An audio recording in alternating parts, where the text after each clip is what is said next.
Anything? And obviously, when you do speak, if you can identify yourself for the listening and viewing audience. Okay. Anyone have any correspondence? I don't have anything. No, I see shaking heads. Okay. All right. We had warned a couple of policies for possible adoption tonight. So Ken, as chair of the policy committee, you want to speak to those and walk us through what needs to be done? Sure. The weapons policy and the school closing, not school closing policy. We're going to change. This is what do we call it? It's not it's not closing, school closing. It's called it's emergency closings. Emergency closings. Okay. Yes. Because we don't want to go open up a can of worms saying we have a policy on closing schools. Okay. So anyway, so emergency closings, F32. We warned it at our last meeting.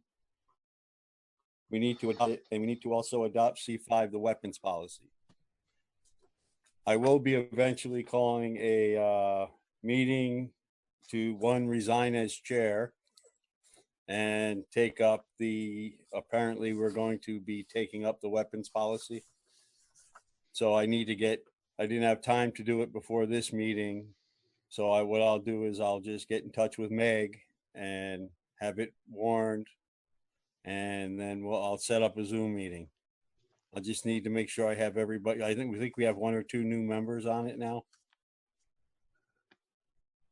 Yeah, I'd have to go back and check my notes to make sure who's on the policy committee, but I know there were some new members. Okay. I can get it to you. I just don't have it right in front of me. Okay, if somebody can send me an email with them, then I'll set up the meeting. You bet. So we would just need a motion then to adopt policy C5, the weapons policy, and F32, the emergency closing policy. I'll make those motions. I'll second it. Thank you. Oh, gotta let Mike Foley in. Any further discussion on those policies? Joe? Yes?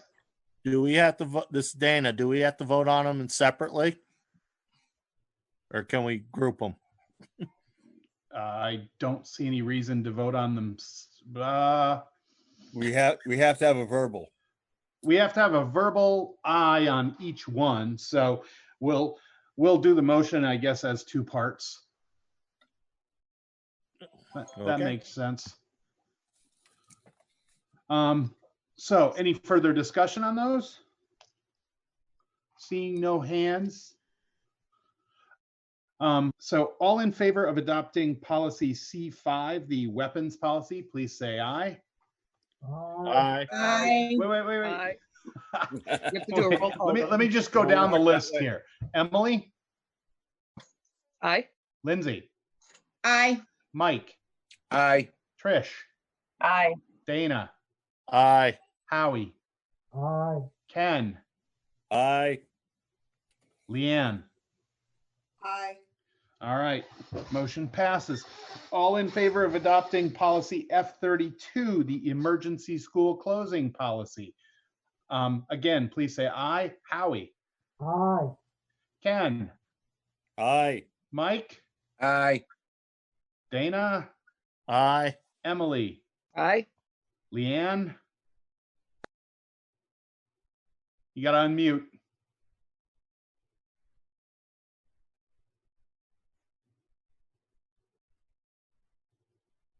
Lindsay? Aye. Did we Leanne, can record? you unmute? Yeah, we have to unmute Leanne. Let's My see. internet cut out. Aye. Okay, thank you. I'm like, I can't even unmute her. And Mike, you're the last one. Or did I? No. Mike. Trish. Aye. There's I had a already list I had down already the- said aye. Yeah, I know. There's a list down the side of my screen, and as people mute and unmute, you move on the list. And I was using the list as a way to go through it. Again, the ayes have it. The motion carries. We have adopted policy C5 and F32. Thank you. Okay, we don't have a student report. I know they got invited to the meeting, but they didn't send a written report, and I don't see them here. I haven't actually talked to any students to know how they're doing, but I think from what I hear, they're actually admitting they missed school, or most of them.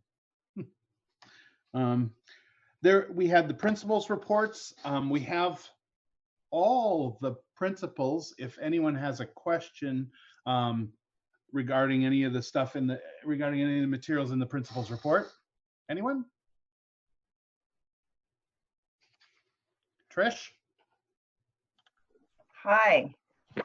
So this wasn't really in the principal report. Sorry, I'm going to put you on the spot here, Bob. Question that I have is what, besides the lessening of, I guess it was Google Classroom alerts and some work, what's the reasoning behind canceling called humanities for the remainder of languages, art, I think it was band and chorus? Yes, the middle school, what we were hearing others, that middle school students in particular were really overwhelmed. And when you think about a high school student who has 4, maybe 5 teachers, they get the alerts from the Google Classroom for those, credited courses. But the middle school level, they have 5, 6 really with PE and health added on to the 4 cores, plus all their exploratories. And so what we try to do is limit the overwhelming feeling that we were getting. And with the recommendation from the state of the 2 to 3 hours per day of work for middle school students, we wanted to also lessen the workload. So all the exploratories have been taken off. Band is still in the mix, and PE and health are still in the mix, but the others have all been taken off, and they're building a spreadsheet or building a website that families, much modeled after Newbrook's, actually, nice work there, Scotty, that people can go in and use. You do it as enrichment exercises and things like that instead, if kids are needing more work to do. But that way it takes that onus, the additional burden on kids, and not to mention the additional emailing of the alerts that parents are being inundated with. So that was the idea. I don't know if that helps clarify. It does. I guess I have 2 follow-up questions. One is, when will, I guess, just as a parent, a concern of mine is, so what happens to Spanish? Where do the 8th graders who are in Spanish go from here? When they become freshmen, are they taking Spanish 1 again? Is there going to be some kind of testing? When will we know what the next step is to do these things voluntarily? I have so many questions. I'm sorry. Will they be graded? How will they be graded? Yep. So let me try to answer those as they come in, so I don't lose track of them. The first is that earning credits towards the high school coursework. So all students, regardless of the dismissal, would still start at Spanish 1 in 9th grade. So in that process of selecting courses for 8th graders has already begun, and hopefully you've been in touch with Sarah Grasso about selecting courses for next year, which could involve a level 1 of a Spanish class. So the grade part of those exploratories is really not, it's not an essential part. We really want kids to use that as a way to explore what the things are that we have at the high school level, and not do it in a way to overburden them. So it doesn't have an impact on what they would do in high school in that regard. They won't be graded on it at this point. The 4th quarter scores will just be the 4 core subjects, PE, health, and band if your student is in band. That makes sense. And then I guess the final question is, what are those teachers doing now? So because those are teachers that are shared staff with the high school, they're focusing on their high school classes, and working on developing the enrichment stuff, because they're still going to have things on that website for kids to do and families to engage with. It just won't be required work. So they're still providing work and putting on the website. And like Kevin Burke, for one of them, is actually doing the website building himself as part of his role. Gotcha. Thank you. Yep.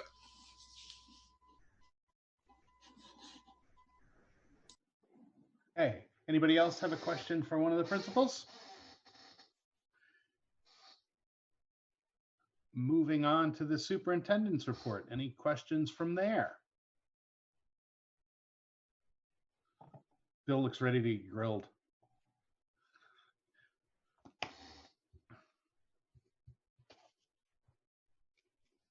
Ken.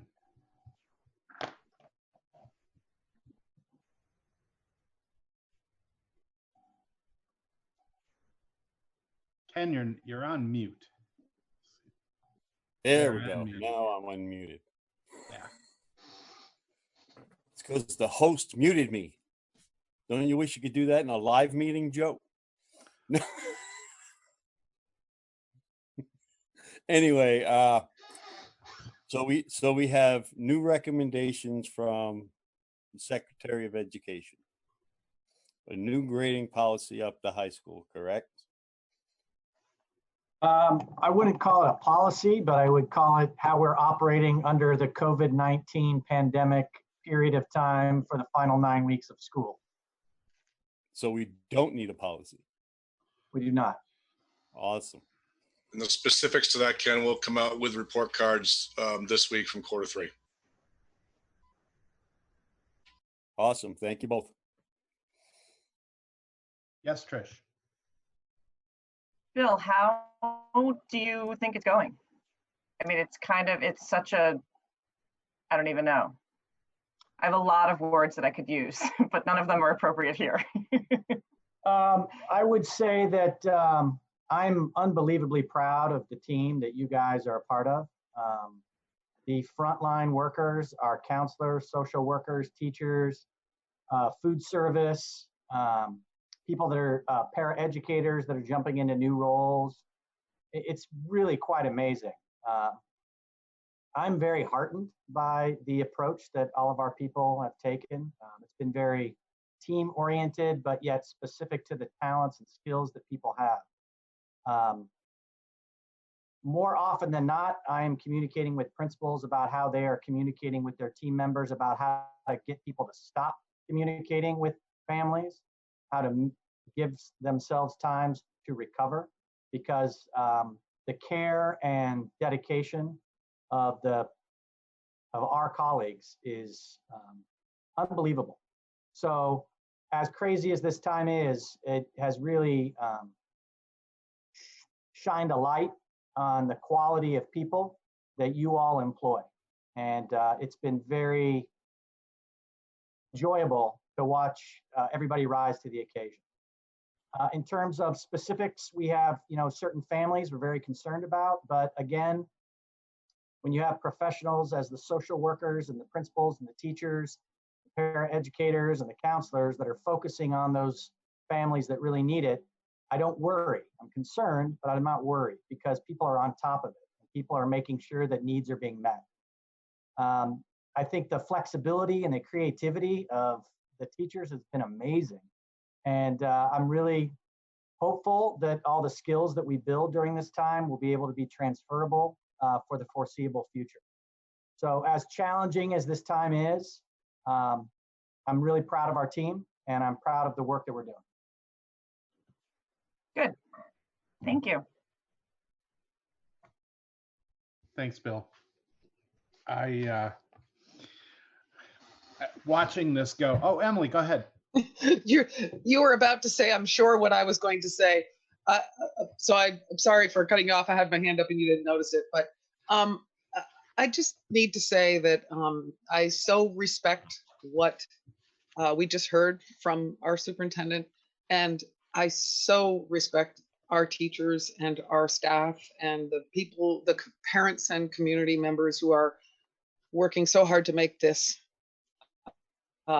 effective for our students. This is the most challenging time ever. And I had no doubt that our SU would step up, being intimately knowledgeable about it. But I just wanted to also say that this is what we're seeing across the state. And while we're still trying to figure out how we move forward, what we've done in Wyndham Central is exactly what needs to be done everywhere else. And I just can't thank the staff and faculty and every support system beyond that, which we have a ton of, including our community members. This is really, really challenging. And thank you, Bill, for leading that, and all of the principals and everyone beyond that, because this is really, really challenging, and our families and our students will make it through this. I have no doubt. So thank you. You did. You did. That's essentially what I was going to say, although I My think you said apologies. it better. You know, it's really, you know, gratifying to watch. This thing twists, turns, and changes every week, every day. And you guys just kind of calmly adapt and continue moving forward and do the best you can by the kids. You know, I've seen it in not so much because I don't have any students anymore, but in you know, the feeding the students and, you know, the support that comes out that I see just copied as a board member that goes out, the weekly briefings and the daily briefings and some of the, you know, things that go out. You guys are doing an incredible job. And thank you. I definitely agree with that.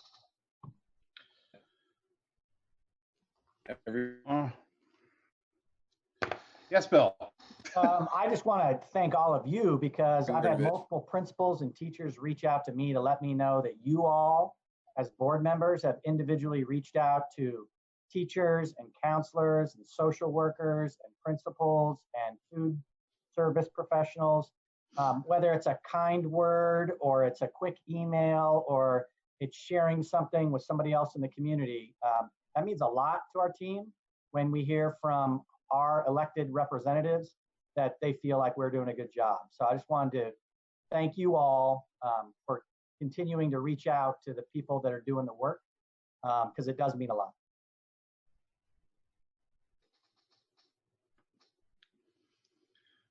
All right. Thank you.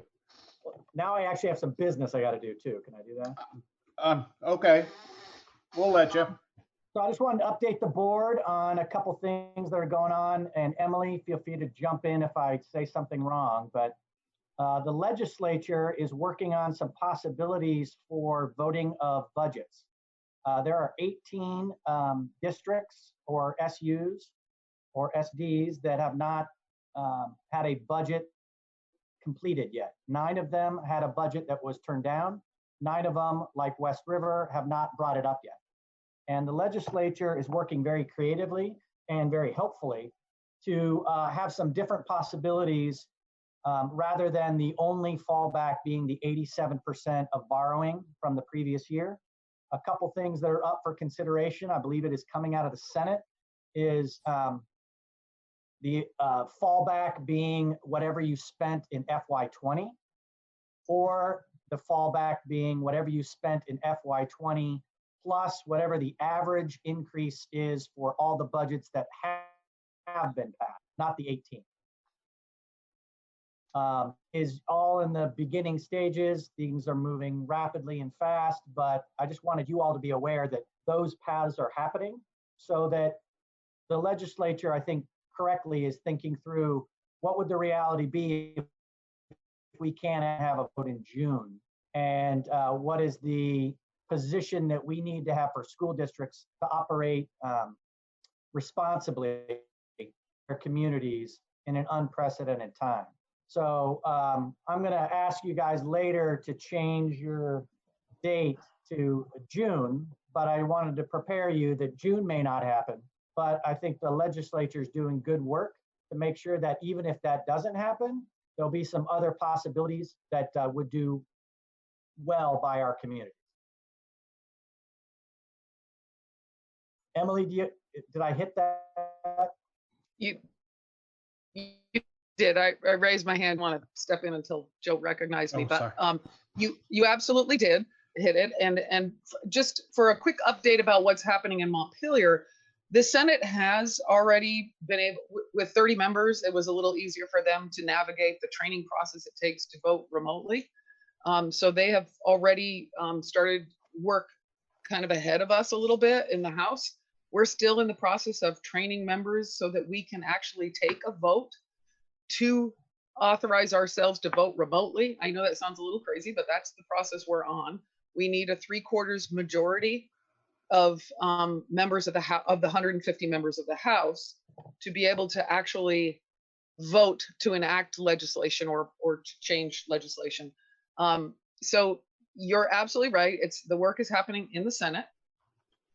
And I applaud the work that they're doing. I thank them very much for that. I do know that our House Education Committee and our House Ways and Means Committee, they're both meeting and they're both following this very closely and working closely with our colleagues in the Senate so that we can come forward with some form of legislation that will be supportive of not only our kids and our schools, but our state. We are in an unprecedented time for challenges around funding. If anybody has been following the VSA and the VSBA and the work that they've been doing, trying to get a handle on what this actually looks like with the loss of sales tax revenue in the ed fund, it is going to be a huge challenge, without a doubt. I mean, we're facing challenges in every area, but the ed fund is particularly a challenge. So thank you for staying connected and sharing with not just me, but everyone who's working up there trying to find a path forward. I don't know what we're going to end up on, but I do know that when we end, it will be the best path forward. I have confidence in that because everybody's focusing on what can we do for our kids and our communities. And so just stay tuned, as I guess all I would say.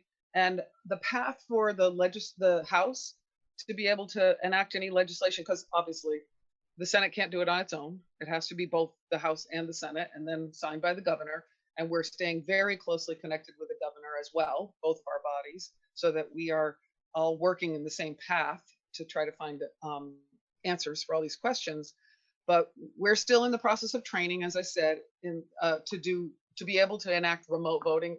You all know, you're feeling in your own homes and your own communities, the challenge even around broadband and whether our members of our House have enough internet access to be able to do remote voting. So since the governor has extended, rightfully, it seems, the stay at home to begin in the middle of May 15th, we have to adapt to that. So we're moving forward, hopefully by the end of the month.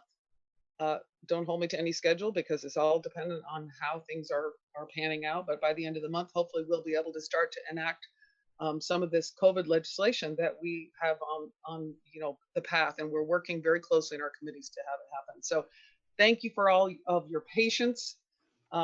We really do have a lot of work ahead of us, but we're focused on kids first.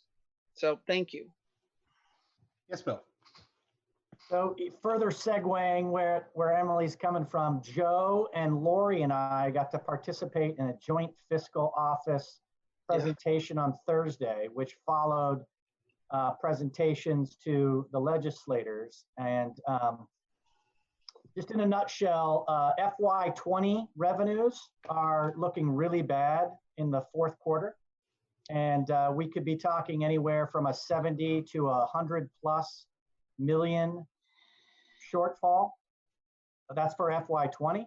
And then for FY21, which will be starting to collect revenues July 1st, they're predicting that it could be very similar and could go into the multiple hundreds of millions, which will mean when we build a budget in the fall, it's going to be in the context of the ed fund having serious downward pressure, which means serious upward pressure on the tax rate to raise the same amount of money.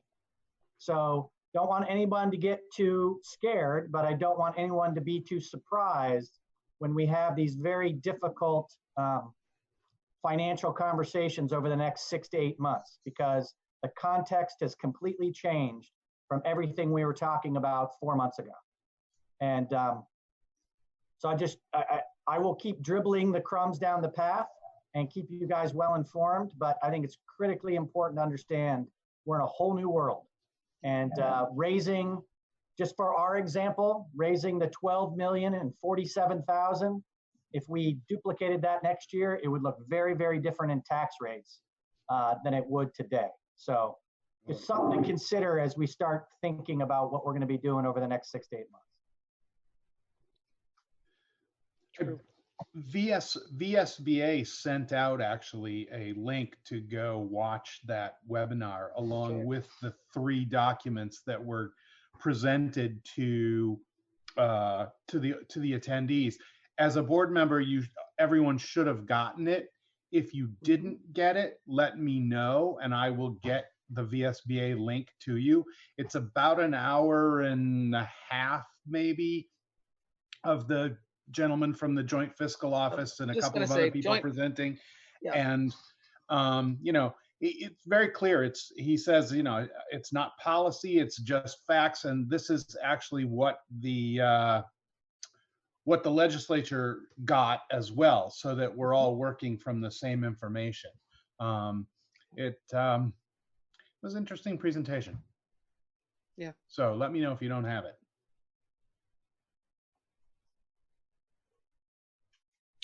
I don't have it, Joe. Would you send it to me? Sure. Does VSBA not send you things? Yeah, for some reason I never get their emails. That's because you keep changing your background, man. Come on, it's the closest I can do to an LNG meeting. Hey, Mike, you should contact them immediately and add yourself to that list because you need to be getting those. I will Okay. send it to you, but yeah, you should definitely follow up with Just call. VSBA. All right. Okay. So the next thing on the agenda. Oh, nice, Bob. You got a top mic. The next thing on the agenda was Nice one, the Bob. discussion on postponing the annual meeting and budget vote. So, do we have to go through the same procedure that we had before, where we call the special meeting to actually do it, you know, at the right before it, or can we just have a motion to do it right here? You can do it right here, right now, but you just Okay. have to do it in a roll call vote. You have to have a Okay. motion to change the meeting from May 5th, 6th, 6th. May 6th. to June 10th. I will make that motion. Is there a second? Second. All right. It's been moved and seconded to postpone our annual meeting from May 5th, 6th to June 10th. Any discussion on the motion? What? Joe, I made the motion, so I just want to quickly say for the folks who are listening in and for minutes, maybe I should have said Emily Long, I make the motion, just so that everybody understands. And my apologies for not doing that.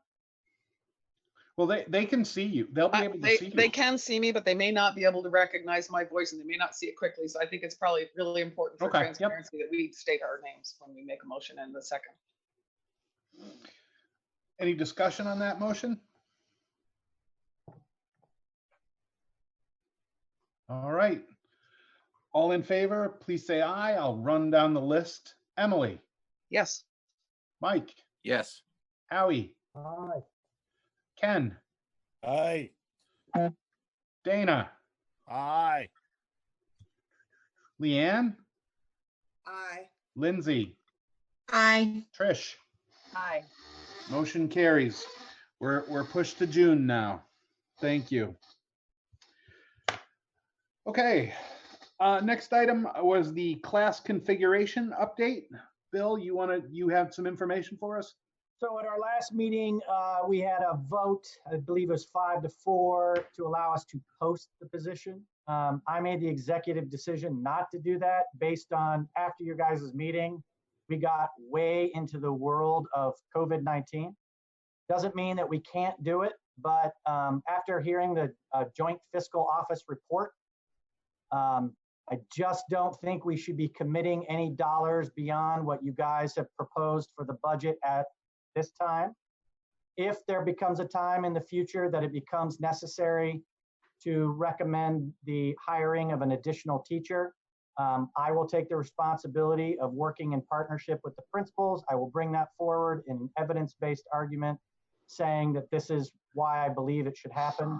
That does not have to happen today. It does not have to happen in a month. I think we have to understand what the context of the decisions you guys will be making further on in the future. So my recommendation is to direct me not to post an anticipated position and scold me if necessary for not following your original direction. But I felt it was necessary not to take that action during this unprecedented.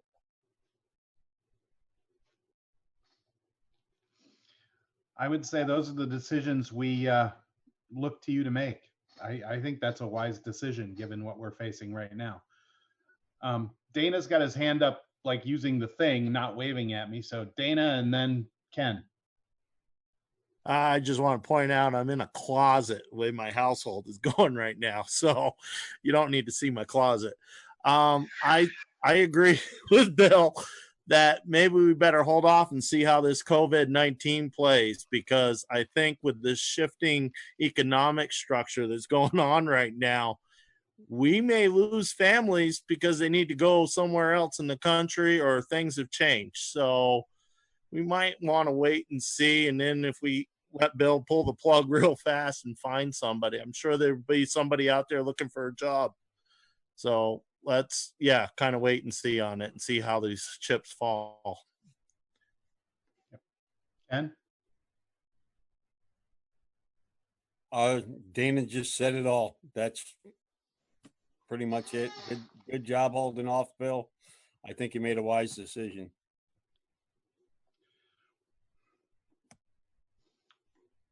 Anybody else? Okay, so there's your new direction. Well done. Okay, now we need to talk about the long-term work planning calendar. So last meeting, I presented 2 calendars to you. You guys had a little bit of discussion. We said we were going to talk a little bit about it tonight.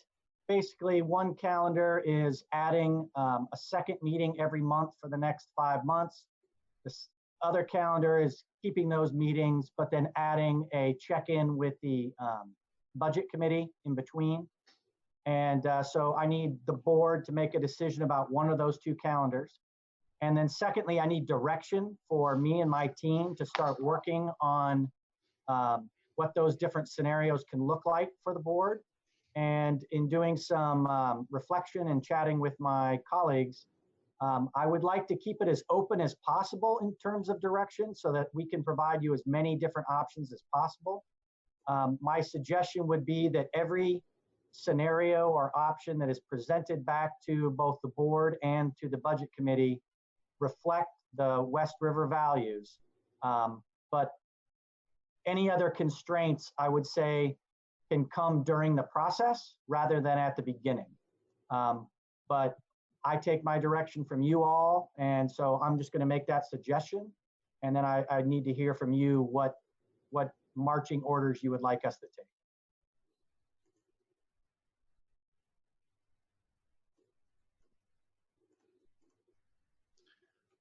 Okay. I know we talked about it at the last meeting, which calendar we wanted to use. There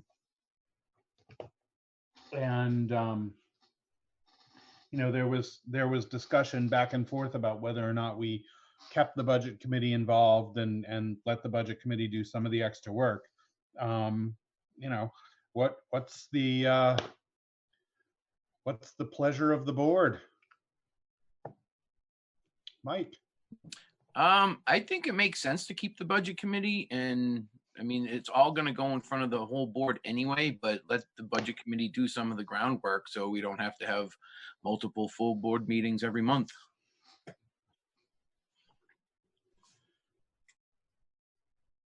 I also, I know there were concerns about the budget committee maybe not sharing. I think if we use the budget committee more like we've been using the administrative tasks too, the board can set the budget committee to look at certain elements of the plan or, investigate certain things the way they can happen. And then that'll get reported back at a board meeting. So I was, just trying to think of how it works. Emily's hand is up. Lindsay's hand is up. Very quickly, I agree with what Mike just suggested, and I think that that's maybe a more efficient model at this point in time with all the unknowns. I would just also add that we should probably be prepared to be called to a board meeting in case it's necessary. So maybe a second meeting as needed by our board any month, but in the meantime, the budget committee could be acting to keep all of us apprised and to make sure that they are sharing whatever they're learning with the full board as it unfolds. So thanks. Lindsay. Emily just said what I was going to say. That, yeah, I definitely think that's the right structure. And I also was going to say that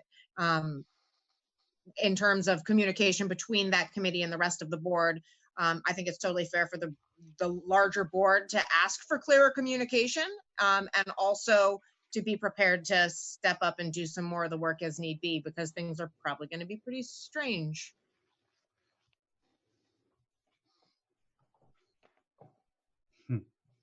True enough.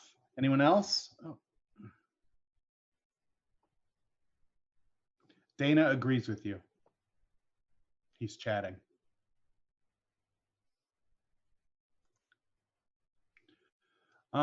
Okay, so it looks like move forward with the budget committee schedule. In terms of direction, thoughts?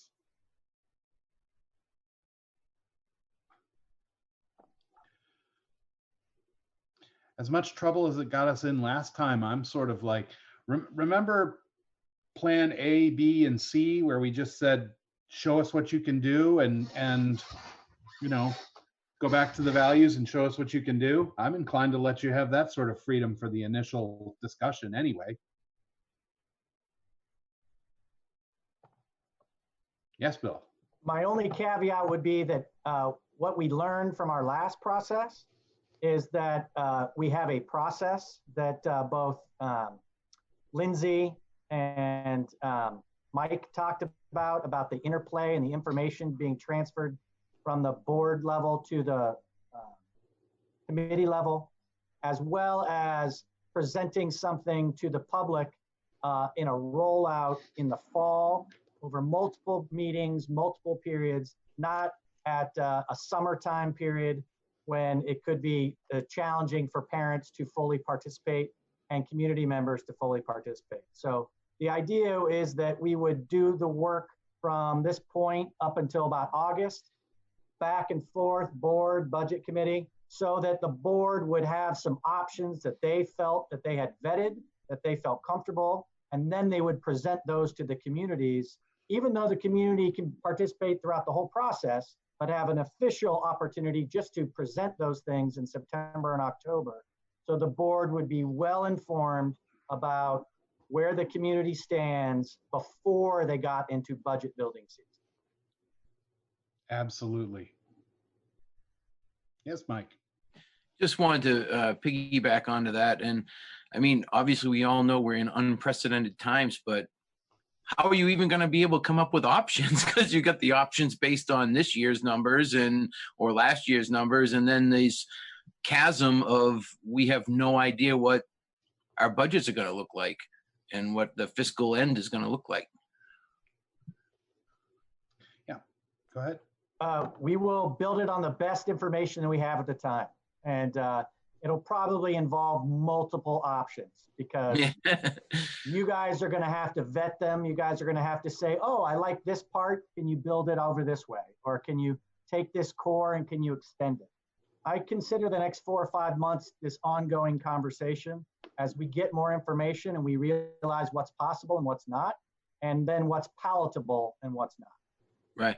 Are you finding, I mean, any glimmers of hope from what we're going through right now as ways to cut, reduce costs going forward? You must be seeing something, right? No. No. Nothing is on a positive side of money as of right now. No, I was more thinking like with more stuff online or ways to like Oh. cut the costs that we currently would be Well, I spending. think Ken and Lindsay's dream of not having snow days is a real possibility. So, I mean, Yeah. that's low hanging fruit. I think we've just basically trained everybody to be able to make that happen. In terms of the ability for us to offer more remote learning, I think we're kind of doing a little pilot now to see what's possible. But in That's terms of building for the long term, I don't know how that's going to look. Fair enough. Go ahead, Ken. Got to unmute. I was going to say we got to be saving money on transportation and mileage. We are in certain arenas. Some of our transportation is currently being spent making sure everybody gets fed. So we're using that transportation system in a different way. But our special education transportation is different. But remember, every time we don't spend $1 right now in special education, we lose 56 cents on the dollar in reimbursement. So there's a little one coin and the other. And we're spending more money in other areas than we're not. So we may be saving some money on electricity, but we're spending 3 times as much on food. And we're spending way more on outreach to families that goes above and beyond contracted hours. Well, these are points that should be made to the state that these things are being done. They absolutely good. are. And as Emily said, what is going on in Wyndham Central is going on across the state. And so there's $31.1 million that's supposed to flow through to the SUs and SDs. Unfortunately, a lot of that money, there's a lot of places where that money could be gobbled up. One is the things we're currently doing right now in overspending certain line items.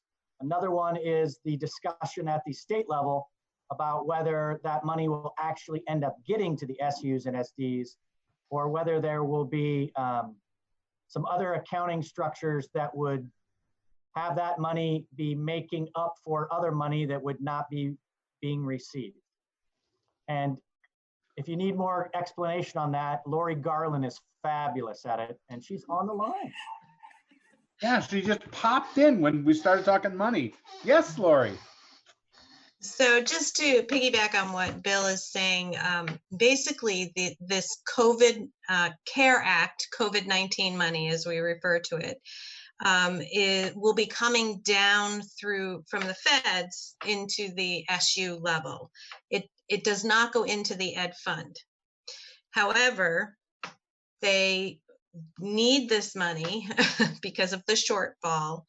So I envision something like maybe the healthcare recapture. I don't know if you all remember that. Some of you were on the board at that time, where they captured the potential savings of the healthcare changes when we went to the new plans. So what they did was they reduced the ed spending money over a 2-year period.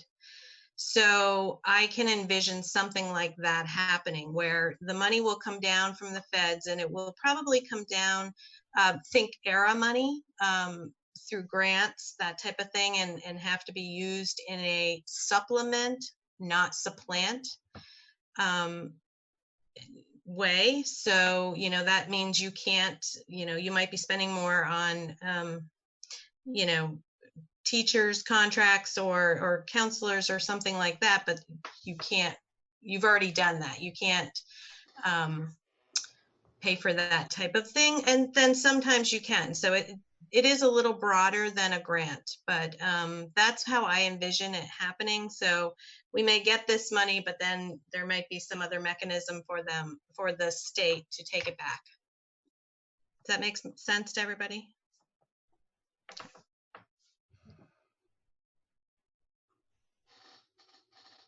Yes, Ken. It always makes sense when the state intercepts your money. Got it, Lori.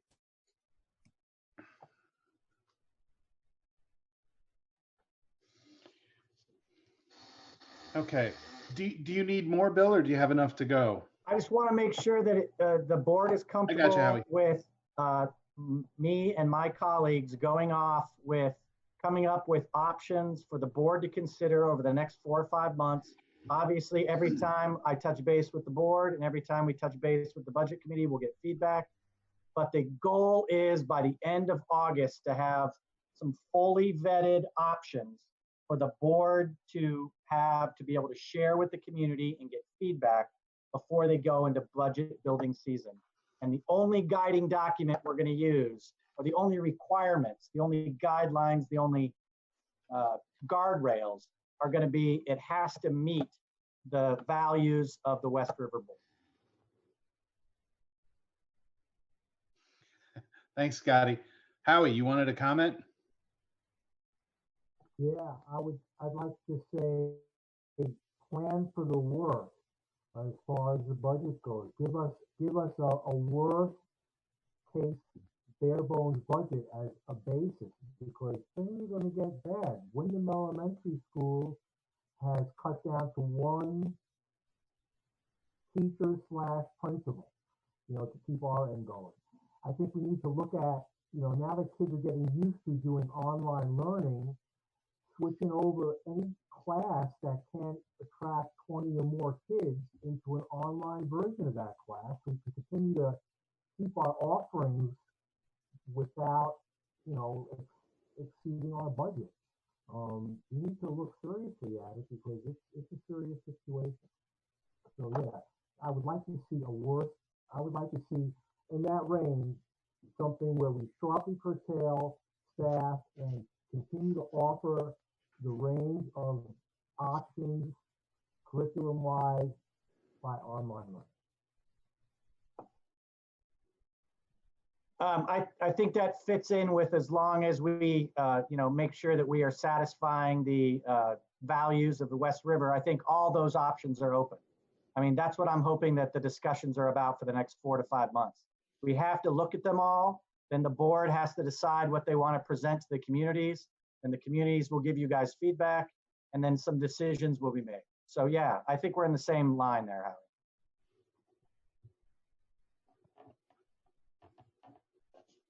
All right. Thank you all. Any final words on that? Okay. So administrative tasks for the next meeting. Anything?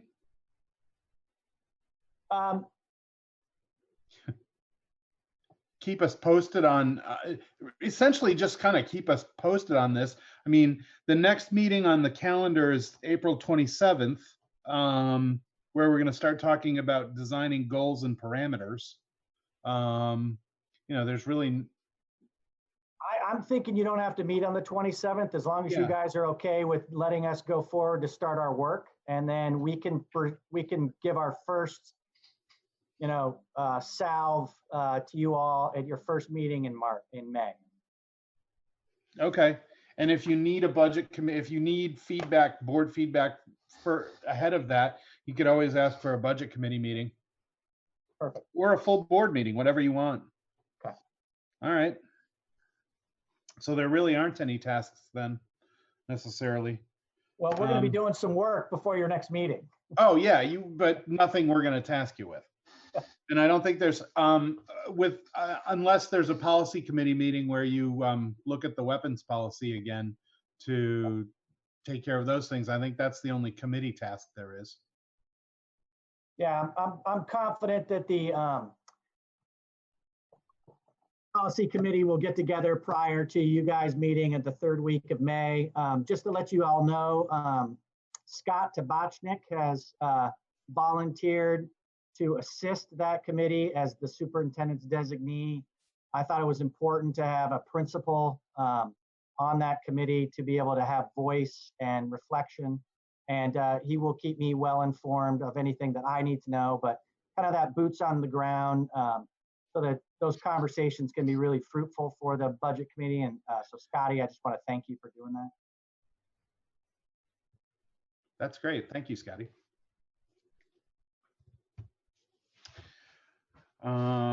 Okay, so I have a question just before we move down the list here. We're going to approve pay orders. How are we going to do that remotely, Lori?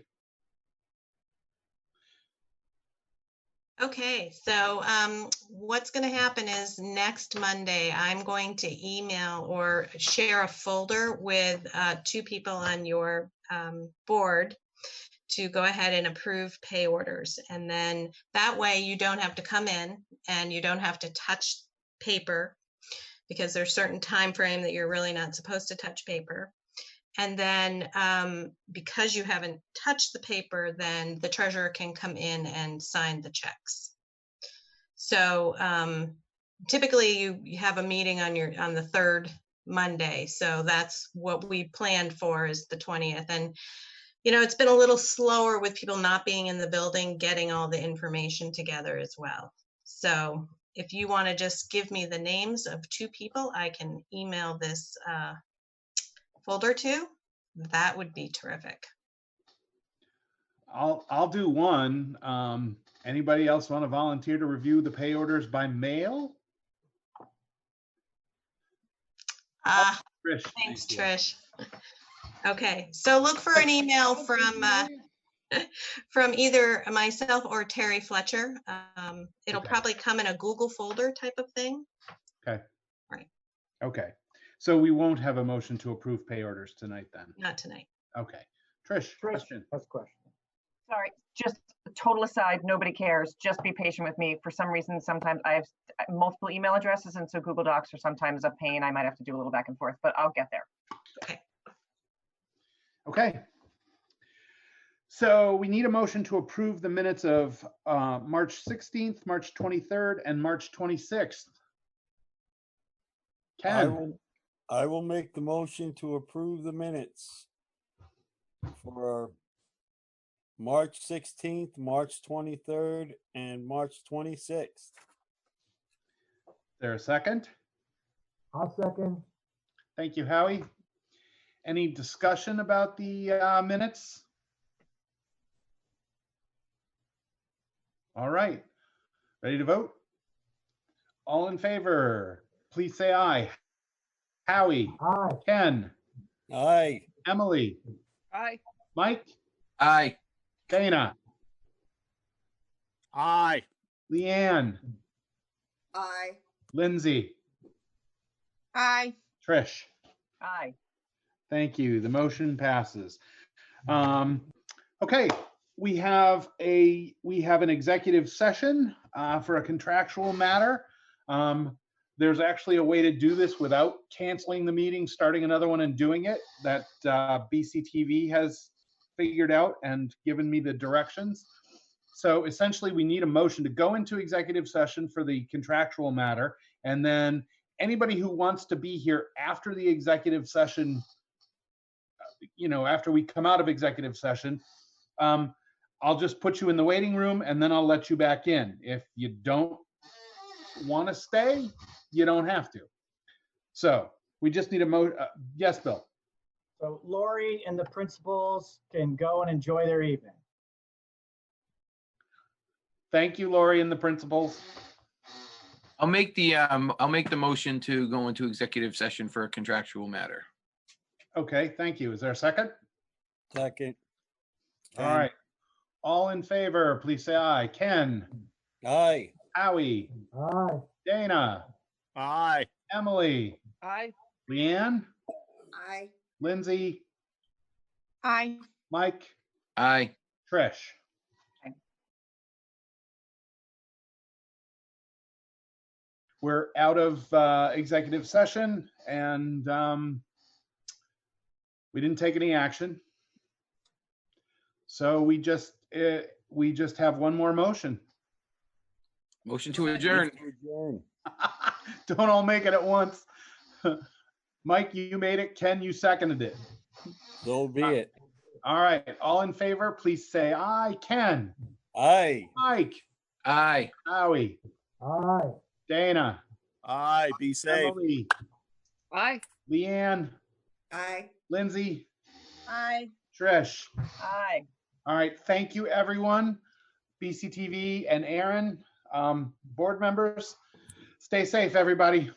Thank You you. too. Good night. Bye now. Night. Good. Thank Good you. night, everybody.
I want to point out that the sun shines down its power to all the world and makes the wind blow strong as it will.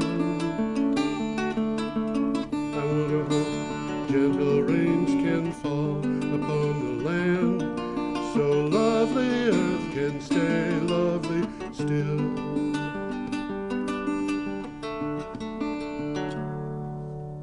Hello, everybody. Welcome to the 369th edition of Energy Week with George Harvey, the not particularly amazing me, and the amazing Tom Fennell. In the Yeah, this is 4:30, isn't it? It's 4:30. That's correct. And we're talking today about Thursday, April 23rd, which is a week ago. That's correct. Amazing how that works. Well, the Energy Week is made up from entries from my blog, geoharvey.com. GeoHarvey.com. And if you want to read some of these articles, you can go to that and click on the date, which we will try to keep you updated on, or you can go to the file that's attached to to the show when it's uploaded at BCTV and YouTube, or you can go to well, I guess the link to that is up on BCTV and YouTube. So look for the links there, and you'll be able to find basically the script for the show. Well, some of them are well worth looking at, and every once in a while, there's a must see. Yeah, there is.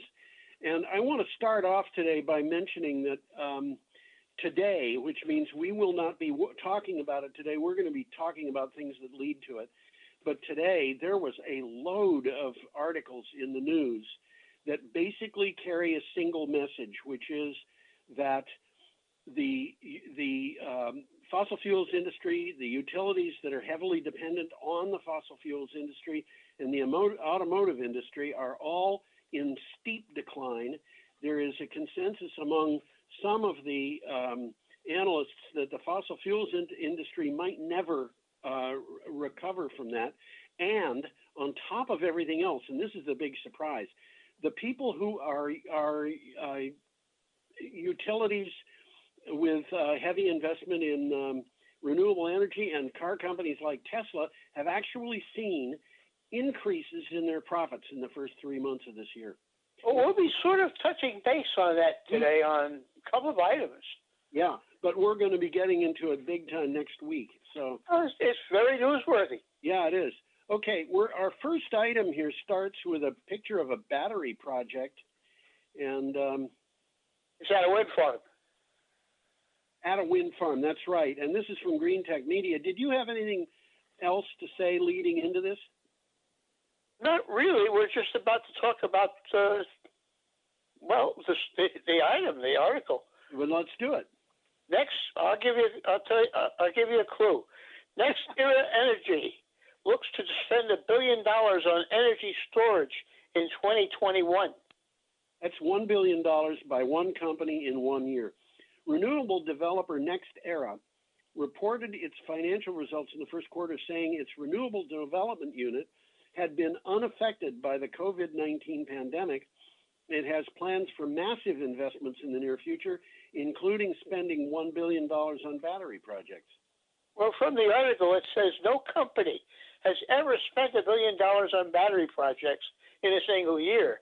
But batteries are now more economic than gas-fired peakers, and they have been for a while. Yes, they have been. It's like, I don't know, it reminds me of all those, movies like The Revenge. This is The Revenge of the Batteries. Or The Revenge of the Renewables or something. Well, batteries are not a bad idea at all. I mean, distributed batteries is going to change the nature of the grid. Yeah, it is indeed. It's going to change. The batteries and renewable energy are going to change everything. But people who talk about energy very often don't realize, they say we need base load power. They don't realize that base load power needs to be backed up. And I forget that. Yeah, and the backup is going to be load following plants, which are generally speaking powered by gas, and gas peaker plants. And the cost of energy from these gas peaker plants is just outrageous. It's enormous, yeah. It's like 25 cents, 27 cents per kilowatt hour. That's cheap. They're 2 or 3 times that sometimes. Yeah, and then what happens is you come in with these batteries, and they're providing power for like 2 cents per kilowatt hour. This is a game that the tables have been turned. And as we've spoken, there's progress made in batteries. Oh yeah. Oh yeah. Batteries are hot. Batteries are hot. That's right. Yep. Let's move along here. We got a wonderful picture of a pump jack. Isn't this great that we can talk about wonderful pictures of pump jacks? That is what's called also. Pump jack is probably the biggest thing that we put on our pictures. Probably more pump jacks than anything else. Either that or wind turbines, but pump jacks, yeah. They're also called nodding donkeys. Yeah, something like that. We have an item here from Inside Climate News. That we do. Super polluting methane emissions are twice federal estimates in the Permian Basin. And I'll just mention quickly what the Permian Basin is. It's West Texas, East New Mexico. Okay, It's just a geographic part of the U.S. right. Methane emissions from the Permian Basin, one of the largest oil-producing regions in the world, are more than 2 times higher than federal estimates, according to a study recently published in the journal Science Advances. Well, there's a little takeaway here.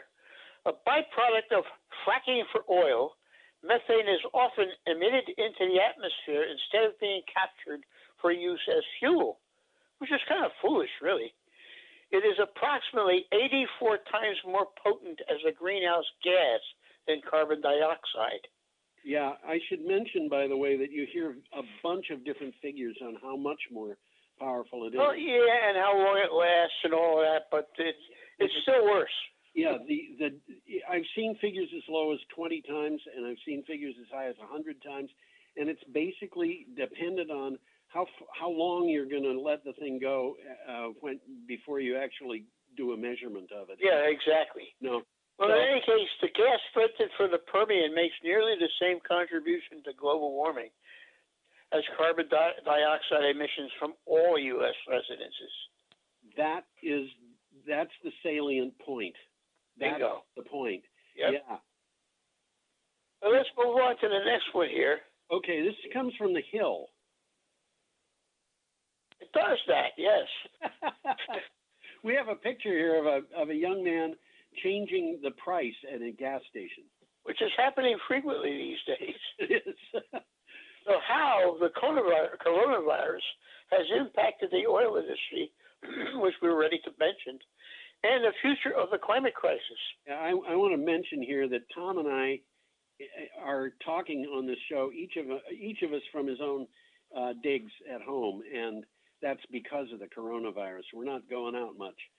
Okay, and this says on Monday, which was, I don't even know what Monday was. What was the date? It was the 20th of April. Yep. On Monday, oil prices fell as low as minus $40 and eventually settled at minus $37.63 per barrel. Scared investors and negative oil prices leave the future of the industry on shaky ground. They may poise renewable energy options for a greener future. This again points to that what I was talking about before, that the oil industry is getting into trouble. Absolutely. Yeah, and I think we one of the things that I've noticed here is that nobody seems to be celebrating this. I mean, the companies that are dependent on oil, which are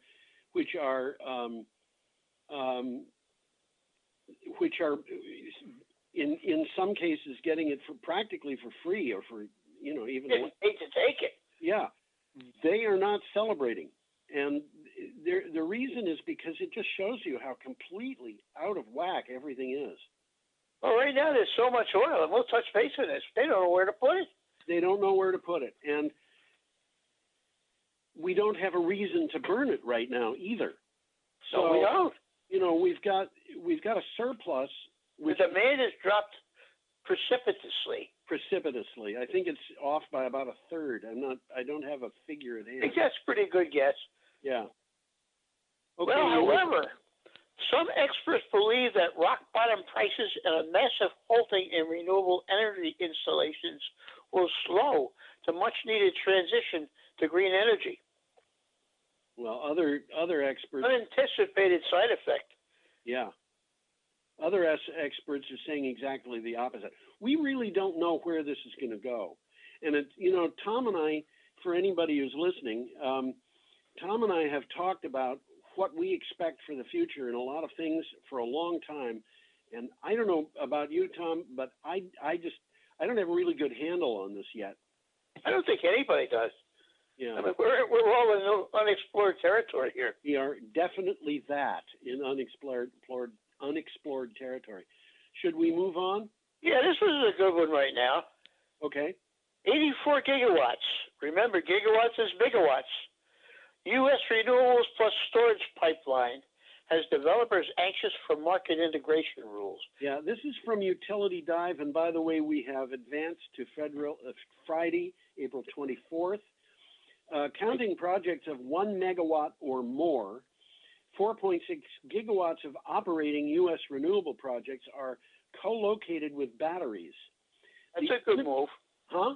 That's a good move. Is the immediate development pipeline has 14.7 gigawatts more. So it's about 3.5 times as big as what's already there. And absolutely, that is another 69 gigawatts. And developers really want to know what the rules are for this. It's a little bit confusing because batteries are both a source and a load. Yes, that's right. And there's confusion there. Yeah. There's different rules applying to sources and loads. Right. And if you look at, for example, the Federal Energy Regulatory Commission's material that they put out every month. They're confusing too. It's confusing there because they talk about how much electricity is generated from batteries, and it always comes up negative. And the reason is because they store energy, and then they lose a little bit in lost efficiency, and then they deliver it back to the grid. So the figure that's there is explicable in terms of how they got it, but it really doesn't give you a very good idea of what the benefits and costs of this are. Well, let me give you a quick sentence here that I got from the source here. Renewable hybrids' ability to provide low-cost dispatchable energy make them extremely desirable. Yeah. Developers face obstacles relating to the rules for participation in wholesale markets. This is what I just said. Batteries are load when being charged and generation when it is discharging. Yes, that's right. And interestingly enough, there are times when the cost of electricity becomes negative, and that's been going on for years. And when that happens, the person who has the battery can actually, if he's tapping in at the wholesale level, can actually make money charging the battery. That's interesting. Well, let's move on to the next one here. Okay. JBIC, which you will tell us shortly what it stands for. Yeah. It becomes the third Japanese bank in a month to signal a move away from coal. Yeah. You know what? I don't think we mentioned that previous picture was a wind turbine. I don't think we did, and there's solar panels there too. Yeah, and poor Brian, who has to sort these pictures out with the text, is gonna have to rewind to get it in. Okay, we have a picture now of polluting power plant. Yeah, it looks like it's probably a coal burning power plant. Oh, definitely. And you read the title from this already? JBIC? I did. The governor of the Japan Bank for International Cooperation. That's JBIC. That's it. Said the bank will no longer accept loan applications for new coal power projects. Oh, that's prudent. The statement comes as more Asian firms ditch coal with a capital flight from fossil fuels accelerating. This is from Echo Business. Well, they're looking at it and say, hey, look, we're not going to make any money. We're going to stop lending to these guys. Every time they lend money, they lose. They go bankrupt. They're assuming a liability if that company goes bankrupt. And it's yeah. more and more like coal is not a good way to do things. And if you put money into a coal burning plant that is being built today, I don't think you're necessarily going to make that money back ever. I think you're right. You know, we saw, I don't even remember how many years ago it was, but several years ago, we saw a coal burning power plant, I think in Belgium, close down when it was only 18 months old because it couldn't make money. Yeah, we talked about that. Yeah. So that is, it's a bad bet for the banks, and they've got, social reasons, moral reasons. There's a quick takeaway here. Yeah. Government-run JBIC is the third Japanese financial institution to shift away from coal. Yeah. So this is a trend. This is definitely a trend. Major Japanese lenders have been the biggest coal financiers traditionally, globally. Yes. In the last 5 years since the Paris Accord was signed, they have poured $282 billion into fossil fuels. Well, that's changing, guys. It's changing, and I think they may be losing money on some of that too. I think you're right. Yeah. Okay, should we go on? Yeah, we got a really nice picture here. Yes, a picture of wind turbines. But it's a nice sunset or sunrise picture. Yeah. Okay. Well, Ofgem backs Shetland subsea power cable prices. Ofgem backs Shetland subsea power cable plans, and Ofgem is the UK's independent service system operator. Yeah, and the Shetland Islands are pretty far north of Scotland. Yeah, they're to the north of Scotland, offshore. Way offshore. Energy regulator Ofgem, I don't know how they pronounce that. You said Ofgem, you might be right. Approved plans for a subsea power cable which would take energy from Shetland to the Scottish mainland. That's 160 miles. 160 miles. The Scottish and Southern Electricity Networks plan for a 600 megawatt transmission link to export renewable electricity from Shetland to the rest of Britain. I noted on this thing when I put it on the website that it was 160 miles. I don't think that was actually in the. No, I got that from your note. Yeah, I know. It's your GHH. I got it from you. I think that's me. Well, what's happening here is a new wind farm project on Shetland is going to be operational by 2024, and it's going to generate far more electricity than Shetland can use. Yeah. So they're going to bring it back to the mainland. And now this is a very important thing to listen to and memorize. Kirgord in Shetland to North Head on the Scottish mainland near Wick in Caithness. There will be tests on that. I will definitely memorize that, Tom. But it's a sign of the times. They've got the land, so they decided to put up a wind farm. Yep. And they got more power they can use. So hey, guess what, guys? Let's sell the power. Yes, that's right. And all they have to do is put in 160 miles submarine cable. Which used to be significant. Now it's a drop in the bucket. They're putting submarine cables in all over the place. All over. I mean, we're talking about submarine cables going from Iceland to Scotland and from the Northern Territories of Australia to Singapore. Yeah. They're getting serious about this. This is a thing that's going to go for thousands of miles in some. There's a whole bunch of them going on off of the coast of Denmark. Yes, a huge amount of that stuff.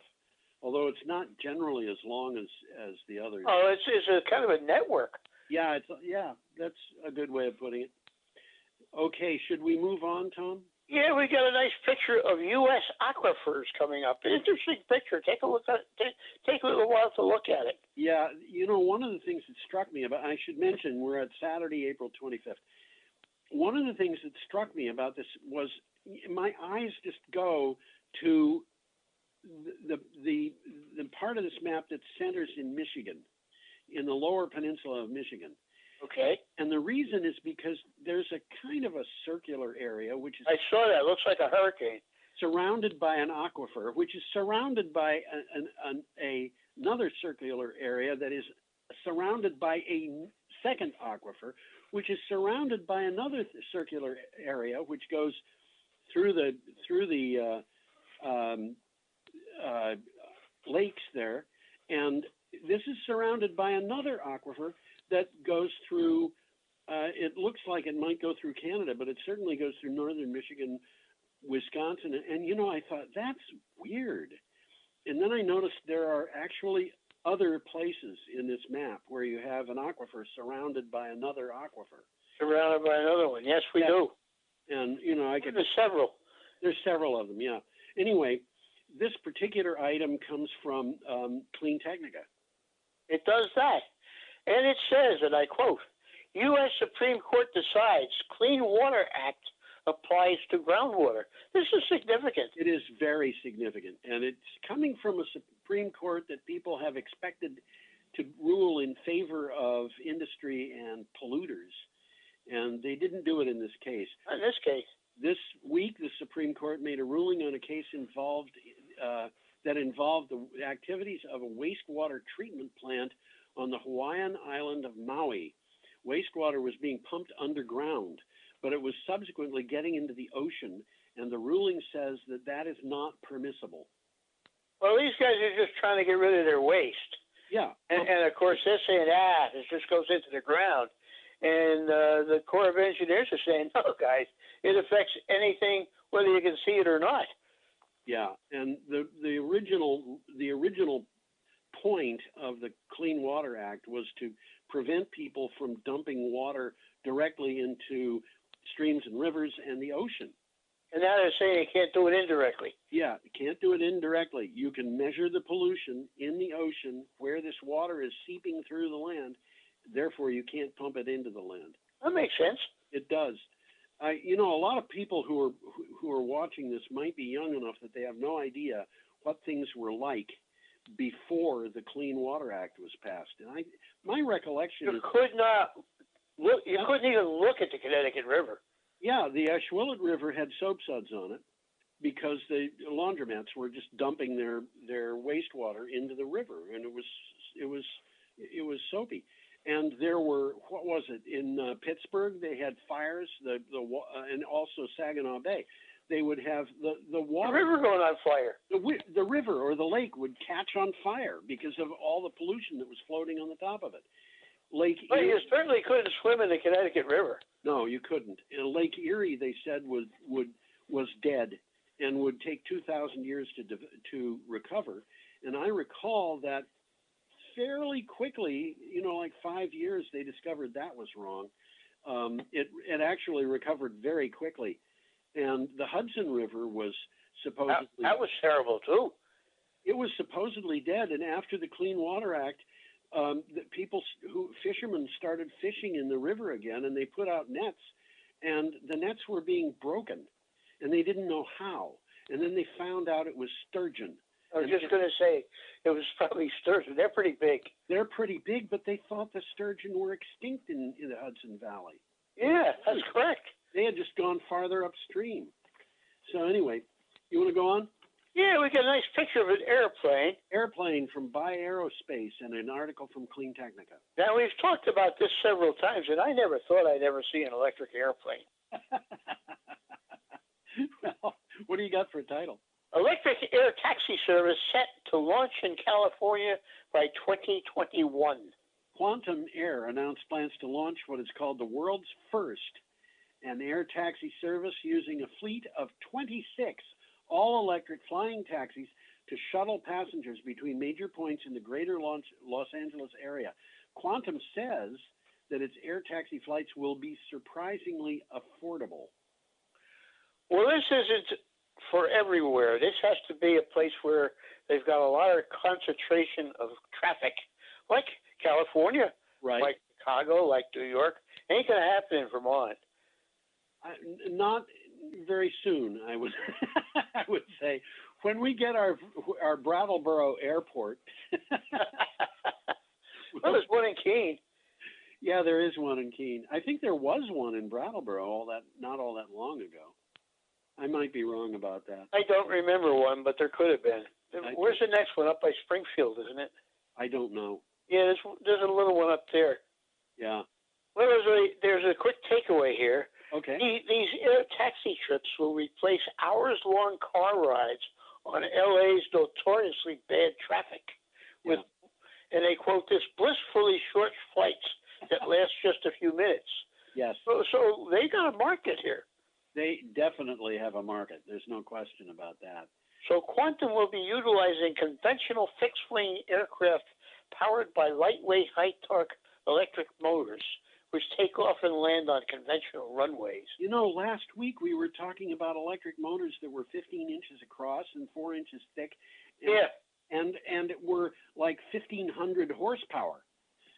This isn't even anything like that, but yes. And it's going to open up more like this. An electric motor of that size could power an airplane that would be significantly larger than this one. That's what's going to happen, I think. I think, yeah, and that comes about because of a change in technology. We've got super magnets now. So yeah, that's what's going on, really. It's a technological change. It's changes that are happening in areas of technology that I never imagined would change. And Who gave a darn about electric motors, you know? Huh? Who gave a darn about electric motors? They were the same in 1970 as they were in 1870. Yeah, and you know, I think about DC motors that I worked with that were pretty obsolete. Working with them, that were like, you wouldn't want to hold one of these things in your lap because they were heavy, but they were only half horse. And I think a motor of the same weight would be this 1,500 or 1,300 horsepower motor. It's a different world we're in. Well, a friend of mine had a Volkswagen Squareback Yeah. that he put an electric motor in. It was an easy job, but he put in a 5 horsepower DC electric motor, which was half the size of a garbage can. Yeah. And today, you could mount a motor in there that would make it a rather funny looking dragster. I was just going to say 0 to 60 in 3 seconds. Yeah, I bet you could do better than that with a VW Bug in one of these motors. I bet you could. Okay, should we Move along here, we got a picture of some tomatoes. Yes. Why do we have a picture of tomatoes? This is also from Clean Technica. We must fix our food system to withstand disasters. Well, Yeah. that's absolutely correct. I guess that's true. Just as this pandemic has shown light on the fragility of our medical system, it's also shown that the U.S. food system is broken. Our food supply comes largely from mega corporations across the globe. Disruptions are widely felt and impossible to plan in advance. You know, you go down to the co-op in the middle of the winter. Unlike many stores, they tell you where this stuff comes from. So Yeah, they do. if you buy tomatoes, you can learn that they have come From they Florida don't by air, but they will have come by air from Chile. Yeah, You know. sure. Oh, well, they're not going to come from Vermont in the wintertime, that's for sure. Well, unless they come from a hothouse. Well, there is technology where they're building vertical farms, Yeah, I guess there is. and that's going to help a lot. Not around here, but in the big cities. Well, I think it'll help around here, to tell you the truth. And one of the things that's really interesting about those vertical farms is that they are put into buildings that would really not have much other use. That's correct.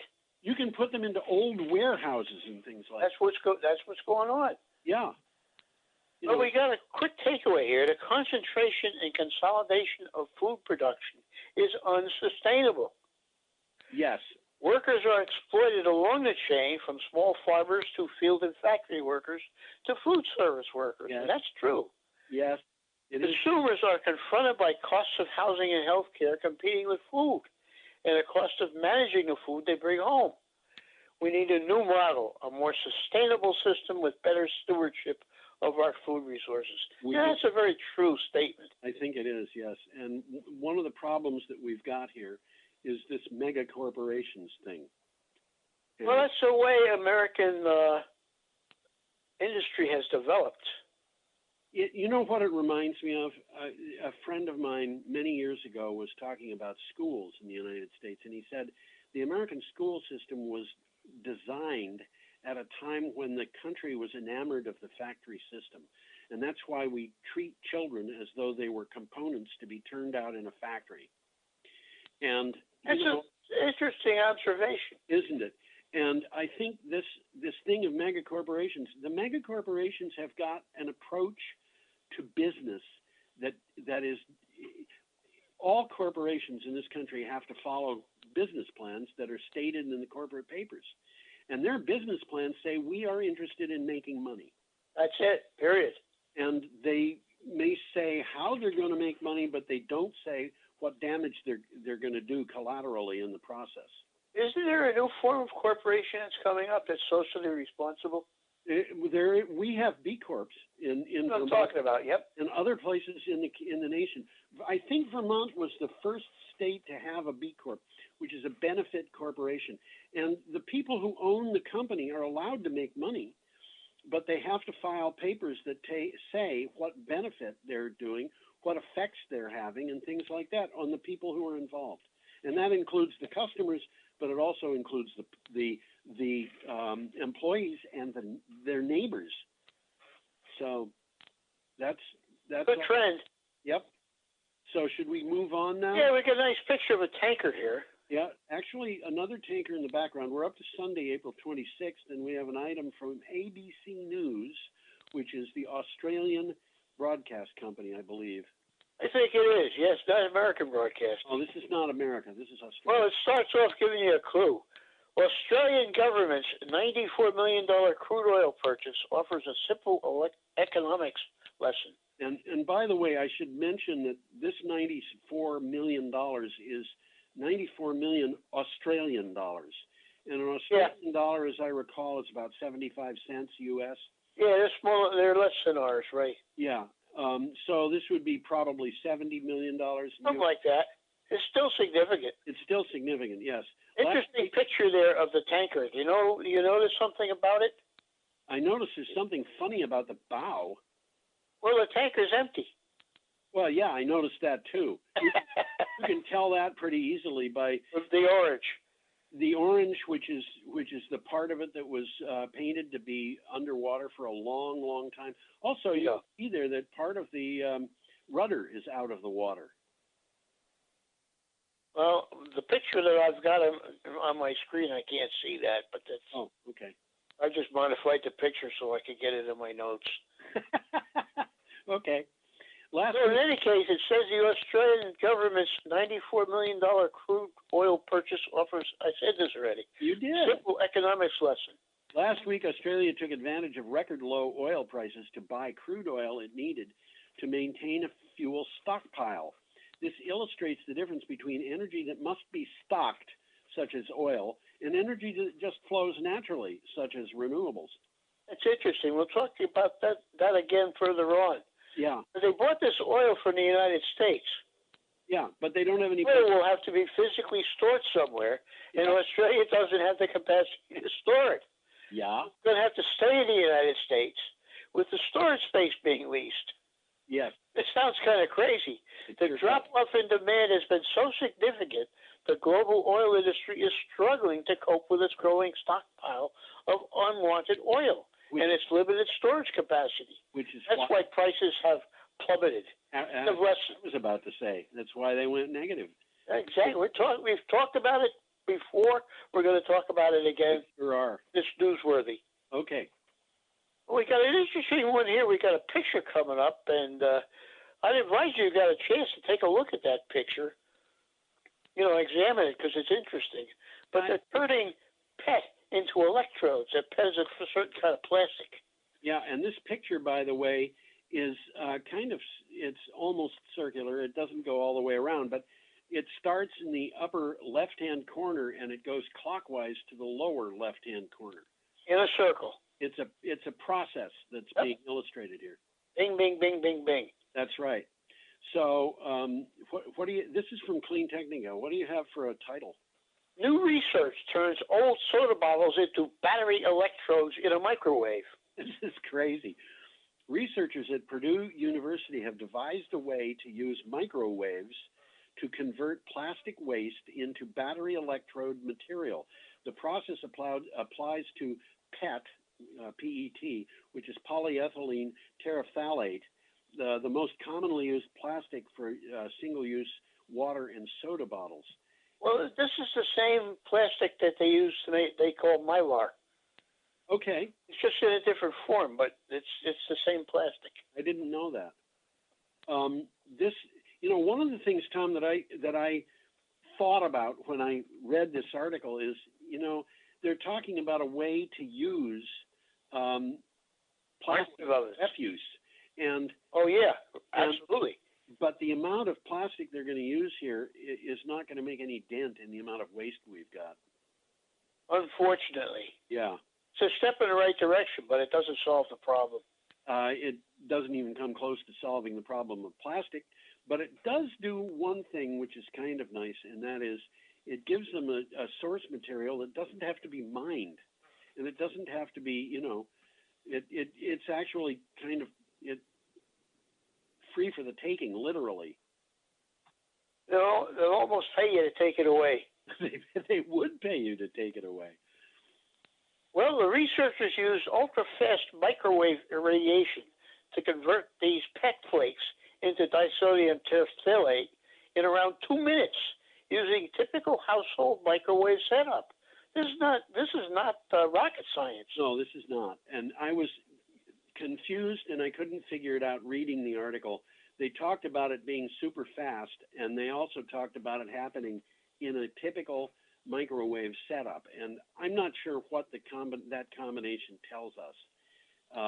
Is the typical microwave setup that you have in your kitchen super fast according to their definition, or are they using a setup that looks like that but has a difference that the microwave is faster? I don't know. I think it would have to look like that, but it would be set up differently. Yeah. Yeah. I mean, they gotta feed that stuff into this microwave oven, and Yes. you figure they do it, through pipes and stuff like that, rather than through an open door. I don't know. I don't know either. You can't really tell from the picture. No, you can't tell from the picture, and obviously, I would think that if they're going to do this, if they're going to convert this into an industrial scale operation, they'd probably have to do it the way you just described, by feeding it in through. Yeah, it would have to be automated. It would have to be automated. It's interesting though, because people are thinking outside of the box to do stuff like this. Yes, they are, and there may be other uses for the kind of process that they're going for here. There's so much going on with carbon. We have graphenes and different. We've discovered different new forms of carbon. Oh yeah. In the last few years, that really kind of boggle the mind.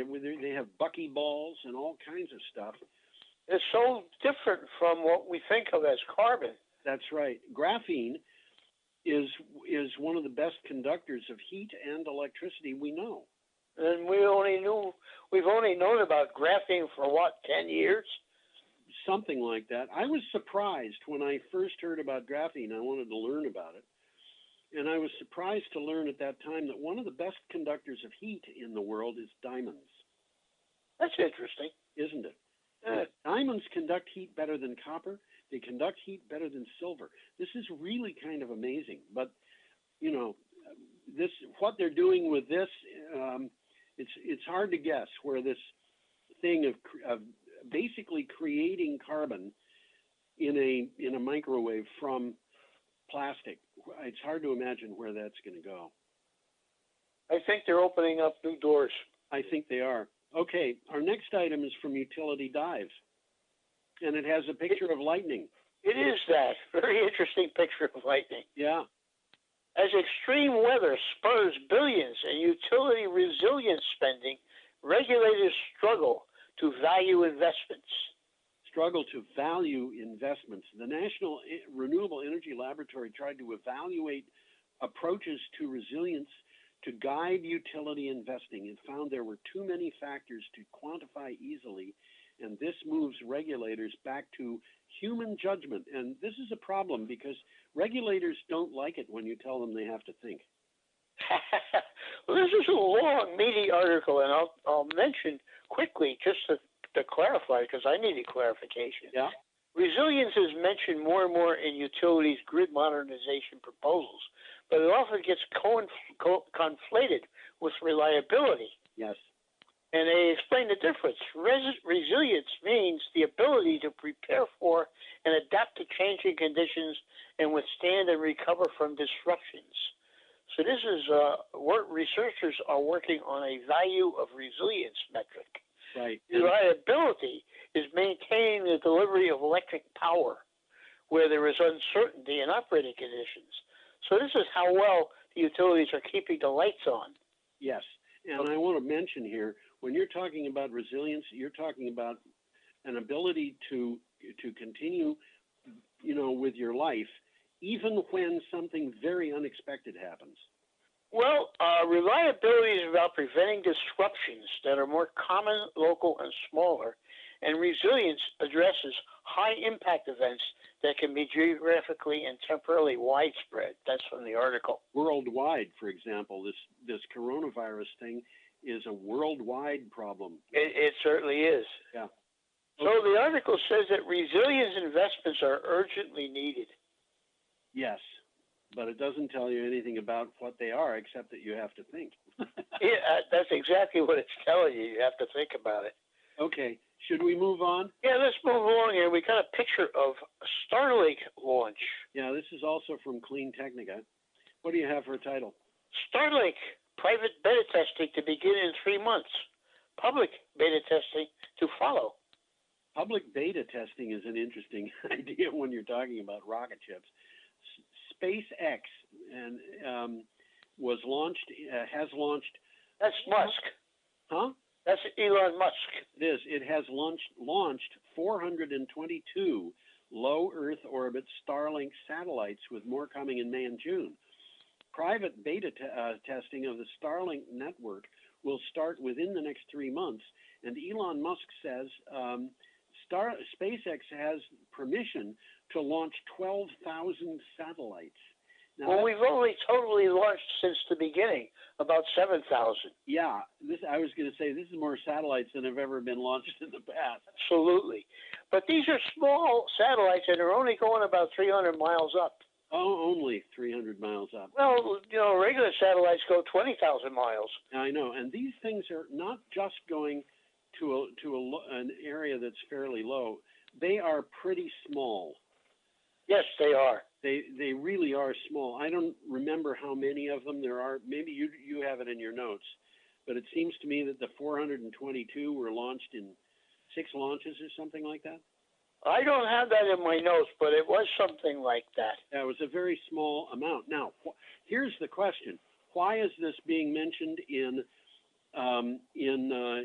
Energy Week? Well, it's because these things are bringing internet access through the sky, which means that if you happen to have a solar panel and a little bitty computer, and that has a way of reading the material, you can get internet access when you don't have grid power.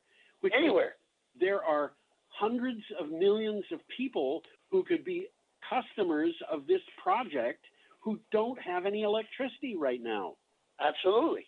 And it'll give Elon Musk a very good reason to supply them with a solar panel, a battery. I mean, that's what he sells. Yeah. And a little bitty computer. And you don't need much of a computer. I mean, the one I use to power this thing, I've actually had it on the show once or twice, but it's bigger than a credit card. Yeah. Okay, we should go on. Let's call progress. We have an item here also we're getting a lot from Clean Technica this week. Have an item from Clean Technica and another picture of tankers. Amazing. Well, the one we're looking at there is full. Yes. Actually, all of those are full. Well, yeah, but there's one that stands out. The other ones, well, there's a lot of tankers in that picture. There's a lot of tankers in that picture. I looked at the video that it came from. There's many tankers out there. Well, the article says there's 35 or more tankers. Yeah. Well, oil tankers lurk off the coast of California. Yeah. The U.S. Coast Guard is monitoring the, quote, increased presence, end quote, of oil tankers that are hanging out in the seas near the ports of Los Angeles and Long Beach. With a collapse in demand for crude oil, these tankers are being used pretty much as floating storage units for barrels of oil. And I want to point out, it costs money to store oil in a place like Cushing, Oklahoma, in a tank that's designed to just be a stationary or oil storage. These things are designed to transport oil, and it is costing somebody a lot of money to have them. They're just sitting there. Yeah. So. Well, the more than 35 tankers carry more than 25 million barrels, which is enough oil to meet the needs of 25% of the Earth's consumption. Amazing. We should probably move on, Tom, unless you've got more on this. No, I think we should. We got a picture of a small hydro plant in New York. Looks like Townsend Dam. You know what it reminds me of is that dam in Hinsdale. Yeah. You know the dam in Hinsdale? Yeah. That dam. Yeah, it does, right in the Connecticut River. No, I'm not talking about the one in the Connecticut River. I'm talking about one that's in the Ashwillet River. Okay. Yeah. I know that one. It does. Right. if you drive into the middle of Hinsdale and you kind of turn right at the post office, there's a dam there on the left. There it is. Looks a bit like this, and it's actually used as a power dam. Did you read the title? I don't think you did. I didn't. U.S. renewables provide more electricity than coal in January and February. Seems like we've touched base on this elsewhere. Yeah. Like Germany. This is from Renewables Now. And you know, I want to point out, a lot of coal is burned in January and February because it's cold. Yeah. And those coal plants are just going to keep going during those months.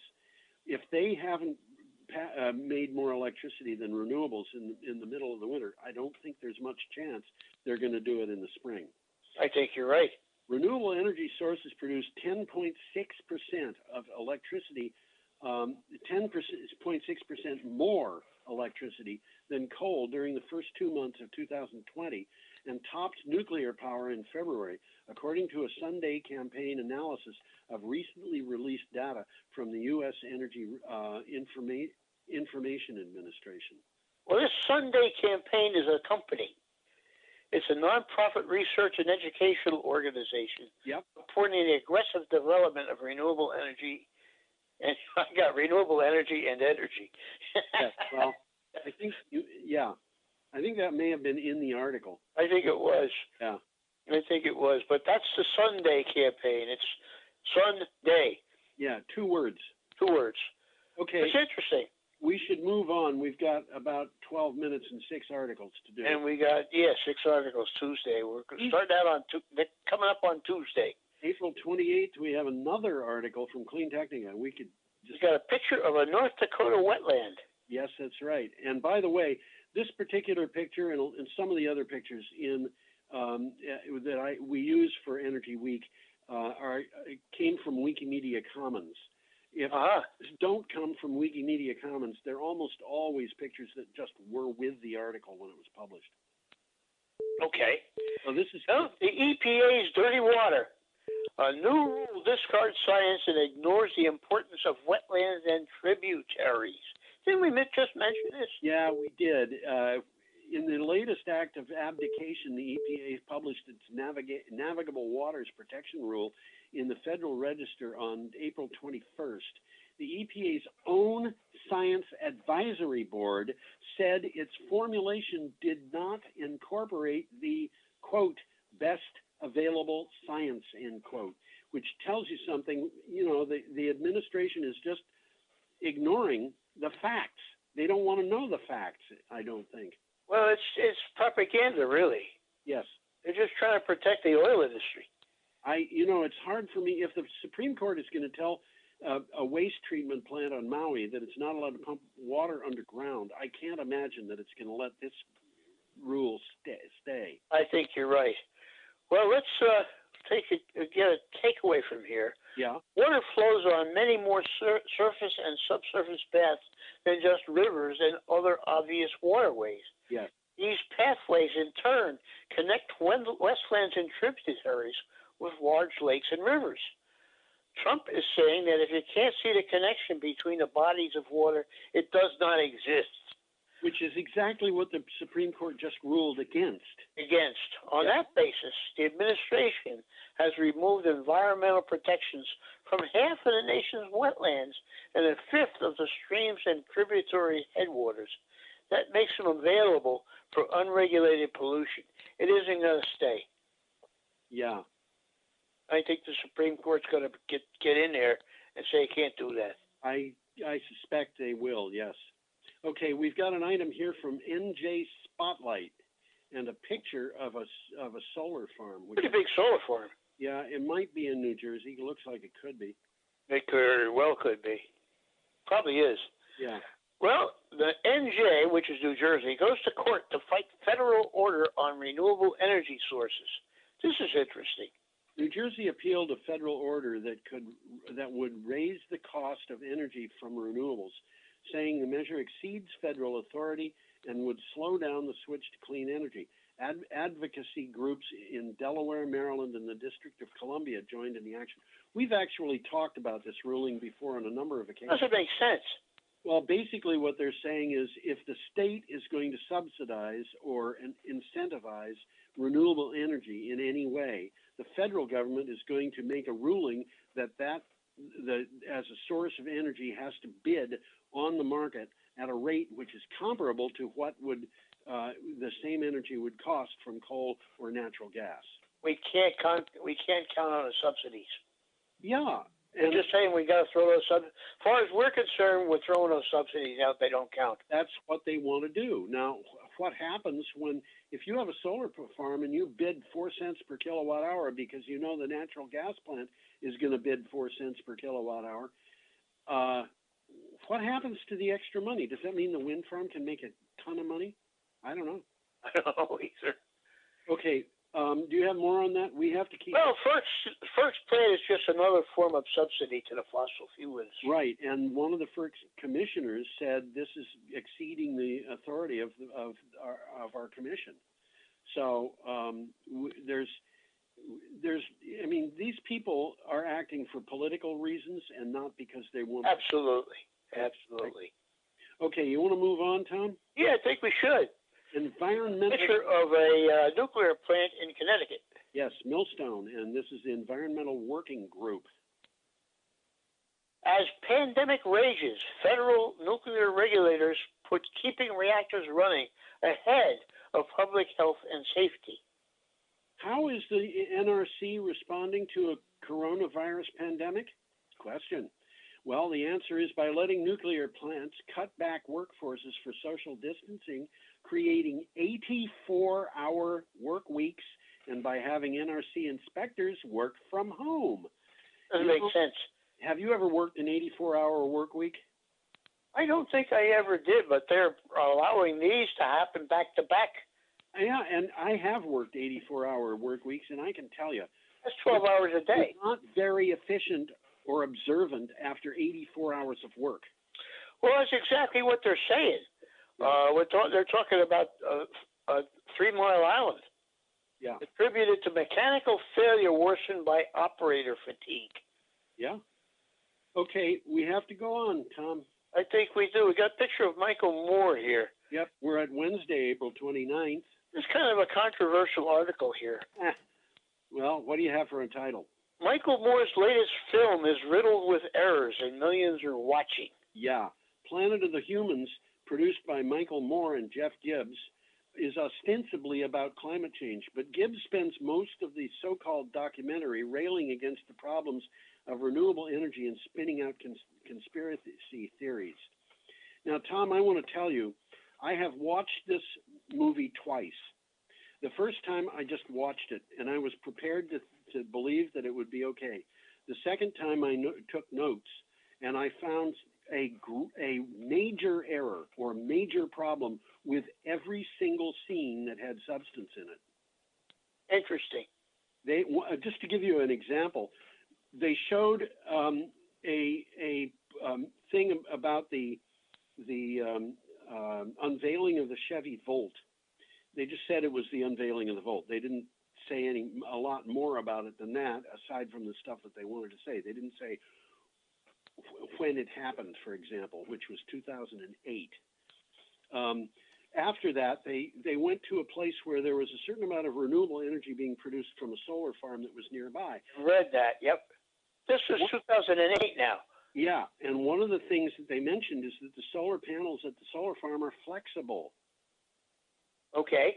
They also cost very little money compared to the amount that it would cost to get the good ones, which the guy who was talking about it said, and I have to say this was facetiously, about $1 million per square inch. It was a fairly large solar farm which powered 10 houses and operated at 8% efficiency, which is 40% of what you would expect to get out of good panels. And the panels were expected to last for 10 years before they'd have to be replaced. They didn't tell you in the film that this is old technology, that you don't buy this stuff on the market when you have solar panels installed at your house, and it really is not just obsolete but irrelevant. Well, this guy had an axe to grind. Yeah. It wasn't Michael Moore that wrote this. It was his buddy there, Gibbs. Michael Moore didn't even write this article. Jeff Gibbs did. But in any case, Gibbs seems to have had a axe to grind. He had an axe to grind. Yeah. This is worth watching, but worth watching with a critical eye. I will repeat, every single substantive scene had a major problem. And the major problems ran the gamut of what you do when you want to put something down. And it includes character assassination. It included obsolete information. It included interviews that were several years old at least. Yeah, like I say, the guy had an agenda. He had an agenda. Okay, our next item, next to the last, is from This is a nice picture. Power Technology. I thought about you saying this is a nice picture the moment I saw it. It's Tulips and Turbines. That's what it is. What do you got for a title? 5 renewable startups getting funding despite coronavirus. Despite slowdowns in renewable energy production caused by the COVID-19 pandemic, people are still investing in renewable energy projects, in particular startups. Power Technology took a look at 5 projects. This is possibly worth looking at. Well, there's a list and a description of these projects in the article. I don't think we have time to really go into them because we don't. We got one more thing to go, and we're running out of time. This last one, MacArthur Wind Farm is the picture, and it is taken from Renew Economy. Well, that's in Australia. It's 420 megawatts, and it's the largest wind farm in the southern hemisphere. Yeah. What do you have for a title? Recipe for cheaper electricity? Try 90% renewables by 2040. A report from energy market analysts Reputex finds that faster shift to a power market dominated by renewable energy and a more aggressive action on climate change, the greater the downward pressure on wholesale electricity prices in the future. Well, that makes sense. It does. Okay, we have come, I think, to the end of our hour. I think we may have a few seconds if you have a takeaway on that. Well, they talked about this being inexplicable, and it's an ideological war to preserve the monopolies against renewable energy. Yes. And it's been a threat of runaway electricity prices, edging out Australia's coal plants too quickly. This is what it says: edging out Australia's coal plants too quickly and with too much cheap wind and power would drive up the price of electricity and make the whole system far less affordable. Nonsense. Yeah. Exact opposite is true. It's the exact opposite. And that's the message that the people who own those plants and operate those plants want you to believe. Exactly. Okay. But, they don't even mention the effect of electric cars, and they're coming. Yeah, I guess they are. Well, Tesla had its sales go up in the first 3 months despite COVID-19. What does that tell you? It tells you that electric cars are coming. Yeah, it sure does. Okay, I guess we're at the end of we're finished. We're at the end of our show, so I'm going to invite everybody to come back next time. Sounds like a plan. Okay, thank you, Tom. Adios. Have a nice week. You too.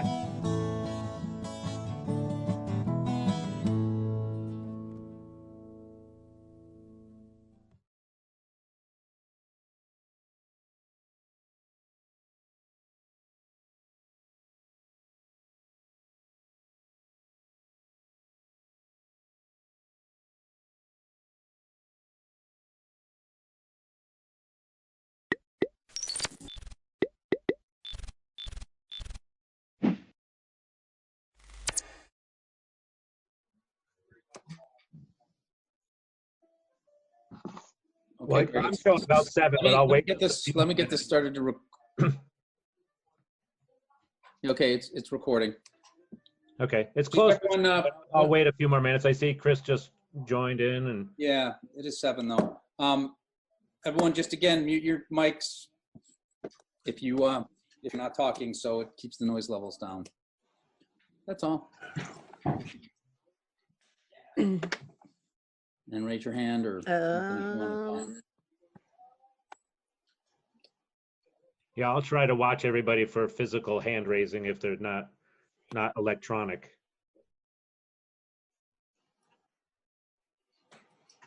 Well, I guess, I mean, we can start. If I don't know if anybody knows of anybody else joining in. I don't know of anybody else.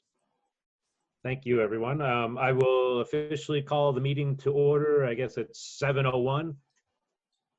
And we'll start by the first item to call for any other additions to the agenda. Anybody? No? All right, so don't hear any. So we'll move on to approve the minutes from the April 13th Select Board meeting. Motion to approve those, or? I'll make a motion to approve the minutes from the April 13th Select Board meeting. Thank you, Tom. And I will second that. All right, thank you, Paul. Any comments or any changes, suggestions? For our first Zoom meeting, I think it went pretty smoothly. Yep, Terry's joining the meeting now. Okay. So we'll hold off for just a second.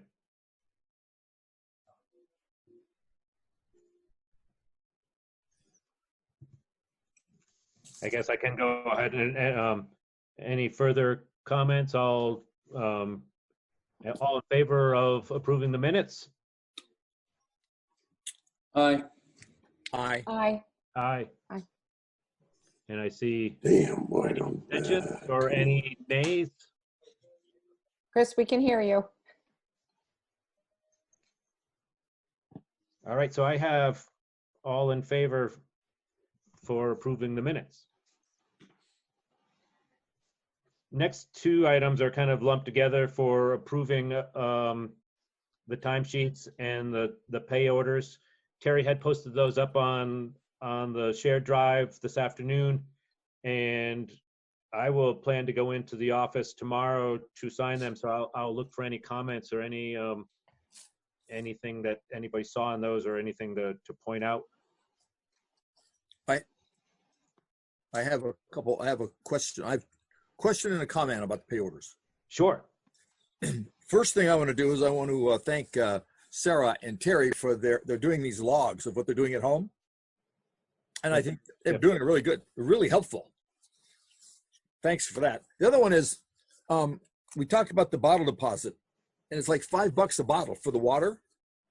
We talked about that 2 weeks ago that they're charging us for them. Oh, there's Sarah's hand up. The reason we didn't get deposits back the last couple of times because 2 months ago it was town meeting, and then this time we didn't leave them out because of the COVID. We have to leave them out for them to take them. So they haven't taken any bottles in the last 2 pickups. So that's why you're not getting a deposit. And I tried to say that last time, but I couldn't. Well, it came out good this time. Yeah, perfectly. The other question on that same topic is we're paying for 2 cooler rentals. Where's the other cooler? At the town garage. They have a cooler at the garage? Okay. Yeah, they take water, the guys do, and they have their own cooler up there. So I we're got paying you. for the one in the office and the one in the garage. Good. Thank you. See how good it is to have you here? Yeah, thank you. That's awesome. And back to the point, just real quick, when Paul and I and Terry and Sarah kind of discussed the office operations, we weren't trying to be big brother or anything like that to say monitor every minute of what they do, but just this kind of a new process, see where some of the stresses might be on the office, how many people are calling in, if, are we addressing everything, those types of things. So it's been super helpful just to kind of get a top line overview of what's going on and phone calls coming into the office and things like that. So super. Not hearing anything else, I will plan to go into the office tomorrow and sign off on those as we set up a few weeks back, and hopefully this will be over soon and we'll be able to approve them normally. So next item, kind of an open topic, I guess, just an update on and discussion on regarding the COVID-19 situation and office operations and town operations and feedback going on in town. And I'll kind of leave that open. I think there's obviously a lot going on, but I don't know of any red flags out there. Any other feedback? I know Chris, it looks like he kind of maybe bopped off the meeting, but he had provided And as Andy alluded to now too, I mean, we're still kind of in the thick of it. I mean, Southern Vermont's still seeing some stuff going on. I think Vermont in general and us, I mean, we're getting through it and doing a good job distancing and things like that. There hasn't been, as far as Chris was aware of, there hadn't been any calls to Neighborhood Connection for volunteer needs in Jamaica. There's, I think at last count, and maybe somebody else knows for sure, but I mean, it was close to 30 people that had volunteered to help out if needed. And I know a number of them are, you know, driving lunches and things like that. So there was quite a few people stepped up, and we thank everybody for that. And so far we haven't had too many stresses of needs. So that's all good. Yeah, that's happening. I delivered a meal today. It's happening. Super. Still going Yeah. on. Yeah. Thank you. Yep. No, Yeah, anybody else there? it's I mean, a small part of it. There's a lot of other people doing a lot more. It's just right. Yeah. definitely Yeah. going on. Yeah. There's so many people doing a lot of things that's unreal. And I probably will have that as just an agenda item going forward, even with no specifics around it. So if anybody has things or there's any concerns, raise those up. So Greg, in this, is this in the topic of sort of the most recent addendum 11 kind of discussion? I was just curious whether Sarah or Terry had gotten any calls for appointments that are now allowed under addendum 10 and 11, or has it been quiet? Yeah, I mean, let them answer that. Sarah, you're on mute. But two so we've had two. I had a guy come in last Thursday, and then I have another appointment this coming Thursday. Okay. So, and it's been fine. He wore a mask, and I just went in the other room while he made copies, and then I told him just to work in the vault, and it was fine. So, perfect. Yeah. And people are, I mean, I would hope they're understanding of all that. Seems like they were. Yeah. Did Yeah. he ask any questions about washing his hands? Did he mind? Nope, doing I that? left the door open, so he just walked right in there and was ready to go. And yep, it was good. Good. Excellent. And Terry, you said it was kind of busy today too, but mostly people calling regarding tax questions and not so many appointment related things.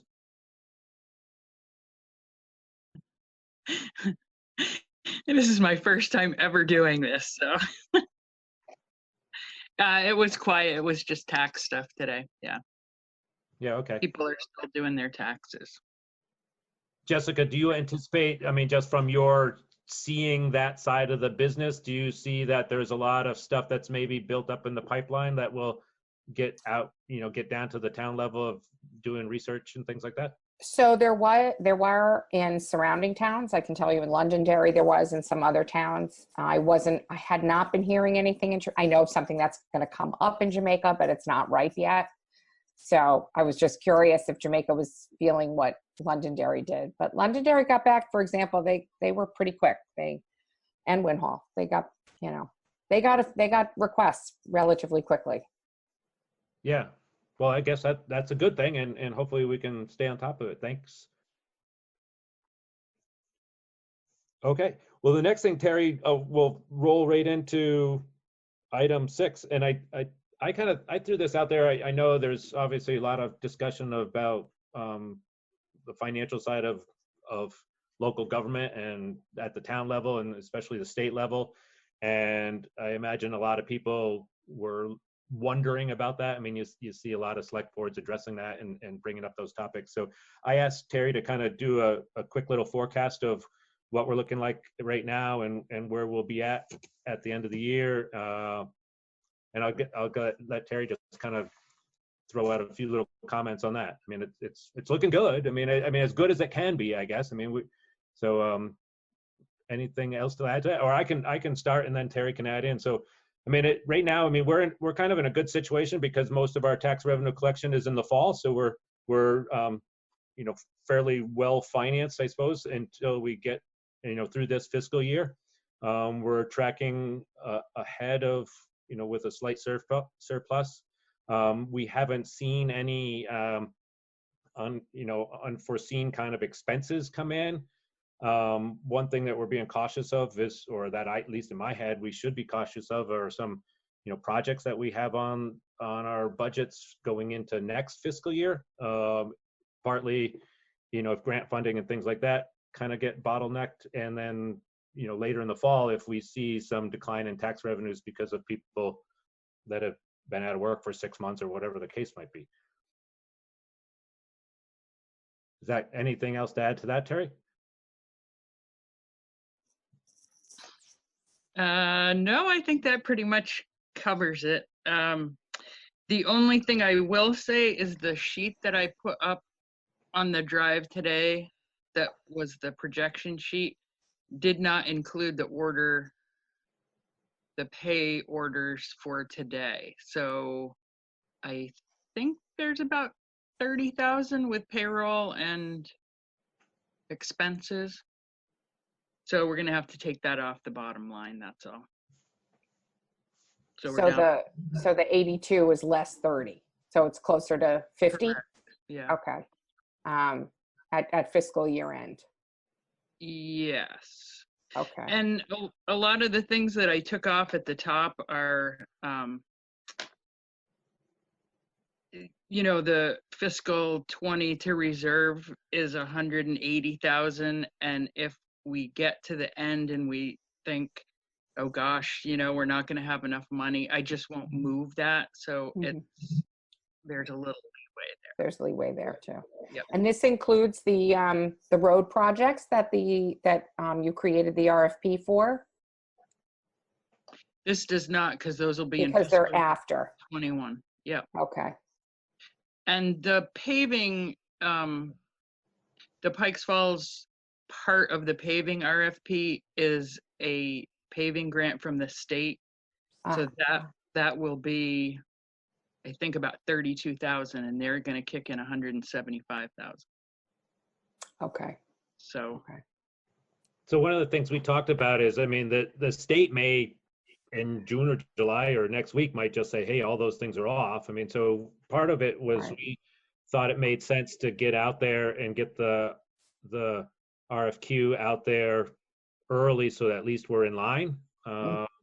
And if something pops up, we're kind of in control and can say that we're going to hold off, or we don't have the financing from the state, or what the case might be, rather than wait and see and be stuck.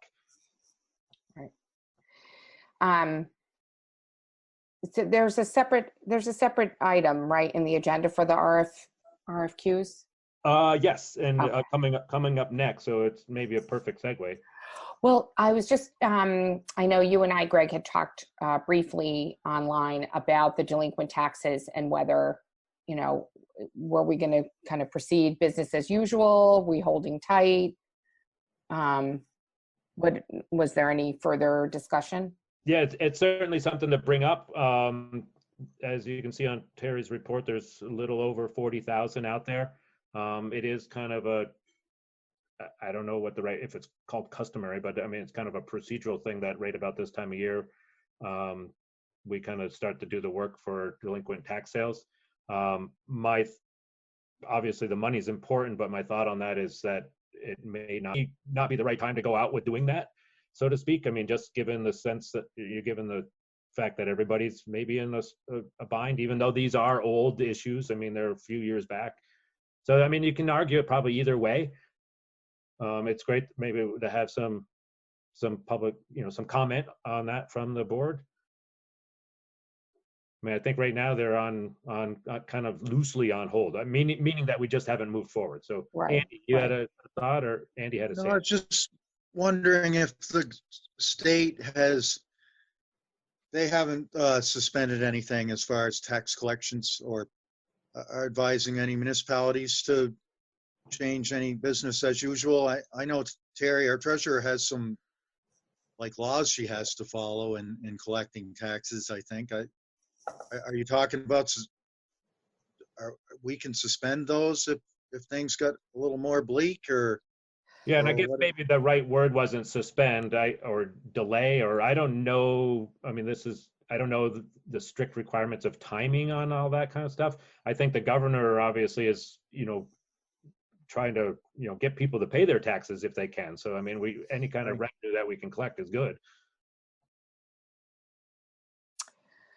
We can get some more detail. We can dig down a little bit on on the content of the 43,000 and get back together again in 2 weeks, as well as to understand there are, in order to waive the taxes or to waive penalties and interest, there does need to be a more formal action that involves a larger group. And we could go over that in a couple weeks. Yeah, Paul, you had a comment then too, and then to Terry. Yeah, the stuff that I've been seeing coming across my desk has led the discussion to kind of suspending the deadlines and the penalty fees, and that's sort of a little bit of a cushion for people, but it still again leaves the onus of paying your taxes and all the other things. They're just sliding the deadline a little bit and sliding and giving us permission to waive the fees. That's the sort of stuff that I've seen come across. But from some other municipalities, those are the steps they're taking, or? This is from the state and VLCT, some of their guidance.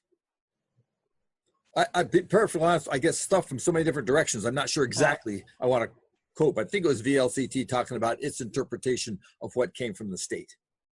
Oh. And we don't know how long this is going to go on. This might get a lot better real soon, or I don't want to I don't think we should jump the gun on projecting how the town collects taxes. They may have to do nothing. Right. Terry, you had something there, Bad? Yeah, I just wanted to say that it's Board of Abatement that can right take the taxes away. But they can only take town taxes away. They cannot abate school taxes, and they can take interest and penalty away on the school portion, but those still have to be paid. They're actually in that $900,000 payment that's got to go to the state by June 1st, I believe. And they haven't put that off as far as I know. Yeah, I haven't heard anything. But I also haven't gotten any requests for abatement from any of these people. Yeah, I wasn't even thinking about abating anything or that decision. I think in our conversation, I think loosely was, do we just kind of hold off on them, whether it's a week or 2 weeks or a month? And like Andy said, I mean, we don't know how long this is going to be. Maybe just move forward. I don't know the whole process. So, I mean, I don't know the legal process, and I don't know if there's any less likelihood of collecting them right now, and that we're maybe just wasting our time. I mean, it's well, it is funny that I had a person call today that wanted to pay partial on their taxes. Yeah. And I got a $4,000 payment the other day. So some people are, and then some people. Yeah. And that doesn't reflect in this number either, because I haven't posted it yet. So. Yeah. So maybe it's just, I mean, this is just a discussion. Maybe there's no action taken, which certainly wasn't on the agenda. So I think. Yeah, agreed. I'll take recommendations. Otherwise, maybe we'll just move forward as we're moving. I like the idea of continuing. His hand up there too, just being I'll go to Lou and then back to Paul. Okay, just from the perspective of the listers, we've been given guidance that we do have an extension if we want to take it to create the abstract, but we do not plan on taking that. We plan on having grievances as normal. They'll be via telephone or by Skype or whatever. And we plan on filing the abstract early in July. So that should be, from the lister's perspective, everything, the grand list should be ready in July. Okay, that's good to know too. Yeah, Paul? I was just saying, I like the idea of pressing forward. I'm against the idea of trying to make plans to deal with an occurrence that hasn't occurred yet. So let's see where it's going, and then we can deal with. It wasn't an agenda. I think it maybe we just kind of we're touching on it, and well worth touching on, just as a town finance issue. Yeah, I agree. That we just continue to move as we are. Yep. Okay. Perfect. Thank you. Good discussion. Thank you, Terry. Yeah. So then on to the RFQs. I did share them. I mean, I think we haven't decided on any, obviously, but we need to be moving these forward. The ones for paving and trash hauling are a little bit bigger. in the scope of what they are. The mowing of the cemeteries is pretty straightforward, and we do every year. Greg? Tom here. So on the cemeteries, Rossonville's not on there. We decided we're not doing Rossonville? I didn't even notice it. I don't think anybody Yeah, decided 'cause anything. I can't remember what we decided on that. You're talking just the monument, or?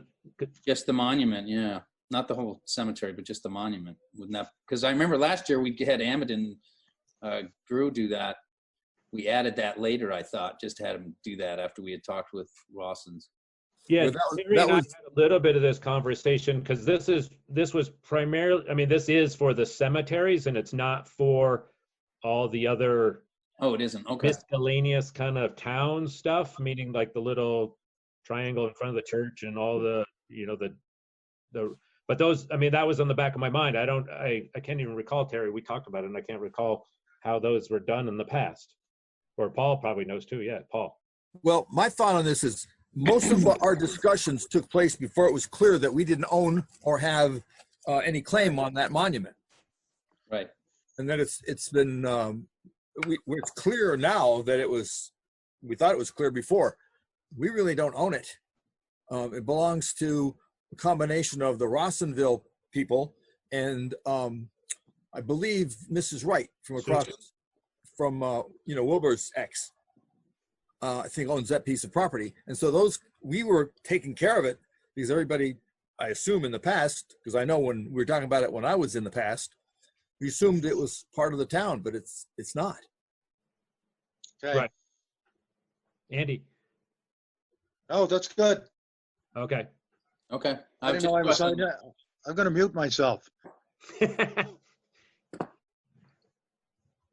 Okay, so this RFQ is for just the mowing of the cemeteries, and there's probably a handful of miscellaneous other things out there.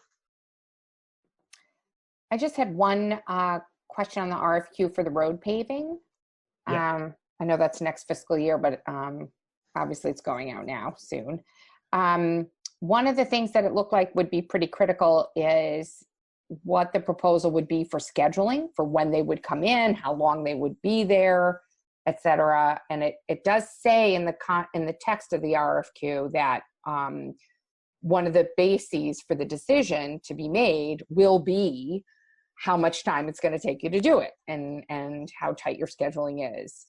But it doesn't actually ask for that. Now, I wasn't sure if I had missed it, but I think if we're going to use that, in fact, just, we should, if we're saying that one of our criteria is the length of time it's going to take them and the scheduling, then we should specifically ask for that information. It's a small fix, but I may have missed it. Yeah, I don't recall either. I don't have it memorized, but if it's in there or not. If you wanted to, if someone had a Word version to send me, then I could search the document. But I think what you sent were PDFs, right? Were they? It could be. No, they were I have Word. the Word document. Oh, they're Word? document. Yeah. Oh, so then it's a quick search. Yeah, I'm browsing it real quick, but obviously I'm not going to see it probably. So I don't recall if that's in there or not. So I mean, the request for this has come out, and if people do request, I mean, we can put that. I mean, the announcement of this has gone out, but if people request a copy of the RFQ, we can certainly add that in, I think. Yeah. Do you remember, Terry? Is it in there? I don't remember seeing it. No. Okay. No. And I'll double check, Terry, after the meeting. I'll search the document. If I find something, I'll let you know. Otherwise, it should just be added. I'm pulling it up right now. Maybe I can answer your question. Yeah, I only have one screen where I am, so I can't. And I already have three tiles open. Yeah, and this too. I mean, this hopefully we, like before we said, we'll get this lined up so that it's ready to go. So we've got a little bit of time to get the details sorted out. All right, I've got it pulled up. What was your question again, Jessica? If there's a specific request for the RFQ provider to specify the length of time each of the projects is going to take them, and kind of and rough scheduling. Yeah, my look at it is only showing just a completion by date of the September. Yeah, that's all I've seen so far. Yeah, I've read through it too. I don't see anything in there about that. Okay, so it's just a quick fix. Just So usually when the bids come in, the contractor brings the bid with them, and you can actually ask them questions. They usually stay for the bid opening. Bless you. This could be something that, I mean, one we at least get I was on mute. answered, work them into a contract. So Right. The only thing is, right, if you're specifically saying that you're going to base your decision on these objective criteria, and one of them is a criteria, you're not asking all the bidders to provide. It's an internal failure. So it's just really a fix. It's not. It just the document itself should stand on its own and be kosher. So you have to ask everybody to provide the same information, that information upon which the town is going to base its decision. That's all. It's literally, you can copy whatever what the words were for how you're going to make your decision, including the scheduling, and just add that into the list of information they have to provide. yeah. Yeah, that's good. Thank you. And then the other main one actually to talk about is the one for the trash hauling and the recyclables. We had started to put that together, and Terry and I were working with Bob, and his name's eluding me, but the executive director of the Wyndham Solid Waste, just to get some feedback from their perspective and other contracts or other RFQs they had sent out. One of his suggestions is that we may want to have a little bit wider window for people to submit bids, because just to get a wider range of people to apply. And the timing seemed tight. It's going to right? be immediate, and they're going to jump right on it, and they're going to know, but then that might short us a little bit and having a wider pool to pick from.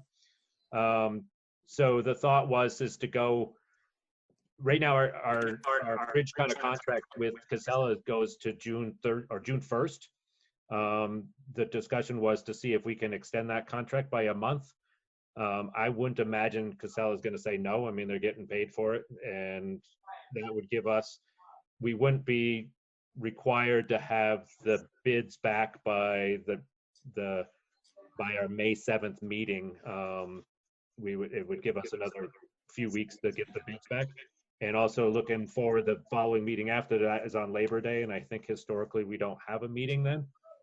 So I don't know what the rest of the board's thoughts are about trying to see if we can extend Casella's contract by a month and then open this up a little bit wider for timing to get the trash bid back.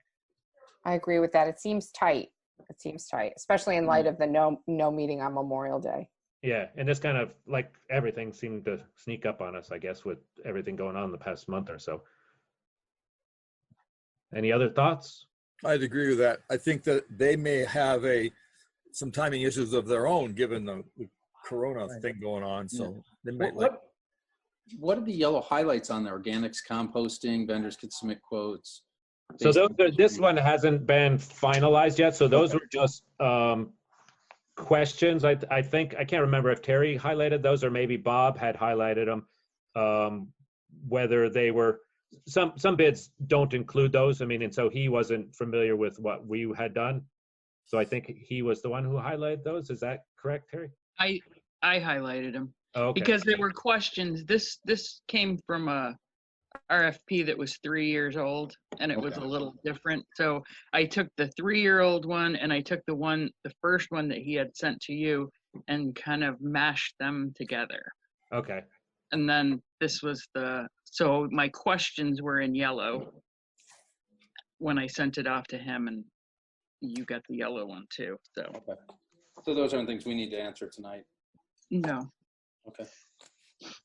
Right, and right now Casella does, I mean, they do the organics also. I mean, Tam had been doing that, and so we would bid those all together. Got it. Okay, so I will contact Casella to see about extending that contract, and then we'll kind of just brush up on this, and I'll share it back out with everybody to see what it looks like, or any other comments on it. Let us know, and Terry can get that one out into the works also. Okay. All right, thank you. Okay, next item 8. Before we move on, take this one. Oh, I'm sorry, Paul. I had my hand up, but it's a tiny Oh, little hand. I didn't see it. Real quick, before we leave the previous conversation about the bids for paving, before we kind of went pretty quickly. In the bid for paving, it's asking for a project completion date as September the 30th. Is that a reasonable time frame given the shutdown of everything for the last couple of months? Was there, what are the reasoning behind that particular date, and is that flexible enough given the current COVID issue? I think it says we can decide. I read it this afternoon. I think it says we can extend it longer, but we'd like it done by the 30th. Is that right? It says without written consent. Yeah, it says will be done without, yeah, it can't go longer without written consent from the select board. I just thought up front it seemed like it might be tight. Well, I mean, if we can change it, what's the big deal? You know, then I don't remember why. Yeah, what was the reasoning behind the 30th September? Well, if we tell them the 30th, it's like me.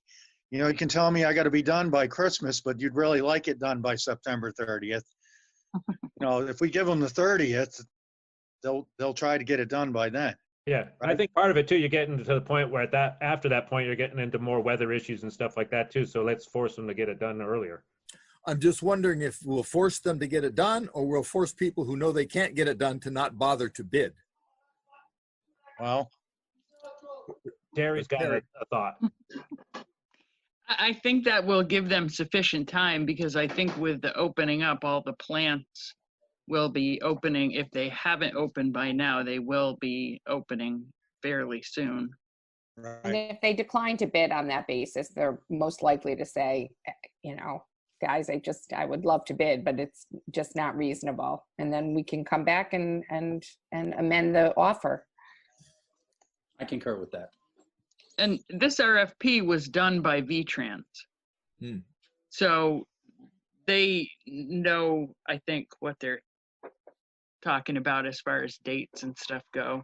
I'm sure their RFP is technical of all the RFPs and the ones that we had the least to do with. So, which is great. Terry, I thought you wrote that second page all by yourself. I'm not looking at the second page, so That's I have no idea what you're talking about. The one with all the tiny little details about. It's really, right. It's really technical. Well, I do have the spreadsheet to figure out how many tons it takes to do a road, if you're interested in some light reading. Okay, that was my question. Good question, though. Yeah. All right. So next item was kind of a bucket of technology related issues. And Tom was going to kind of speak to that. A couple of things this week or last week happened and kind of work through them, but Tom's got more of the detail. We had a rough time with the website. I think some of you know. First off, I want to thank Lou for helping me get it fixed and cleaned up. We went through and he cleaned out all the old JBoss, which is a website that the old website was on. So we've cleaned that up, and so the back end is a little clearer. But a week ago Friday, the website was hacked. What they call an injection, where someone puts in a JavaScript that puts a link in all of the redirects. So when you click on the site, it redirected to some malware. I spent some time looking at it. I spent some time with GoDaddy. We eventually had to purchase a security product from GoDaddy, and then they went in and cleaned it up. So that was an emergency purchase that Greg and I decided on, because the website had to come back up. After that, I went in and I upgraded the website to the latest version of WordPress. So that is now, we're now up at the latest version, and we are running the security. I had asked, and I'm asking the board, I think we should purchase from GoDaddy as well a backup of the site. It's $2 a month or $2.99 a month for a daily backup, just in case this ever happens again. We'll have a backup, because that's one of the concerns, because basically we didn't have anything. So if they couldn't have gotten our site back, we would have lost it and had to start over or start back from some point in the past, which was probably about a year old. So it's $36 a year. It's just added peace of mind if something were to happen or we were to get hacked again. But at this point, the site is up. It's been stable for a couple of days. Sarah, I downloaded a plugin as well. So now the editing looks like the old way.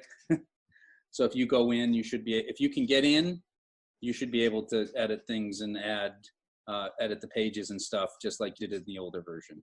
So, but it is still running the 5.4. So that was not a fun exercise, but we got through it. A lot of stops and goes. Yeah.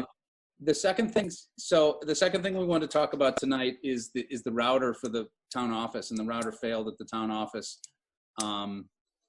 And we're looking at purchasing a new one. I think we have purchased one. I was throwing out an idea that perhaps we want to purchase a system which would allow some remote access. It would allow for multiple access points, so we could have an access point upstairs and downstairs.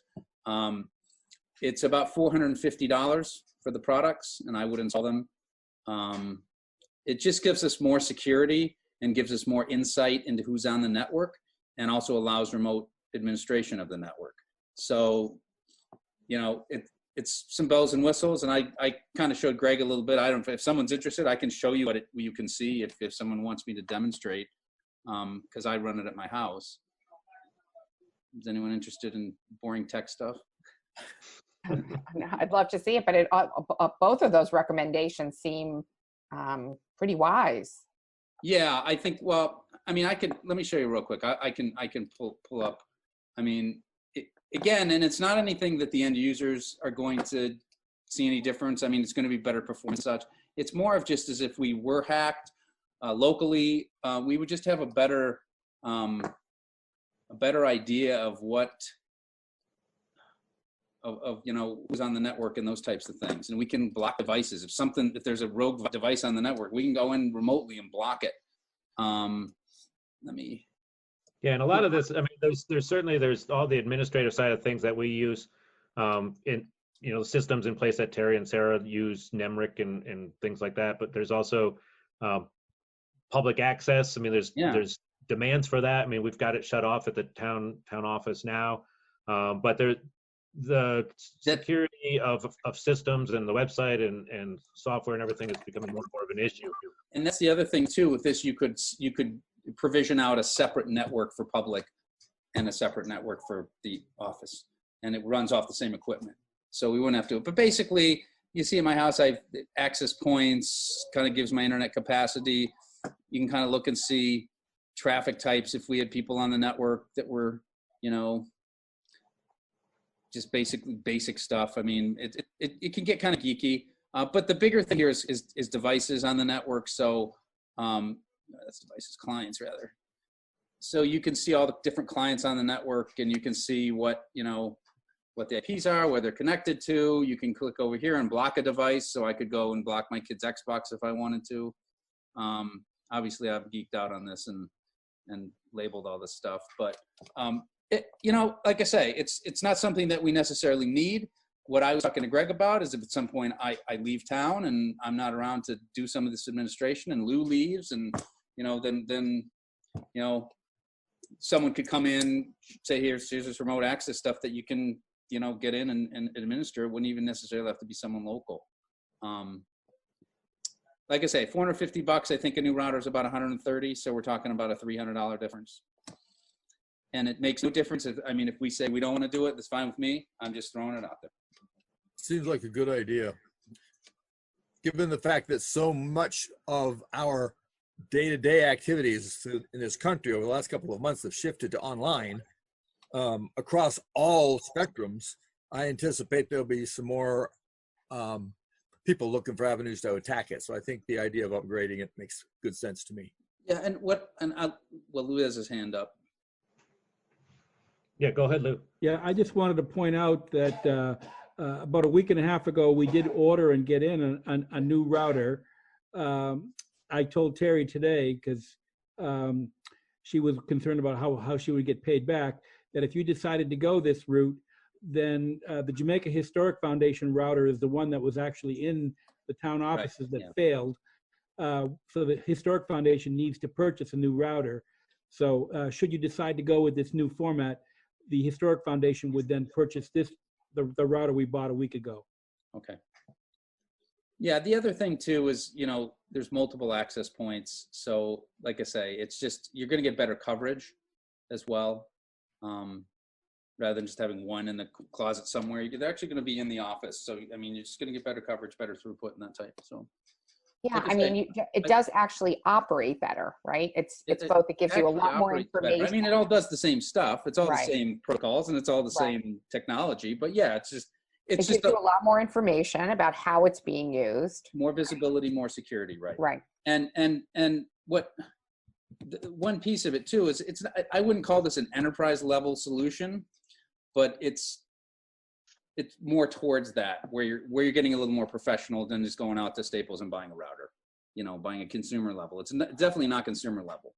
I wouldn't run it at my business per se though, like a college where I'm at, because it's not advanced enough for that. So it's good for small business, and I think that we fit into that category. Mm-hmm. Any other thoughts? I'll entertain a motion to purchase. It's called Ubiquity. Anybody want to make a motion to that regard, or? Sure, let me make a motion. I'll move that we authorize Tom to purchase the appropriate hardware to upgrade our current system. And to purchase the redundant, the $2 a month redundancy of the website. So both, right? Yes. Okay. I second that. Yep. Okay, I've got a second. All in favor, or any other comments? Any other discussion? All in favor of making those purchases? Aye. Aye. Any opposed? So it looks unanimous. Thank you, Tom. One more thing to talk about too is the Windows 10 upgrades. I know we got the 2 new machines for Terry and Sarah. The plan of attack that Lou and I discussed is I have a machine here still that I took from the office a couple months ago.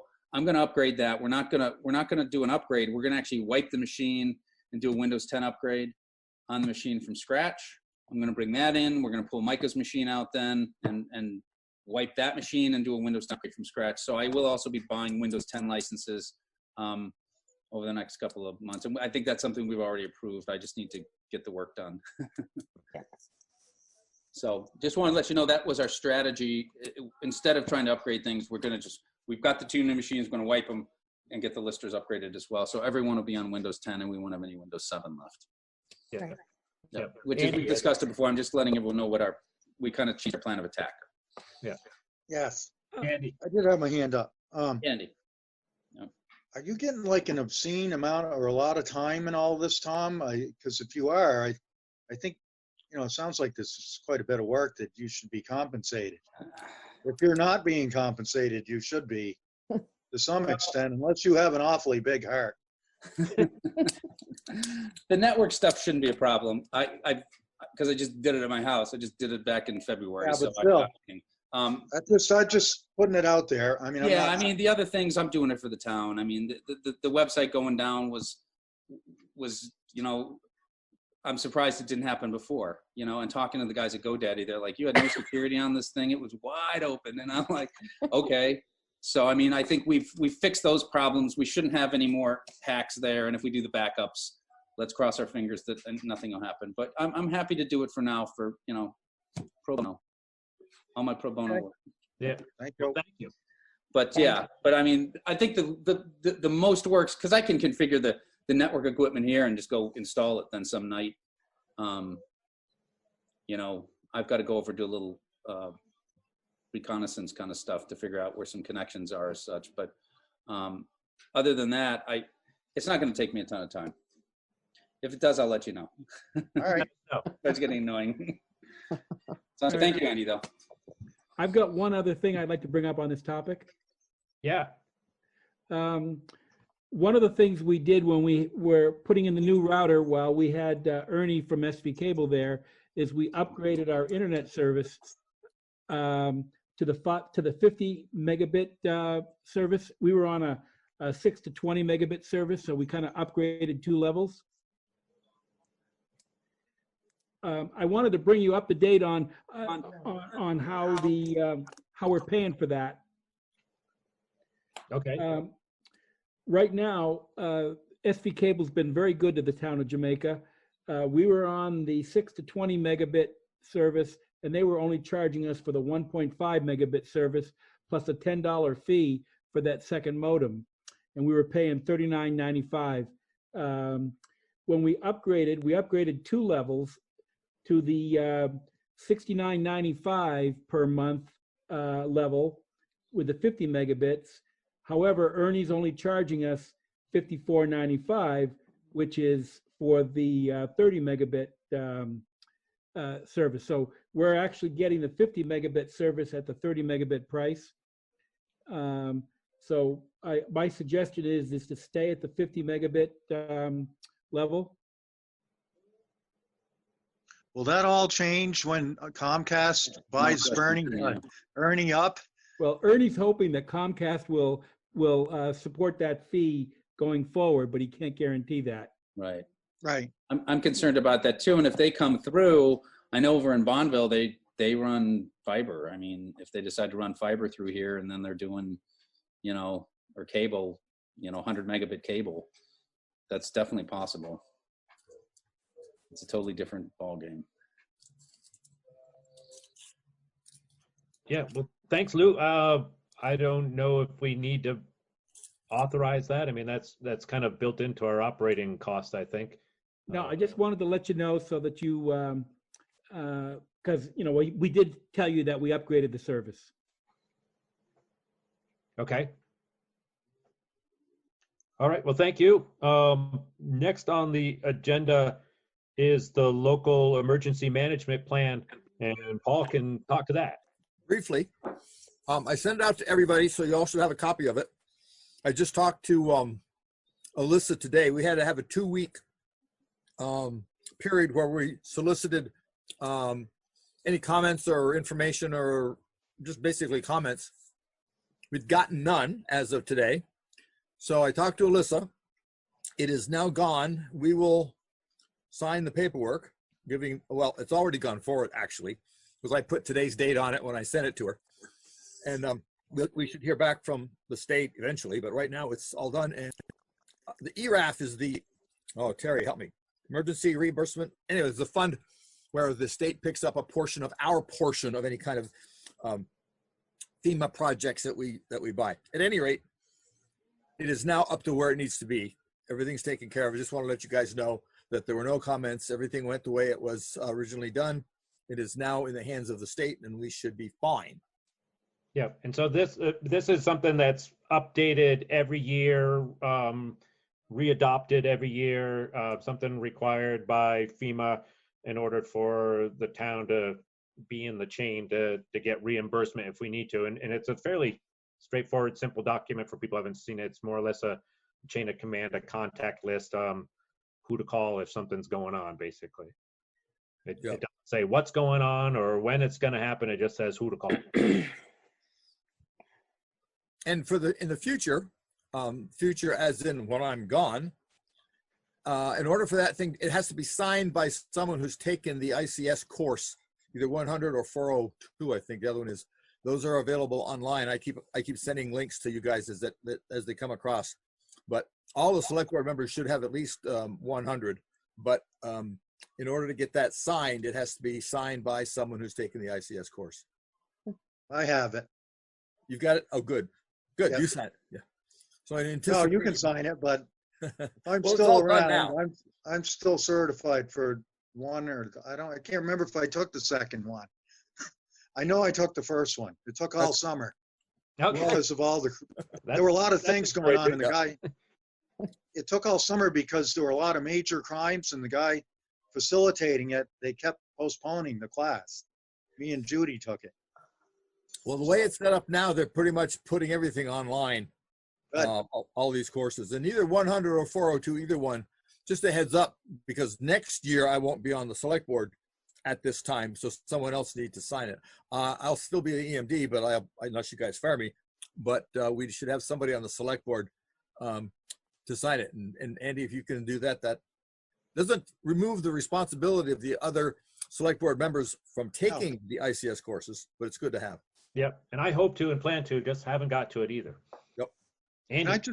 Can I ask a question? Were there other incentives for select board members to take that ICS 100 at least, or did that make us eligible for things, or was it just that one thing? Or I almost think there was some other advantages to a couple of select boards members at least having that certification. I just can't recall what it is. Well, this particular one right now cuts our portion of the, the state's paying 75, we get 25, the state cuts it down to 12.5, 12% or something. So it has a real monetary advantage if we have a disaster. Absent a disaster or any expenses, it's just looks good hanging on your bedroom wall.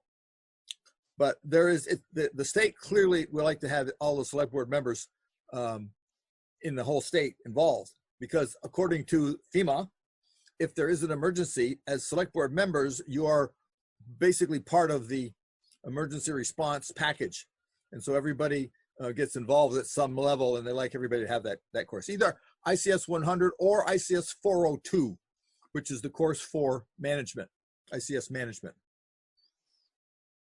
Thank you. Okay, yeah, thank you. Do we need to vote on that to adopt that, or that's just kind of a matter of procedure and it happens? I think it says we need to adopt it. We have to adopt it. Approve it. I will take a motion or accept a motion of. I'll make a motion to accept the local emergency management plan. Second, sorry, I spoke over him.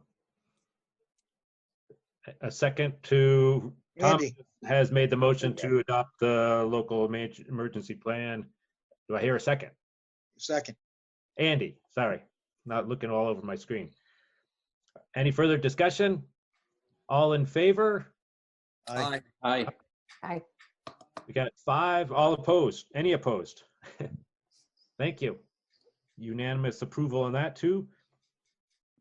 Okay, next on the agenda, an update on the Communication Union District. And I'm glad Chris is on the phone here too, or on the chat. He can help me here. Basically, and thank you, Chris, for kind of continuing to spearhead this. I think maybe at the last meeting, I don't recall, but the survey results came back. The region-wide and in the town of Jamaica, there was significant response to the survey to make it worthwhile, I guess. I mean, move forward with creating a business plan to create a communication union district. So the long-range hope of that is to provide high-speed internet access to those that are underserved or not served. The time frame of that, and they're still working on the same time frame, is to have a business plan out there by the beginning of August, and between now and then work through with communicating that, spreading the word and that kind of thing. And soon after that, and I guess Chris and I had some brief email discussion about the possibility of holding a town vote in September to actually become a founding member of a communication union district, as opposed to just joining an existing one.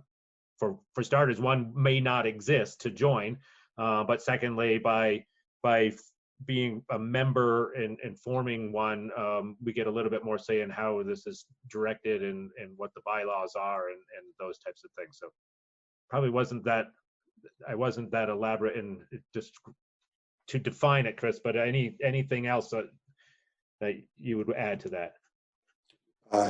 Yeah, the WRC sent an email to us asking 3 questions. And to sum them up, the first was, what kind of information would you like us to provide? The second is, should we stay on schedule given the COVID emergency? And then the third is how likely are your citizens to vote to join the CUD? And I proposed an answer, which I sent to everybody. And so what I would like is for you to either approve it or bark it up or substitute something, but give me something I can answer with.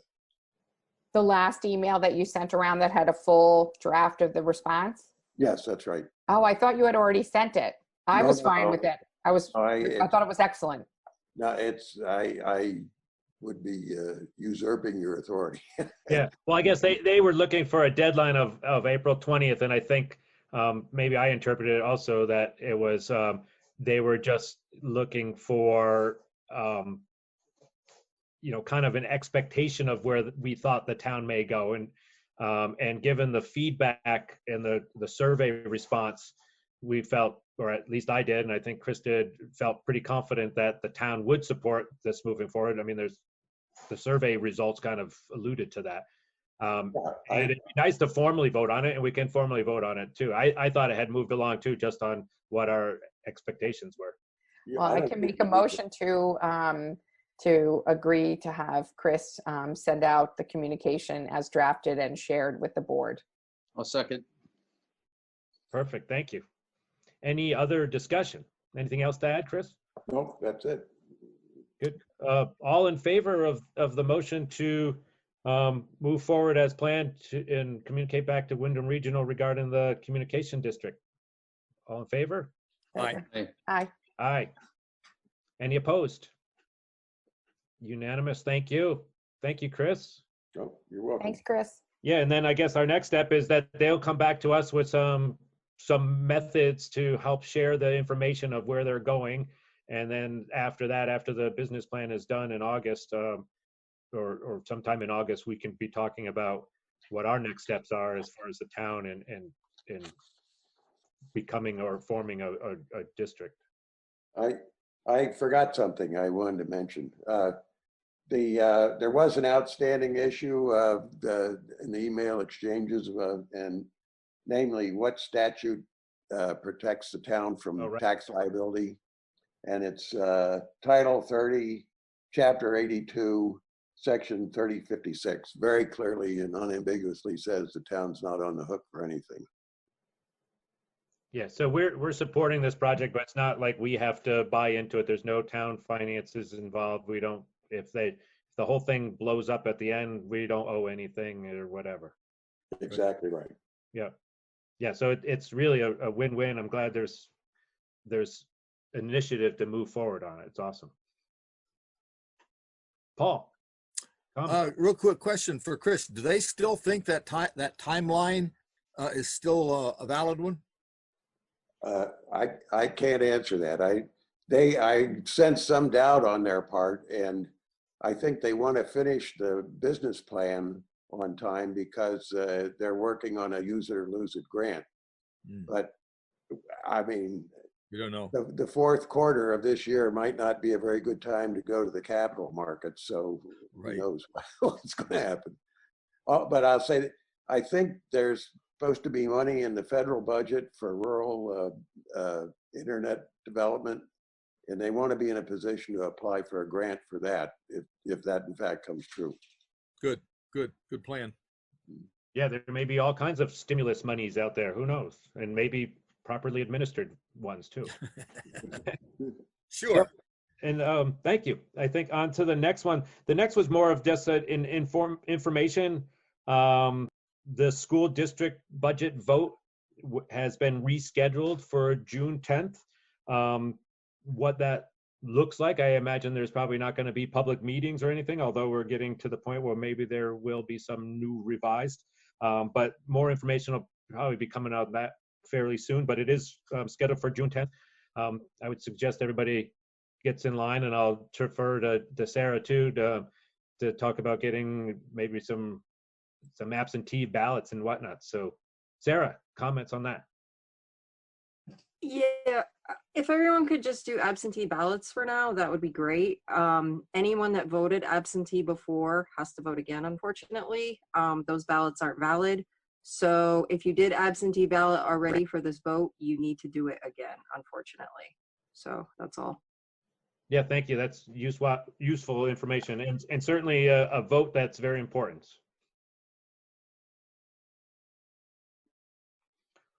Okay, any other comments? Hearing none, take a motion to adjourn. I would make a motion to adjourn. Thank you, Paul. Second by Tom. Second. Thank you, everyone. Very slick meeting here. These are getting to be old hat. Do we have to vote? I'm anxious about this whole internet thing, but We have to vote? oh, all in favor? We don't have to actually vote to adjourn a You meeting. vote to adjourn, no. Thank you, Greg. It was a great agenda and yeah, really good meeting. Great, thank you.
now we're starting live.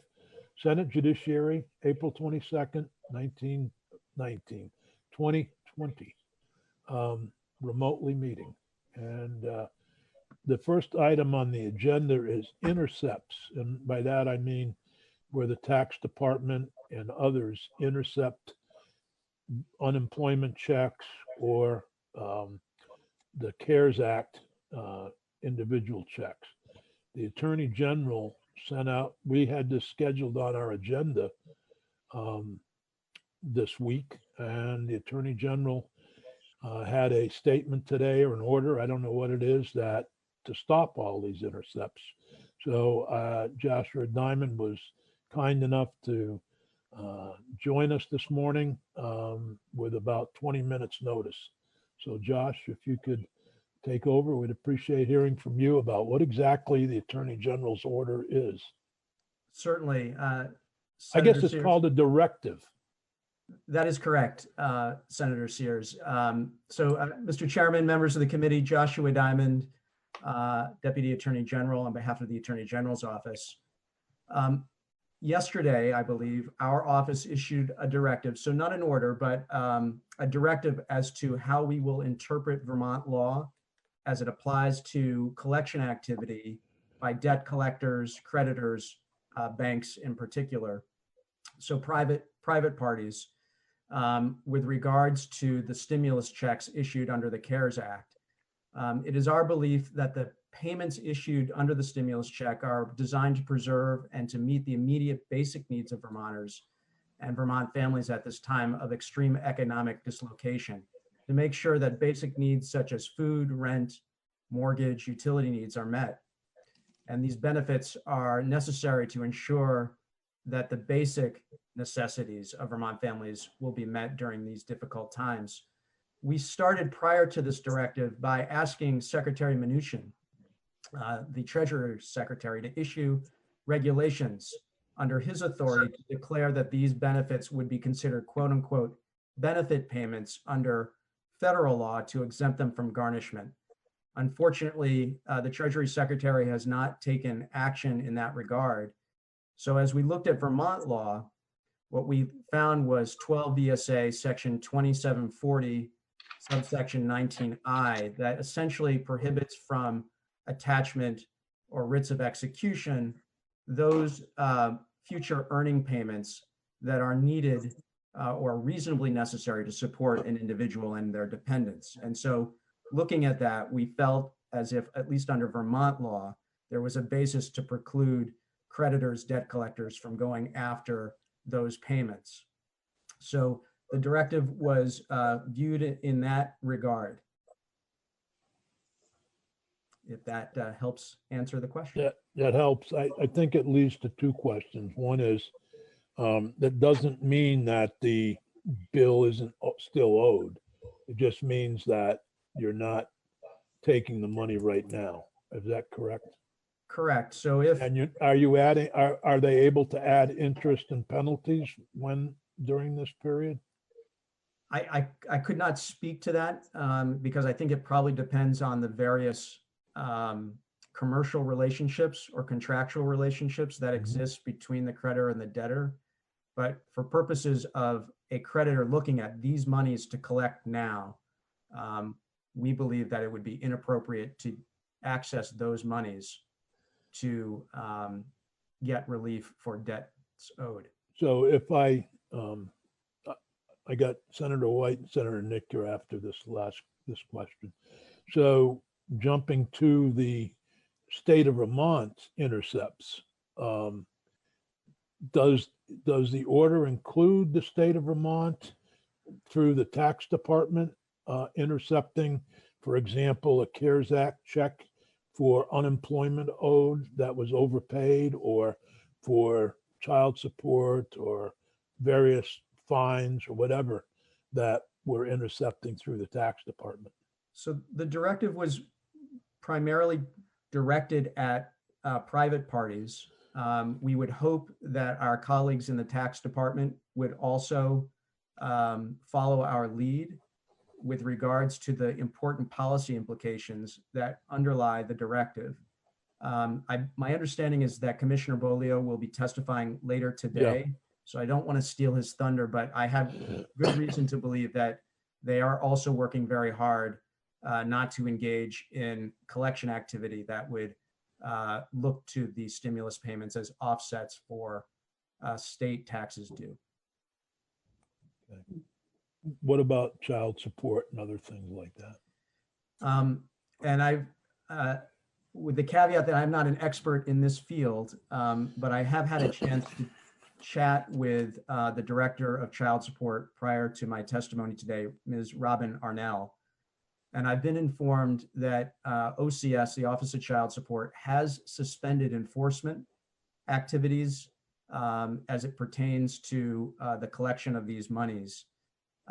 They may be under some type of federal requirement to act in this space, but I would have to defer to her as to the details. But I know Thank that they are grappling with the same issue, trying to address the same policy issues. Thanks, Josh. Is Senator White had a question? Yeah, thank you, Josh. I may have misheard or just not heard, but you referred to the stimulus checks. So in my mind, that's the $1,200 that people are going to be getting. But does this also apply to their unemployment checks? I mean, are you directing the same measures that people not garnish the unemployment checks?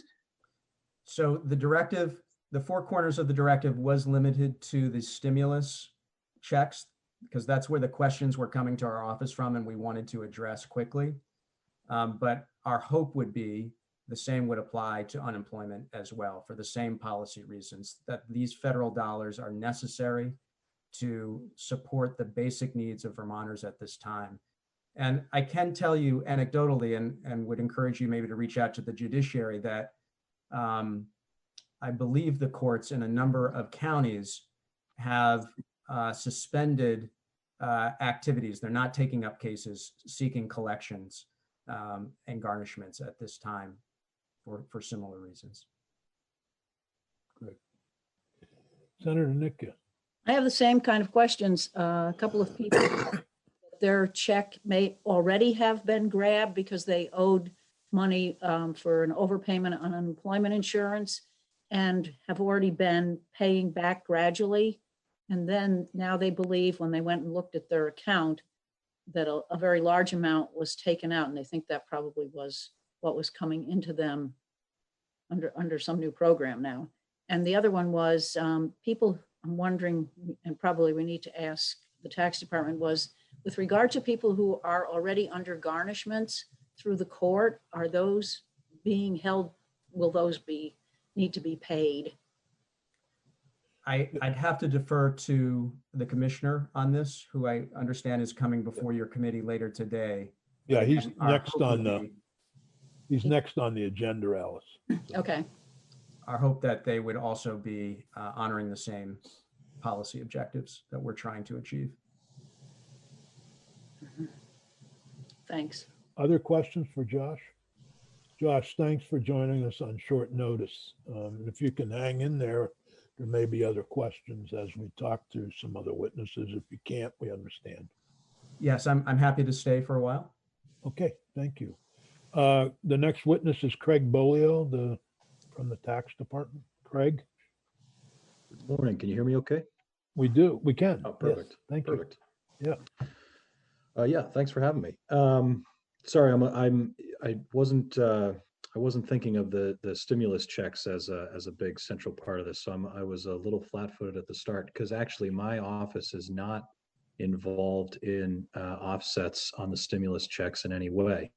So there's no provision to offset it for state taxes. In fact, I think there's a federal provision that you can't offset it for state taxes. There may be other provisions. I'd also talked to Robin Arnell at the Office of Child Support, and my understanding is that there may be some federal provisions for offset in other departments, but if there are, they're going directly from the federal government to those departments. So none of the stimulus money is actually going through my department to be offset in any way. When we're talking about just ordinary state tax refunds, our interpretation of the law is that I don't have discretion to stop external intercepts. So I'm looking at under Title 32, Chapter 151 and Subchapter 12 lays out a lot of the procedures for external intercepts. And I'm specifically looking at 5933 and 5934 subsection B in both of those. Both of them are a shall. And so it provides an opportunity for other state agencies and some non-state entities to certify debt to us. And then once it is certified, the tax commissioner shall send offsets to those areas. So should we want to stop that for state refunds that are going out now, I do believe that would require some legislative intervention. I spoke with Senate Finance actually on this same topic yesterday. You know, the one message that I would share with the committee is similar to what I shared yesterday, which is to make sure that we're being thoughtful on which ones we want to stop and which ones we don't. We have probably, I think we have over 20 unique partners. And, you know, our three largest partners in terms of money that we send to them is Vermont Judiciary. But then after that is Office of Child Support and Vermont State Colleges. And then number 4 is the Vermont Restitution Unit. And so I don't know all the inner workings of how the restitution money is used, but in talking with the Office of Child Support, it does sound like much of the money that comes from intercepts goes directly to caregivers there and is not retained by situations where the state is the caregiver.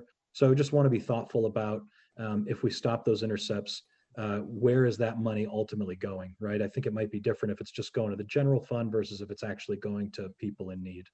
But I would just recommend the committee and the legislature talk to those agencies who are getting that intercept money to make sure that we all understand the implications. Greg, Senator Baruth has a question. Sure. Just quickly, a little follow-up on I was surprised to hear that the state colleges were the third recipient. Is that for anything owed to the state colleges, i.e., you know, tuition that someone hasn't been able to come up with, or university fees? What would that be? I can't speak in great detail to that. Often it can be private student loans that have been issued by the college as well, but it may be fees, it may be a whole hodgepodge of things. Unfortunately, I'd have to defer to them to really know the details of that. We just get the debt, but from many agencies, we don't necessarily get a lot of details of what compromises that debt. Could I ask a favor? If you could just send me offline as chair of Senate Education, we're deeply involved in the state colleges now. So any information about how their finances work is of interest to me. If you could just let me know how much that stream is and what sorts of debt it might be encompassing, I'd really appreciate it. Yeah, I believe the amounts we send are public. I'll verify that and I'll send you whatever information I'm able to. Thank you. It does lead to another question, Craig, and that is, are these amounts like set so that they've been negotiated with the payer, that I'll pay $100 a month or $100 a week or something of that nature? Or do we just intercept the entire payment when it's something like the CARES Act or unemployment or a lottery winning?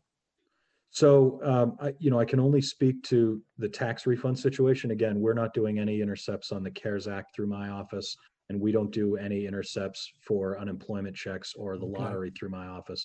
When it comes to what the tax department does, we get a full debt file that's supposed to be certified and final from the agency. So they've exhausted administrative remedies.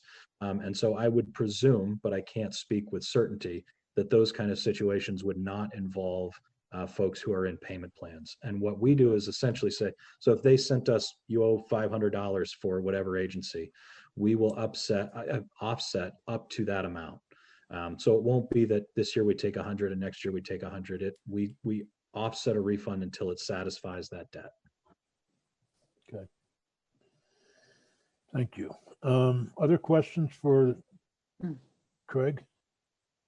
Thank you, Craig. The next witness is thanks for having me, Gable. Thank you for joining us. Pat Gable and Greg Mosley from the courts. And I don't know, good morning. Pat sent a memo that's on the website. So maybe you can, I can get back to that if I'm able to get back into my, Is there a picture of it that someone can put on the screen?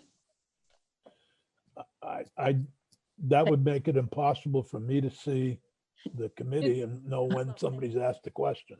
Alice, Why don't you just, if you why go don't- into your documents for today's calendar, under the committee website, it's Yeah. right there. I know, but Alice wanted it on the screen, and if I put it on the screen, Oh, maybe then I wouldn't be able to see people. No, if Rika, would you like me to email it to you? no. I'll see if I can go on my phone to the website. Okay, Pat, do you want to talk a Oh, little bit about what you call judicial offsets? Yes, and I'm going to just speak briefly before I turn it over to Greg Mosley. Greg is our Chief of Finance and Administration. In fact, I think he may have testified before your committee before on these kinds of issues. And before he joined us, he worked for the tax department, so he may have some unique insights there. Yeah. What I wanted to say is that when you do have a chance to look at the memo, you'll see that prior to 2017, the way that the Vermont judiciary collected monies owed, and these are mostly criminal fines and judicial bureau civil collections, we had a number of different methods to do that. And over time, for policy reasons, the legislature has reduced the number of ways that we could motivate people to pay. And as you know, the judiciary doesn't take a position on policy issues like that. But what it has done is essentially left tax intercepts as the chief way that we are able to collect if we are not able to collect monies through administrative means. And in the letter that Greg will explain in a minute, it identifies the process, which is we collect money, but then based on legislation, that money gets sent off to all different kinds of agencies, a couple of nonprofits, some of it comes to us. And so we are a collector, and then we disseminate monies. And a number of years ago, I would say maybe 3 or 4 years ago, the legislature really had a big push to get us to increase collections. So as time has gone on, and for various policy reasons, the ability to motivate people to pay has gone down again. And when I turn it over to Greg, he can explain the mechanics of how that works. I would just like to say, from the judiciary's point of view, we leave to the legislature and sometimes the executive branch, depending on jurisdiction, the policy choices about what to do. And so it really is up to the legislature to decide whether they want us to stop sending accounts to the tax department for collection or not. And we'll obviously follow the policy. The other thing that's laid out in the letter is what the impact of that would be, particularly on the judiciary. Sorry. The question isn't whether the person still owes it and it should be collected. The question is whether the CARES Act $1,200 should be used as a special item to using that money to collect an old fine or whatever it might be that you're seeking to collect. Should the entire $1,200, if the person owed, say, $2,000, should the entire $1,200 be attached? And the other question is, should those special $600 a week unemployment checks be also attached? The question isn't whether or not the person should still owe the money, and that if they got a tax refund or something coming, that we should treat that the way we do all of those issues. And if they're on a weekly, they should continue to pay that if they can. The real problem here is these funds were set up for a different purpose. So that's what we're looking at. We've had I think all of us have had concerns expressed by constituents about having some of that CARES Act money taken. Much of it's already gone, as I understand it. So I'm not sure. At least that's what we've been told, and I don't know for sure that that's the case. So I don't know if that's a different question. I don't think anybody's proposing stopping the collection. It's the question of whether we should be using the $600 a week federal check or the $1,200 special CARES Act. And and I'm kind of following what the Attorney General's directive says. So, Is that helpful? So as Greg will explain in a minute, we don't have a constant collection stream going to the tax department. We send accounts to the tax department at certain times of the year, and then after that, it's over to them. But maybe this would be a good time for me to turn it over to Greg, and he can talk a little bit about the mechanics of how that works. You know, obviously, again, the judiciary doesn't take a position on that. We are, prepared to follow whatever policy the legislature and the I just want to make clear to anybody that may be listening in that we're not looking to forgive indebtedness to the state of Vermont or to whomever. The question is, should we be using those special checks that are designed to allow people to live during this difficult time? So I can explain a little bit about how the judicial offset works, and I can clarify for everybody that we are not offsetting the CARES Act money, the $1,200, and we're not offsetting any unemployment money that goes out as well. So the only thing that the judiciary does is we send our debts over to the tax department, and they will offset state tax refund money only. So there is no concern about the CARES Act money or unemployment money. Well, I'm curious as to what happened to those people's monies. I'm not aware that anybody at the state level is able to intercept the federal dollars. I think that's happening. If it's happening, it's probably happening at the federal level. And I don't know much about how that works. I can explain a little bit about the judicial offsets and where that money goes and who's impacted by it. Yeah, please.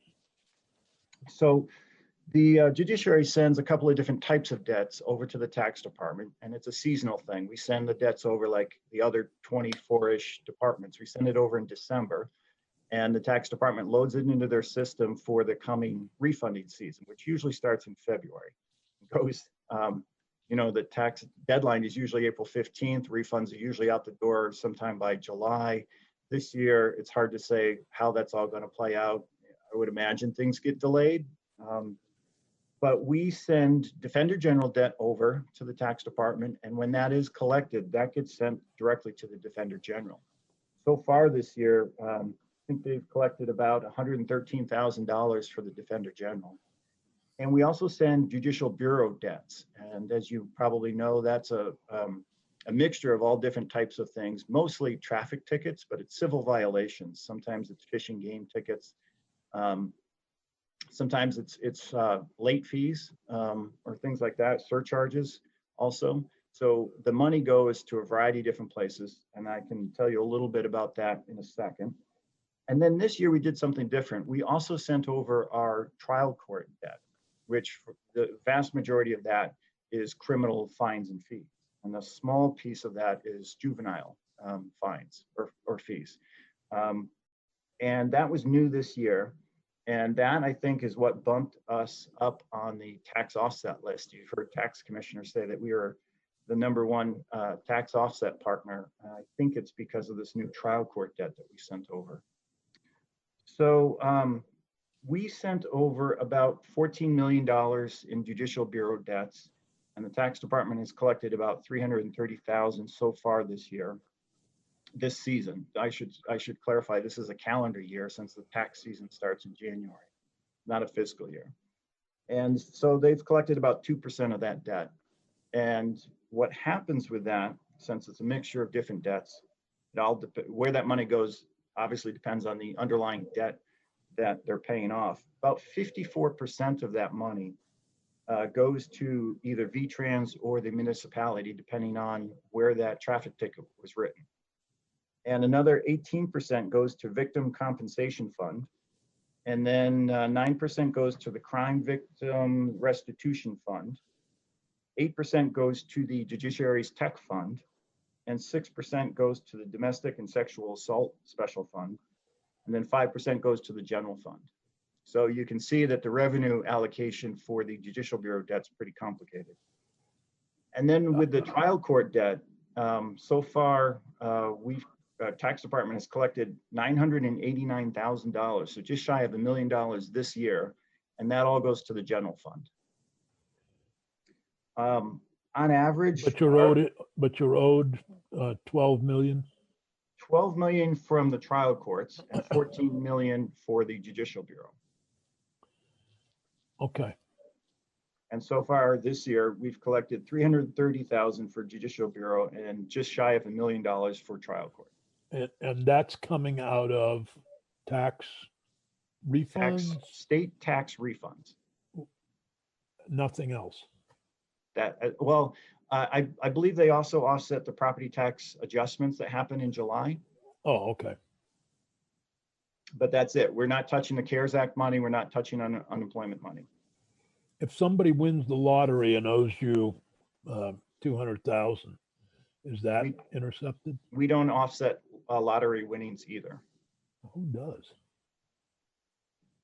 I would check with finance and management. I think if you're a vendor doing work with the state, or you owe the state money as a vendor, I think that they'll intercept almost any vision payment.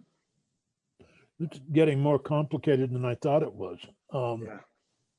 I'm trying to figure out who took their money. You know, the one other thing that I would add with the Judicial Bureau debts is that the tax offset has grown considerably in the last few years. It was just 2 years ago, if you look at calendar year 17, for example, we collected about $700,000 for Judicial Bureau, and we didn't have trial court debt in there at all at the time.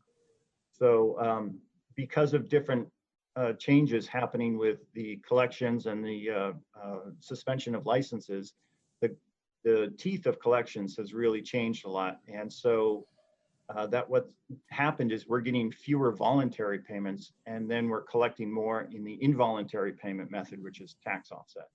And so that went from 700,000 to last year we collected 1.4 million just for Judicial Bureau. Wow. And so it pretty much doubled. And now if you take that plus the trial court, which is the new debt, we're at $1 million for this year. So it's a big collection tool for the judiciary, but it's only taking money from state income tax refunds. Thank you. Questions for Greg or Pat? It's been very helpful, but I almost feel like I don't have the right person. Maybe it is child support. I know that I can remember writing bills. I don't know if Michelle can remember, on child support and the collection of child support over the years. So I recollect something about child support being allowed to be taken out of the CARES Act funds, the $1,200. But, and if that's going directly to the care of the child, I suppose that's, that's one thing. If it's going to the state, that's another. But we probably need to hear from Robin Arnell and some others to figure out. You had a constituent who had money taken out of the CARES Act. Am I correct, Senator Nika? We had two people. Dick McCormick had a person whom he referred to who was under the gun for that. And also Senator Ash sent us a letter from a constituent of his who was worried that she thinks she already had something taken and is worried that the rest of it will be taken. I think that's what that letter said. Well, but where that happened, those persons who received the direct deposit have presumably already received it. Mine was in my account on Saturday, I think, or Friday last week. Right. I was thinking of the unemployment insurance on those, Yeah, that had been, that, in other words, that their unemployment insurance money that they're to get now because they've been laid off because of COVID, that money Yeah. has been taken. Josh, do you have any thoughts on whom we should hear from on this? You need to unmute yourself, Josh. I'm sorry, is the question with regards to child Are support? there other people that we should hear from that you can think of on this subject that you didn't get in your directive? I think certainly talking to the folks from the Office of Child Support would be helpful. So to the extent that there are federal offsets that are beyond the control of the state, and they may be able to speak to that with more clarity than I could. So this is basically the testimony, if I can summarize, the court as well as the tax department are not touching either of those categories. And the directive from the Attorney General is that private businesses, banks, and so forth aren't supposed to either. That is correct. So who's doing it? So Michelle, can you look into this for our next meeting as to who Sure. else might be doing this under statute that has the ability to do that? Sure. I wonder if Adam Gresham would have any details. He may. Might be a source. Senator Sears, can I just get a clarification? Because I'm just now coming to this issue. So the issue is that if people who are receiving their CARES Act check through a direct deposit, but that it's not actually $1,200 that's going in, but maybe like $600 or $900, so it's already been garnished before it hits their account? That's the allegation, yes. And so there's no way that the recipient of the CARES Act funds they're not seeing who is debiting that money, or they can't tell who's garnishing it or anything like that. That's my understanding. And I also, some people may not get the entire $1,200 when the check comes in the mail that are not under direct deposit. And the concern is additionally that will some of those people who are now collecting the $600 a week in enhanced unemployment have those funds attached as well? Right. So shouldn't we be talking to some, I guess I'm just wondering, it's sounding more like it's not something necessarily at the state level, but something that's happening with regard to an existing judgment or something happening that people have with the federal fund. So before it ever gets done. Or I suppose it could be a judgment in small claims court. For example, you've had a judgment against you in small claims. I don't know if they can do that. For example, you didn't pay your credit card bill, and the credit card company takes you to small claims court for the $4,000, let's say. And would that be also in it? I don't know these answers. And right. Senator White. So I think we need to be clear from the people who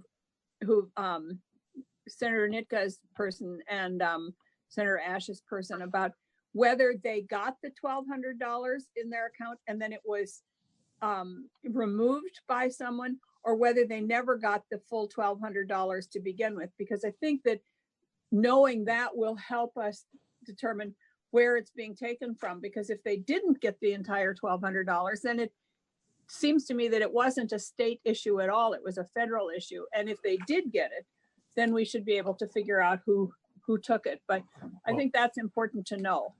Senator McCormick said that his constituent and Senator Nitka's constituent had the money removed because they were overpaid unemployment in the past, and they were making that up, and that's where the money went. But did he get the full 1,200 and then it was removed? I think we need to know that. Well, I think we need to know who took it.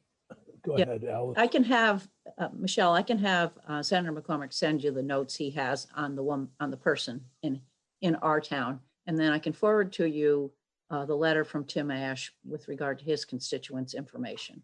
That would be helpful. It's basically it's a unemployment insurance issue whereby, you know, they're getting unemployment now. As I say, the one person had been paying off an overpayment, but now suddenly what she thinks is the additional new unemployment money suddenly was grabbed, like the whole thing.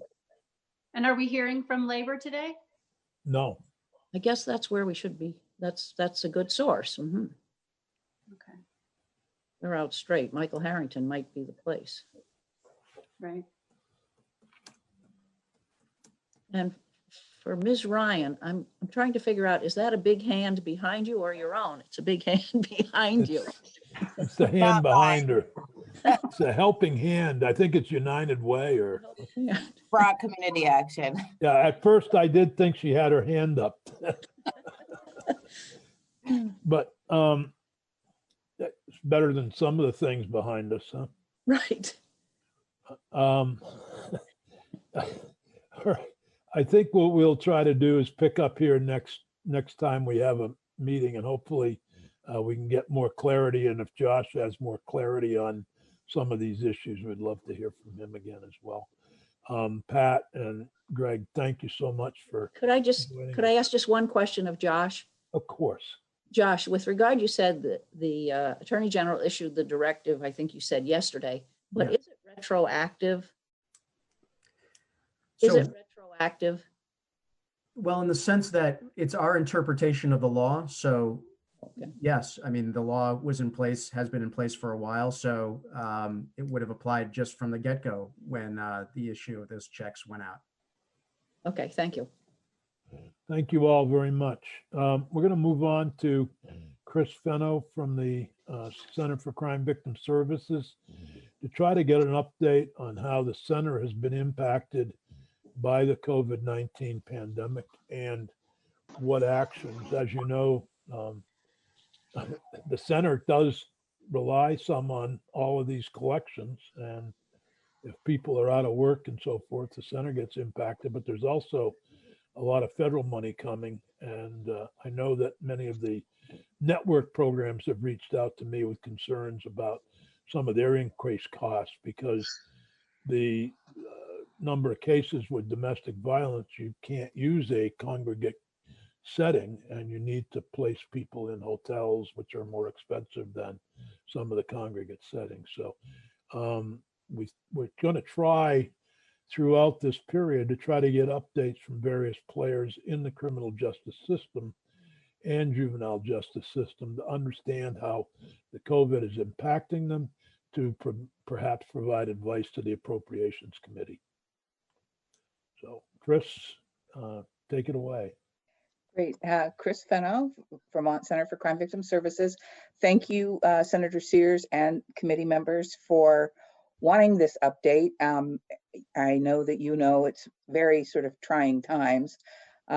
Unfortunately, crime doesn't stop when people, I mean, I guess nationally there is some trends that crime is not happening as much, but the kinds of crimes that continue to happen are somewhat exacerbated by being in the house with potentially the person who has been abusing you. So you probably all know that there have been, since the virus sort of hit, there have been a number of murders, which happens to be for the center, one of our largest allocation that goes out is for families of homicide victims, because there's usually multiple family members that are eligible, and each of them can get up to $10,000. So if there's 5 immediate family members, it's $50,000 potentially. So that kind of continues.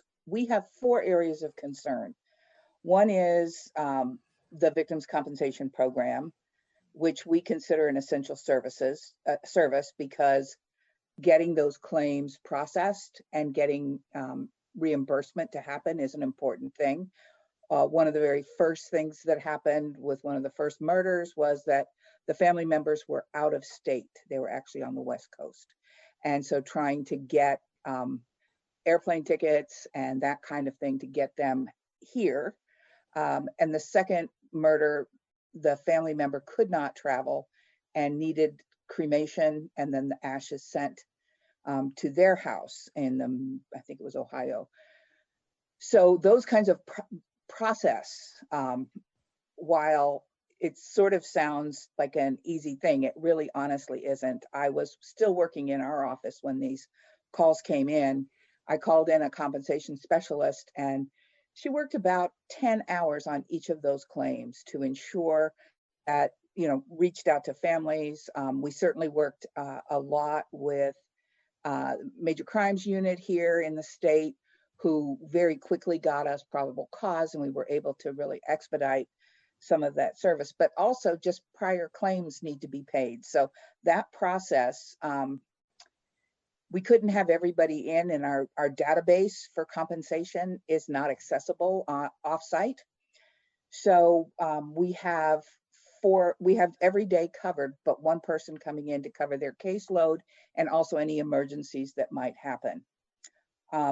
Our grantees, as Senator Sears said, I've been in contact with the network, and then also through our human trafficking initiative. I know that the hotel rooms and the food costs are going sort of way up because people need to be in a safe place and they can't do that congregate housing. And so we certainly have talked a lot with the network about that. The restitution unit is basically none of the collectors are working, and they're because we're not collecting, but we do get automatic payments or credit card payments, and we're processing those. We also get lottery winnings. I know that was a question. Who gets that lottery money? We get it. So and that's just sent from, I think, the lottery folks. So we're doing minimal collecting, and then just what is there. We're not doing any kind of outreach or tracking like we normally do. And that we also have 2 advocates who work with the victims themselves. And they actually have been very busy, because once we've already paid out of the fund for them, and we're just we're collecting money for the rest of what's owed to them, they really want that money. And we're not going to be aggressive until things change, because it's just, people don't have any money. They're not working, or they're, you know, so if people voluntarily send in their money, we're doing that, but really trying to work and support victims who may be really depending on those funds. And then finally, the state's attorney's office, those advocates are all working across the state. I believe some of them are working in their offices, some of them are working from home. We had just supplied all of them with cell phones in February, so that they do have that capacity to get into their email and do all of that work. So we're happy about that. So those are our 4 areas of concern. And then the before I get to the financial concerns, on the federal level, what we have seen, the first stimulus bill did include money from the Victims of Crime Act and the Violence Against Women Office. Originally, it was axed out. And so the only victims money that came through was through Health and Human Services for family violence. And so it's done by formula. Again, Vermont always sort of gets the short end of the stick, because the formula is always based on how many people you have in your state. So Vermont is getting, and we haven't gotten it yet, $190,000. And that money will be given over to, this is specific to respond to the COVID-19, and that money will go to it'll go to all the domestic violence programs. There are 2 standalone sexual assault programs that don't do domestic violence work, so they won't be getting that. We have heard that there is some movement to try to get the Office for Victims of Crime and the Office for Violence Against Women included in that number, if they ever get to the number 4 bill. It's not going to be until May sometime. Both of those offices were included during the 2008 recession as part of those stimulus bills. I don't know what sort of is going on the federal level that of why they were not included. So we're still holding out hope, and we are also tracking internally us from our grantees that can be directly tied to the virus. So going back to the network programs, if I might, Yep. if the network programs are going to get 190,000 total, Mhm. and their costs are 400,000 total, Yep. using sums, is there any reason why we wouldn't suggest to the appropriations process that part of the total $1 trillion that's coming, billions, excuse me, Mhm. 2.5 billion coming to state of Vermont, that some of that should be used to cover the cost of hotels, etc. I mean, those are the types of recommendations the KID meeting needs to make. And so if you can get us figures on the total cost to, if the network could report to you the total cost, and we can recommend to the appropriations committee that we make sure that we cover those costs that are due to the COVID-19 pandemic. Not, I also expect there will be an uptick in both domestic violence cases reported and child abuse cases reported once things get back to whatever that new normal is going to look like. And I suspect that our courts and our human services and other agencies are going to be overwhelmed when that happens. And that's probably the subject of the next portion of the meeting, actually, in terms of the criminal, the prisoners and offenders. But I can just see this huge uptick on reporting, particularly child abuse, because kids aren't in school, they aren't seeing caregivers at daycare or whatever, and so all of those mandatory reporters are not seeing the kids at this point. Right. I agree with you, and I think that is going to happen when schools get back into session or when camps start. You know, when kids can get into groups again where adults are supervising, I think that will happen. And I do know that most likely the domestic violence reporting and needs are going to increase greatly too. So absolutely, that's an important piece that should be included. We wished it had been included in the federal money so far, but it hasn't. And then just briefly, so you know what's happening on our office level, we have furloughed 14 staff people. And those were all people who could not do their work remotely. They were the 6 collectors from the restitution unit, 2 victim liaisons, 4 compensation specialists, our social media person, and our office manager. All of them are working between 4 and 8 hours a week. So we furloughed them for not all of them, not all the collectors are working, because there just isn't the work for them right now. We also don't know what's going to happen when we get back in, whether we're going to need that full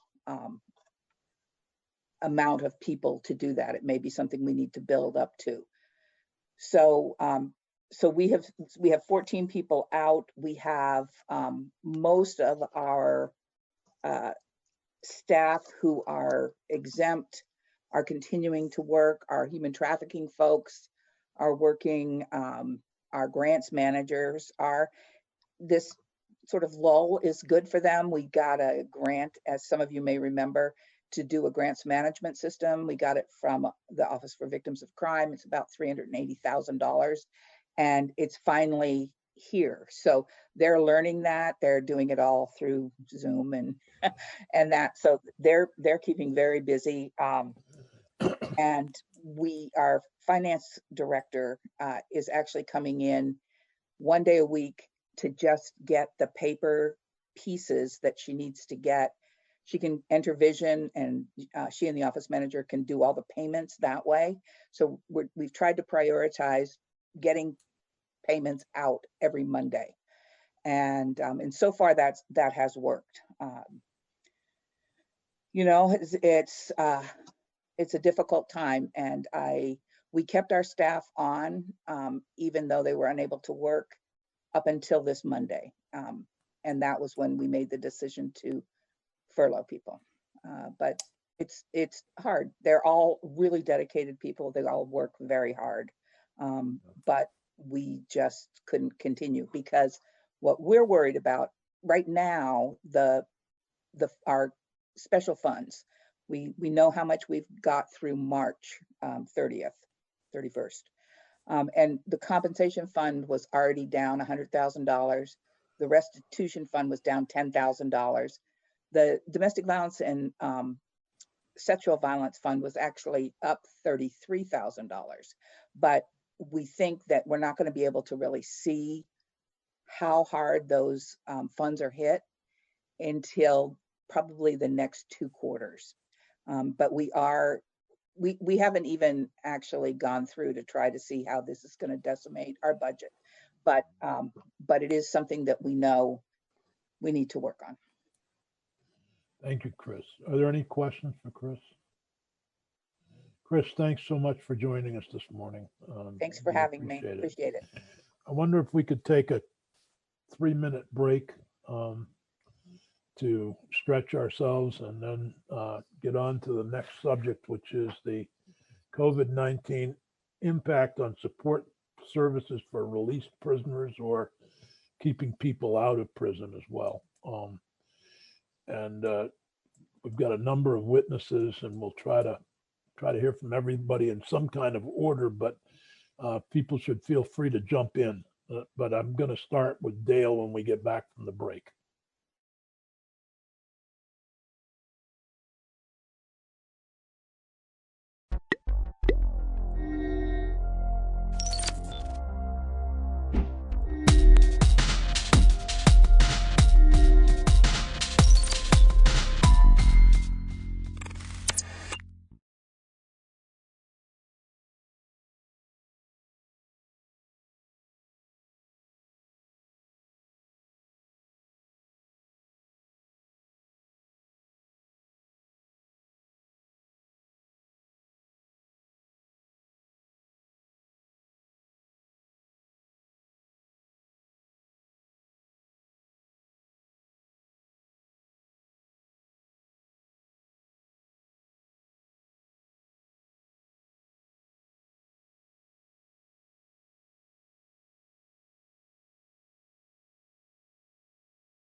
Welcome, everyone. We had a little technical difficulty in streaming on YouTube, so I'm sorry we're a little bit late.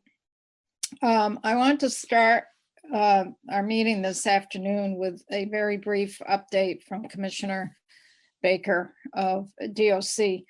Just to give us an update, there was a lot of concern over the weekend and the beginning of this week about the movement of offenders.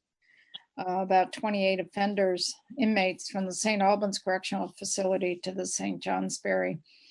They had proved positive for COVID-19. They were asymptomatic when they were moved. This has created quite an issue up in the Northeast Kingdom because people were caught off guard and didn't expect this to happen so soon and so quickly. And so I just want to give the commissioner a chance to give the committee an update in terms of where we are now and a brief summary of what happened and how. So Commissioner, it's all yours.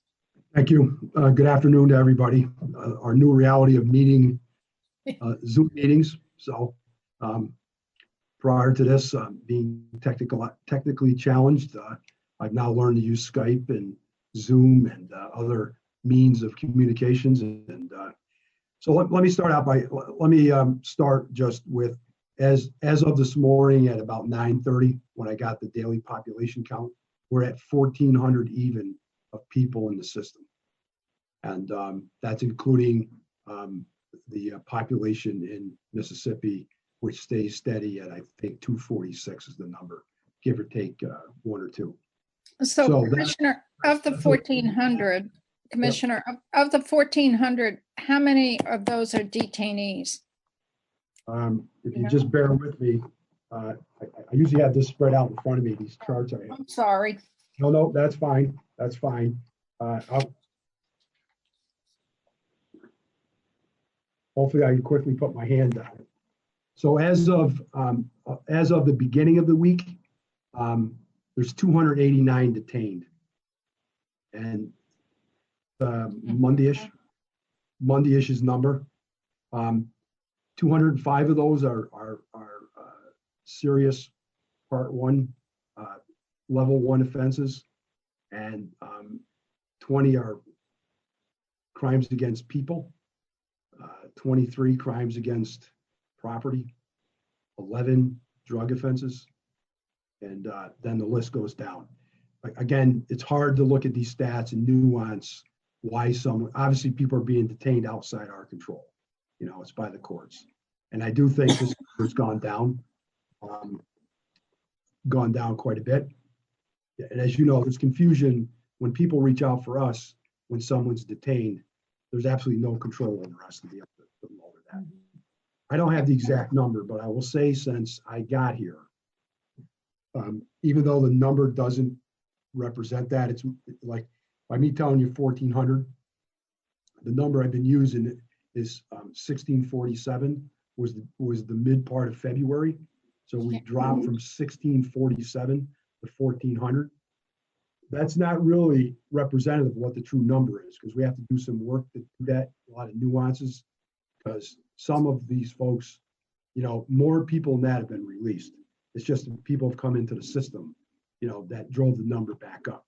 And I can nuance that later if people are interested. But the fact of the matter is, I can safely tell you that we've, through the work of us going through the system, and we are being a little bit more liberal than we normally are, not taking overly calculated risks, but we've probably released somewhere around 300, give or take, based upon corrections processes. So that's the population as of today. Then what I thought I would do, Representative Evans, is just spin into, let me give you the numbers of the COVID positive folks, and I'll start with staff first. We have 18 staff members that are positive. We have one, I think I had a chance to talk to this committee. I may not have since this happened, but we have one corrections officer who remains in ICU. He's been there for about 2.5 weeks. Be 3 weeks this weekend.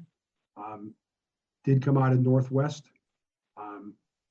if I was talking to you the first weekend, I would be telling you I wasn't optimistic that he was going to be okay. But we've cleared several hurdles, and we're pretty optimistic that although he's got a long recovery ahead of him, that we still have him, and he's gonna survive this. The other 18, most of them are asymptomatic. Some of them are beyond the period to come back to work. We're just trying to figure out the process with the health department now about how to bring our employees back. You know, what is the process going to be to bring them back as they come off of the quarantine period that's been recommended by the health department and CDC.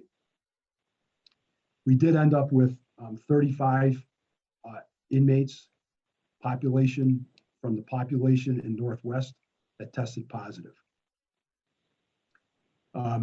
This ties into the conversation about St. Johnsbury. You know, as we had briefed all the committees, we were working on St. Johnsbury as a surge site, and you know, just to be candid, this happened pretty fast last week. As those tests started coming back, we had to quickly move and execute our surge plan, and we could have done a better job of communication up there in St. Johnsbury. But I have to be very clear, it would not have changed our plan about where the surge unit was going to be. Because as we looked out across the landscape, it's the only facility that we quickly could convert and do what we needed to do to seal off the area where we would hold them, including the air handling system, allowed us to be able to have a separate air handling system. And so when the outbreak happened in Northwest / St. Albans, it was happening late in the day, and we had to move very quickly to make decisions. And I made decisions to start moving those inmates as quickly as we could as we continued to test through the system. And it took a couple days for the test to come back. And we're still waiting on a handful of tests of inmates that aren't exhibiting any signs. And it's just a matter of the process catching up with the testing. So we ended up with 35 of those inmates who tested positive. 2 of the inmates have been released because they were up for release, and we worked with the health department and medical providers to transition them into one of the COVID-19 sites that AHS has set up in the Chittenden County area. We did that through our medical staff and working with medical staff on the ground. That leaves us with 33 still in the system, and one of them remains at the negative pressure room in St. Albans, and the others are at St. Johnsbury. Now, the question came up in conversations with legislative staff legislators and officials up in St. Johnsbury, why we didn't follow the plan that we talked about before, where we could hold 6 in reverse negative pressure rooms in St. Albans and 4 over in Springfield. It's because of the number was so big, and we didn't know how many were coming behind for tests, that we wanted to clear it away and get folks out of there. And so all the individuals in St. Johnsbury are asymptomatic.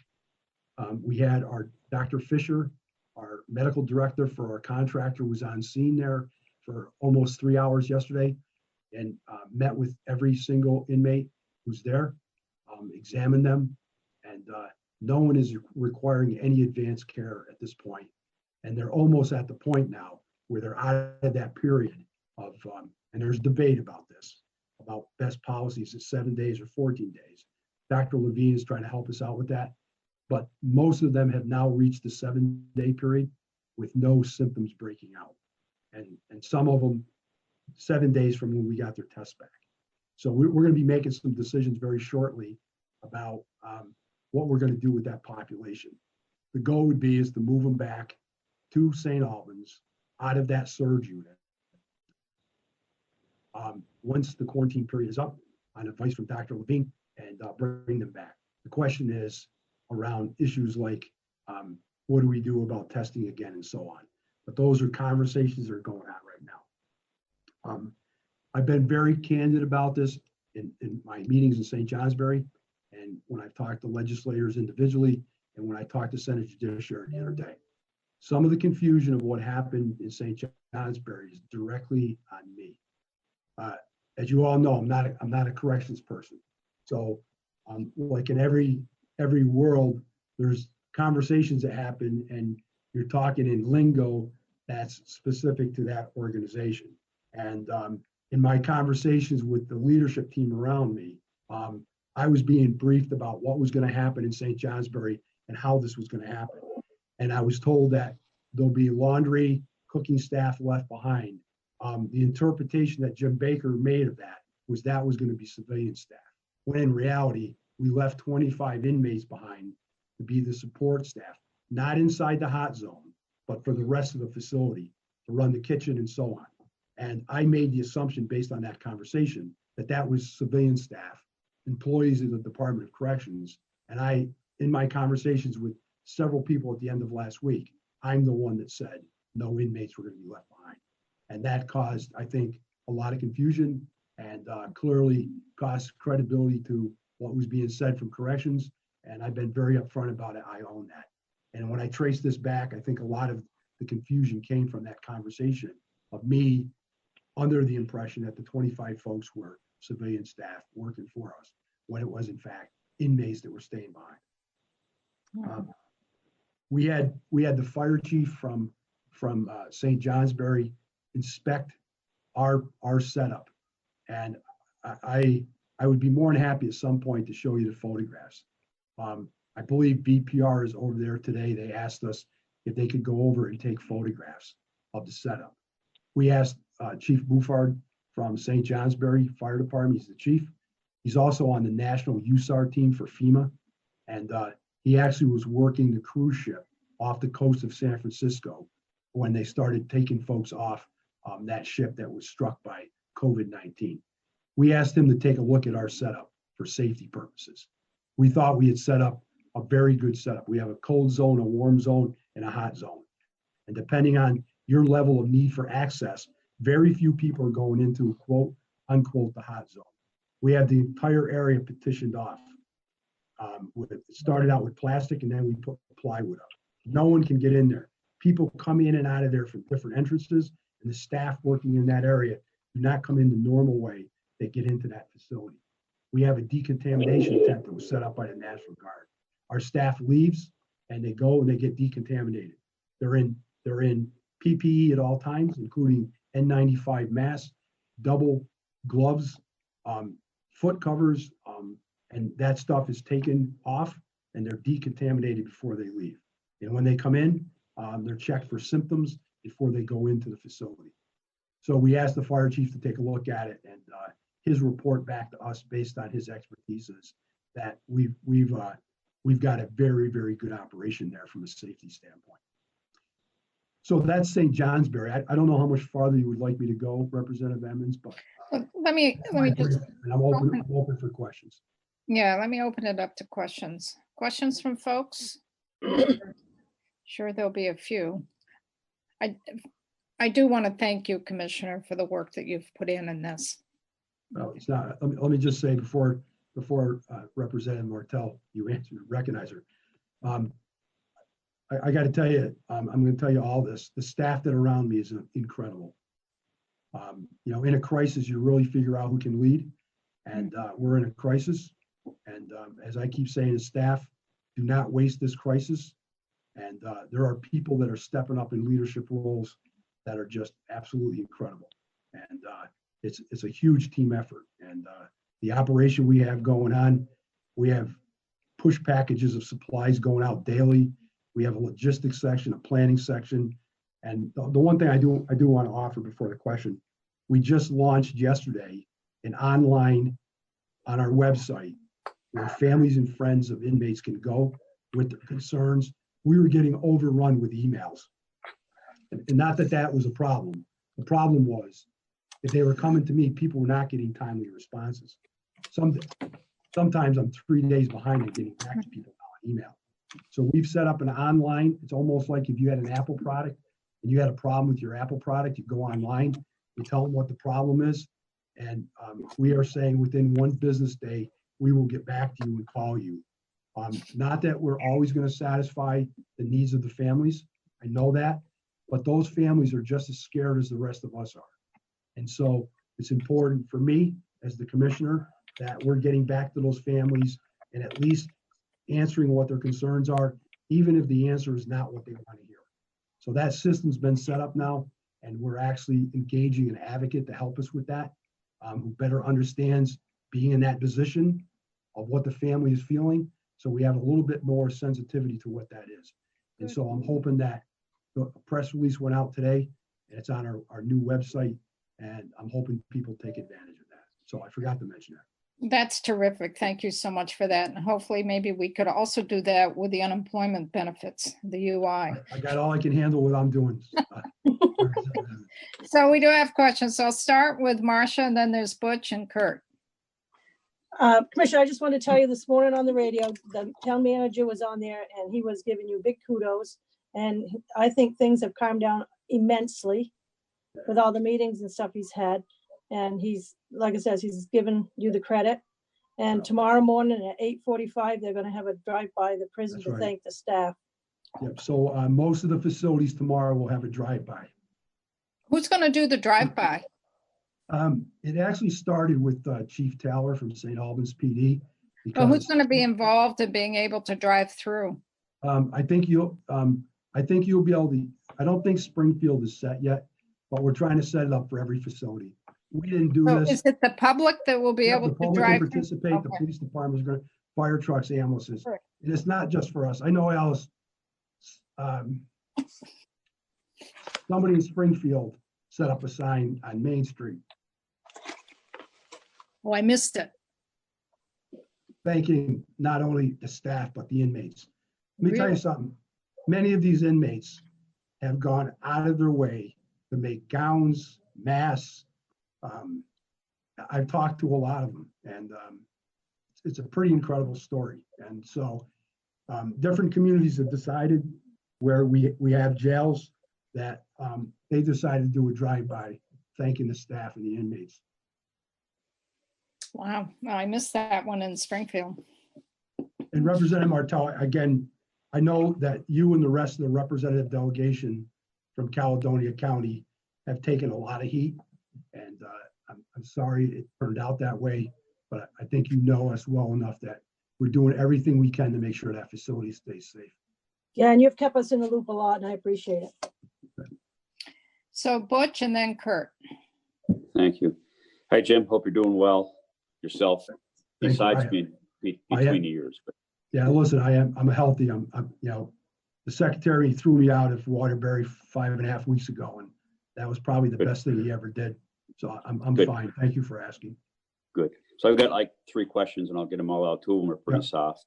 Yeah. To my understanding, I just want to confirm that you said all the 33 that are still up in St. Johnsbury are asymptomatic and about 7 days into their quarantine. Correct. It's 32 there. We kept one behind at St. Albans because he was positive after we moved them. And instead of transporting one, we left them behind in the river. Okay. So they're all asymptomatic now. Dr. Fisher New was word. with us 3 hours yesterday. It's a new word I've learned in the last couple of weeks, so I I like know, to I use it. can't keep them all straight, Butch. Yeah. So at St. Johnsbury, are we concerned, or are we testing, or are we the current inmates that are left? We have the food laundry guys, the folks that are doing the work. How, besides keeping them separated, are you looking at their health on a regular basis? I'm assuming you are. We are. Yeah. Yeah, And they're good. again, none of them are showing any symptoms at all. And again, haven't been near any of that population we brought over. And the other reason why St. Johnsbury was important is that even though we had tested some staff and inmates, we had no indication that there was virus inside that system. So Okay. We needed a pristine place, right? So one of many decisions that we made. So it's going to Right. morph into an extra question. I'm sorry. Sure. So you still had some tests come back on St. Albans. Yeah, There we was a still are large waiting number for a of couple. fairly. Yep. Now you're down to just a couple, and it's Correct. pretty clean. Correct. Okay. So my final question or comment is there's a rumor going around of untrained COs being yanked out of the academy and put to work and being mistreated and all that other stuff. It was pretty, there were some pretty vicious rumors going around about that. Can you comment on that? Yeah, so what happened was, we had an academy class going on, which is normally 5 weeks. When staff was briefing me, I became very concerned about where they train in Lindenville is very close quarters. So this was right at the beginning of the social distancing piece. I became rather concerned about if we should keep that academy going. And so over a series of meetings with the training staff, they put together a plan to escalate the training and cut it down to just under 3 weeks. But that included an extra day of training on a Sunday. And we gave them all the skill sets that they needed, the hard skill sets that they needed. And then the on-the-job piece was going to be through online. So that was a skill set that you could give them online. And we brought them there. And they got the exact same training on the PPE, donning and doffing of PPE that everybody in the department got. So that rumor did go around. The one thing that I will acknowledge that came up in a press conference, came out of a press conference with the governor's press conference with Secretary Smith, and this got by me, is that some of those employees fit in, you're all familiar with this because you deal with corrections all the time. They were in those temporary positions without a benefit package that you're familiar with, where corrections historically has brought people in, they're in that temporary position until a position number frees up. When I heard about that at the beginning of the week, I think it was the governor's press conference on Monday, I've directed staff to get those people into permanent positions and get them into a benefit package as soon as possible. I do not want them doing these jobs without having access to health insurance. So we're in the process of doing that. And that means we got to move some vacant positions from other facilities up to Northwest to get them into those positions. But I'm hoping within the next few days that they'll be in those positions and we can get them into a benefit package. Thank you. Thank you. Kurt? And Butch, you can put your hand down. Yeah, just a couple of questions. You said there's about 1,400 incarcerated now. Have they all been tested have they all been tested, or where are we on the testing of the rest of the system?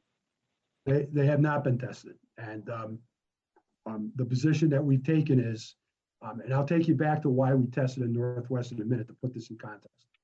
The position we're taking is that because of the limit, even though the ability to test has gone up significantly since we started down this path 4 or 5 weeks ago, we still don't have the capacity to just take those tests and test everybody in the system.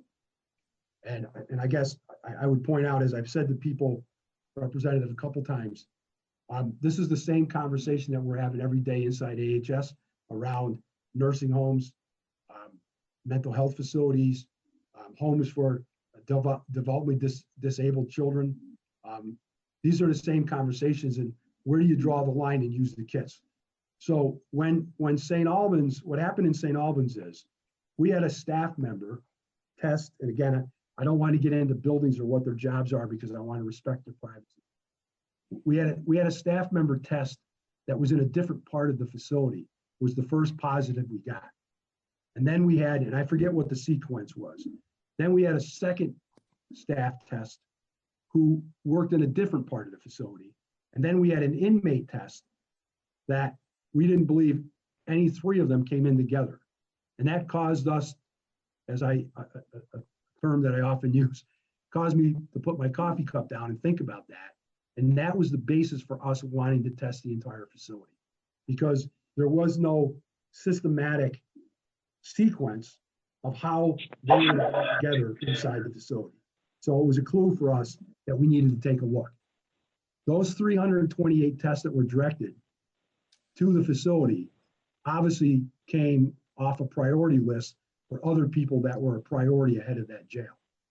And so those are the kind of decisions that are being made. And we are doing the same thing with the rest of the facilities. If we see that type of situation, that would be the basis to ask to test the facility. And how do you, Yeah, go ahead. how do you decide, I mean, tests were done at St. Albans on those first three. How do you decide when to test a staff member or when to test an inmate just to, Because they for were the initial? because they were symptomatic. Okay, so they were showing symptoms and that They were prompted the test. symptomatic, correct. Okay. And so that's the guideline moving forward for right now. Obviously, if testing, again, if it's just not us, if you follow what happened at the Bennington Veterans Home, and it's not my position to be talking about the Veterans Home, but a staff member tested, and Secretary Smith made the decision to move on testing that facility. I see. Okay. I'm a little confused about St. Albans in that there were prisoners there, and then these new ones came in, or there was a surge facility being set up in St. Albans. I'm trying to figure out what happened to the previous prisoners, or were there any? In St. Johnsbury? I'm sorry, St. Johnsbury. Yeah. I'm sorry. So Now yes, I really we moved. let me start. Let me start over. I know what you're saying, sir. No, I follow now, sir. Okay. I like your picture in the background there. I thought for a minute you were at the State House.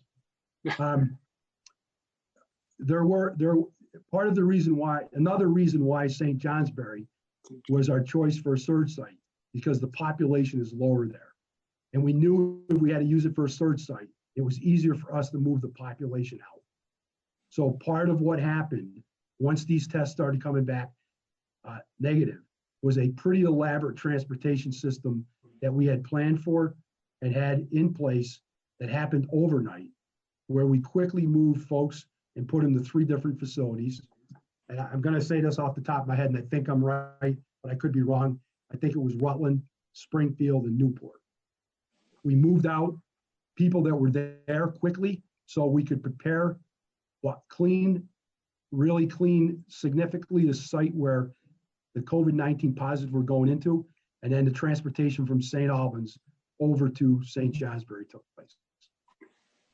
I see. So when you moved them out of St. Johnsbury, there were essentially, except for the 25 that you said stayed behind, there were essentially no previous prisoners there. And then you moved the others in? No, there were prisoners there. We moved them out. You moved them out. Prisoners out of St. Johnsbury to those 3 other jails. Okay. All right. I see. What happens if, or do you have ventilator facilities, or would that mean going to a hospital? Would be going to a hospital. And our level of care, we have up to including IV solutions on site and medication on site to treat symptoms. When it gets to the respiratory point, and we're not going to wait until they need a respirator now. The medical staff is keeping an eye on this. They would be moved to a medical facility for treatment. And let's say that 2 or 3 of them need to be moved to a medical facility. What's the process for that? Do they have to have 2 guards with them while they're there? How are they handled once they're there? Or well, they're in our custody, and we would have to stay with them. We would have to have staff with them. Yes. Even while they're in the ventilator and they're in a hospital facility. I mean, I guess when we got to that, we'd have to make that decision, right? Yeah. But most of them, I have no control over being able. So if it was someone that was at a point where I could medically furlough them, that would be a consider. But I don't think any of the folks that are there fit that category. In fact, a couple of them are in federal custody, so I have 0 control over them. So last question then. So at the other facilities, aside from St. Johnsbury and St. Albans, there haven't been any that have warranted testing, or have there been? We have tested other inmates in the state, yes, and they've all come back negative. Okay. All right. Good. Thank you. So we have another question, Sarah. Thank you, Commissioner. I think Kurt answered most of my question, but I wanted to have a better understanding of how we're doing in the other facilities. It sounds like there are some cases, and can you give us a picture? Yeah, the other facilities, we have had cases of inmates that have presented symptoms and they've been tested and to date have been negative. I'm hesitant to say this because I'm not 100% sure on my facts here, but I do think we have one inmate test out waiting right now to come back. And that person is asymptomatic too. So some of this is what we're finding out is that they present symptoms that really are another version of a flu, or in some cases, because of their medical history, they're having some issues as a result of their medical history. Great, thank you. So just as a little follow-up on that one. So I know that there's not as many folks coming in to the facilities via law enforcement or maybe violations of their conditions. Are they at least having their temperature taken when they're coming in? So when our staff comes in, couple things. When our staff comes in, they are being screened with a screening device that has been updated a couple times. Just because of testing being a little bit more broader now, our employees have family members, for example, that have been tested, right? And they have, people they've associated with have been tested. So we are screening all the facilities. I think I'm saying this with some certainty because it took us a while to find these devices because they were in such demand. All facilities now have an infrared thermometer. So we're using that not only for staff, but the question about, are we keeping an eye on the population in St. Johnsbury that are not in the surge unit? We're doing that with these infrared thermometers that are pretty standard out there now. They're in high demand. We were able to find them. Anybody that comes into the system new, anybody that's coming into the system, inmate population-wise, that is new, is being quarantined for 14 days. So they don't go into the general population. We quarantine them for 14 days. And we've taken a little bit of heat about that because, it's not pleasant to be locked down for 14 days. And we know that. But, we've really, with Dr. Levine's EPI team at the health department, we did the tracing with the EPI team in St. Albans, and they helped us really redesign the population that was left behind that was negative to protect them by doing the EPI work. And so, we're keeping them in quarantine for the 14 days before we put them in the general population, because it's another way for us to prevent a virus from getting in. Right. Thank you. Thank you. Any other questions? We've gone over a little bit more than we wanted, but this is important information. Kurt has another question. Kurt?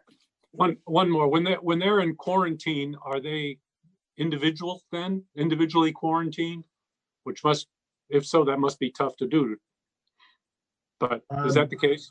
No, most of our cell setups are not single cells. But if they're quarantined and they're by themselves, no one else is in quarantine, yeah, they're going to be there by themselves. And so I'm pretty proud of the superintendents. They've done a lot of work around, Nora Quinn, the superintendent of St. Johnsbury, before we went to surge. But now that they're in surge, have created a little bit of gift bags with puzzles and playing cards and that kind of stuff. And trying to make sure we're checking on them. The other thing, which isn't up and running yet, but as part of what we're trying to give, we recognize that our mental health services have slipped off because, of the nature of how we've locked the jails down. And so we're getting some materials and to the inmates, especially those who've had a history of mental health. So if we got somebody that's in isolation that has a history of mental health issues, challenges, we're paying particular attention to that because that isolation can be damaging. But, we're balancing out the best we can to follow guidance. If we can keep them out of there for 14 days out of the general population, we got a better chance. They don't show any symptoms. We then can put them in the population. Okay, thanks. Okay, are there any other questions before we allow Commissioner Baker to go back to his work? I will tell you, we're doing, the last thing I'll say, Representative Evans, is that we've decided once a week now to do a press availability. That's at 4 o'clock this afternoon. Try not to compete with the bosses' press conferences on Mondays, Wednesdays, and Fridays. So Right. we decided to do it on Thursday because there's so much interest in corrections. And so there'll be a press availability this afternoon with me and the senior leadership team. And we also will have the fire chief from St. Johnsbury with us. And we'll also have Dr. Fisher to talk about medical piece. So it will be that, and Representative Martell, that's really directed at trying to message over to St. Johnsbury the information that we think people still aren't clear on what we're doing. So Kurt, I see you have your hand up. Is that from the previous or do you have a new question? No, just a brief comment. I really appreciate your coming in, and because we get a lot of questions from constituents and we get them from other legislators because we're on the corrections committee. And so we're kind of need to have kind of detailed information, and I don't like getting it from the press because I don't trust it as much. So it's good that you came in and that we have some official statements coming out and press conferences that you've mentioned. So that's good. Thank you very much. Thank you for all your support. It's greatly appreciated. Thank you, Jim. Thank you. Great Thank you. job. Thank you. Thank you, Jim. Thank you. Thanks, Thank you. Now you can go back to, whoops, wait a minute. Before you leave, I think Butch has a question. Okay. Sorry. No? Good thing Yeah, my unmute. fingers are, good thing my fingers are slow. Yeah. Okay. Thanks. How do we access the press conference? I will get Candace to send over a number to Phil. Beautiful. Fair enough? Thank you. Yeah, well, that'd be great. Absolutely. Thank you. Thank you. Thanks, everybody. Thank you. That's great. Be safe. Thank Be you. safe, please. Yes, you too. You too. You too, please. Thank you. Take good care, Commissioner.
And you're live now. Thank you. Great, thank you, Faith. And I want to welcome everybody to the 1 o'clock hearing of the House Energy and Technology Committee. Today we've got 4 guests with us, and they've brought some folks from their organizations as well who will be appearing on your screen. We have Patty Richards, who's the General Manager of Washington Electric Co-op, Carrick Johnson, who's the Vice President of Strategic Innovations at Velco, Rebecca Town, who's the CEO of the Vermont Electric Co-op, and Brian Otley, who's the Chief Operating Officer for Green Mountain Power. And just to give a very brief introduction of our hearing today, clearly in our state in this COVID time of crisis, we have real issues that have come to the fore in terms of connectivity in our state. And we are looking for near-term and long-term solutions to fix our broadband issues. One of those that I'm really eager to bring to the fore, and it's something actually that our committee has looked at and incorporated as part of Act 79 last year, but how our electric utilities can be involved in solving this issue, particularly in rural parts of our state. And want to congratulate 2 of our guests today for receiving broadband innovation grants as part of Act 79 last year. Washington Electric and Vermont Electric received those. So we want to hear from folks on what some of these electric utilities are doing in the broadband space. And I want to introduce our first guest, Patty Richards. So Patty, you can take it away. Hi, Patty. everyone. Hi, everyone. And thanks Hey, for those Patty. remarks, Tim. That was great. Hi, Avram. Greetings from Argentina. This is a picture from a couple years ago in my travels to Argentina with visiting my daughter down there. That's the backdrop that you see. So for Washington Electric Co-op, we applied for the Department of Public Services grant to do a feasibility study.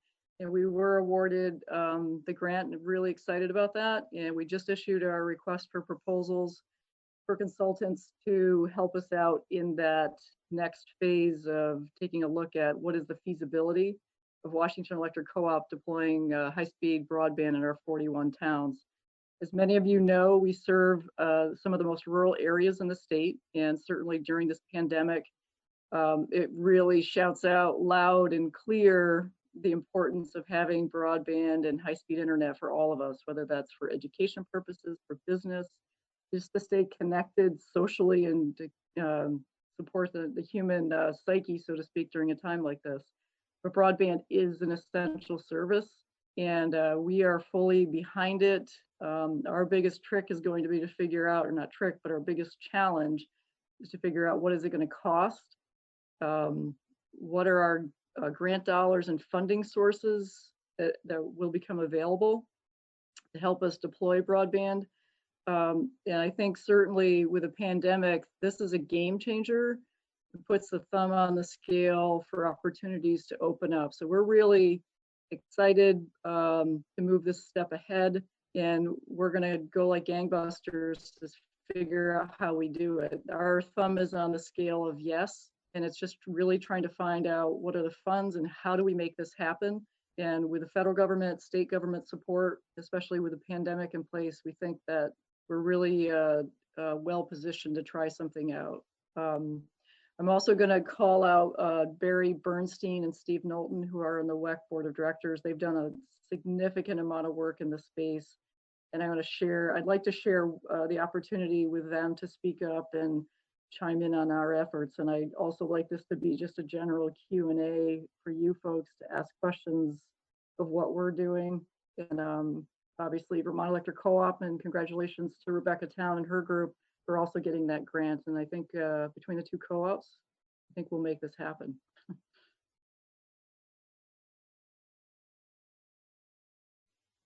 Patty, I've got a couple of hands up right now, so I just want to pull Representative Campbell and Representative Chestnut Tangerman in. Scott, if you have a question for Patty, if you wanted to ask it now. Sure. Well, I'm just wondering whether we should ask sort of more detailed questions now, or sort of wait until the end, or how do you want to do that? If you have a specific question kind of with regard to the witness, in this case, Washington Electric Co-op, why don't we certainly ask that now?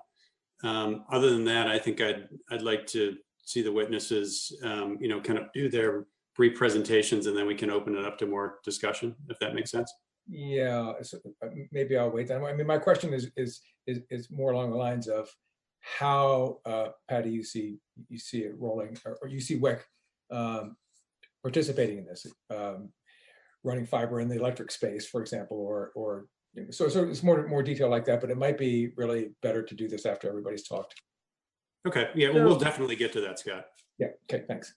One thing I would like to point out, I have a little bit of a family emergency crisis going on. We have a dog that's she's in the process of delivering, and I may have to peel off this call fairly quickly because we may have to take her down to the vet and have a C-section.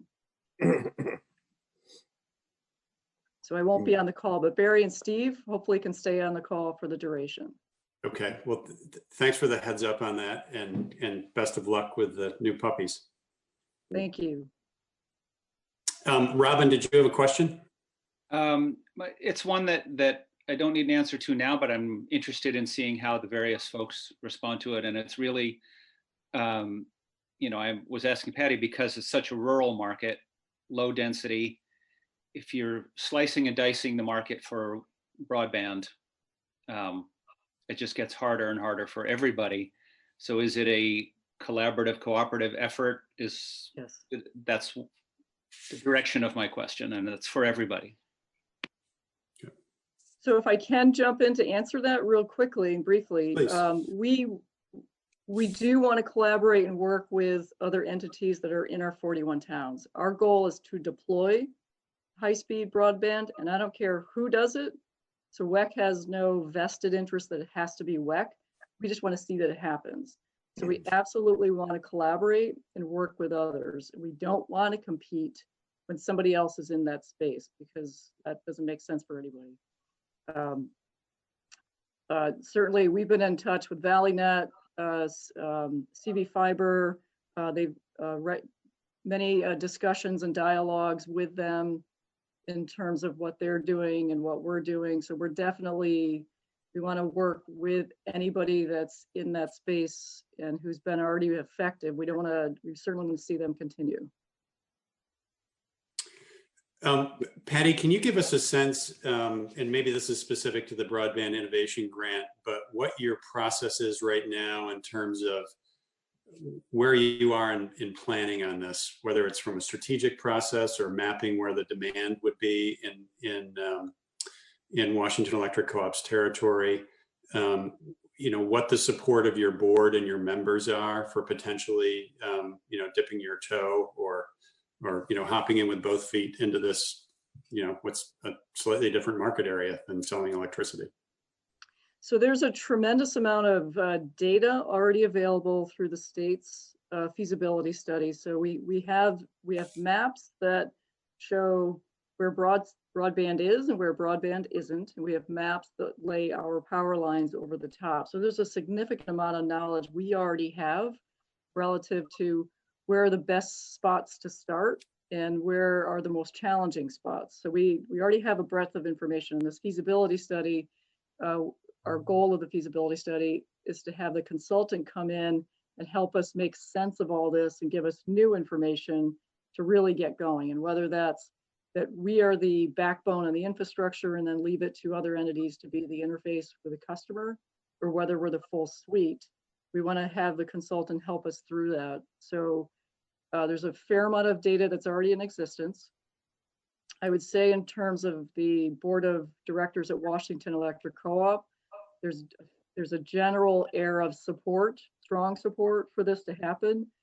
We are all concerned about the money aspect and the finances, but I think if we can figure that out through grants and other financial opportunities that protect the electric ratepayer so that this is not burdensome on the electric ratepayer side, we'll figure that out and make that happen. So I would just say the general sense on the WEC Board of Directors is a sense of support but they also want to know what the financial metrics are and what the financial outlay is and what that looks like economically.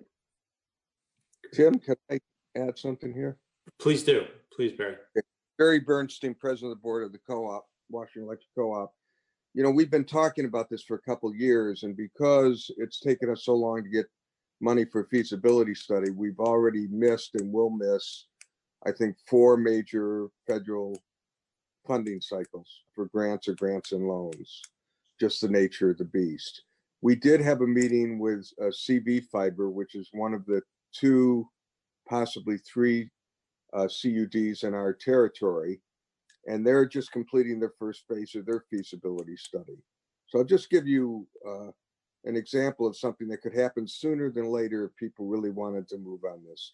We are definitely have the most rural territory in the state. To get a good part of the federal funding, you have to get a non-contaminated census block area, so that there's not anybody in that getting 25 megabytes. Okay, that's so we, with CV Fiber's help, have identified at least 3 of those areas to start with, and one of them they've mapped out enough with where they are right now to know that for somewhere around $2 million, we could hook up 800 houses in about a year if we started this summer. By next summer, we could have 800 houses hooked up in totally unserved territory, which would give us a base, and that would feed off of one of our substations, which we've been working with Velco to bring fiber to. That's the Moortown substation. They have identified 2 other sections of in that same area. They haven't tied down the dollar or the number, but we're assuming it's going to be somewhere in that same period.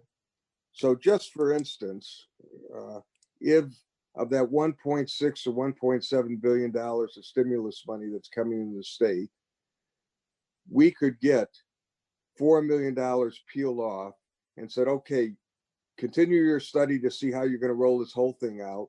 But with CV Fiber, we want you to really start to work on the plan to get those 2 areas up in the next 12 to 14 months and get going, and not go through another 2-year process to try to find some funds, because we can't do anything if it affects our electric utility funds. We could show 2 demonstration projects within the next, I'll say 16 months at the latest, that would be up and running, that would put us in good stead to go back to the feds, and all of us in good stead to go back to the feds and say, we've done it in the most rural area in the state. We need some cash now to get going.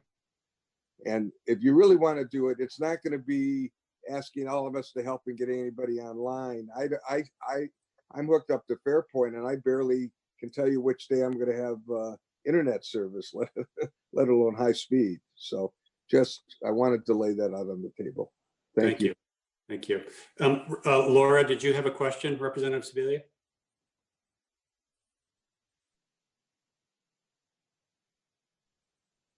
Oh, I guess not. I saw Laura's hand up. Great.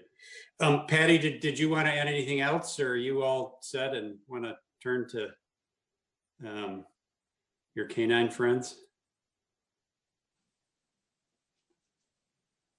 Nope. If anybody had questions, I'm happy to take them now. What I'll try to do is bring my laptop downstairs, and I'll just slide the video off, but I'll try to listen in case there's anything that you do want to ask. Great. Well, best of luck to you. Thank you all. Thanks.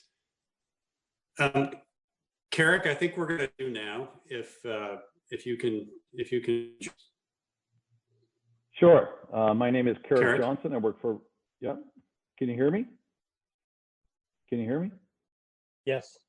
Okay. You're breaking up a little bit, but we can hear you. Okay. Tim, for what it's worth, I'm hearing you break up. Yes. It might be a connection on your side. Okay. All right. I'll tell you what. Let me know if you want to turn off your video, and maybe that would help. Sure. I would love to turn off my video. Thank you for that. That's okay. How's that? Does that help? Does that help? Is that good? Yeah, the view is much better. Yeah, it helps. I'm It getting helps the a visual. signal that says that it. Okay, good. My name is Carrick Johnson. I work for Vermont Electric Power Company. With me today is Dan Nelson, who is our Vice President for Technology. I think it's fair to say what Dan and I thought would be most useful to your committee, Mr. Chairman, is to do a quick overview of our role, what we are doing right now in terms of immediate, near-term, and mid to long-term work related to delivering broadband services. And then secondly, to kind of bring it down a little bit to the specific. Here's exactly what's going on. So I'm prepared to talk about what I understand to be the federal opportunities, as Barry talked about, but I think we'll put that aside for now. Secondly, though, the in-state, and I'll share with you what Belco's up to. And then lastly, I think there might be probably some of the most specific questions where Dan will shine is those specific things and what exactly is happening now, what can we get done? So with that, want to just start by saying there are a number of roles that Velco plays in the broadband space. One is we're a fiber asset owner. We own about 1,500 miles of fiber optic cable. We pursued and built that fiber optic system for transmission system reliability. It was paid for roughly 80% by the region's ratepayers and 20% by Vermont's ratepayers as a transmission asset. That's consistent with the funding mechanism for that type of communication reliability asset. Our premise at the time was that we're going to need that type of high speed, highly reliable, instantaneous communication for grid reliability given where the rules are going, as well as what we saw required to better integrate renewable energy. That was in 2006. I think it's fair to say that we underestimated the value of that fiber network for all kinds of reasons. So we're an asset owner. And by the way, we also own a statewide radio system, approximately 60 sites around the state. And that is coming into play in some instances in terms of delivering broadband services. And lastly, we have a microwave system, roughly 25 sites, not a huge thing. And in fact, replacing that microwave system in some respects, I bring that to your attention, Mr. Chairman, because replacing that will drive us further for broadband for build out of our fiber network, which will have additional value to Vermont. So in addition to an asset owner, we provide lit fiber services.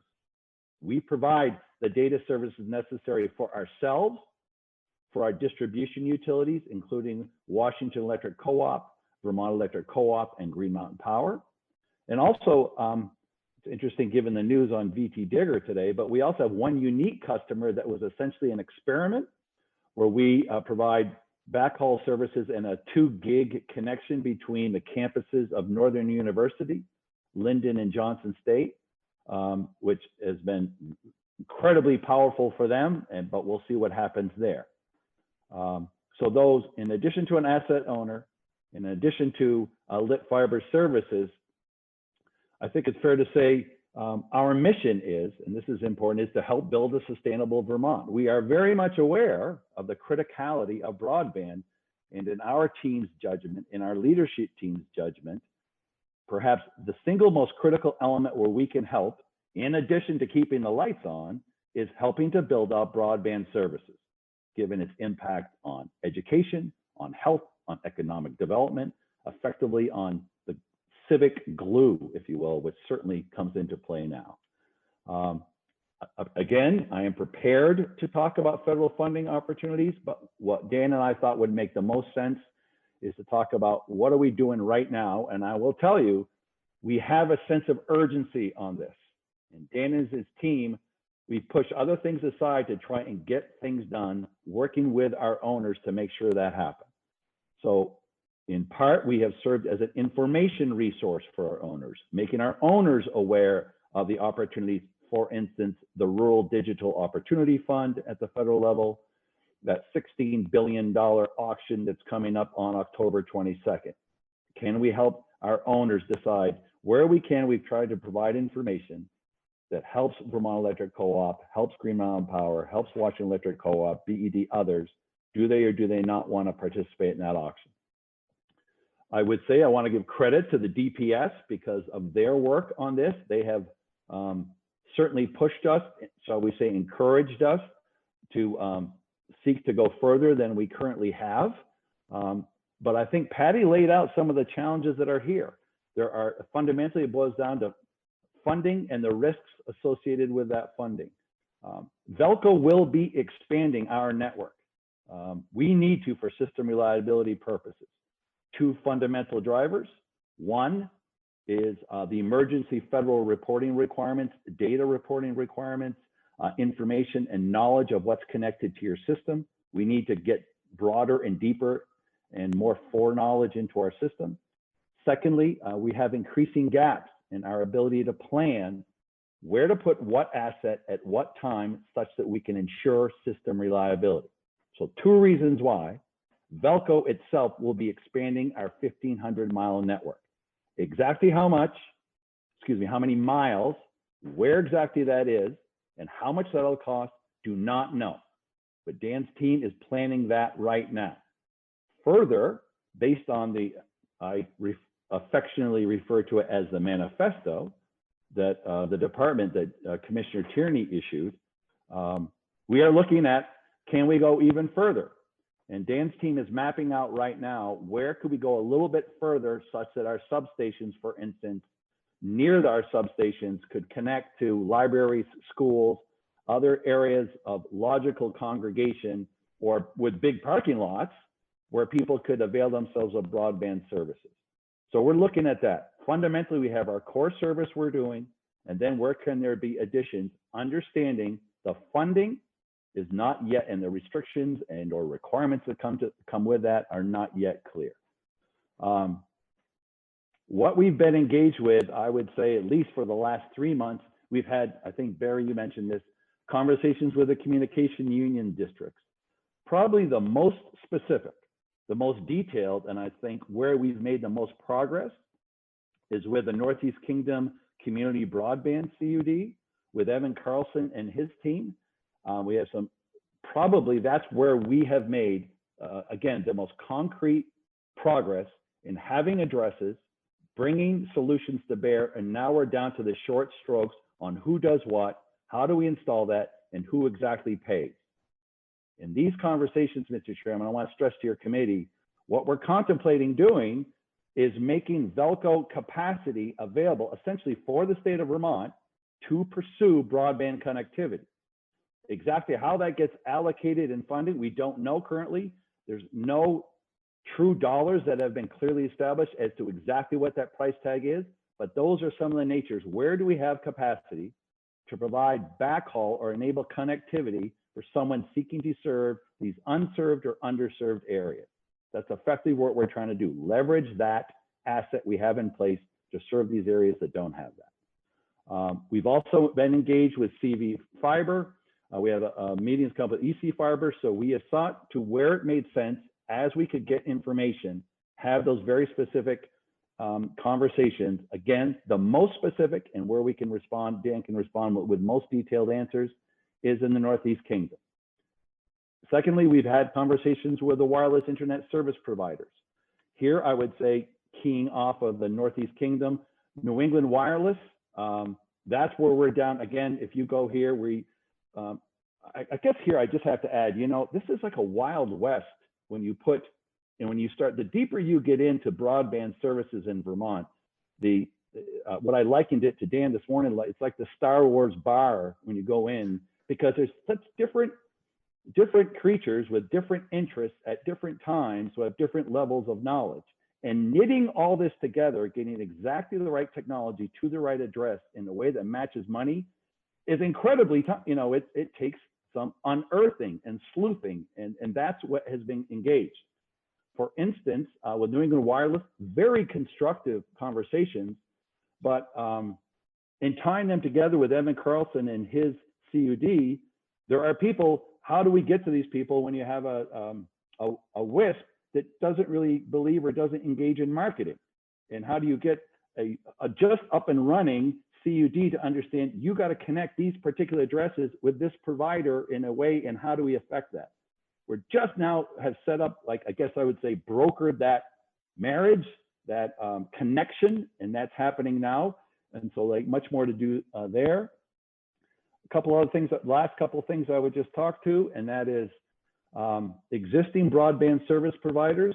We had a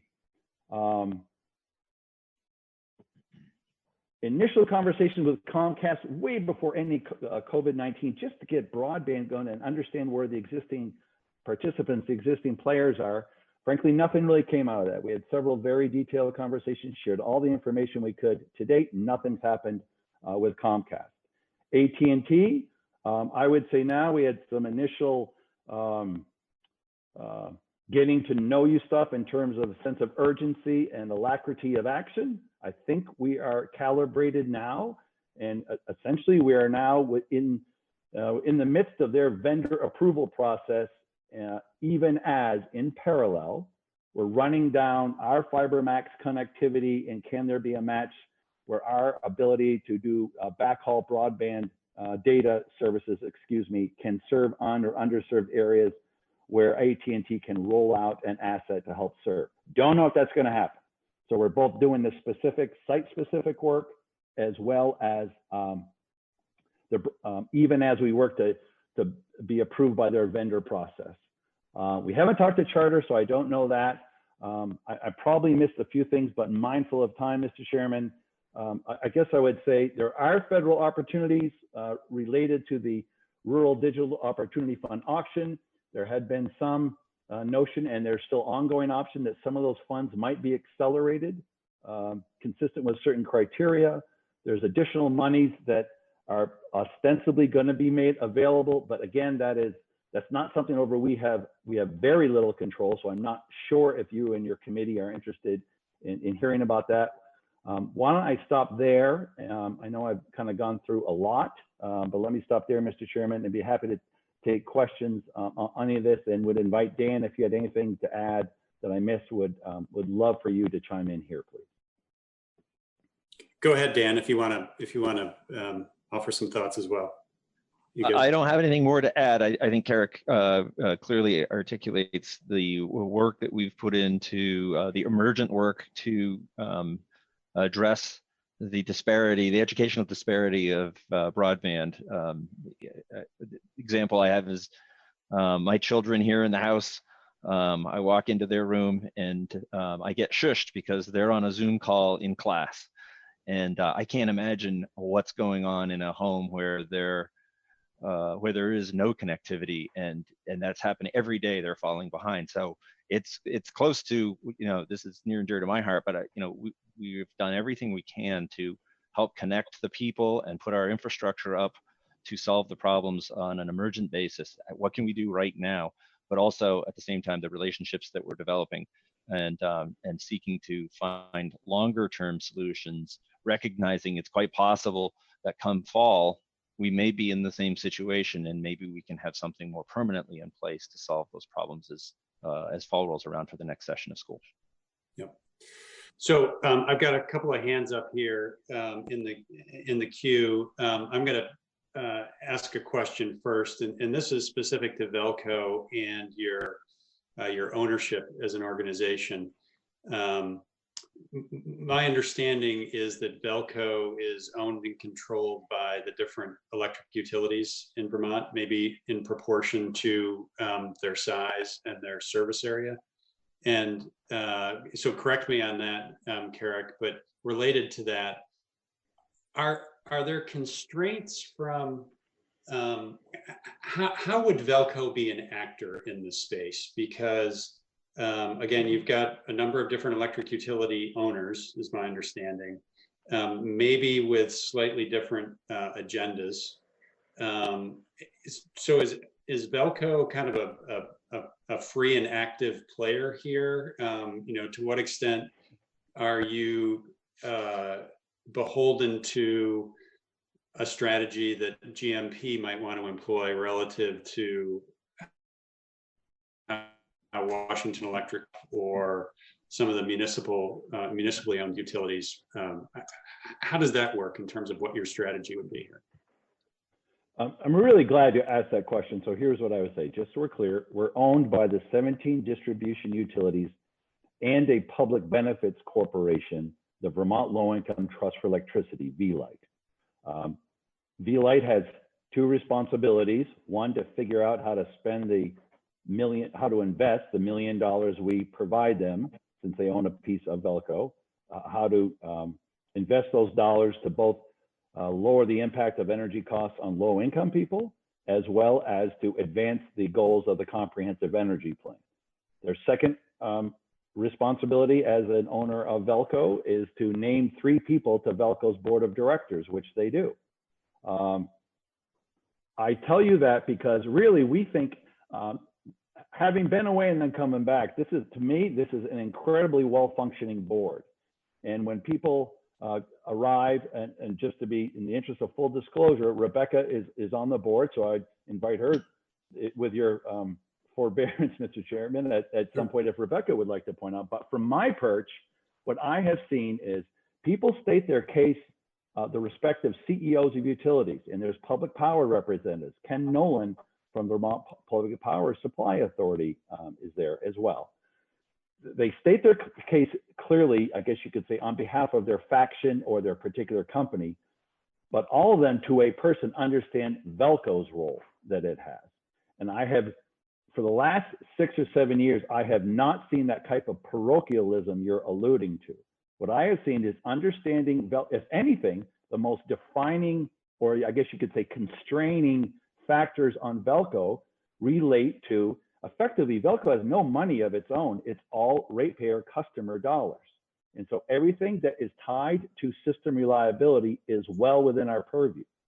But even when we built a fiber optic network back in 2006, when we got approval for it, that was viewed as a bit risky at the time. Are you sure that, because at that time, the convergence of communication and grid management wasn't clear. So thus far on issues of broadband, I would say our board of directors is clear. What helps system, the best sweet spot for us is what helps system reliability, as well as helps Vermont achieve its the goals it has relative to broadband services. I have not seen an instance where there has been, well, GMP as our largest owner wants you to do this, but that would disadvantage one of the smaller owners. In fact, when GMP acquired CVPS, that's when our entire board composition changed, and there were some specific requirements put in about voting blocks and what it takes on a Velco board to make something happen. So if you don't trust, if you don't necessarily, you take for what I'm saying with a grain of salt, the rules are in place to accomplish that. And experience with regards to the smart grid project, the fiber optic project, we did a real cutting edge investment in the creation or initial research and development of software tools that became a startup company with IBM and Boston Consulting Group. We did that with the full support of our board of directors.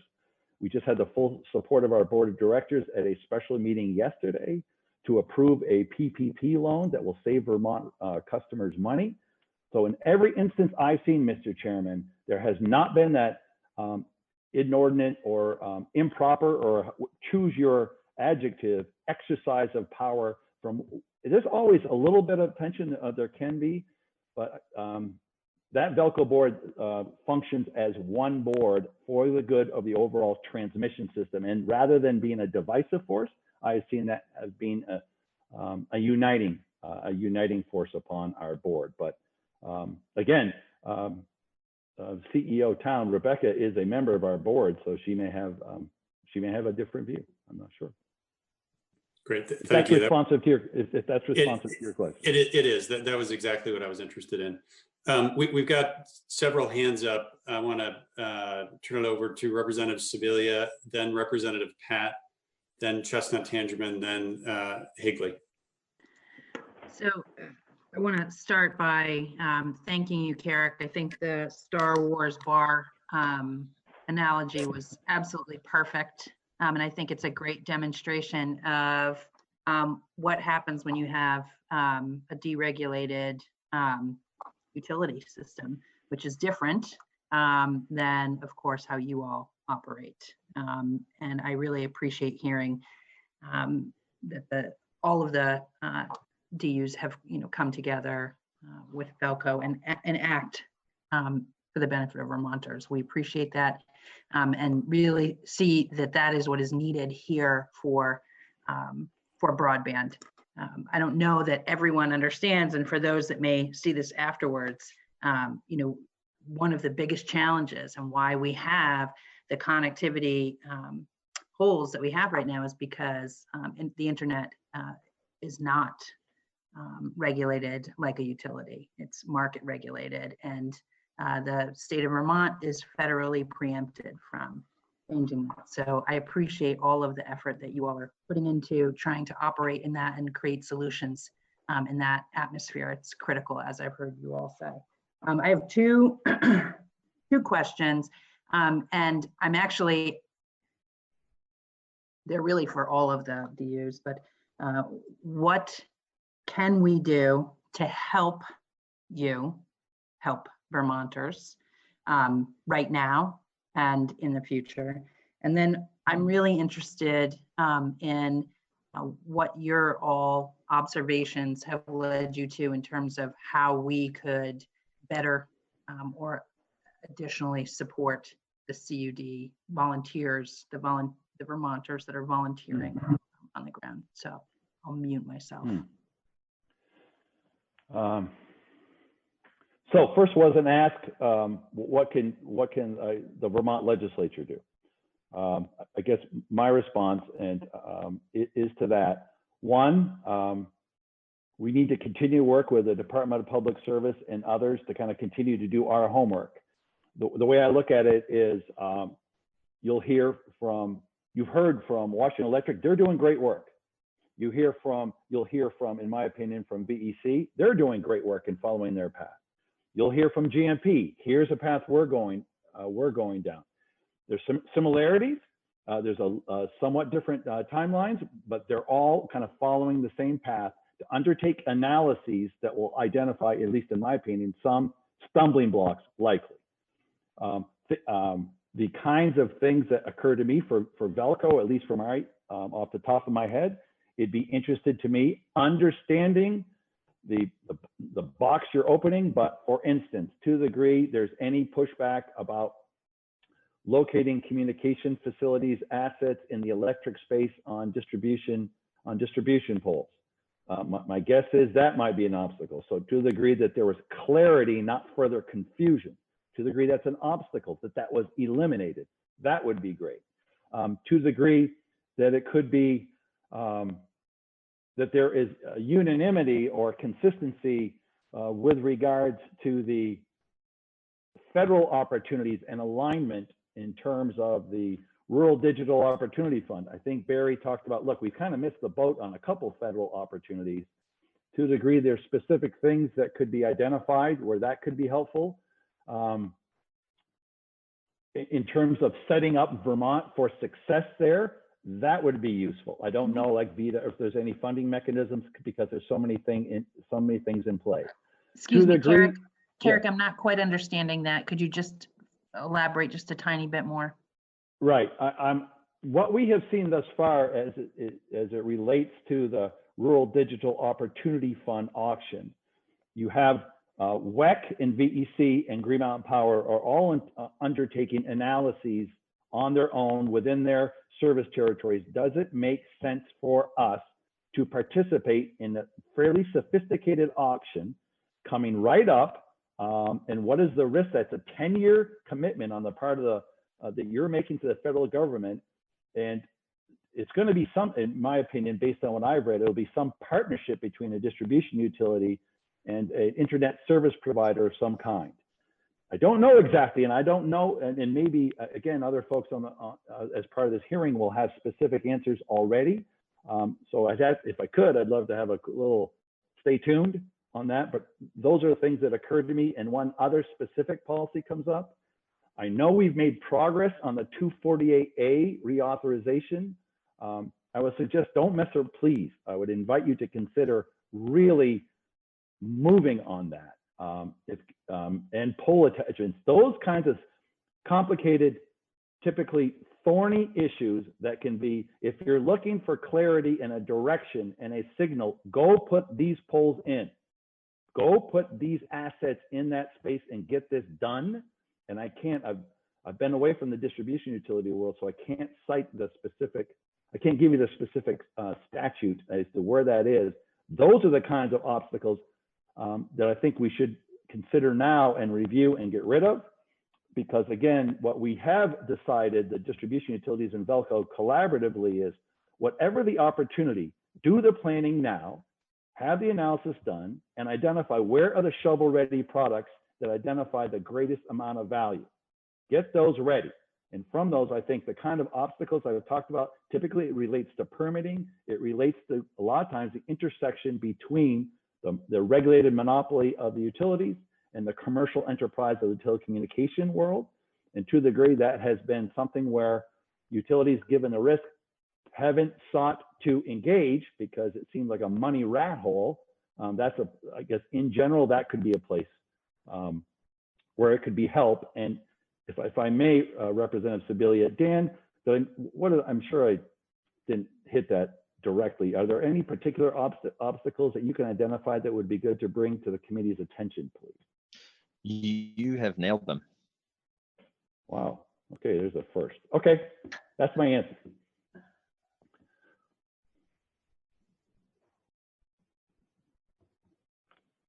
Thank you. You're welcome. Avram, I think you were next. Thank you. First, I just wanted to add, in terms of the question that Representative Berglund had asked, that I was actively involved in the discussions around the current setup, structuring of the current Velco board as a result of the merger of GMP and CVPS at that time. And I do believe that the structure that was set up, I haven't been involved obviously in a number of years, but that structure has functioned well to address the concerns about one owner being that much larger than everybody else. So I just wanted to mention that. My question for Velco is, in terms of your current fiber assets, could you give us a sense of how let's say, how many distribution utility substations are you currently reaching or very close to reaching? And if you can go sort of one step deeper, how much of that is in rural Vermont? Dan, you want to take this one, please? Yes. So the distribution utility substations, we're reaching to more than 250 of those substations. And how much further? Well, we're assessing, that's part of our assessment right now, is what additional assets, utility assets, do we need to communicate with, and where would those be? And then, of course, we plan to add on to that what unserved or underserved area is near that. So we're continuing to look at what that next reach out should be. We're of course, the grid is changing. We're looking to get 90% renewables by 2050, and the dynamics to meet that on the power grid are quite complicated. So our communications infrastructure needs to rise to meet that renewable demand. The only thing I would add to Dan's comment, Avram, is that these emerging rules I cited from the North American Reliability Council, NERC, at the direction of FERC, will for the first time impact distribution utilities as well, especially those distribution utilities that have high percentage of renewable energy. So here again, Velco and our distribution utility owners' interests are aligned in having the most effective fiber build out we can. So essentially we're partners in this. So Avram, thank you for saying what you said with regards to the ownership and the structure. Quite honestly, all the forces, in addition to the natural relationships and the Team Vermont approach, really foment and strengthen the partnership approach, especially on fiber, especially given what Dan talked about his teenage son. Well, everyone has that. So kind of we're all in this together on this point. Okay, so it's just I might just say Belco has been working with WEC, and we have 2 substations, Moortown and East Montpelier, that now have fiber, and we have a plan with them to go through all of the other 6 stations plus our office and warehouse. So just to let you know that that's moving along. And again, to Laura's comment, when I throw out putting some money into those couple of census blocks that we've worked with the CUD CV fiber, your guys establishing that is really what's driven a lot of this, to be honest with you. I watched when you made those legal, and we've been working pretty closely with both of the 2 EC and CV fiber. I keep wanting to go back to that one point. If you really want to get some stuff off the ground, if we can get some projects actually built in this next year, it's going to put us in a better position of going after the next few rounds of federal funding, because they want to see who can do it. And there's a lot more people asking for those money than they have before. So just that comment. Thanks. I just want to comment that I find that it's just really interesting and actually great to me that the need for the desire to have more renewable energy, particularly that's relatively dispersed around the landscape, requires us to have a much more sophisticated fiber network, which in turn helps us get fiber out to more people in rural Vermont. It wasn't planned that way. It's just working out that way. Robin, did you want to get in with a question? Yes, thank you.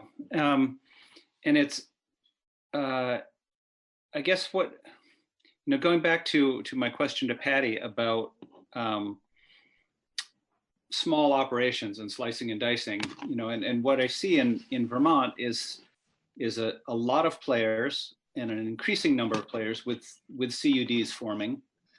And when we had representatives from the CUDs testifying to the committee and asked what they needed, they were saying help, technical help,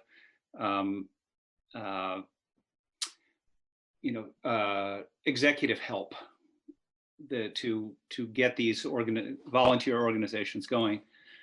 And I guess where I'm going with this is, we have a lot of utility representatives here who each have their own territories. Velco's the only one that operates statewide and has the backhaul. And I'm wondering if there's a way that Velco can serve as the conductor of this orchestra, as a nonpartisan provider of backhaul and orchestrator of the disparate players. I think it requires a more active facilitation approach than the department is able to provide, or perhaps even should provide. Because what we're looking for is assistance rather than regulation. And so I guess I'm throwing that out there as looking for a structure to enable the state to have all of these pieces unified in some way at some level. So if anyone has a quick answer to that. Hey, Tim, this is Brian. Can I jump in? So please do. Yep. So Robin, it's a good point. So from our perspective, this is the short term, the long term. It's all very difficult. It's unregulated, and there's lots of players involved.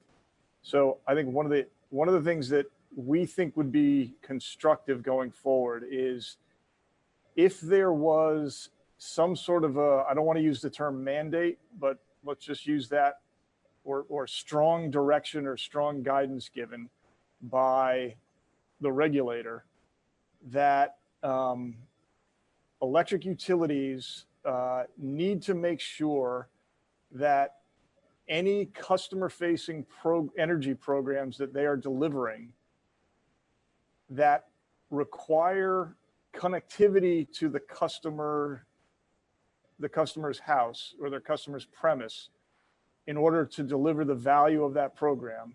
For example, GMP has an electric vehicle charging program where you can put an electric vehicle charger in a customer's garage, and we are able to, with their consent, modify the charging patterns and times of that electric vehicle charger to conform with peak conditions or other conditions on the grid that we would like to be able to bring that device into orchestration on. That has real value to the grid. But not all of our customers can participate in that program because those that lack broadband access can't participate. One of the requirements to participate in the program is that broadband connection that allows us to control your electric vehicle charger with your permission. We run that program over the customer's broadband capability. We don't set up a private GMP only communication network to control that EV charger. We do it over their public, over their whatever broadband service they have at their house. Now, the broadband requirements in terms of capacity to control an electric vehicle charger, very small. We don't need a big fat pipe. We don't need lots of bandwidth, very small.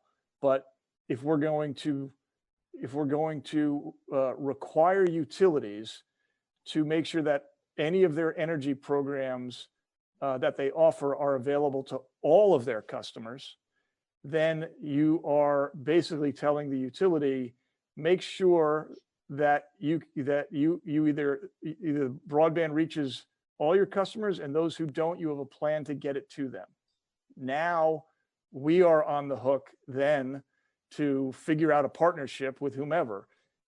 Partnership for GMP might look like a partnership with Velco for backhaul, a partnership with GMP or ourselves because we have poles that can attach wires to in the rights of way that can reach premises. And we may have a partnership with a broadband provider to either light that fiber or to ride or to deliver their broadband services on our lit fiber to reach the people that we need to reach so that they have access to these energy services programs that require broadband. So I want to plant that seed in your heads.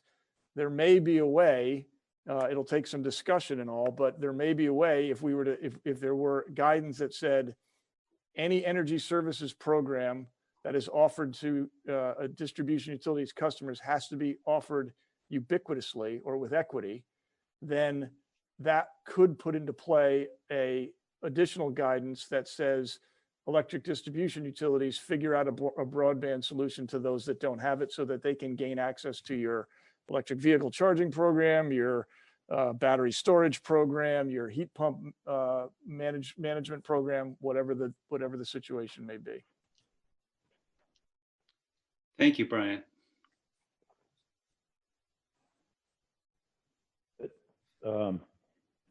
Robin, were you still looking for a response to your facilitation, I guess, for lack of shorthand? Okay. Yes. One, I think Brian's suggestion is excellent. So I think that was among the strongest in terms, I think, Laura, to your question, I think, please, that's a great add from Brian. In terms of, I'm been pondering your question because effectively that's what Dan and I have been doing, talking to CUDs, and you're exactly right. It's who are the players? How do you get in touch with this person? What should our next steps be? I mean, those are the kind of conversations we're having. How do I get to that kind of executive, to the strategy, the policy, as well as the nuts and bolts of making stuff happen? I don't know. I mean, I love, obviously we're kind of doing that. If that would make sense, consistent with our role and our mandate in staying in our lane. I think it would be good for someone to help the communication union districts to do that assistance-wise. I'm just mindful that, again, the costs we incur end up going to our owners. They go to ratepayers. I'm mindful of ensuring we don't add to a burden even as we're trying to fix something. So I think we're effectively providing that facilitation of all kinds now. I think it's worth discussing. I'm not sure if we are exactly the right entity, but we're willing to consider it in consultation with our owners and see if that makes sense. I would love to continue those discussions, and I'm aware of the basic conflict of having entities that operated in a tightly regulated sphere operate in an unregulated market, in an unregulated area.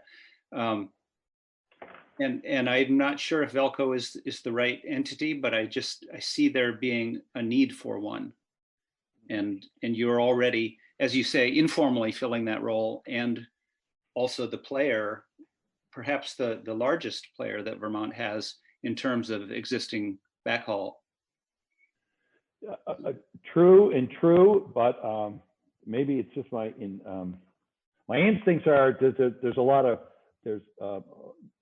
I think you identified that there's some risks here that I'm probably just not articulating very well, but I just want to be cautious about anytime we add that kind of stuff. Our strength is staying, tend to our knitting, but keep innovating to be able to do this as we did with this fiber in the first place. Right. If we're the most effective way to serve that thing, I think we can, and maybe it's time bound or something like that, but we're willing to consider that. Great, thank you. Scott, did you have a question?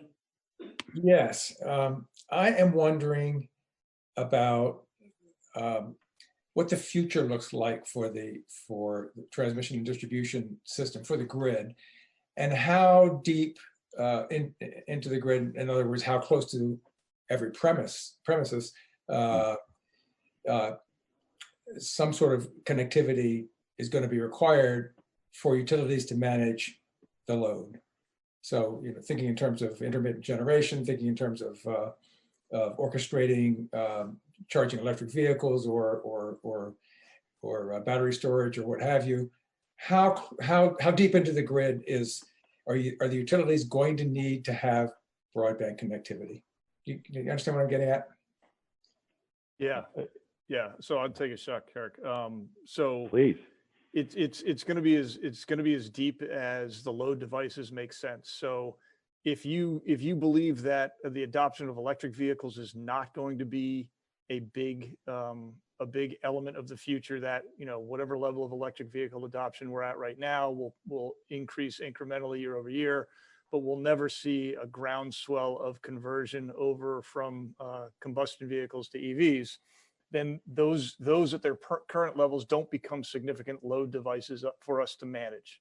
Okay, if you believe the opposite, and if you think 10 years from now EVs will have a place, will have higher adoption level than combustion vehicles, and you're seeing a significant amount of the registered vehicles in Vermont plugging in and charging up, whether at home or out in the community, then the opposite is true. Those become a meaningful and significant load element to the management of the electrical grid.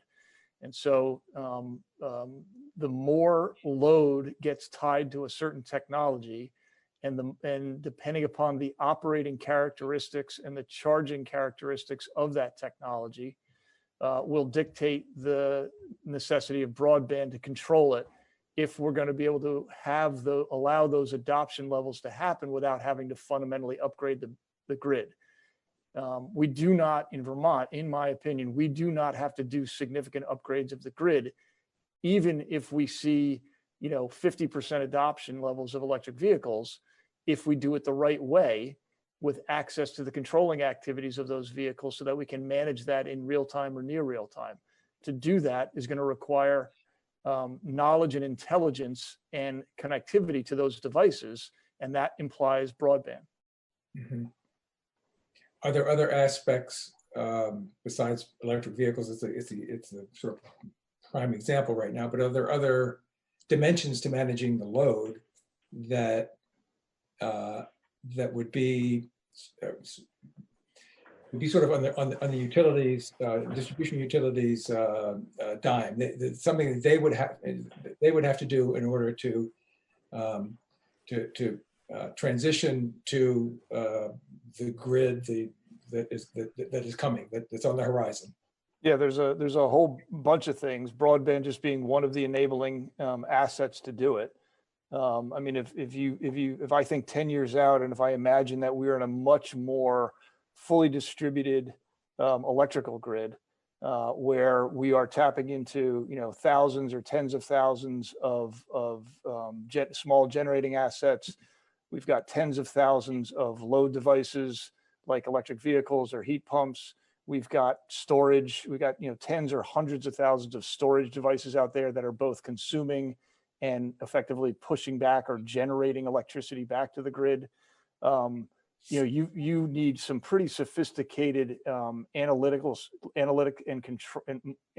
forecasting and control systems to manage the dynamics of that grid environment versus what we've managed over the, you know, the last 100 years. So broadband would be at the heart of all of that, of course, because that's what's creating your pathway to get intelligence and connectivity and then dispatch and controls. But there's a bunch of other higher level kind of modeling, forecasting, and analytics that have to go along with that. Right. Well, thank you. And that's as I suspected. So that's what makes it look like broadband and electric utility management are really converging and really and it's really one thing. Anyway, I'll let it go at that. Thank you very much. Yep. I just want to key off for Brian's excellent answer. Just to add, I think, Brian, as you and I have talked about, right? Everything's going to have to be controlled, and everything's going to be orchestrated to some degree. Exactly where the lines of jurisdiction are, what we in Vermont have talked about, if we don't get better control over our data and treat it as the strategic resource that it is, and understand what's going on when and where in your system, someone will be reaching down to help you, or tell you how to do that. So the line between transmission and distribution, we'll see. I think you see now through federal regulations going deeper and deeper into the system, precisely because there's going to be millions more connected devices. We're going to have to orchestrate it more effectively. That means software. And so utilities, and that raises, you know, cyber risks. So getting, as we have additional analytics to solve for that, for how you orchestrate that, that's the world we're in. I mean, it's a great time to be in this, but it's exactly converging upon that. And that's what you're seeing.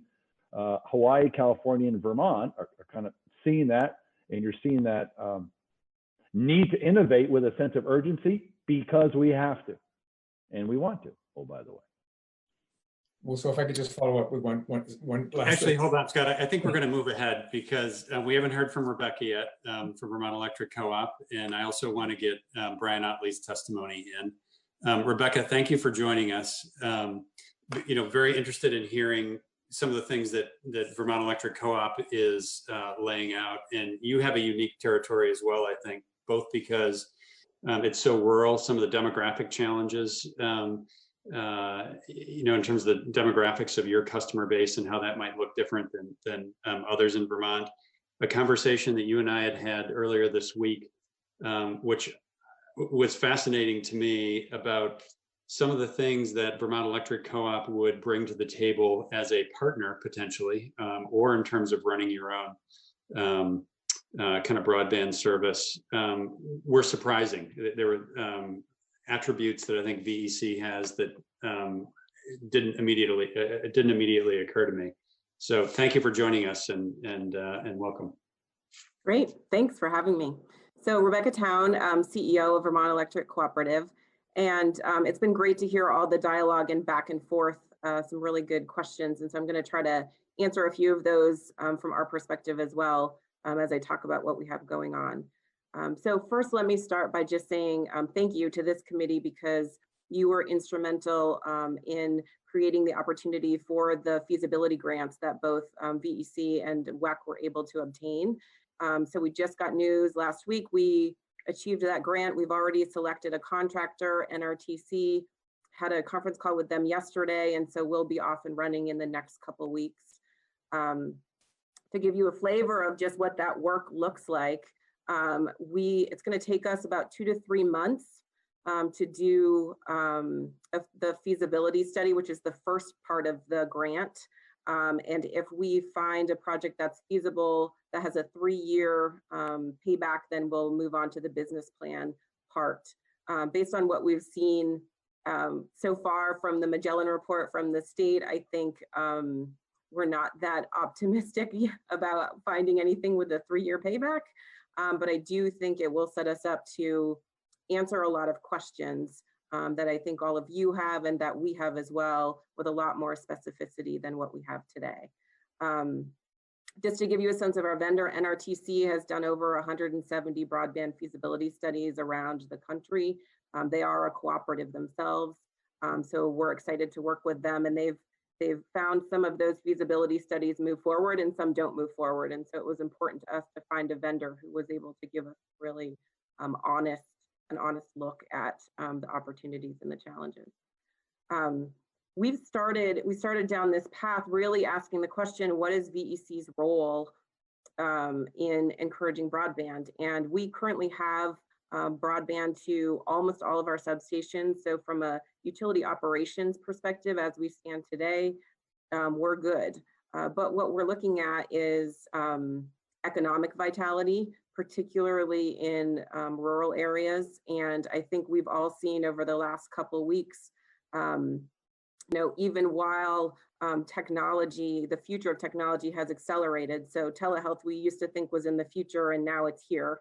And it's exacerbating the divide between those who have capabilities to do learning and telehealth remotely and those who don't.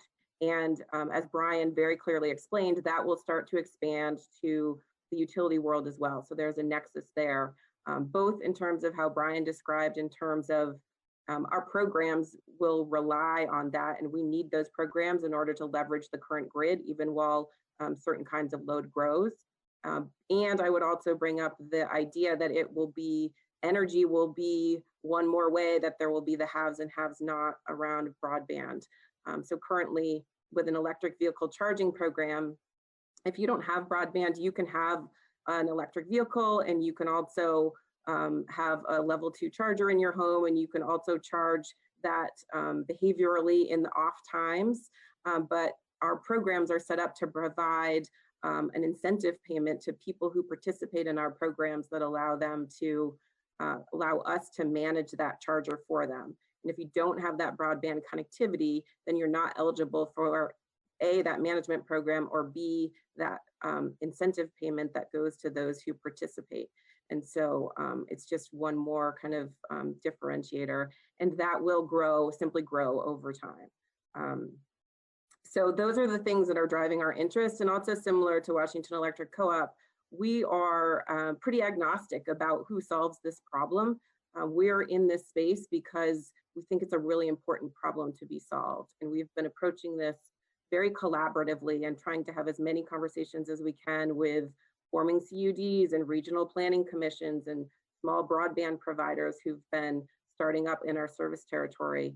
And I think someone asked the question, which I thought was a great one, and one I have too, which is, how would this even work? How would a utility go into this space? And that is part of what our feasibility study is designed to answer. We'll be looking at who are the people, who are the potential partners, what would those partnership models look like, and how could we structure something that could be sustainable. At the same time, I think already the risks have been brought up. So we have a 12-member board of directors. They're elected from our membership, and so we're really a member-driven cooperative, and their perspective is they see this problem every day in their communities, and they really want it solved. At the same time, there's a lot of risk involved in this, and considering whether that risk makes sense to us, whether our members really want us to do that. I think everyone wants connectivity, but not all of our members do, and not all of us would want to take on some of those risk factors. So those are really important questions that we'll be asking and talking about. And a lot of people in our service territory are great. I mean, they're fine. We've got a much older population. Not everyone needs or wants that connectivity or would be willing to pay for it at this point in time. So getting to just a couple last points and then I'll get to questions. But one of the things I was, we were chatting about earlier this week was kind of what, as a partner, what we see utilities bring to the table. And I think utilities have been asked this question primarily because we are poles and wires. So we have infrastructure. And so everyone sees the poles and wires and says, oh, it makes perfect sense for you guys to just put one more thing on that pole. But when I think about kind of broadband, and we were talking to these CUDs and other folks, I actually think our opportunity and partnership is a little bit different. We have certainly the infrastructure, but more importantly, I think there's a lot of concern around access to capital, you know, and our steady financial status gives us a lot of opportunities that not everyone has access to. I think that's really important. And the other thing is our project management skills. So we know how to manage large capital projects. And as we talk to a lot of these smaller providers and try to work with them and encourage their build out, we're seeing a big gap there in terms of access to really strong project management skills as they're trying to kind of bootstrap a lot of these things together. So we certainly have those skills to be able to offer. But what we don't have to offer is any sort of skills in the sales or competitive world. Those are things that are very foreign to us. And as I think about potential business models, it's actually on my worry list about what it looks like to pair a regulated business with a unregulated competitive business, and how do you do that in a way that really protects both sides. And as one of the questions was asked is, what can you do? And we're not there yet. We don't know what that looks like, but I could see some potential legislative support in that area, helping us define, describe, support whatever kind of models might look like so that both of those models can be successful. And I think those are the big things that I wanted to hit. I think those are the big ones. Great. Rebecca, you had mentioned at the beginning of your remarks some of the financial analysis that your consultant will work with you on as part of the grant analysis, the kind of the business case study, if you will. Mm-hmm. And you had mentioned a hurdle of a 3-year payback, and I just wanted to understand where that comes from, because that's a very high bar. I think in most businesses, much less kind of the utility sector or the telecommunications sector. Why such a high bar of a 3-year payback? That's a great question that came through as part of the grant. There's 2 pieces to the grant, a first part and a second part, and that's the bridge that gets you from the first part to the second part. I think, so we'll see. I mean, at the end of the day, I'm not sure. I think we'll learn a lot more from the first part than the second part anyway. The second part's really a very specific business plan, so it's starting to take you down a very specific path.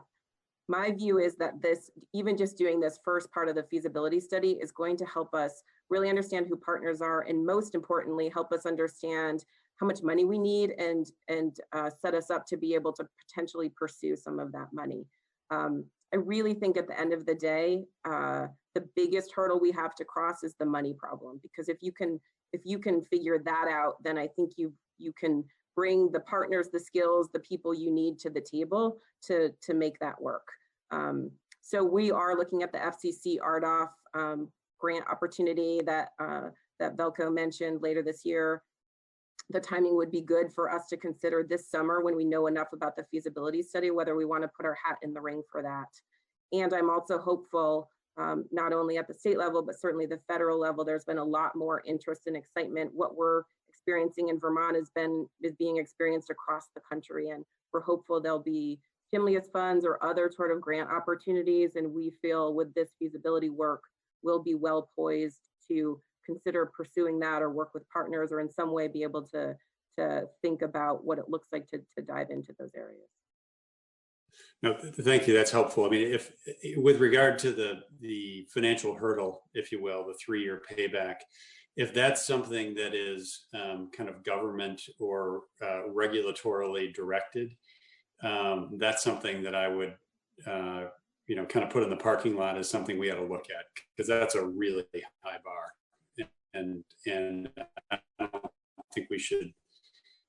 Understanding we want to be very much on the lookout for the what benefits ratepayers and what kind of risks we should all be beholden to there. As I said, I think that's a hurdle that's not surmountable. So that's something I want to bookmark to come back and take a look at. Laura, I see your hands up if you've got a question. Just a little bit more clarification, if I could. Rebecca, you talked about your worry list, including the regulated and unregulated relationship, how those two. And you talked about maybe something that we could do would be to kind of define a little bit better about what that looks like. And I did hear you say this was I feel like I heard you say this is something you're still kind of thinking about, but if you could just help me understand, are you looking for, are you thinking about the relation, like the rules of the relationship, or are you thinking about how a regulated entity moves into an unregulated space? Yeah, but both of those things. I think the real piece that I think about on an ongoing basis is when the way it would make sense, right, is you have a unregulated, say, subsidiary or a partner in some ways, shape, or form, but you want to share resources with that subsidiary. So you want to share call center or financial resources or human resources or leadership resources, CEO resources. And when you start doing that, then it becomes about where do the costs live and how do you do that in a regulated and unregulated space. So that's, I think, where it starts to get kind of sticky, and how do you set it up from the beginning in a way that creates healthy cross-functioning and also boundaries between the two in a way that can be regulated on one side and not on the other. So just one thing that I would stick a pin in, maybe for this committee or maybe for you all too, is that a lot of the telcos are operating in this sphere where they're operating, the landline telephone service is regulated, but they're also laying fiber, and that's not regulated, the internet. So just sticking a pin there. Thank you. Tim, can I just mention one thing about that? I think one of the things that WEC is looking at with that is if, for instance, we laid the fiber in our safety area, within our electrical space, and then leased it to a CUD who would pick an ISP, that we wouldn't do that part of the retail part. And then we would at least know, depending on where we got our funds, that we would be able to demonstrate that we could pay those so that we would hold our electric members harmless, financially harmless. When Magellan did the study for us, for the state, they said in WEC's territory, we would need 75% grant funding really to have that scenario happen, just to give you an idea. And that 3-year barrier or that the DPS did, they're the ones who put that into it. And it may have been that they wanted you to be able to demonstrate, to pick projects, not the whole project, but maybe pilots that actually could then get funded from a bank through a beta loan and a bank afterward. That's just what I think. Yeah, that's definitely something I want to go back and take a look at. So thank you. Brian, thanks for your patience, and wonder if you could offer your testimony now. Thank you. Sure, I'm actually going to pop video on too. I've got a house with 3 college students and a high school teacher in it, so we're trying to conserve bandwidth a little bit over here. So I'm not going to repeat anything that's been said already. I think everybody's done a good job. I'll just reiterate what we're doing. We are actively looking in the short term to identify projects that we can get broadband access to any of our customers that are lacking it right now.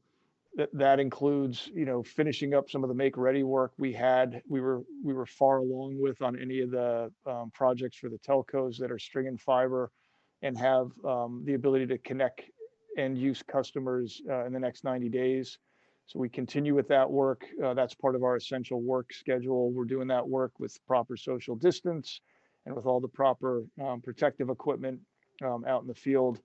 And just trying to make sure that the folks that are stringing fiber and need that make ready work done, that we're getting it done for near-term projects that can actually get customers connected. We're also doing some brainstorming with Velco and others. We've been in touch with a entity out of the Boston area that won a waiver for the 5.9 megahertz spectrum. They've got a waiver up in the Northeast Kingdom in Essex County. We have a couple of towns that we serve up in Essex County, and we're trying to figure out if we can work with them to deploy a wireless solution up there on a short-term basis. And no conclusions yet, but we're hopeful.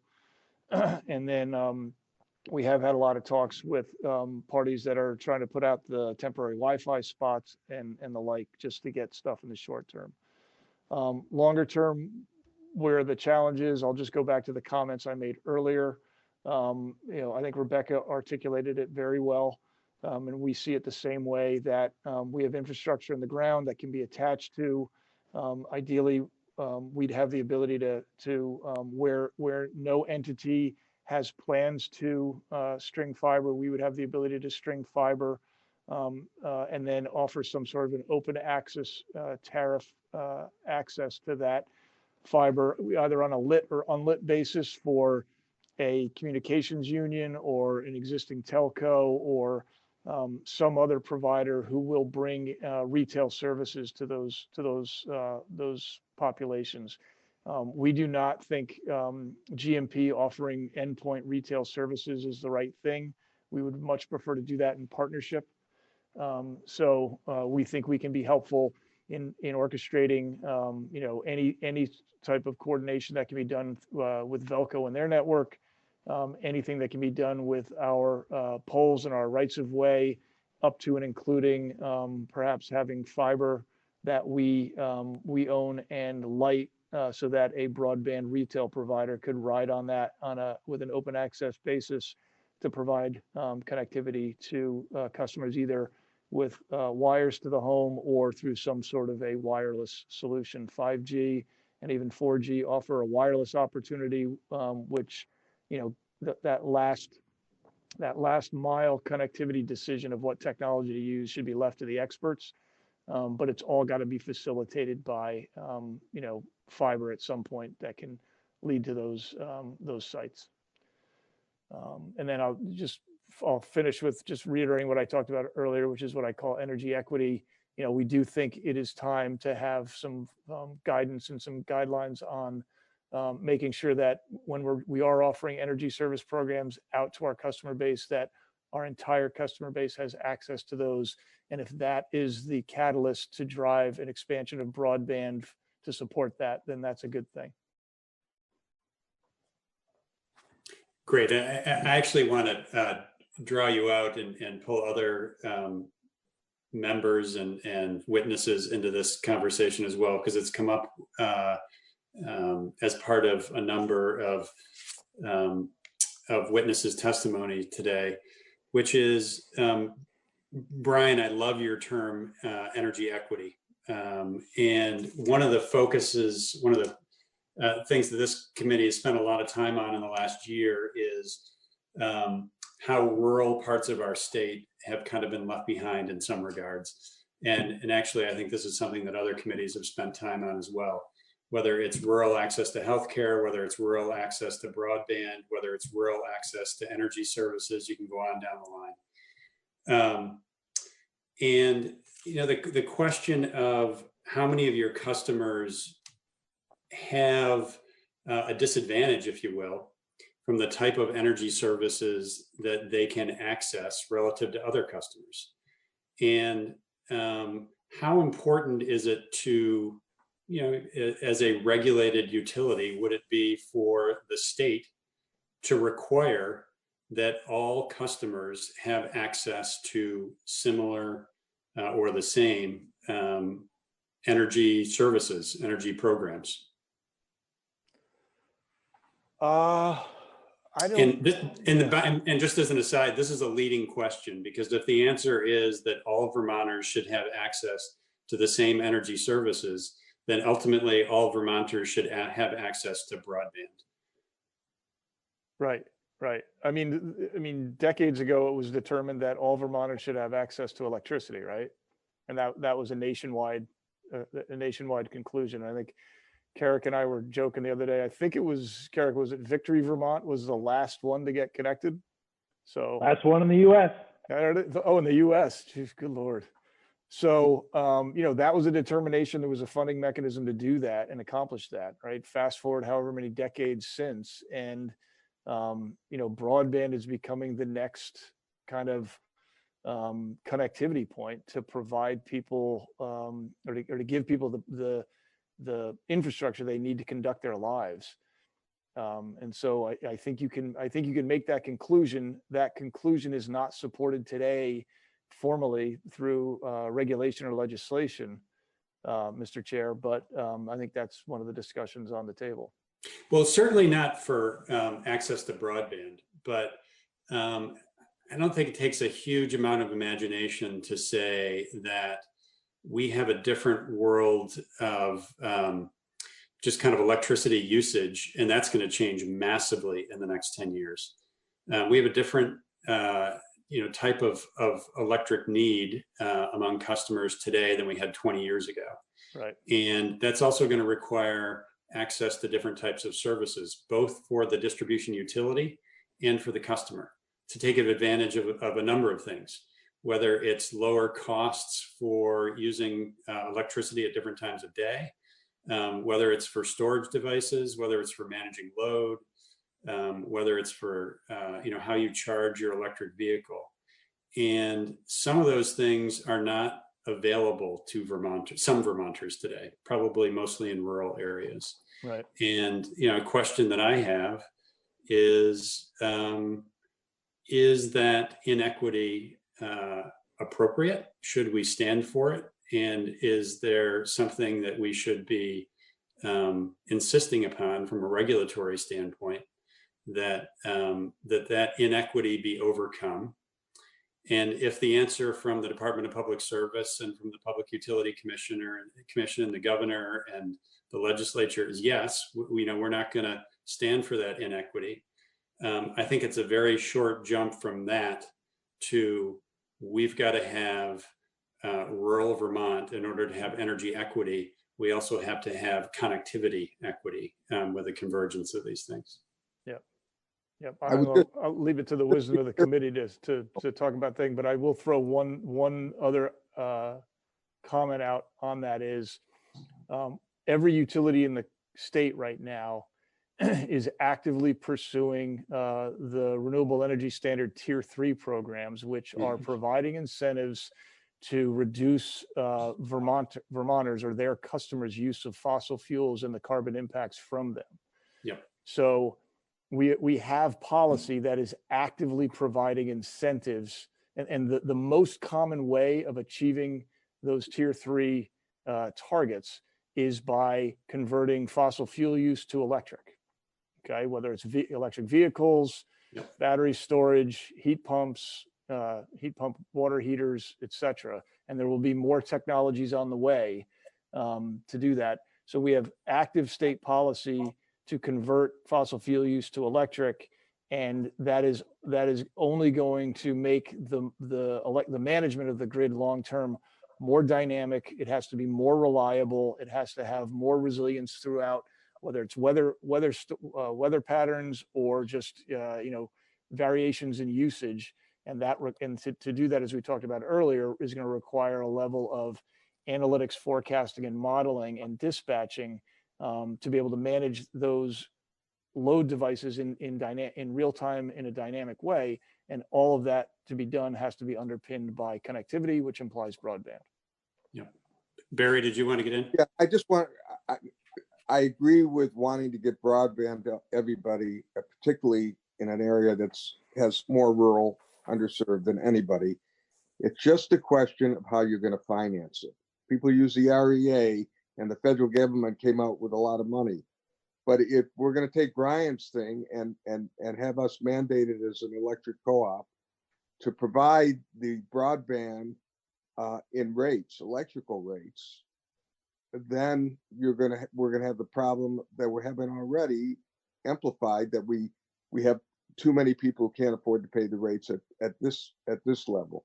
We all want to get to the same end. It's a question, and that's why BEC and ourselves are particularly concerned, because our member ratepayers are the same people. Brian and Green Mountain Power have a different group of people there. And I just ask you to keep that in mind when you try to figure out how to finance it.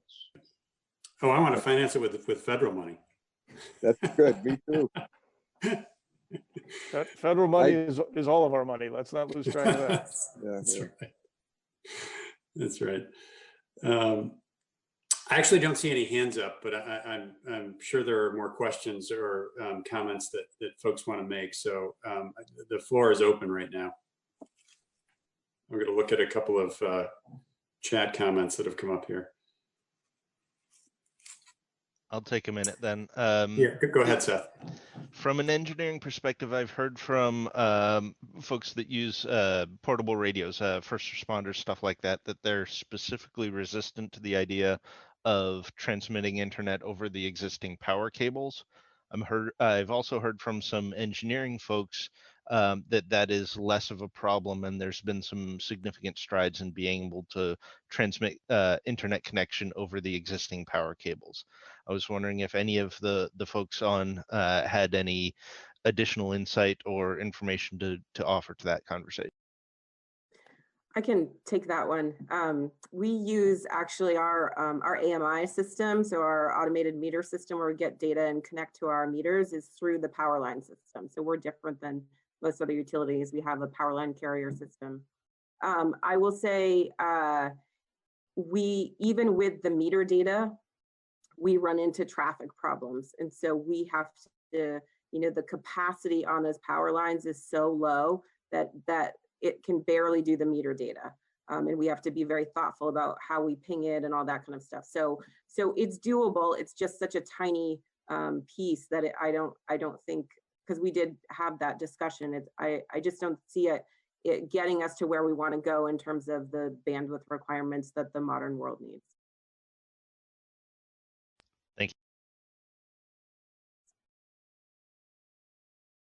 you. Steve, I see your hand up. Did you want to join in? Yeah, my name is Steve Knowlton. I'm a board member at Washington Electric Cooperative. I was just AT&T was doing some tests of using power lines for doing gigabit type internet service. I don't know the results of those.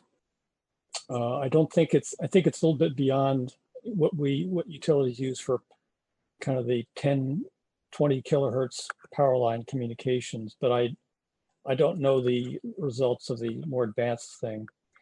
I was going to respond to a question. I think it may have been Representative Chase who asked at the beginning of the session, how do the boards feel about this? As a board member myself, I don't represent Washington Electric, nor do I represent the chairman of the board. I can say without hesitation, though, that the motivation for WEC pursuing broadband came from the board and correspondingly from the membership.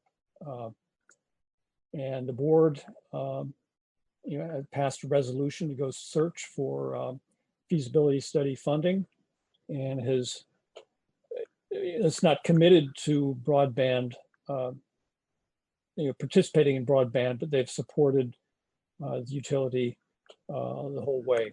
So I don't think there's any lack of support. In fact, there's a lot of enthusiastic support from the board to pursue this, to see if there's an answer to it. So I think that you can rest assured that the membership of the utility, I suspect other utilities as well, would be solidly behind making some progress on this.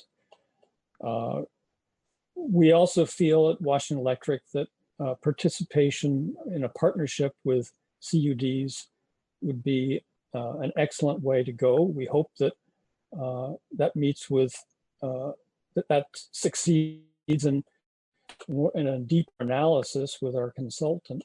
At Washington Electric, we've had a number of conversations, both informal and formal, with CV Fiber, where we're actually, it's said that the devil's in the details. Well, we're beginning to see a bunch of devils in there, because we're actually getting down to see, well, who would have responsibility for what, and what does that mean? And so I think these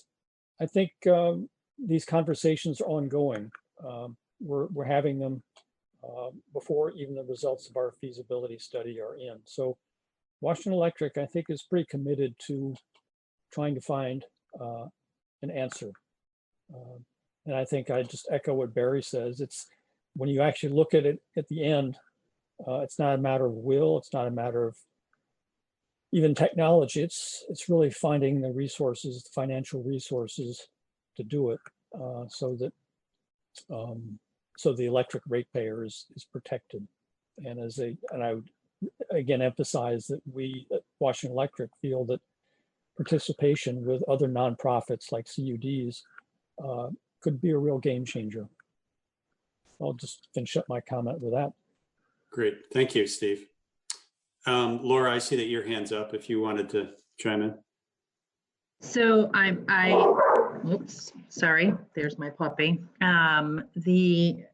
With regard to the question of funding, one of the big reasons that we put in the funding for the BIG grants and for the feasibility studies for the DUs was we know that oftentimes in order to get funding, we need to be able to show the planning work that kind of demonstrates here's a winning solution. So I'm cognizant that I think we only had 2 DU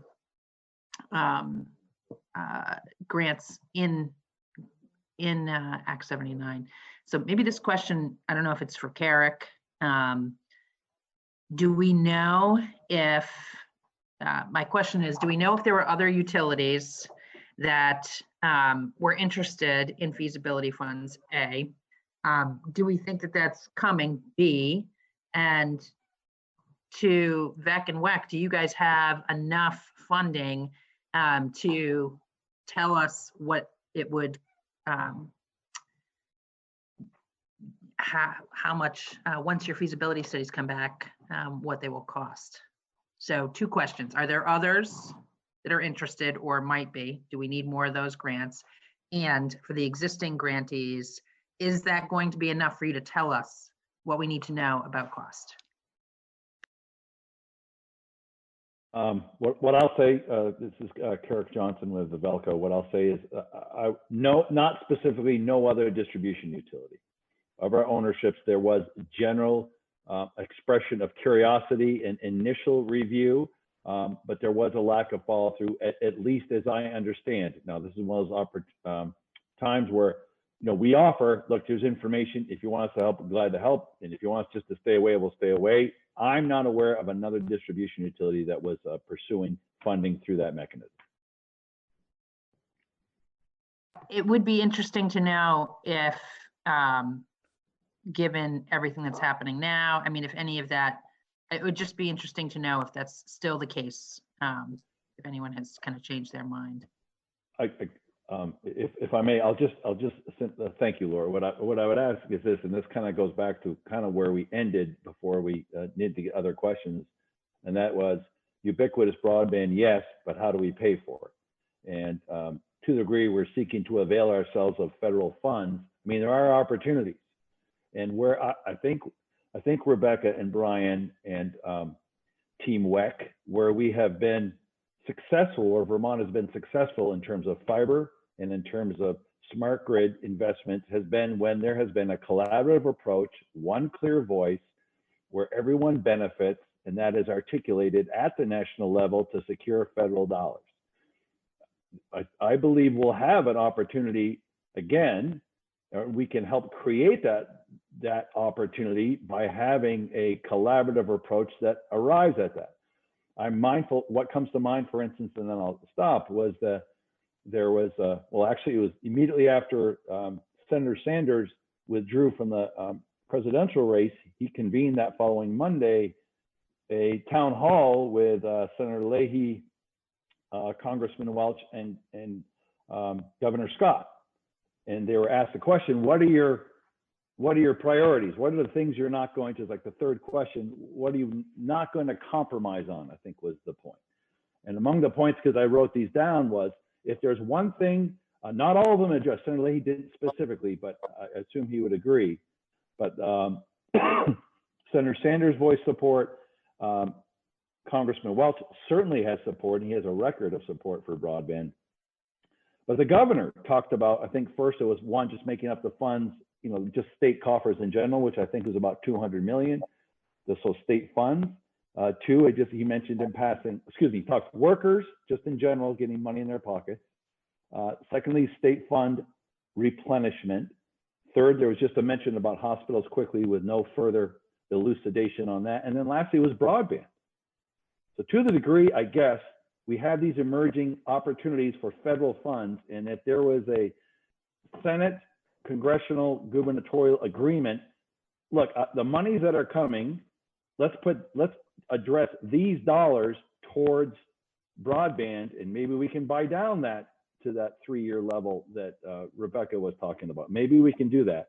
I think absent a clear value statement with regards to the honest assessment of risk and some kind of pricing out, I don't know that if we don't have our act together better than Washington, D.C. has, then we'll just get what we're getting. Yeah. To the degree we leverage our small size to our advantage, we at least increase, I don't say we'll succeed, but we increase our chances for success. So what if the legislature did something crazy and like passed some law, or EPS, push forward with a new requirement, the equity in energy requirement? Then we're going to have a bunch of ratepayers at VEC and WEC who are going to be concerned that their rates are going up. Right. So what is my question is, what do we need to know? And can we support the knowing? Like, is there some way that we can, is there anything more that we can do to support the knowing as quickly as possible about those kind of questions? So I'll just say, and I certainly welcome other members to chime in, and maybe we shouldn't use this time with witnesses here to kind of have this discussion, but there are lots of places in a civil society that we draw on resources of a broader geography to support areas that are underserved. And I think that's what we're talking about in a broadband aspect. 20-25% of our state is severely underserved from a broadband perspective. 75, the vast majority of our state is well served. There are plenty of paved roads in Vermont, some of them in the Northeast Kingdom that I've never driven on in my life, but I pay for them as a taxpayer. And that's how we do things in a civil society. So I think this is a broader conversation than maybe we can solve today, but it's something that I'm very interested in digging into. So if I could just answer Laura's, for WEC, the statewide study that was done pegged, used a figure, I think $47 million for us to wire through our whole service territory into every home in our territory, which is 11,500. Okay. What we hope to have, and CB Fiber is finishing their first part of their feasibility study. So what they have done is identified some pilot projects that would be eligible for potential federal funding because they don't have, like a VTEL, having one person in that census area, knocking them out of getting federal funding. You cannot go for federal funding in an area that has got even one household that's received federal funding before. Hopefully that'll change by 2021, but not now. And I think that's 90%, actually. I think that's 90%. But 90? so I think, yeah, I don't think it's 100. I could be wrong. I won't die on a sword on that. As I said, those two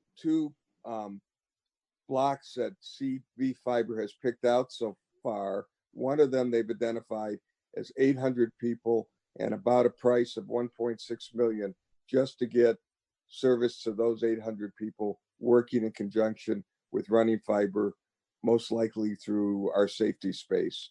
And WEC would probably own the fiber, and they would lease it from us to serve those 800 homes. That's just an example of one piece out of our whole territory. Hopefully we'll have the whole territory. We'll know what the cost is to do the whole territory. Robin, did you have a question? It doesn't bear a lot of discussion now, but it's in talking about feasibility studies and how do we determine what we don't know. And I'm just wondering about how, so WEC and VEC are doing feasibility studies, and how broadly is the information from that study applicable to other electric co-ops? Is 50% of it true for all electric utilities, all DUs, or is it really tailor-made? And we don't have to have this discussion. It's just a thought that I had, unless someone has a quick answer. I'd say a lot of it is very specific because both of our areas are very rural, and we're trying to figure out how to get fiber to, in some cases, for members of an average of 8 per mile. In that 1.6 million section, that one is a potential pilot project because it has 13 per mile. If you go to Green Mountain Power, their numbers, they could probably do some of this without, they have enough people who would take the service in a concentrated area that their numbers are going to look very different. If I could say something on that. Go ahead, Robert, please. It goes without saying, GMP serves about 76% of Vermont. There are a lot of very rural areas in our service territory, and they experience the same kind of challenges that we hear from WEC and VEC. We actually see them doing this work as important to all of us as a learning process. So we look forward to hearing what they learn from the work that they'll be doing, because it'll inform what we do as well moving forward. Yeah. This is Rebecca. I'd like to chime in just really quickly. First, to answer your question, Representative Sibilia, I do think the feasibility dollars we have now will be enough, I think, so as we stand here today. But to go back to the other question, I think, when the Gellin study done by the state was actually pretty well done in terms of financially looking at what we can extrapolate across the state. So that was helpful. I'm hopeful with these feasibility studies, we'll learn a little bit more about some things like how do we do this work? Who are the partners? What are those partnership models? What could that look like? What is the utility role? And I think those things potentially more than kind of the specifics of what's the construction cost per mile. I think those things will be what might be most extrapolated and helpful in terms of applying to the rest of the state. I would like to second what Rebecca said about this. In the state broadband study that was performed, provided an excellent overview.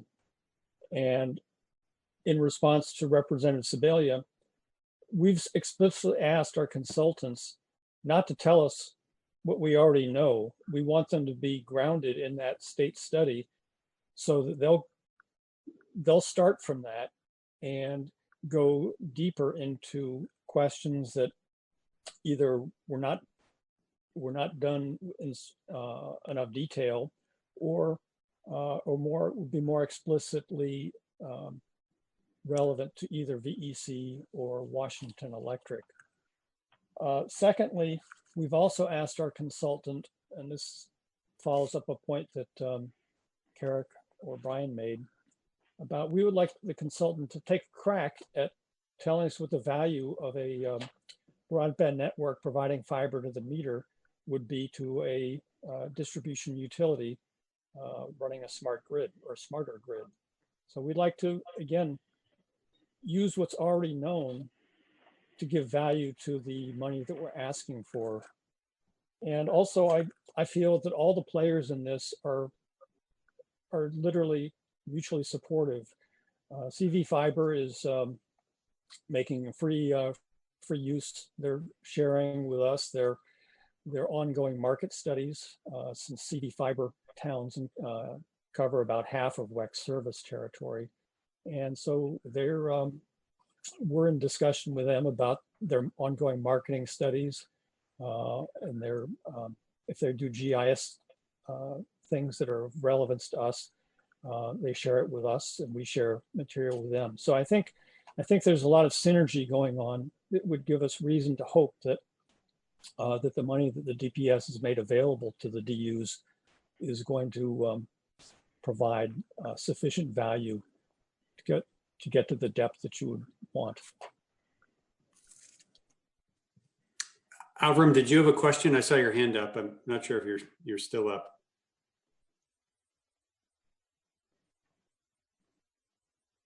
Yeah, it was actually a comment, an observation on some discussion in the last few minutes, which is just reminding us that in terms of whether we can essentially require that everyone be served, part of the problem is the federal legal problem, both in statute and FCC rulings that prohibit states from regulating the internet, period. And if there's a way to work around it, I'm not a lawyer, but I would love to find a way to do that. But in the electric utility world, in Vermont, the PUC has given each utility a monopoly franchise, and the other side of the bargain is they must serve everybody in that monopoly franchise. That doesn't exist in the internet world, in the broadband world, especially given the fact that you have, at least in some places, multiple technologies available that are competing with each other. Yeah, and I guess my point would be if the requirement is that an electric distribution utility, given a monopoly in a certain area, is required to serve each customer equally, but they are precluded from doing that because of connectivity constraints of certain customers. How do you solve that riddle? And we're probably not going to in the 5 minutes we have left here today. There may be an angle. That may be the angle, but I'm just saying that's been an obstacle in the past. Yeah, just a very high-level question, probably more specific to Washington Electric Co-op and Vermont Electric Co-op. I've done very little research on this in the last 48 hours. Some of it, I want to thank Maria Royal, who I think is on this call, and sent me a great, I don't even know what you call it. It wasn't a webinar. It's called the Broadband Breakfast, but it was it was some folks who are members of electric co-ops or work with electric co-ops around the country. Other states have electric co-ops that have already cracked this nut. They are in the broadband space. They are serving their customers with broadband. And, just at a high level, to what extent do we have something to learn from other states, whether it's from a regulatory standpoint of how they may have adjusted their kind of electric regulatory dials, so to speak, or from a financing standpoint as to how some of these electric co-ops, and they're all rural, have done things that we might learn from. And just at a high level, I'm wondering whether WEC or Vermont Electric Co-op have looked at models in other states, particularly from co-ops that have gone down this path. Avram, you were going to say something. Go ahead. Yeah, to jump in very briefly, and I know Barry's been involved in working with co-ops nationally on this issue, but in most states where there are electric co-ops, those co-ops are not regulated by their Public Utilities Commission to the degree the co-ops and the municipals in Vermont are fully regulated electric utilities, and that's not the case in most of the other states. I will say I have talked to, I'm on the National Electric Co-op Board and I'm on the business technology. So I'm asking this question. I have a number of studies. A lot of them have gone to just doing the middle mile, not going all the way. There were 225 co-ops in the country that participated in the reverse auction last time around, who got money for it. Some of the co-ops, one of the co-ops I talked to in Missouri was able to get a lot of towns that weren't in their service area, the towns of 2,500, that actually came to them because there was no independent service provider in that area. So they were able to make it that way in the numbers. So there have been some different examples, but as Avram pointed, I don't know that any of them were regulated. So they can go into another business with that and use electric utility. And sometimes the generation and transmission, like the Belco, but bigger, that are the generation and transmission for all the co-ops in a state, like North Carolina has 26. Sometimes they have the capital to fund this thing, fund that, and they're regulated. So that's a little bit of the information. Carrick, did you want to chime in? I saw your microphone go on. Did it? Oh, okay. No, you don't have to. The only thing, I was looking for the notes that I have from a conversation with Dominion in Virginia. There's been a number of states, say there's roughly 12 now in total, that have passed explicit legislation to get utilities deeper into the broadband game. That's right. And so we had this kind of conversation, Daniel and I did, with a gentleman, Ed Diggs, I believe his name is. I get the notes from Dominion. Sorry, what have you learned?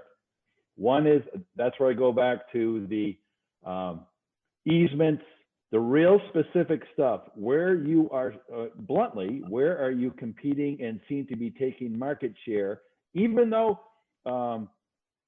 competitive telecommunication companies are in these places. Candidly, they view it as a competitive threat if there are others going into to serve those areas where there is not being served. So Virginia, much like parts of Virginia, much like Vermont, very low income, lots of challenges. The legislature passed legislation, but they didn't address easement language and the ability for easements to be used for communication purposes. They didn't address the electric space, where on poles and like, are you allowed to, and where there was weaknesses, they were exploited in terms of where there was insufficient encouragement of distribution utilities, those weaknesses in laws that sought to create a path for utilities to have lower risk to get in the game, where there were holes in that, they were exploited. So I guess that's my punchline. Yep. And there's been some example, I think Barry's absolutely right. There's been, like I said, no fewer than 12 states, a lot of them co-ops, typically co-ops, that have pushed the envelope on this, and they have some direct experience on what worked and what didn't work. Yeah. And I'm happy Rebecca, to share did you that have- list of those states with you. Okay, I'd be very interested. Rebecca, did you have a thought on that? Yeah, I just had one quick data point. So our vendor, NRTC, who is doing our feasibility study, one of the data points they shared with us, which I thought was helpful, in 2019, they did 42 feasibility studies. And of those feasibility studies, 15 of them were deemed feasible, meaning they had a payback somewhere in the range of 12 to 15 years. And the rest of them required either significant grant money that then they were positioned to pursue, or some sort of other reconfiguration in terms of service territory in order to be able to move forward. So just to give you a bit of a flavor of kind of what, one, our access to co-op information, and two, just kind of what the market is out there a little bit. Yeah, that's helpful.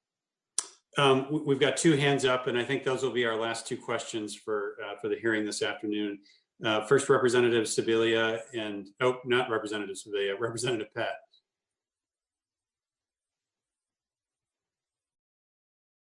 Avram, did you have a question? No? Okay, okay, great. Okay, well, I really want to thank our witnesses on a number of levels. One, for being here with us this afternoon and spending a couple hours. It was very informative to me, and I hope for the committee as well. And two, for all the work you're doing in the middle of this crisis, frankly. I know that the call went out from the commissioner at DPS a week ago to ask people to really step up their game in terms of connectivity. And I know that a number of the electric utilities in Vermont have been doing a great deal of work there to try and find creative solutions. And I want to express my gratitude for the work that you've been doing there. This is a topic that I'm very interested in our committee pushing forward with, you know, to the extent that we have bandwidth to do that this year, just because of extenuating circumstances may be difficult, but, you know, to the extent I'm involved with this committee going forward beyond this year, this is a topic that I'm really interested in, you know, pushing forward on. So again, really appreciate your help in educating us today, and we're going to be back to you with you know, questions as to how you can push us further to to start to solve this connectivity issue that we have. So thank you very much for your time today, and we're going to conclude the hearing there. Thank you.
Okay, good morning, committee.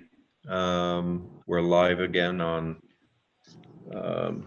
live committee meeting this morning. We have a number of excellent people to hear from to see how the business world is making out. And we will be hearing also from Chris Delia towards the end of the meeting to see how the SBA loans are going and all of that. So just want to go over the protocols again. Stay muted until you are called upon to speak. Make sure you raise your hands, and then I'll call on you. And don't forget to unraise your hands afterwards. So with that, we'll get started. Matt, would you like to start us off and just tell us what's going on or not going on in the construction world? Well, thanks for having me. If I sound a little hoarse, it's from allergies. I'm not sick. I have allergies, just to be clear. So we're safe distancing from you anyway. So, well, I just didn't want you to be concerned for my health. So thanks for having me again. I'm Matt Musgrave with the Associated General Contractors.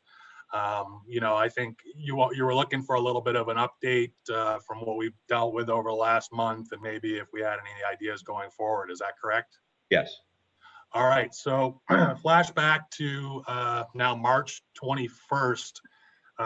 Me and the executive director of the Associated General Contractors called each other on a Saturday morning because we kind of saw the writing on the wall at that point, what was going to be happening across the country and the world. Things were really starting to hit things were starting to explode, and we saw the social distancing becoming something that was going to be a little bit, we were going to end up going farther than that. So what we decided to do was jump in our cars, and we ran to Staples and Office Depot, and we went shopping, and we built a little movie studio essentially, because one of our major missions as an association is to provide certification and training through either the OSHA program, the MSHA program, and now we are positioned to be really the only, that I'm aware of, COVID response training outlet that I'm aware of in Vermont at the time. So we've developed some trainings. We went from having in-class trainings, when the stay home order came out, I believe it was on the 24th, 25th. We were in a little bit of disbelief at that point. We had been looking at other states like New Hampshire, Massachusetts, and Maine, and we saw that construction, whether it be all general construction or public works projects, were continuing.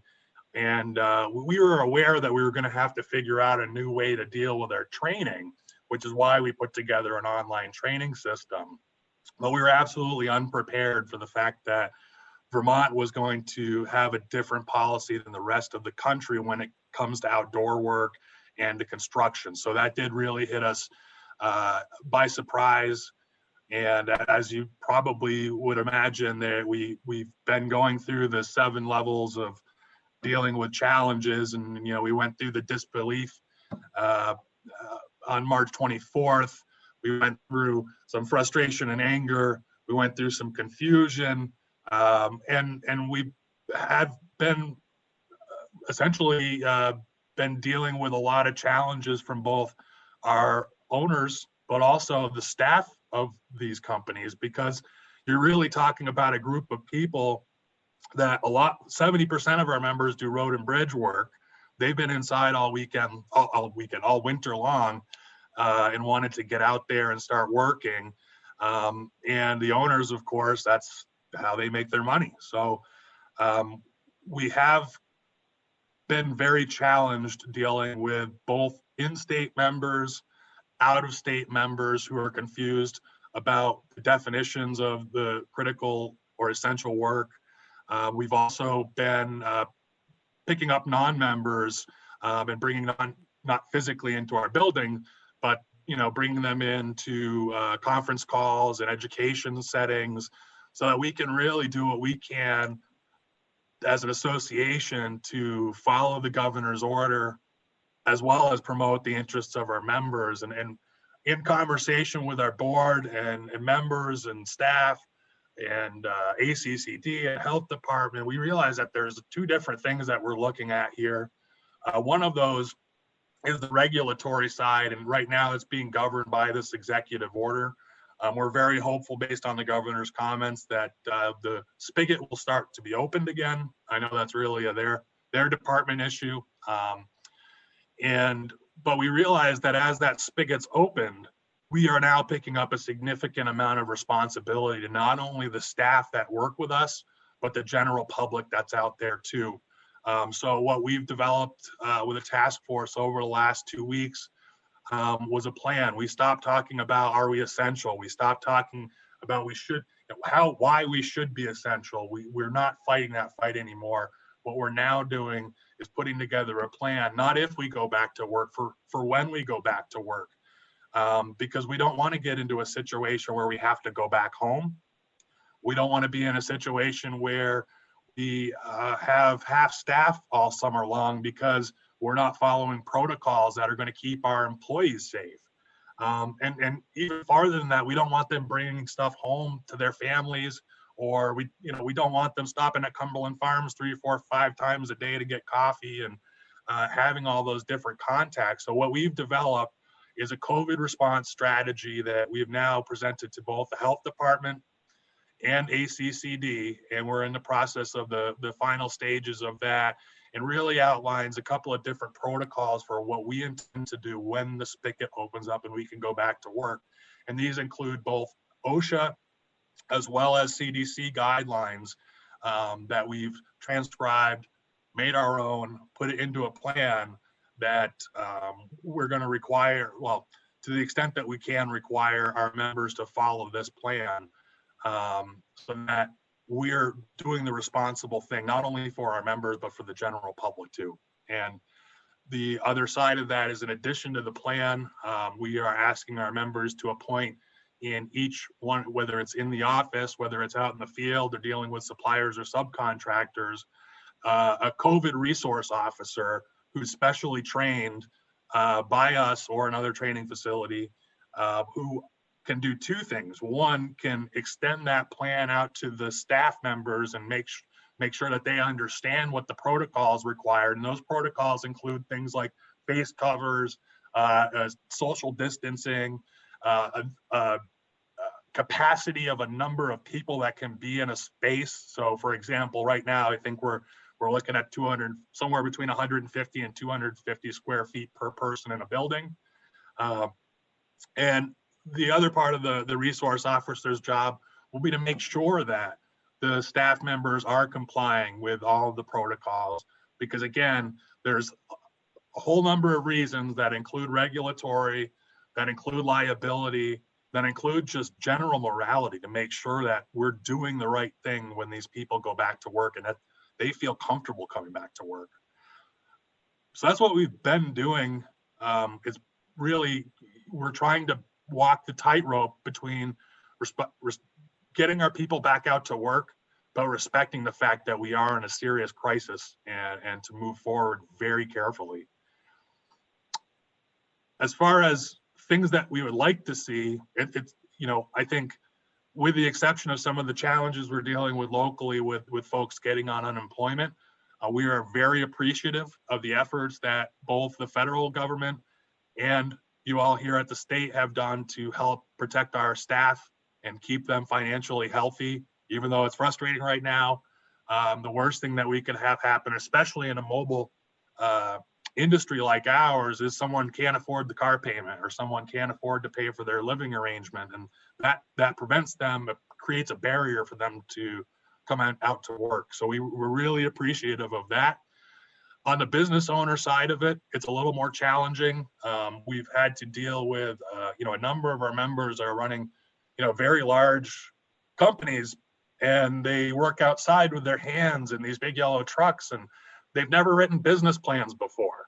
So we've had to do a lot of consulting with our members on how to prepare to apply for a PPP loan or an economic disaster loan. They're appreciative of those. The challenges with some of those, though, are they are loans. And whereas like the PPP, there's a grant formula to that if you're able to keep people on. Some of these other programs are loan programs that are going to have a lasting impact on the revenue of these businesses, depending on how long they're shut down for. And we're optimistic that we're going to get back soon. But if it's a long period of time, there's going to be some financial hardships for the owners because, again, a loan's a loan is a loan.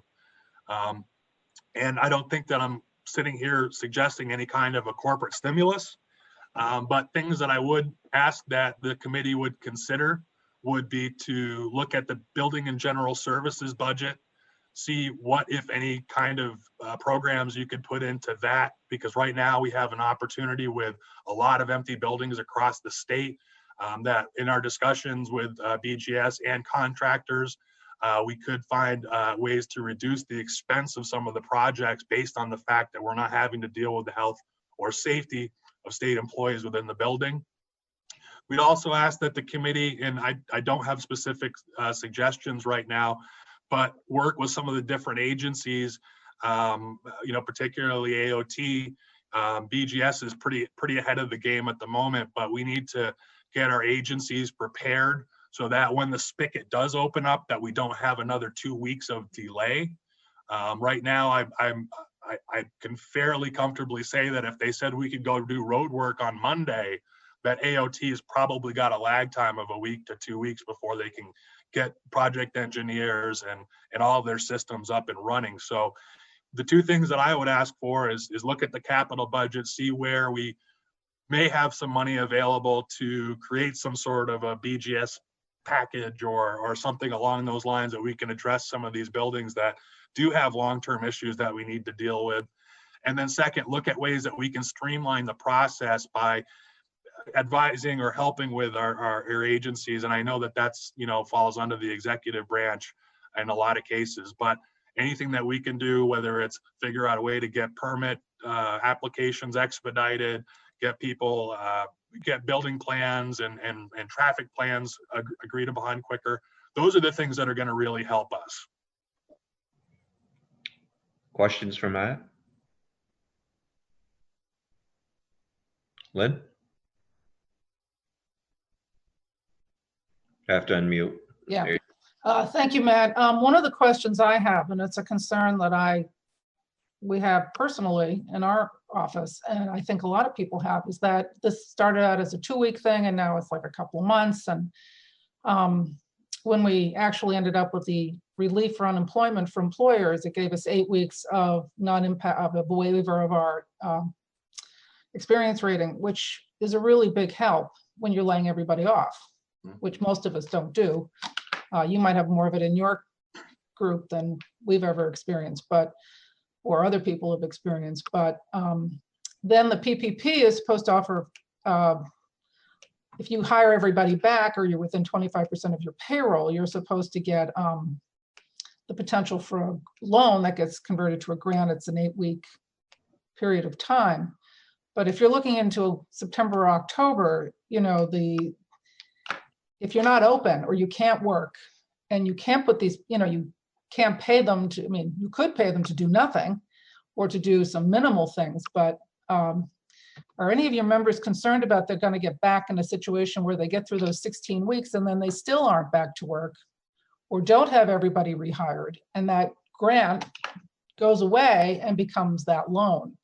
And then they have to put people out on unemployment again. Is that a thought that your members are looking at? So yeah, to answer your question, number one, I'm really having a hard time getting accurate numbers on layoffs within the association. Mm-hmm. I sent out a survey to our members, and of all of our members, I only received 15 responses. I hope that's good news and not bad news. I think that a lot of companies maybe get a little bit tight-lipped on that. But what I was counting in the responses was, compared to the 15,000 to 18,000 we have in the workforce, I saw less than 1,000 people that were represented in my survey. So we've been advising our members to hold on to people as long as possible. We're aware that the highway season generally starts on April 15th, so we're really only a day late with that right now. We've been very hopeful that due to the nature of our work that we're going to get back out there. And again, talks with ACCD and health department. I think we're getting close to low risk businesses getting back out there. The majority of our office staffs are able to work from home and do 90% of what they're doing. In fact, my office is spread out all over central Vermont at the moment. So the long-term question that you had is a serious concern. And when we've kind of internally been having conversations similar to your question, which is what happens if this keeps going? And that goes a little bit to our response planning that we have, which is we want to make sure that we're doing this the right way. So when we get back out there, we don't get pulled back in 2 weeks. So that's something that we're doing to try to help with that. But on the other end, yes, I believe that the legislature should consider, and I don't know how this would work after the session adjourns, but if there was some way for you to trigger that employer rating forgiveness to last longer, and if I was going to tie a date certain to it, I would tie it until the end of this executive order. And I mean, really, the argument to extending that is that this although this health crisis affects every single person, it is only one entity that has closed down the businesses. So that we believe, if there is an extension to this and we are forced to stay at home and our government's asking us to do that, then we would also ask the same of our government to support us during that time. Well, I think that if you look at the bill that passed in the end that the governor signed, it extended it to 12 weeks, but then it also allowed the commissioner to extend it further if he felt he needed to. So I think that piece is already available to continue it on if we see we need to. Yeah, and to take it farther, I think on the general business health, that's going to be a challenge too. If and again, we're generally going to be working outside this summer, so I think that it's going to happen for us.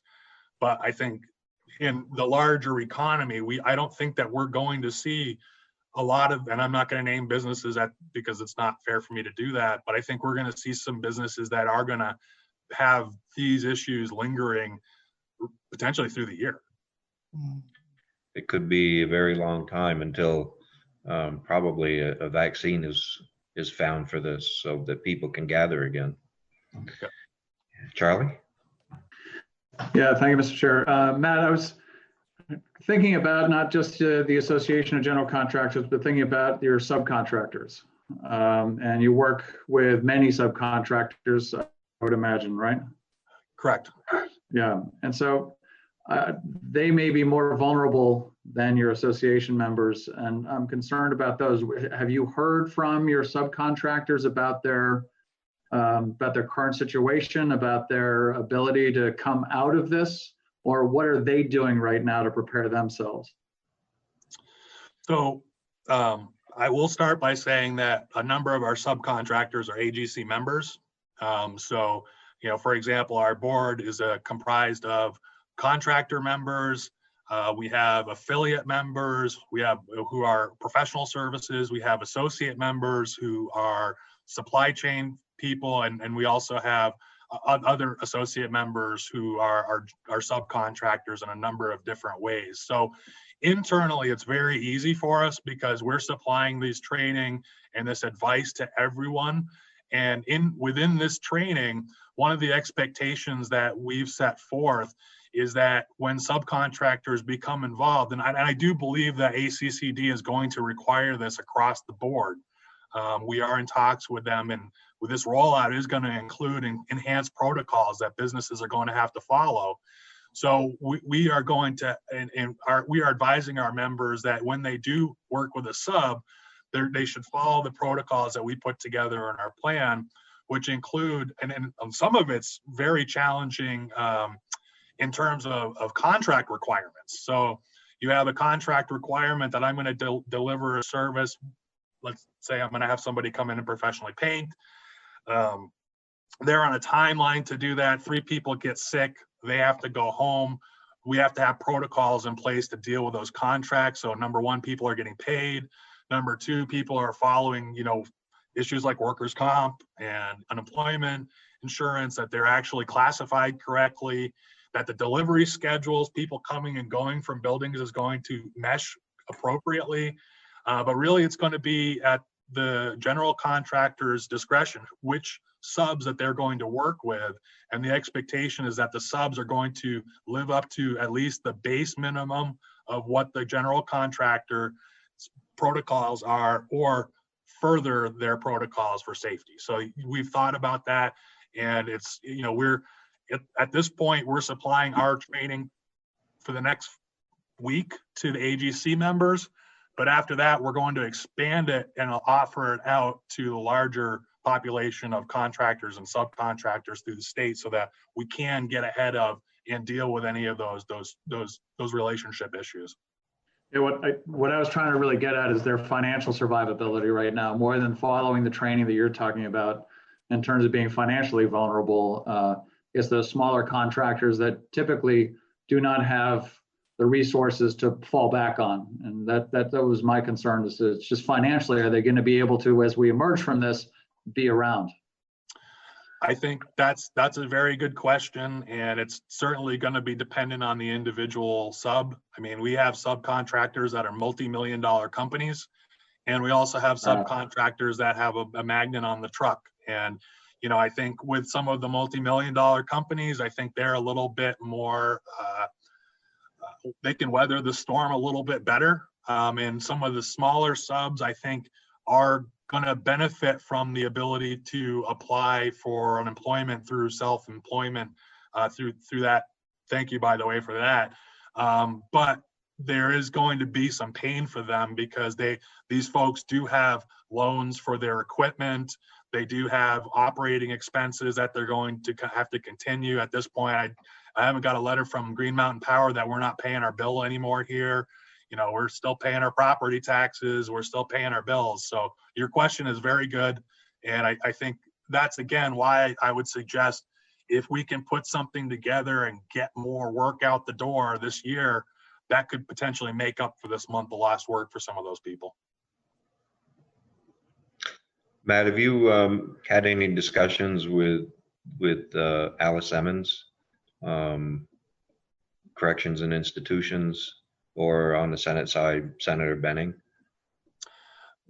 I went before them last week for the criminal background check bill, had a conversation about that, but I haven't specifically discussed with either one of them opportunities within institutions. But thank you for that. Yeah, I'll reach out to Alice also, and maybe to Chris Cole too, and maybe everybody. I think it's a great idea that we have vacant buildings now, and if repairs need to be done, it's a great time to do it. It's easier for the workers to get in there and get it done in a lot faster fashion than trying to work around people. So we'll see what we can do. We can have the discussion anyway. Well, I really appreciate that. Thank you. Any more questions for Matt? Great, thanks, Matt. Thanks for all your work. Thank you. Mr. Driscoll, how are you? Oh, not bad, Mr. Chairman. Thanks for this opportunity.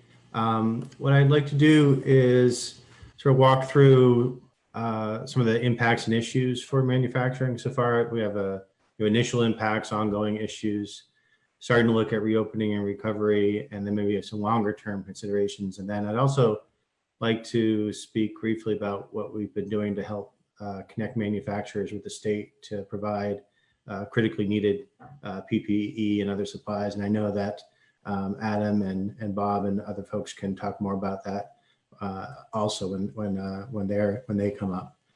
So I'll just run through, basically what these issues have been, and maybe take questions when I get through the list, or certainly, Mr. Chairman, you can, if you're watching the hands, you can stop me as we go. I think for the initial impact of manufacturing, I think one of the first things we saw was the supply chain disruptions from China.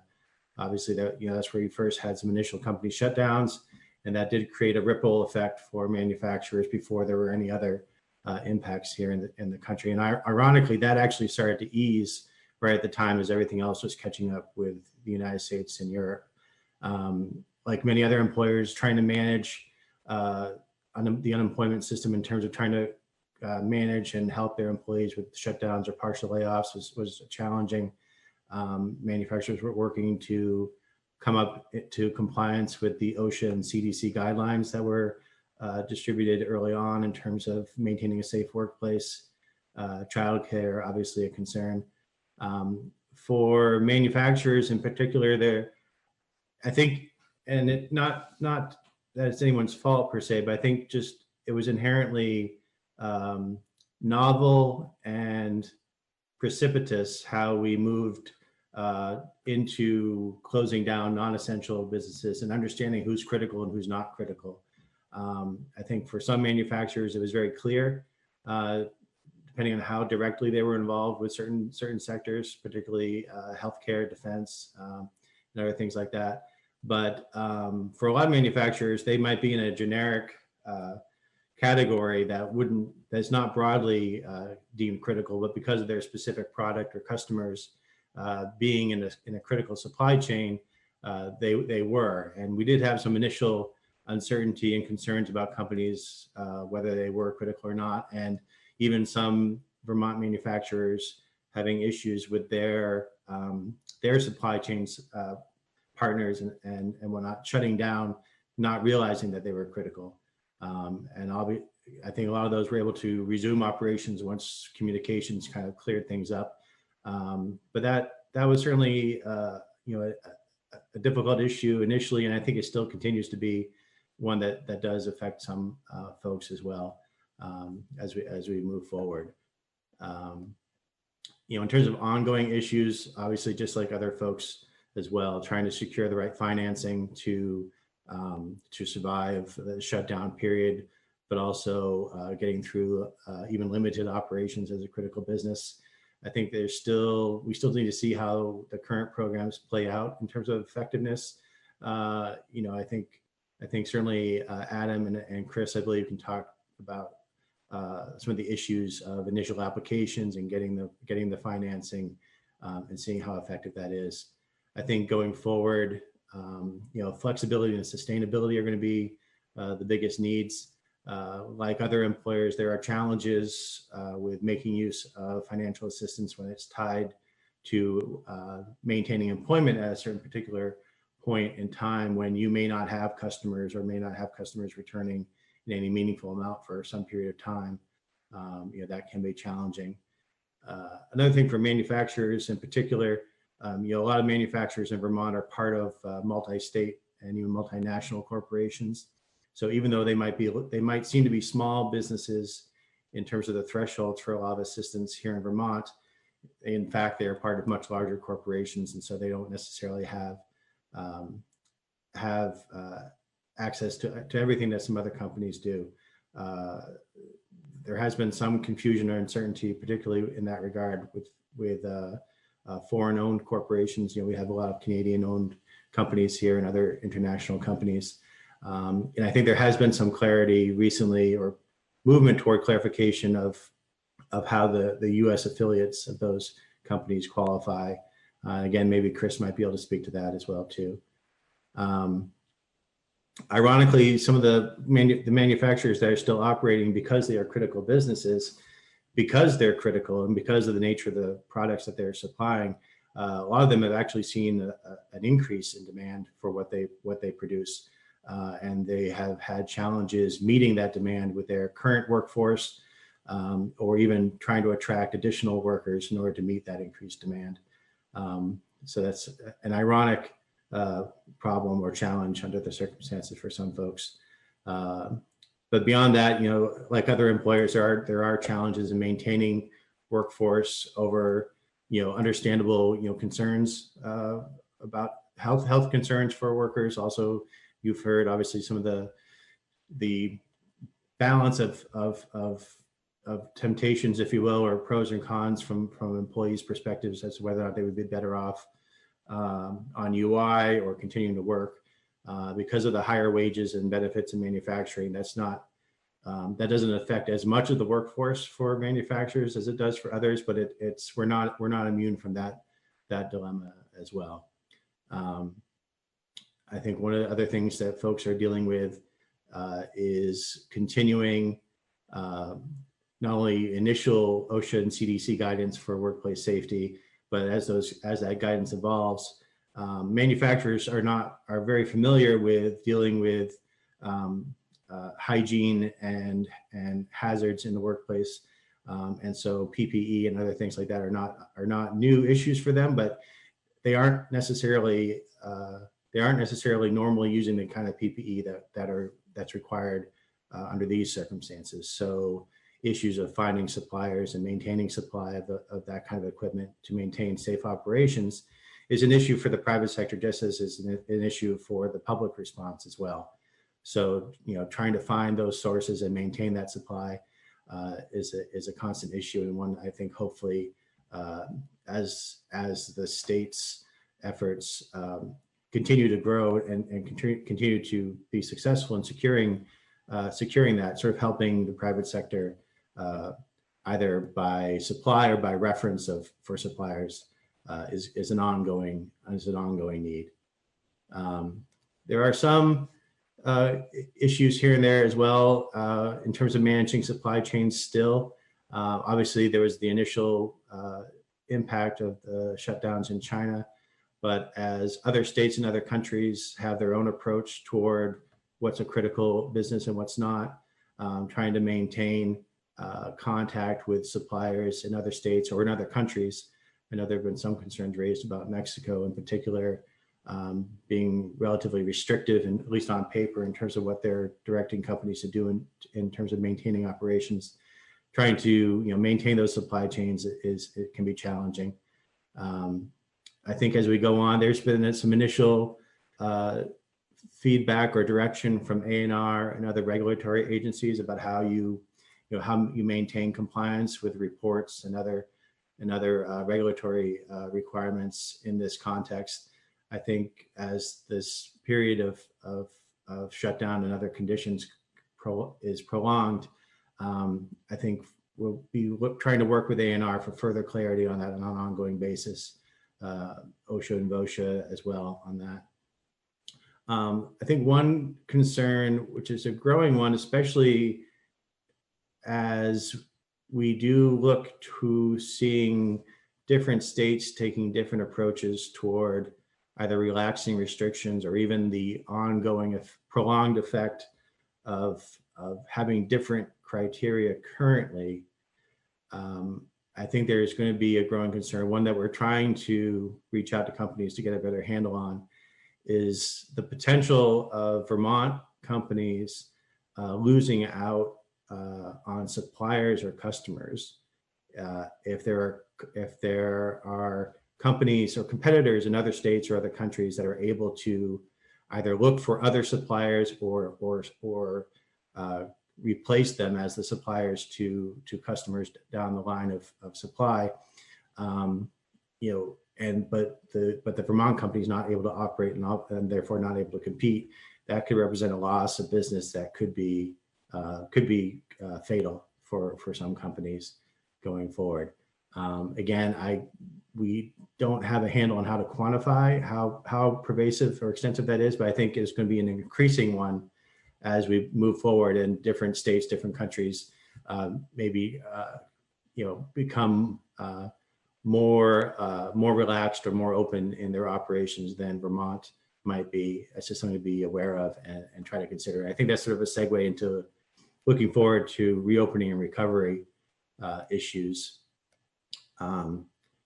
Certainly, we're a manufacturing association.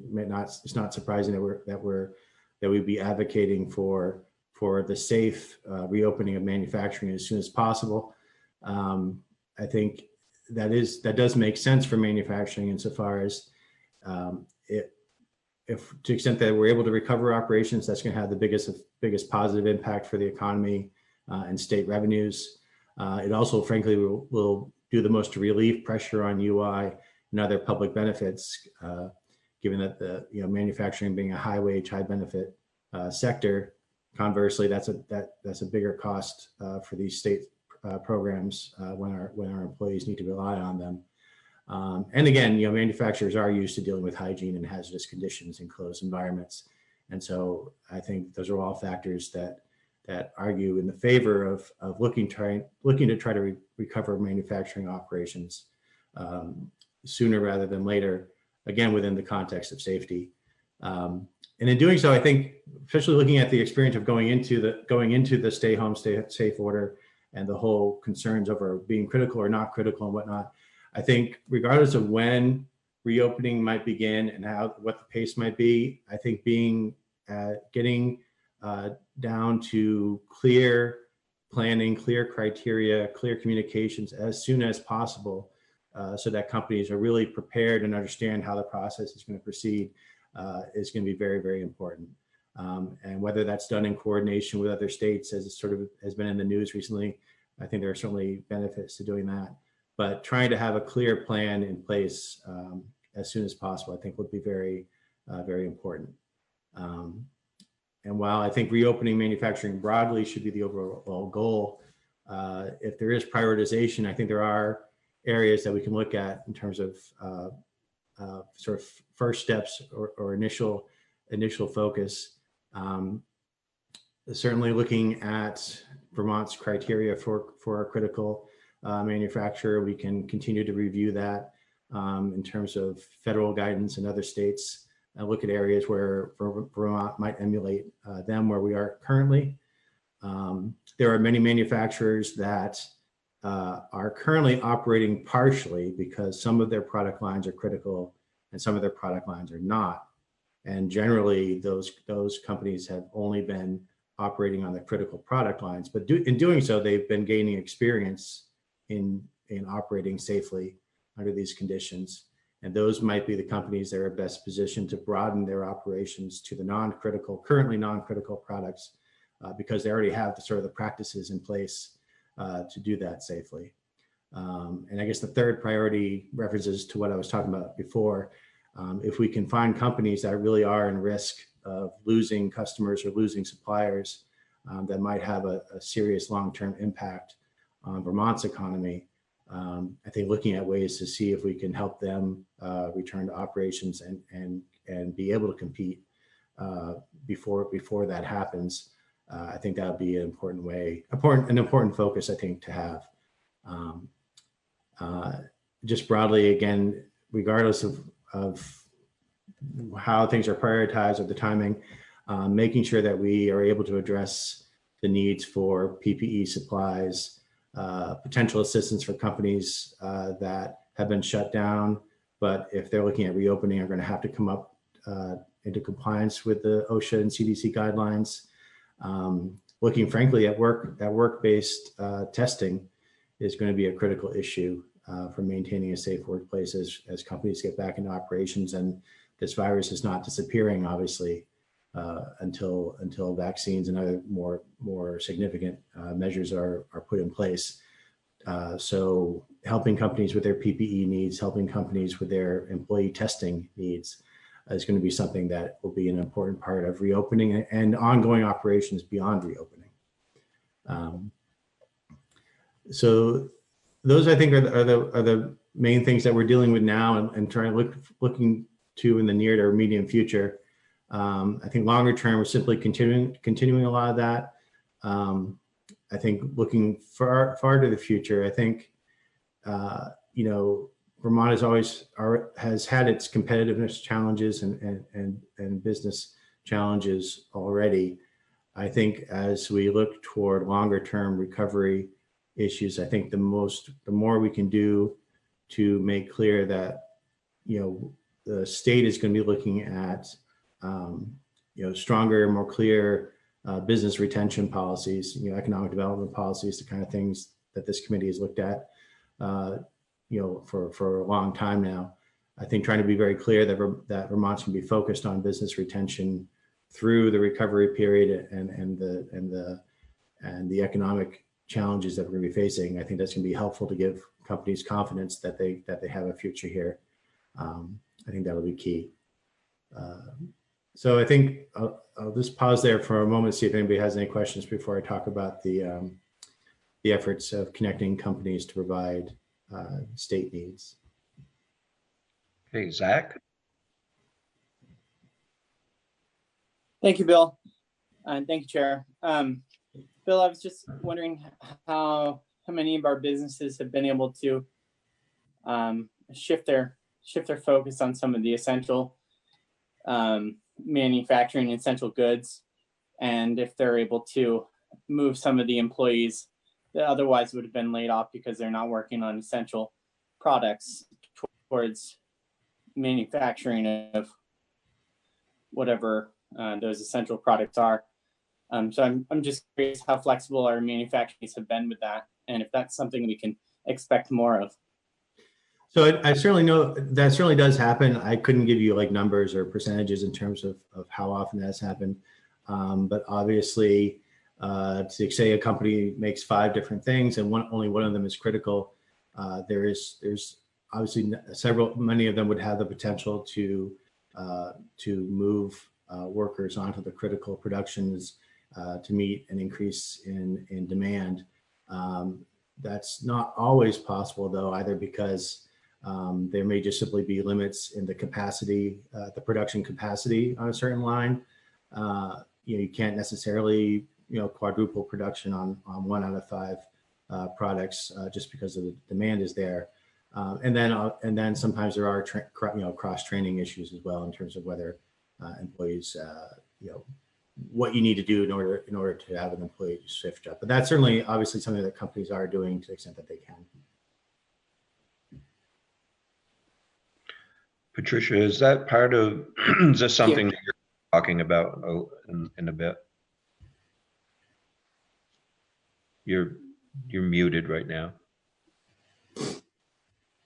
Sorry. Yes, I can cover those, cover my points later. Okay, that'd be great. Thank you. Charlie? Yeah, thank you, Bill. I was waiting to see if you were going to talk about businesses having experience with workers that left the job because they thought there was an unreasonable risk of them contracting COVID-19 because they weren't following best practices from the CDC or OSHA or State Health Department. And I know that was voiced as a concern among folks in the manufacturing industry in particular, but I didn't hear you say it, so I'm assuming then it hasn't come to be a real issue. Right. So I think in manufacturing, just as in other sectors, there are certainly employees who have decided not to come to work because they are concerned. It hasn't risen to the level that we are hearing that itself is a critical issue. I think sometimes there is a general problem of some employees, and again, I've heard this more from other sectors of employees not coming to work anymore and not necessarily telling their employer why they're not coming. And I'm sure a lot of that is motivated by general concerns. But in terms of maintaining a safe workplace and the whole concern of unreasonable risk, I think, again, the general practices in manufacturing have already provided a pretty good basis for addressing those kind of concerns. And there has been a lot of guidance out there from OSHA and CDC about how to improve practices to address COVID specifically. And I think generally speaking, manufacturers that are in operation are doing a good job of that. I'm sure it is happening on a case-by-case basis, but in terms of a general trend, I have not heard that that's a critical problem so far, at least. It's good to hear. Thank you. I mean, I know at least some companies, especially, just to address general anxiety or general questions, I think there are certainly companies that both the company themselves and their employees wanted, are also sort of seeking clarity that whether or not they're critical and they're a critical business. I think, I think that gives confidence clarity on that helps give confidence both to the employers and the employees that that they're needed, frankly, and that there's a value in that, and then also that there are guidelines and steps in place to make sure that they can operate safely. Bill, do you know the manufacturers that are still able to function? Have they increased the pay for their workers? Like, we've heard a lot of people talking about hazardous pay or risk pay, or have you seen that within the manufacturing world? I think I've heard about that a bit, and I'm sure it's happening, on a case-by-case basis. I don't have any sort of sector-wide sense of the extent to which that's happening. Obviously, again, I think in some ways we're dealing with a lot of companies and a lot of workers who are already fairly highly compensated, and I think so. Not that there isn't value to increasing compensation in any case, but they maybe aren't facing the same kind of needs of their employees or pressures on their employees that some other sectors are. And that's okay. Anything else for Bill? Any more questions? Bill, did you have any more that you wanted to? Yeah, just briefly, and I think this will be a good segue also into Adam and Bob and others. Just want to talk a little bit about on sort of a positive side, I think, in terms of helping Vermont manufacturers connect with the state to provide critical products and needs. We reached out early on to the state about talking about how to connect manufacturers and other companies that could either donate supplies, refer their own suppliers for PPE and others, or either themselves manufacture or convert to manufacture needed goods and services. We developed a survey early on that we sent out broadly with the help of VMEC and the RDCs and eventually the Vermont procurement folks. And that survey helps identify state priorities, what the state is actually looking for in terms of contracting. As you might know, the state BGS takes lead on contracting for goods, both for the state response and also UVM and Dartmouth hospital networks. So that survey both again identified folks who can donate, refer, supply, or convert to supply, both specifically what the state is actually looking for, and that's been an evolving list over time, but also provide information about what they can do for products or services that may not be currently identified as critical, but could be useful down the road. And I think that's been very helpful. Those responses, we've had nearly 70 or so companies responded to that so far. And it's a wide range. Some companies have a product that can pull right off the shelf. Some companies simply have the capacity to manufacture things if they are given the right supplies and designs. That information has been given directly to BGS and also shared with VMEC, because a lot of these companies, if they don't have off-the-shelf products, they may need help, technical assistance in terms of designs and connecting with supply chains and whatnot. And so the RDCs and VMEC have been great partners in both getting that survey out and dealing with companies once they have some interest.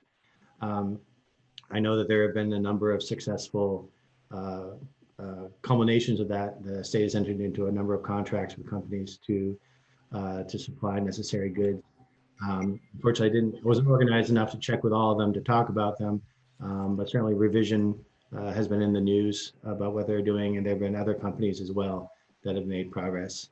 And as part of that, also, not only have RDCs worked directly with companies, which I'm sure Adam can talk about, but VMEC has set up an online platform to help make those connections and help companies work together to meet the state's needs. And I have no doubt that they'll be happy to talk at great length about that. So I think it's, one would hope that, although obviously we're going to be dealing with COVID for quite some time, it's not going to go away in a month. but whether it's dealing with COVID long-term or being prepared for the next disaster that might happen, maybe it's 100 years, maybe it's 2 years, the next one. I'm hoping that this experience that we've gone through in terms of the networks we've established, the connections we've established, and the mechanisms that we've put into place to make these connections, I'm hoping that we can integrate that into disaster planning in Vermont going forward, so that whether it's a disease outbreak like this or even a natural disaster that may have different needs, that we're able to activate these relationships much more quickly and help address needs locally as much as possible. Good point. Any further questions for Bill? Bill, thanks a lot. We appreciate you taking the time. Adam.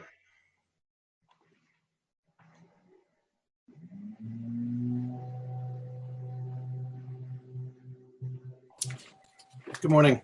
Good morning. Mr. Chair, I worked out earlier that I'd be able to do a bit of a screen share halfway through. So I've got a few slides I want to present later on. First off, I'd like to thank you for the opportunity to speak today on the perspective of the RDCs of Vermont. I'm Adam Grinold, the Executive Director of Bratt Development Credit Corporation, and serve as the current president of the RDCs of Vermont. Last week, the RDCs issued a letter to the federal delegation that covered concerns, issues, and suggestions regarding the COVID-19 response. This committee has received a copy of that, as has the legislative leadership. So I'm happy to answer any questions of the contents of that letter, but want to speak more broadly to some of the other gaps that we've seen beyond just the focus of that letter, which was primarily around PPP, EIDL, UI, and other things like that.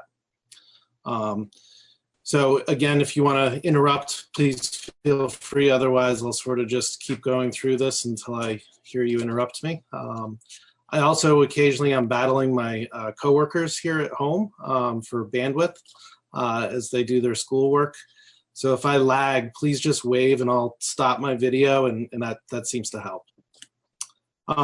So I'm confident that everyone in this meeting and on this committee is aware of the PPP and the EIDL programs and some of the pitfalls, and really want to focus on the gaps that the RDCs saw developing in the immediate aftermath of the announcement, the governor's declaration. And leading up to that declaration, and certainly since then, RDCs have been in very close communication with the large employers in each of the regions, as well as small and medium employers. And these days were frantic days for everyone. Understandably, extremely overwhelmed ACCD. They're taking thousands of calls and they just could not respond. Those calls quickly turned to the regional development corporations, and appropriately so. When your neighbor calls, you answer. So we had a lot of just one-on-one conversations. Probably most significant and different is the number of the small and medium employers who found their way to RDCs. We have a daily relationship certainly with many of the largest employers in the regions, but this has been greatly expanded in recent days. And as we move from that sort of early response more into the dissemination of information, the role for the RDCs changed. Suddenly we were out having to gather that accurate and timely information in regards to many of these federal and state programs in close partnership with the Agency of Commerce and Community Development, Department of Labor. Thankfully, we have a long history of those relationships, and we have what we've always referred to as the one-stop shop. So we had embedded in the RDCs, the SBDC, Vermont SBDC, the PTAC, and those relationships and partnerships allowed us to work very closely with folks like with VMEC, who were trying to get information out. We were collaborating on documents that would have consistent information that would be timely and accurate. And in the early days, that was really critical to have that regional relationship with the business, to be able to have good, solid information, as there was so much wrong and inaccurate information out there. But despite all of that cooperation, we began to see cracks in the early days, and these cracks have widened. And those cracks really revolve around the lack of access to capital. So we understand intuitively that the smaller the business, the less liquidity they're likely to have, the less ability to get new capital. But what is probably less obvious than the size of the business is also the impacts that, depending on what sector you're in. So I think perhaps here's where I'll ask if we can do a slide share or a screen share. How do we execute that, Amy? I think that you can share your screen because I made you a co-host. Okay, great. So go down to the bottom and see that green screen share button. Okay. Great.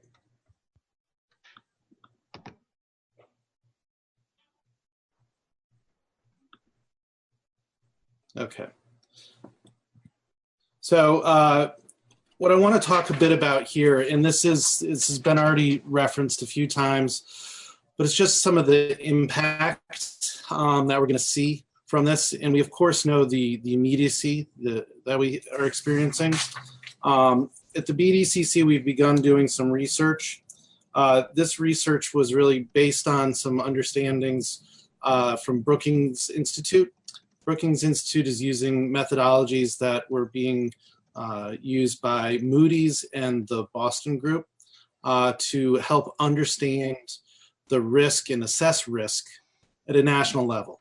So we've taken this national data, we've laid it over the Wyndham region's data so that we can understand what the immediate, near-term, and long-term risks are by sectors, and how many employers and employees are in each of those sectors.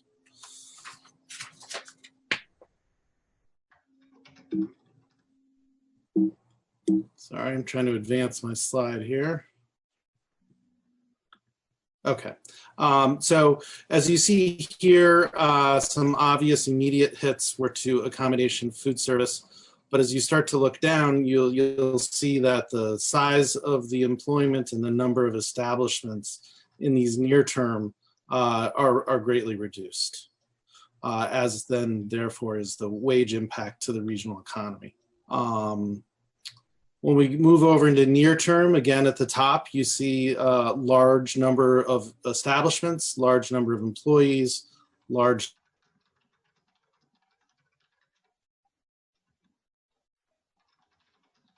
number of wages. So these are, and when we look out to the long term, again at the top, and I see my internet is unstable. At the top, we see a large number of employment, large number of establishments. So in this slide, what we see here is just the sort of what we're headed into. You know, we are going to see some frantic closures, no doubt, coming out of the immediacy of this. But what this tells us is that this is, in addition to what we're seeing in the short term, we're going to see some longer term impacts that are going to keep hitting the economy in waves. So there is some good news here. We see that Vermont is really good at creating jobs, creating new businesses. We're in the top 10 here. But we're also, one of the challenges with this is that, and what this is, what you see here from the business actualization, that is the percentages of businesses that make a payroll within the first 8 quarters of their formation. So we've historically been great at starting a lot of small businesses, but we're not always great at creating jobs with those. We see here for our region in the state that Vermont is 47th in the nation for the presence of the new employers among all firms. So while in our region we were very focused on creating new manufacturing jobs, we're sort of anticipating as we look forward that we could see some sector shifts as well as growth within emerging sectors pre-COVID. Challenge to this that we see as we look back at the history of our recovery from recent recoveries is this slide from Matthew Berowitz shows the United States recovery coming out of the 2007 recession, and then Vermont's. And then if you take Vermont and you exclude the Burlington NECTA, which is it's a term used for New England metropolitan areas instead for that don't have counties or county government. So you see here Vermont is very flat and barely getting back to pre-recession status. So that's a troubling fact that as we think forward as post-recovery, what can we be doing to ensure that we're retaining those jobs? As we look here to this slide, again, it's just a reminder of the total of Vermont. We see the bottom of for Windham County specifically, but it just shows us where these folks are employed with 4 or fewer workers, 5 to 9 workers, and 10 to 19 workers, and really where that impact will be felt as we understand or try to understand who's at the greatest risk. So I'm gonna stop sharing my screen here.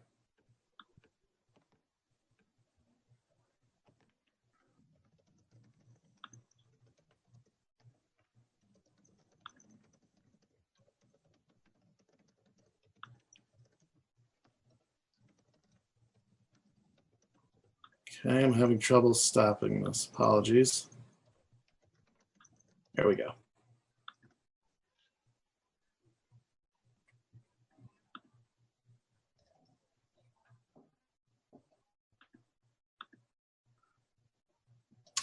Okay, and I can't seem to get my video back on, so apologies for that. That'll come back, I think.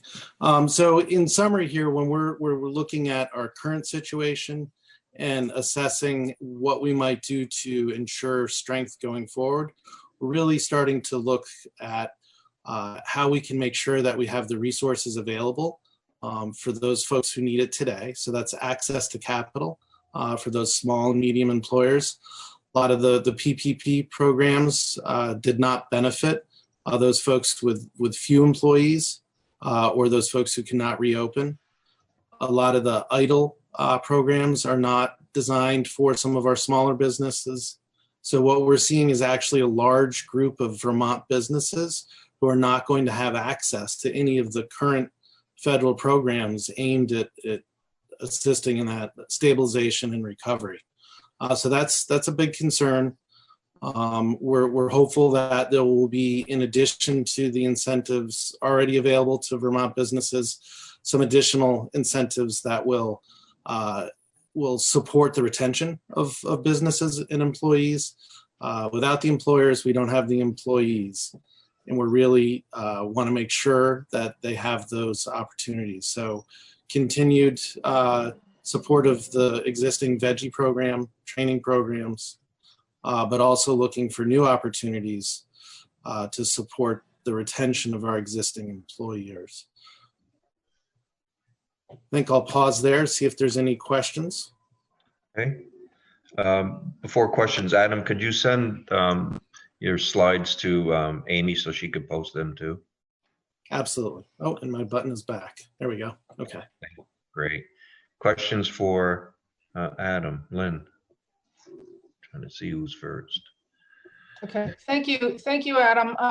Reading your letter to the delegation, you actually raised an issue that I had a conversation with, that is a concern to me that I already raised with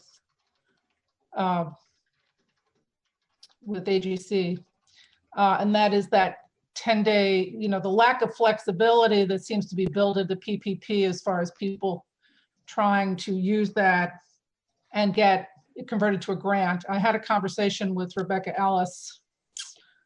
Gee, the weeks go by, it might have been a week or 2 ago, but it was that issue. And, that's an important issue for a lot of small businesses. because the loan option, when you put the thing together, it's a lot of money. And, you know, it would do it as a grant is really a much more effective tool to make sure you get to rehire these people back again. So I'm glad the RDCs did that. Yes, you know, what we're seeing is a lot of the advice and recommendations were to firms to consider it a loan and not a grant, because of, as the time of application, they were so unsure of the rules regarding the forgiveness. And even today, if you ask the banks exactly what those will look like, there's still questions to be answered. So I think a lot of people went into it eyes wide open, hoping that they would be able to make that a forgivable grant instead of, or a forgivable loan instead of a loan. And we're, you know, we're watching, of course, the federal conversations about additional funding. I understand we're really just a day away from depleting the funds at a national level. I know Vermont has been extremely successful in drawing down those dollars on a per capita comparison to other states. And I think that's a testament to the great work of Vermont's SBA, of VITA, of ACCD, of the RDC networks, anyone and everyone who was supporting this effort. And first and foremost is the banks who put all that through. You know, they did tremendous amount of work in a very short time frame. It's amazing what they did.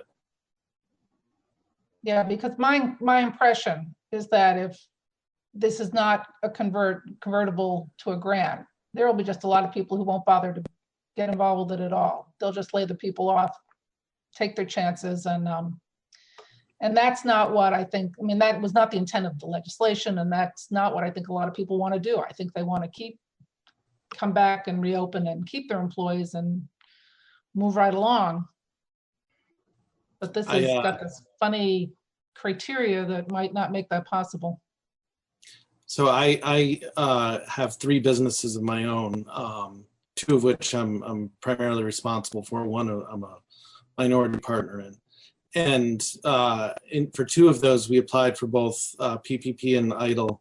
And I did pull my PPP before it was funded, after the extension of the stay at home, stay safe, because it's a seasonal business, and I will not be able to bring my employees on in time to fully deploy within that 8-week period.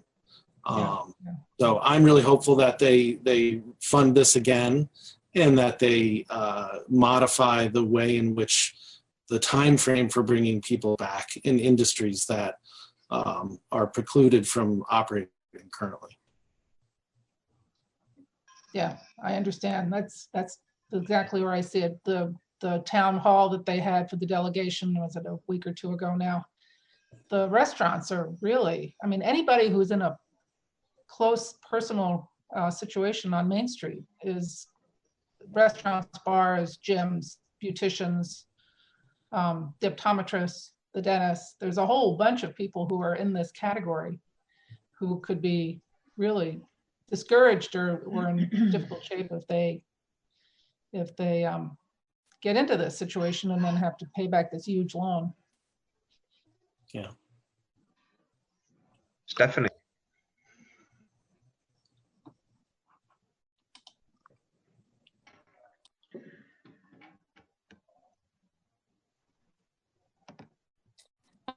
Adam, I just wanted to say thank you for looking at these smaller businesses. It's been my concern all along that the small businesses are so dramatically affected by this. And in the rural communities, I think that we have a huge amount of just 1 and 2 person businesses.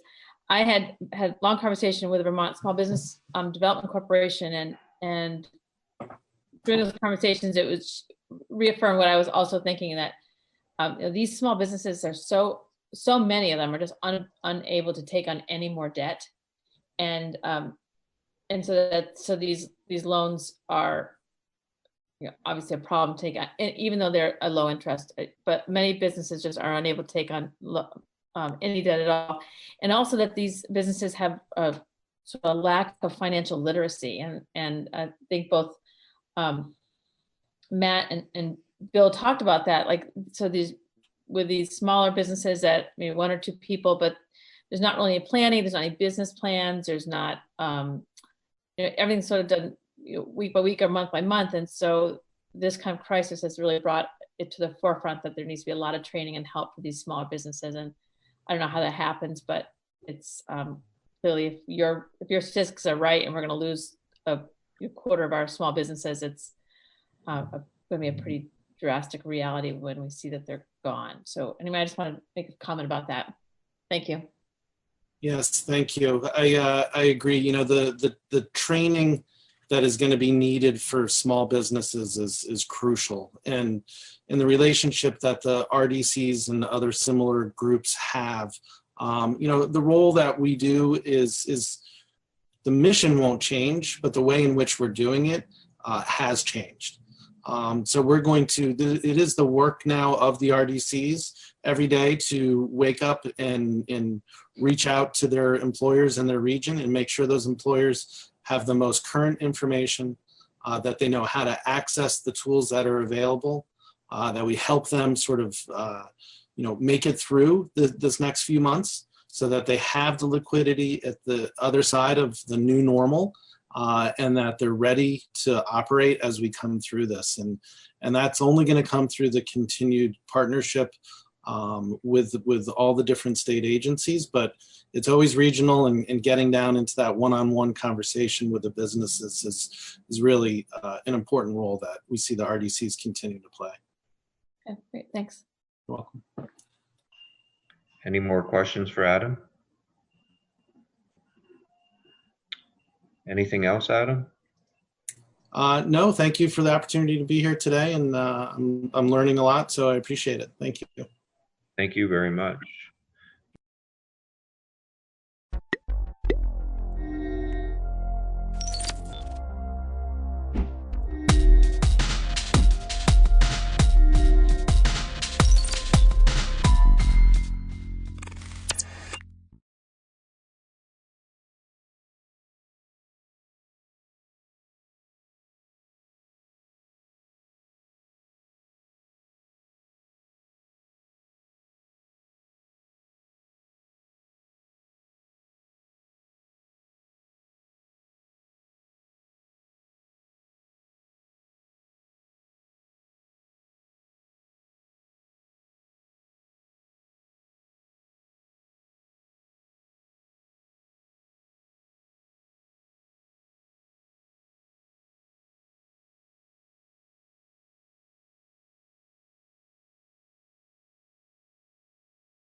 Thank you.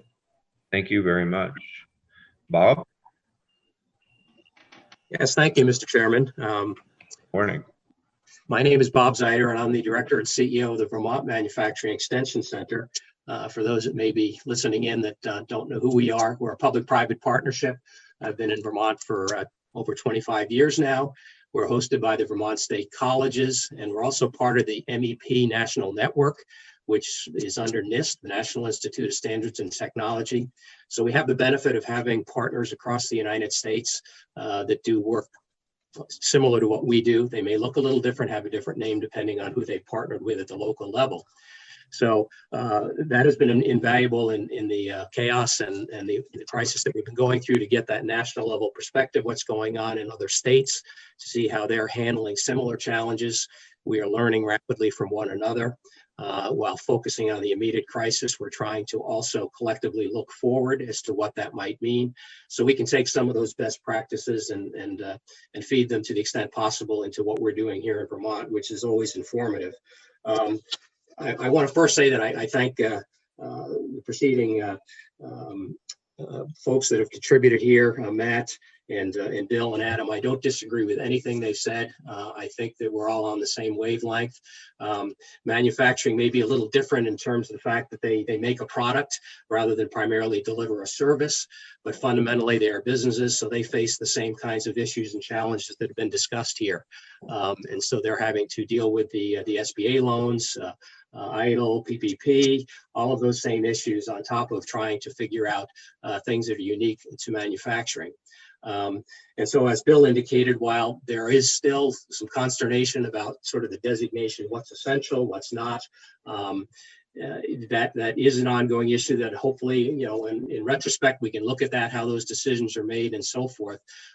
Construction in many ways is similar to manufacturing. It's just that we are making things sort of more within a confined environment.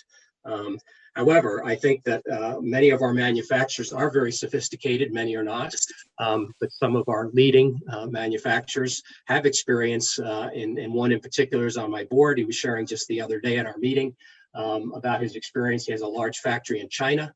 They have factories in Europe, factories in Mexico. And so they have been actually following this wave of the COVID-19 and in real time experiencing what works, what doesn't work, and bringing that back here to Vermont. So there are some reservoirs of good knowledge, best practices and so forth that we are trying to see how we can collectively tap into and get the benefit of that. From our perspective, we're a small center. We have 11 folks.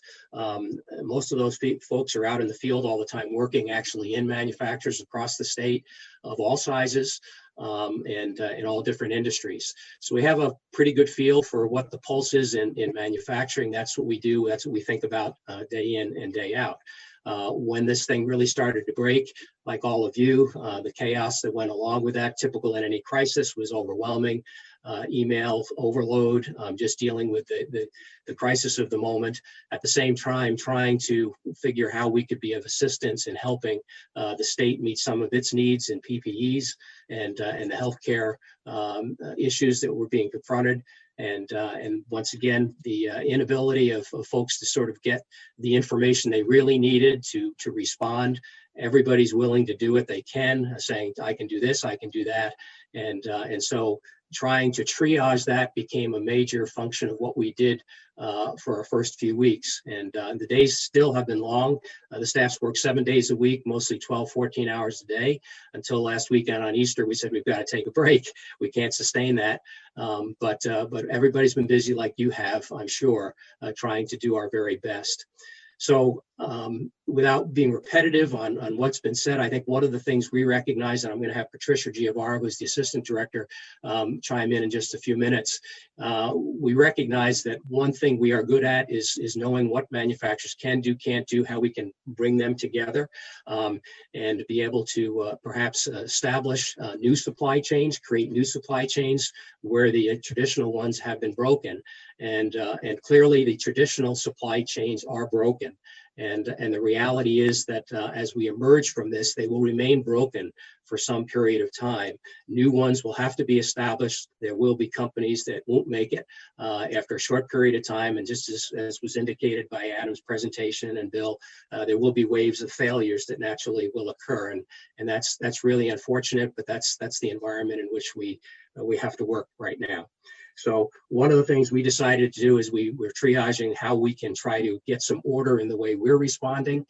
Is we recognize that if we could get information that was clear, that was accurate, compiled in one place, get the manufacturers starting to talk to one another with ease, because manufacturers are problem solvers. They're doers. They're used to working and solving issues. If we can get them together talking and innovating, oftentimes they will come up with novel solutions, and we don't even have to be involved. We can just then support, encourage, coach, that type of thing. So anyway, out of that came an idea to form what we've called the Manufacturing Exchange Vermont. And in 2 weeks, using agile sprints, we were able to go from an idea to an actual living concept that is now actually on the air, if you will, live in the cloud. It's a cloud-based platform built on social media concepts. So it's not like a traditional website, but what its goal really is to help the primary mission is actually, just as I read it here, connecting people and supply chains to deliver solutions. And it also allows the manufacturers and suppliers to post their needs and also post potential business opportunities.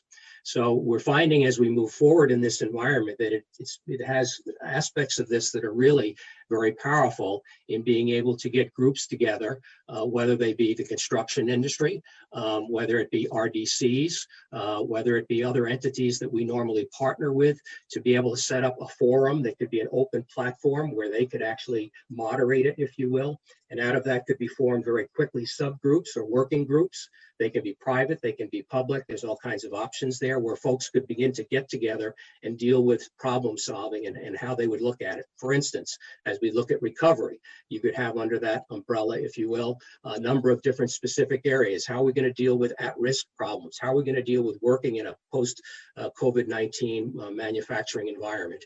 And so here we can gather folks together that have a passion to deal with that kind of issue, that have information and knowledge they can contribute, that they can post into the forum. They can post videos, they can post information. It is a moderated forum with somebody that's taken responsibility to sort of be a gatekeeper to an extent. Those could be by invitation only, those particular forums. It could be around any problem or topic. The idea is we see in innovation, as you get diversity, people of different thought come together with stimulus, with information that's been posted. We find that that's where you really get meaningful, unique innovation. So that's the concept behind this. And so we're building that out now quickly, literally in real time. It is a work in progress.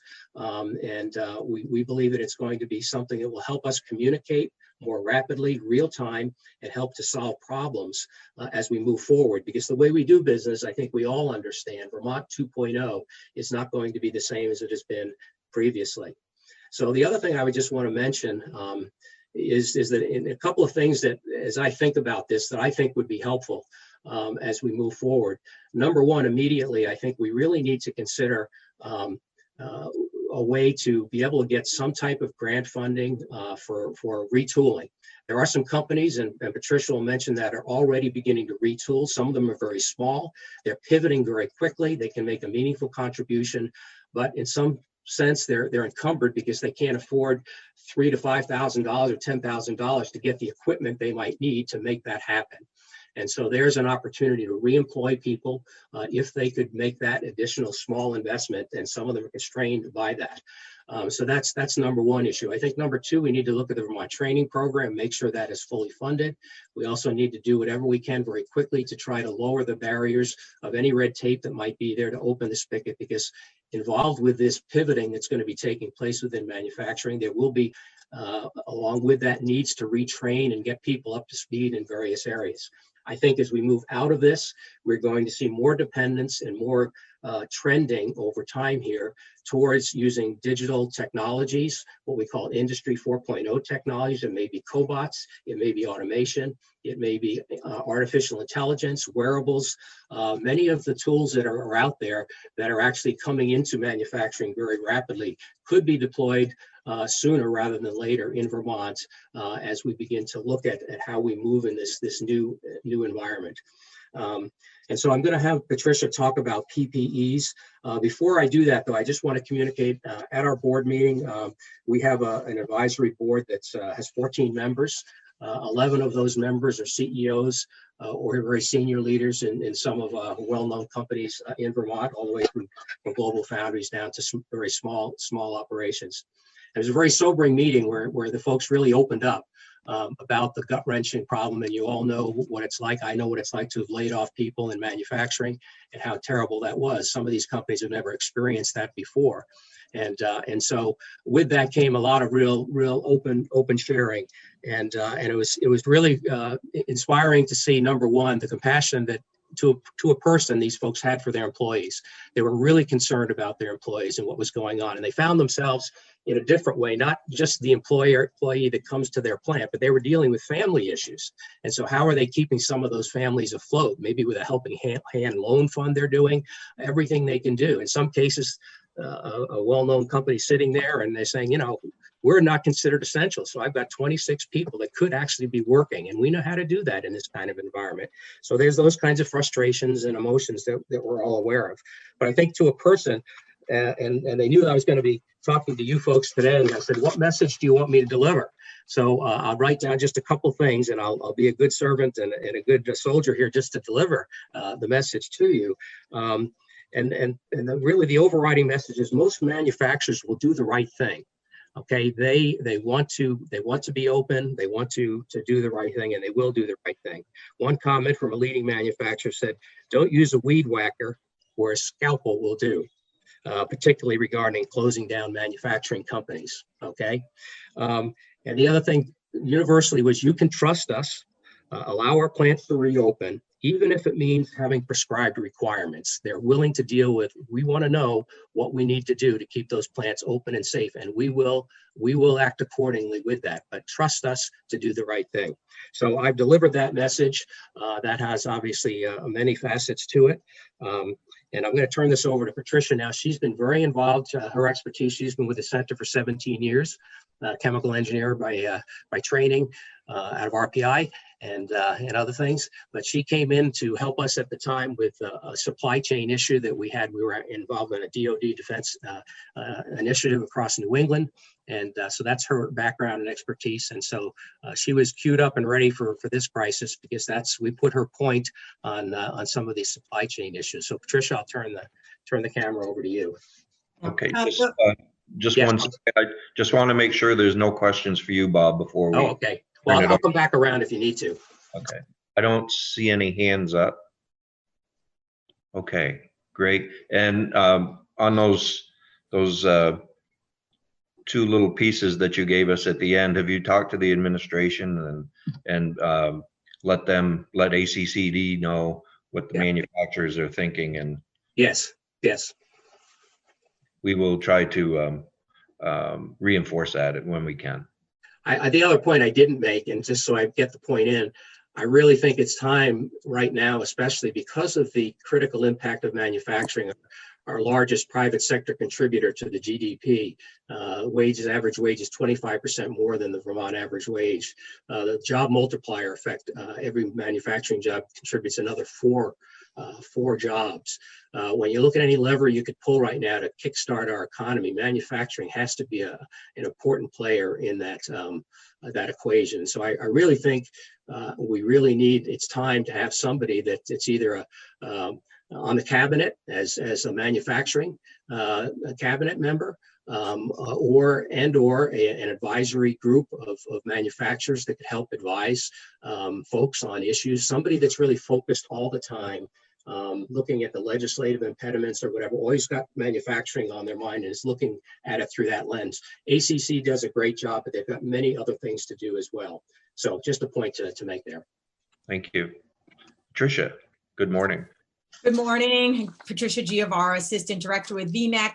I'll try to be brief. I do want, before I talk specifically about PPE, I do want to say that the strength of the partnerships, working in collaboration with AIV, with the RDCs, with ACCD, and in particular, specifically the PTAC program there, and many other partners is just been really terrific over the last several weeks. Even anyway, just it's always there, but it's really shining.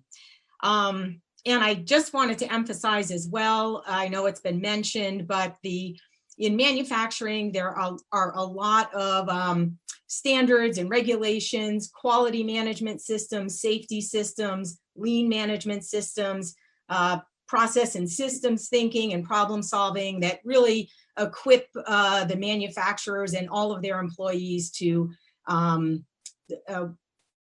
address, take on, problem solve what is needed to work in this new environment we find ourselves in.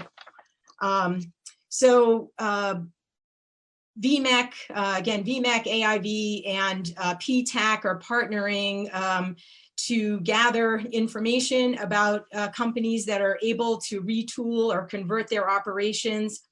VMEC, I am taking point, working with the primary point of contact within the state of Vermont, procurement in buildings and grounds, and with the primary point of contact at UVM, Medical Center and Health Network on the medical pieces. So we're VMEC's role and our partner's role in this is to bring manufacturing proposals on how we can produce medical personal protective equipment here in Vermont. There are, and as you've read, you've read about some companies that are really stepping up on their own, others that we've reached out to try to make this connection and make them aware and guide them through making a proposal to the state. There are lots of challenges, as you can imagine, because some of these items like making medical, surgical face masks, it's difficult to source the material. Hundreds of thousands are needed, and they're needed at a price that is workable for the state and for our hospitals and first responders, et cetera. So a lot of challenges there. Vermont is not set up to make low cost, fast, high volume production on most of these items. So so when companies do step up on, making surgical masks, face shields, for example, and we're working with a few now, companies that have cut and sew capabilities on other needed items in that gown, sort of isolation gown category. The challenges of sourcing material, so helping with supply chain, trying to come up with a proposal of how they can manufacture it at the right cost. So the piece that I just want to highlight, as Bob mentioned, on in some of these even small grants right now would make a big difference. So where a company that hasn't made face masks, now they're making hundreds of thousands, and they need to be able to cut that small metal piece. A machine like that is not expensive, but it's a hurdle. And or a company that maybe has 5 sewers or 10 sewers, but if they had 5 more sewing machines, industrial, of course, could make more. So, or a company that's working on prototypes. So in addition to the immediate PPE, there are some other more development type projects going on, which I think have even sort of bigger opportunities, let's say, for Vermont manufacturing going forward, because these are higher value items that do require innovation and maybe more patentable kind of opportunities. But there, companies are having to make prototypes, and that has cost associated with it. So here they are already struggling because some of these businesses are working, some of the ones that are working are suffering where they may supply, say, the aerospace industry. You can imagine that they've, what has been a growing business for a long time is now dropped off 50% at least because of those industries dropping off. So there are multiple different problems. Some of the companies are shut down. So having some support to develop prototypes and it, in some cases, it's not a lot of money. Small grants would go a long way to encouraging some of that activity. Let's trying to think here. I just want to, yeah. And then there are also, companies are, have stepped up to take things on their own. You read in the paper about J.K. Adams, for example. I mean, they just, they make wood products, but they just jumped in and, extremely high volume. I'm going to say extremely, but very high volume, right? Tens of thousands of items per week that they're, producing. So, that's a great example. And then, as I mentioned, some other manufacturers, we have some number of cut and sew in Vermont, but not a lot. And much of it is more high-end kind of production and, high value, smaller quantities, et cetera. So we're working to encourage those companies and help them put together business plan proposals that can work for everybody involved, and source materials that are going to work medically, get to pricing that's going to work for the state of Vermont, and then a business plan that's going to work for the company. And of course, underlaid with all of that is keeping people safe. So I'll stop there and if people have any questions. Any questions for Patricia? Charlie? Yeah, thank you. I hope the sound comes through okay. Is the sound all right? Yes. So and I can appreciate that it is a lift for these companies to retool and to try to figure out what kind of equipment do they need. They have to stop doing what they've been doing, start doing something they haven't done. And Bob had talked about fully funding the Vermont training program and some funds or grants for retooling. And what I'm just wondering is that in that transition is the most painful, because essentially at the end of it, they should be selling products that are going to recover their costs in the production and give them an operating profit, I would assume, unless they're selling at substantially lower margins to meet the price points.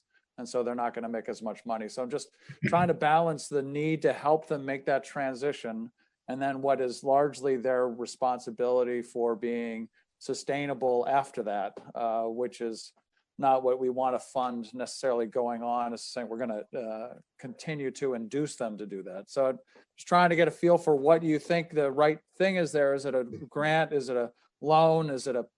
So what does it look like? Right.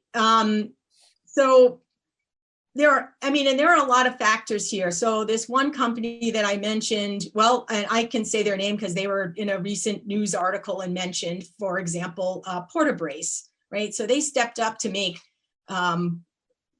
lots of surgical face masks. They are incurring, some cost to do that. Of course, they've entered into a business arrangement, so right. They're not, doing this to lose money. But, they, will they continue that business long-term? Probably not, right? But they stepped up to help the state, who said, we need PPE and we want it manufactured in Vermont so that we, have it close in. So they stepped up to answer the call. Is this the business opportunity that fits their business model? No. They are having their employees, there's a lot of different pieces to it. So that's just, one example. I also just think, so yeah, I don't know, there's a balance. There's a balance because I think some of these companies, they are entering into a business deal for sure, but they're taking some risk. They're trying to answer the call, be responsive and responsible. And when I say small grants, I mean, even, some of these are in the, $5,000 would make a difference to some of these companies in terms of being able to help. So, and again, I think some, to encourage some of the real innovation around, some of the medical devices and products that UVM Medical Center may want. So it's a balance, I think. And Charlie, to your point, I think at some point, it may be a short-term solution to keep the company viable, to keep the employees employed and moving them through this particular period so that they can get to pivot either back towards what they were doing or maybe new opportunities have opened up too. Longer term, it's clear to us, and looking at the national perspective from the feedback I get, that there will be considerable over time reshoring that is going to be happening as a result of this. There will be opportunities for Vermont, and some of these companies are learning a lot. They're breaking out of the old, and they're saying, hey, we can do this. We can pivot. We can be flexible. We can be agile, and so it's allowing them to think outside the boxes perhaps they never have before, and that's empowering to them. So anyway, it's hard to say what the long-term perspective will look like versus the short-term. But as you probably know, being a businessman, sometimes you have to just sort of get through that dark place. And the valley of death so that you can fight another day. Thank you. Bob or Patricia, do you have any numbers, a range of how many manufacturers may fit into this conversion that we might be able to talk about and maybe look for some money that could be possible to help in those conversions? I don't think we don't have any specific numbers. It's only really what we're learning on the fly, and Patricia can contribute to this too. But I think at first there were some companies that stepped up and sort of entered into the fray, and I think they became frustrated very early because they couldn't get specs, they couldn't get information, and that was part of the triage that we were trying to solve through the exchange that we've set up now. That at least they can go to one place. We have a section cut and sew. We have a place for helmets. We have a place for ventilators and that type of thing. They can get the most current information, and they can see and start a discussion. We're also hopeful of soon feeding into that forum information that we get through a program called Supplier Scouting, which is nationwide through our network. And there are a lot of opportunities coming there. So we want to feed opportunities there that could allow these companies then to get opportunities outside of Vermont at the right time and start production on new areas of business opportunity. So Patricia, you put on that? Just a couple other things I'll add to that. So, there's this immediate sort of retooling to address Vermont needs. There are some companies that are retooling because they see they're able to do it and they see business opportunity in Vermont, in the United States, and around the world. And I want to mention two more sort of categories, right, of things that are happening. One is the UVM ventilator, for example. And I know we were asked, in that, we're transitioning to, working. We've got several manufacturers involved in that project. That is a product that actually doesn't require a lot of retooling, except for perhaps some injection molded parts. But many Vermont manufacturers would be able to make a product like that. I also just want to say that, you know, as we move into thinking about recovery, I think there are even greater expenses that manufacturers are going to be faced with as they have to change a lot of practices. And I'm going to say move, you know, what we talk about as Industry 4.0 technologies, talking about more automation, maybe using virtual reality to do training, because in the manufacturing workplace, I'm sure this also happens in construction and many other industries, you know, you're working side by side when you're training someone, you know, and if we're social distancing, we're going to come up with new ways to do that one-to-one training on, you know, here's exactly how you do something at your workstation. So I think that even bigger, that there are going to be even greater needs to keep our manufacturing sector strong and growing and contributing to our economy, as Bob mentioned. And I think too, there is an opportunity for Vermont when you think about it. I think there are probably going to be many manufacturers and folks that have gone through, like in New York City and other Long Island and so forth. They're going to say, boy, I wish I was in the country, so to speak, somewhere. So I wish my business were there.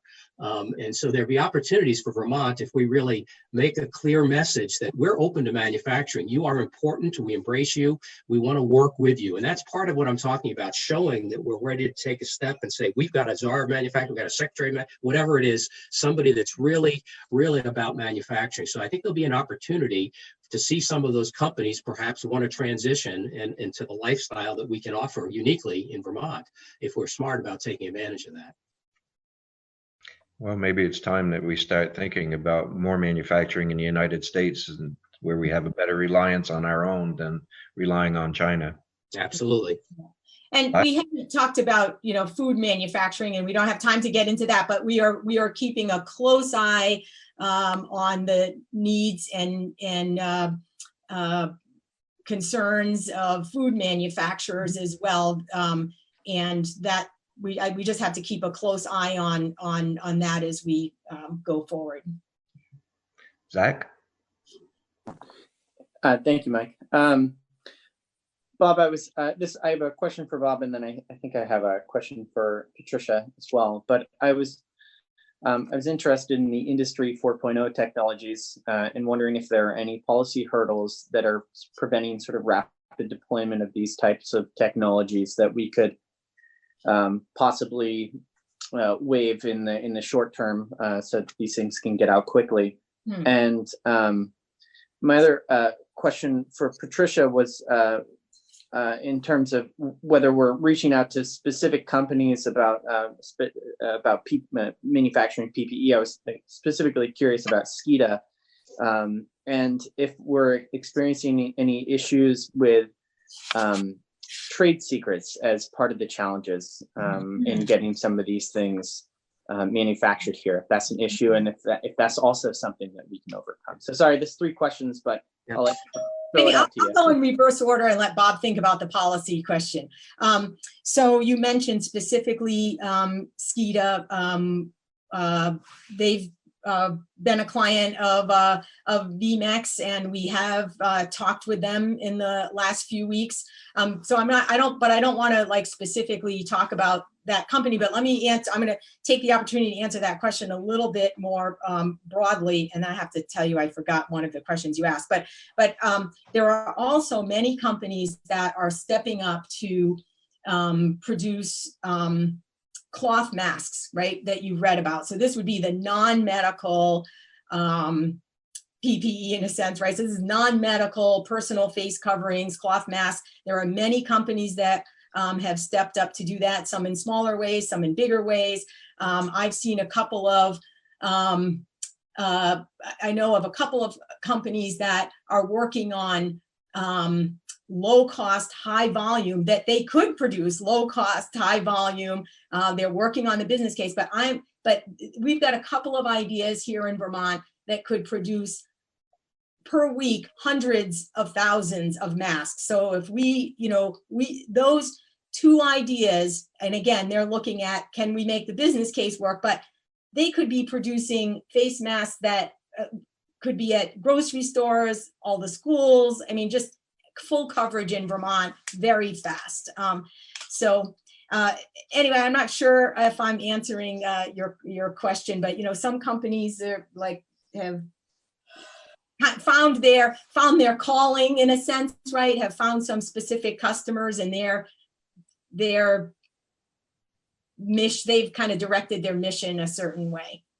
I think you actually got right to the heart of my question, which is, we're seeing a lot of community or like individuals that are making these face masks, and that's key to its business model, as is they have individual people out sewing these masks together, and so they already have this structure in place. But you really got to the heart of it, which is the issue is really the medical grade masks, which is what we're looking for.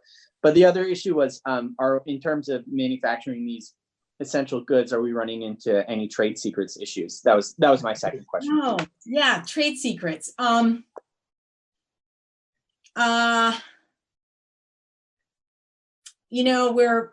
think the not any that I'm immediately aware of. I mean, there is one device that if you go to the new manufacturing exchange, mxvt.org, as Bob mentioned, you'll see one of the forums is saying, hey, we'd like to look at making this, we're calling it like the bubble helmet, a ventilator hood. You've seen them in Italy. So, I mean, that's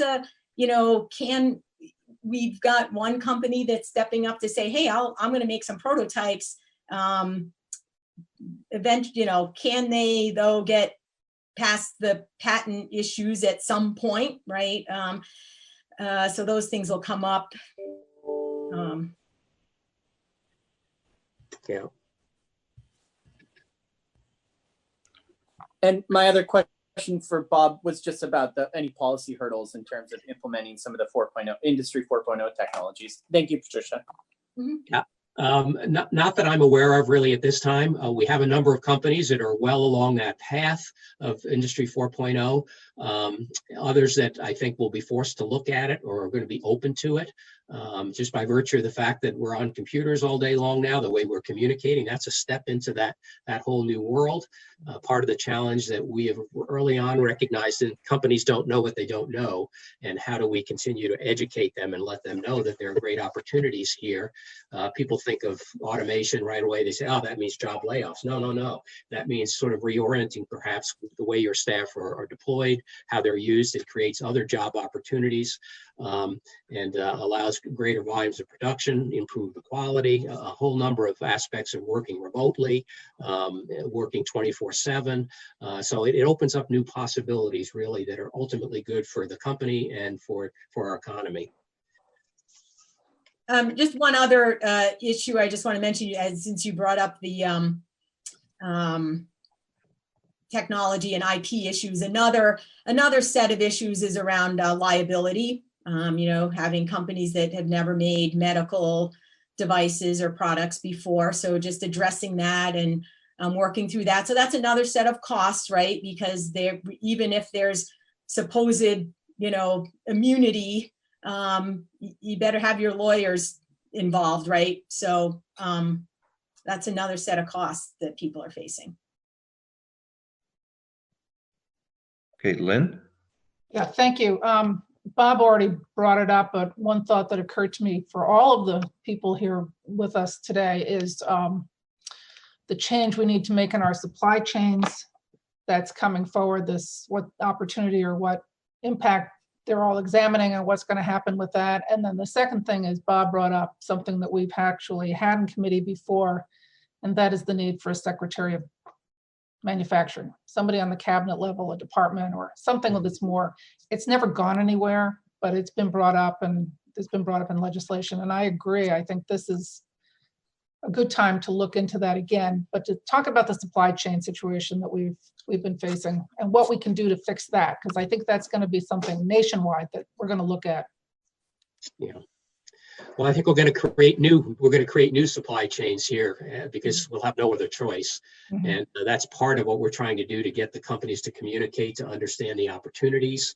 Once again, they're problem solvers. They will recognize that they're going to be out of business in some cases unless they figure out how to get a new supply chain, how they can partner perhaps to make a piece of a product, and they can partner with another company. They might not know that there's a company, within 30 miles of them that is able to do something or has a capability that they never knew about. So that's part of this ability that we need to make connections of people and around particular problems or issues or product needs. So part of the exchange, we have an opportunity, they can post needs like a classified, they can post, here's an opportunity for somebody, give me help, or I can help in this way, we can volunteer. So it's connecting people, a lot of this, and then oftentimes they can run with it. So I also related to that is the MEP national network that VNEC is part of. And also Pat Moulton sits on the advisory board of that NIST MEP. So that it truly is a network. So as we're building new supply chains and we have needs here in Vermont, we're able to, have that communication using a methodology that's been in place for a long time called supplier scouting to reach out to our colleagues in all 50 states and Puerto Rico to work together on rebuilding those supply chains. So there will be, tied in to at the national level too, for sure. So we clearly can't do all of this in Vermont. Mhm. And also regionally, we have, we work, well regionally as well. Does someone want to talk about the Secretary of Manufacturing? are you asking us? Well, Bill, you, whoever, it's been an issue. It's come before our committee before. Yeah, that's probably a long-term discussion that we'll start thinking about again. My thought is more of a Department of Manufacturing within Yes. it's something that we need to keep on our radar, I think, as we go forward, especially if it is our desire to bring more manufacturing back to the United States and back to Vermont. Thank you. So we are at the end of our allotted time, but we haven't got to Chris yet, and I do want to hear what our banks last couple of weeks. I don't think they've been sitting around by any means. So, Chris, if you could let us know how SBA loans are doing these days. Sure. I'd be more than happy to tell you. And I'll also give you a heads up that tomorrow at 1 o'clock, I'm going to do a briefing for the full house. So I will maybe just give you a couple of updated things this morning. The breaking news this morning is that the Paycheck Protection Program has run out of money and they are no longer accepting applications in the portal. We've been getting a kickback on everything that has been submitted this morning. At this point, nationally, I can tell you that there's been 1,625,000 applications submitted and have gone through the system. 347 billion has been allocated. They're holding back some funding for administrative purposes, and that is through 4,975 lenders. In Vermont, the applications were 4,886 over a 2-week period. $853.7 million has been allocated through those approved applications. And I'll go back to closings in a minute. And when you look at that, as far as across the country, Vermont ranks 3rd in per capita for capturing the PPP funds. And I'm going to brag just a little bit that my folks account for about 85 to 90% of that activity in that program. So I'm very proud of what they've been able to do. But the problem is we're out of money. And at this point, anybody who is sitting on the sidelines or comes to the door with an application is going to have to wait until Congress allocates some additional funding. We learned last night that the talks continue, but they are breaking down in a few areas, if you will, add-ons that some folks would like to include in the package. The 250 billion is secured, if you will, but there's additional funding for state and municipals to help with the revenue losses they've been experiencing, as well as about 150 million for, excuse me, 150 billion, small rounding error, I guess, 150 billion for medical supplies that are desperately needed. So at this point, we've gotten everything into the system that we can. We're now getting rejection notices from the E-Trans system through SBA. I said 853 million allocated or approved. So we are actively moving toward closing those loans. We have started under the guidance that we received from Treasury that we have 10 days to close the loans. So if you go back to Friday, April 3rd, we had 10 days, so April 13th, that we had to close those first round of loans. And that's just going to be a continual closing process. So if you will, anything that went into the system very early this morning or overnight will close within 10 days from now. That's the obligation that we're under with the program. So I feel confident in saying that 10 days from now, we'll have $853 million back into the economy to help small businesses. Is it everything they were looking for? No. Everything they need? Absolutely not. We had a number of businesses who said, you know, I'm not going to be able to open because of the executive order that we're under here in Vermont. So, you know, I don't want to take the money right now. Well, unfortunately, they're on the sidelines and they're going to have to wait till additional funding comes into the program. I keep going back to it's a paycheck protection program. So it was designed to keep people employed and off the unemployment rolls. But that's the business's decision. That's not our decision as financial institutions. It's a mess behind the scenes. And I think for us, the challenges, the immediate challenge is closing the loans within those 10 days. I've got one bank that has to close 800 loans in 6 days, and they can only do 100 a day. So they will not meet the 10-day guideline, period. And we're hoping that there will be a grace period, if you will, or we can extend that 10 days to something more reasonable. So that's one problem immediately.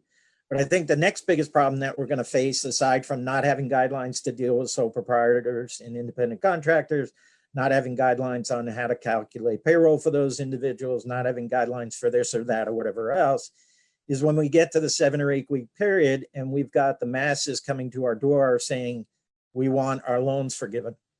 And I can tell you at this point, we have no information from Treasury on how to do that. And that's frightening for us. It should be frightening for the business, because you fill out an application, you do some calculations, and you walk away with an expectation of what you think might be forgiven.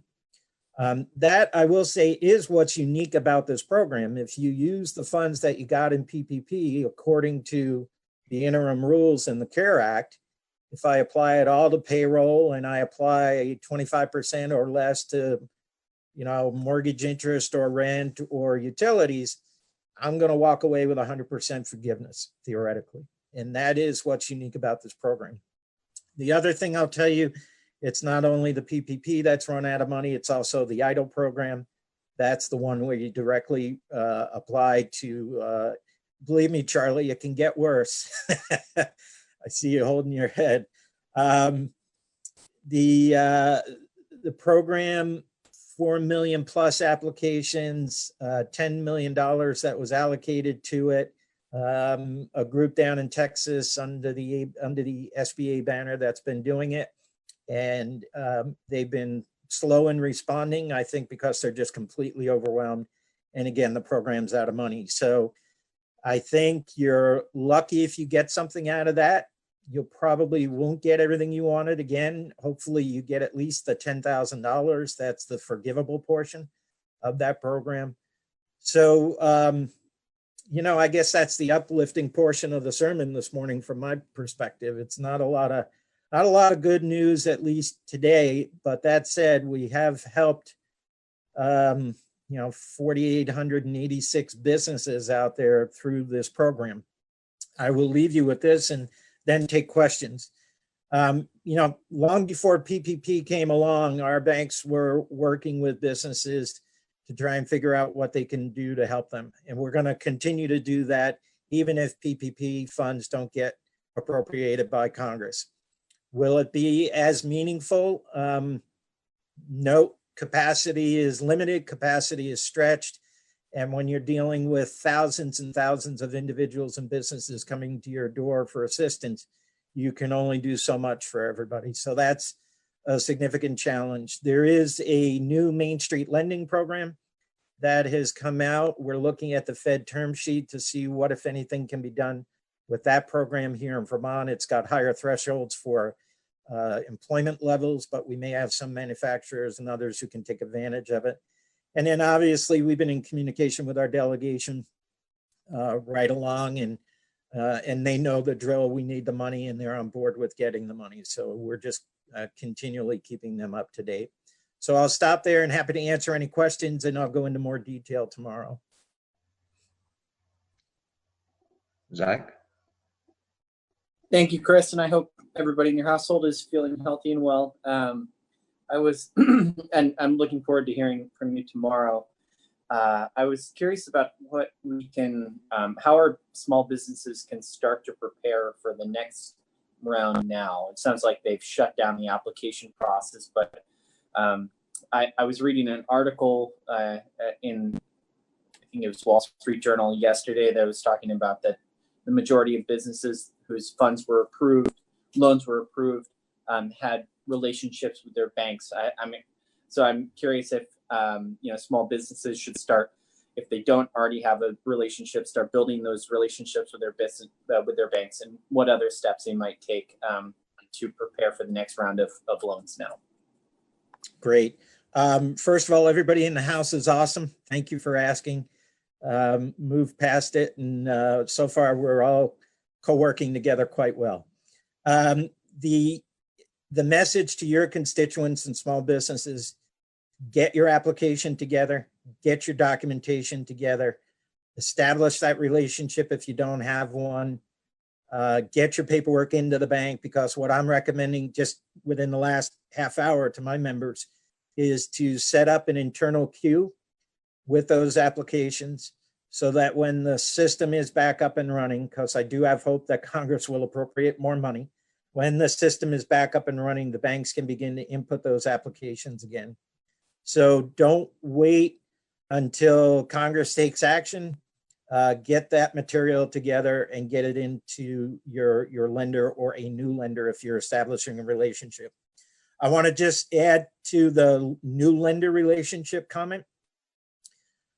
We are doing our best to meet the needs of the folks coming through the door.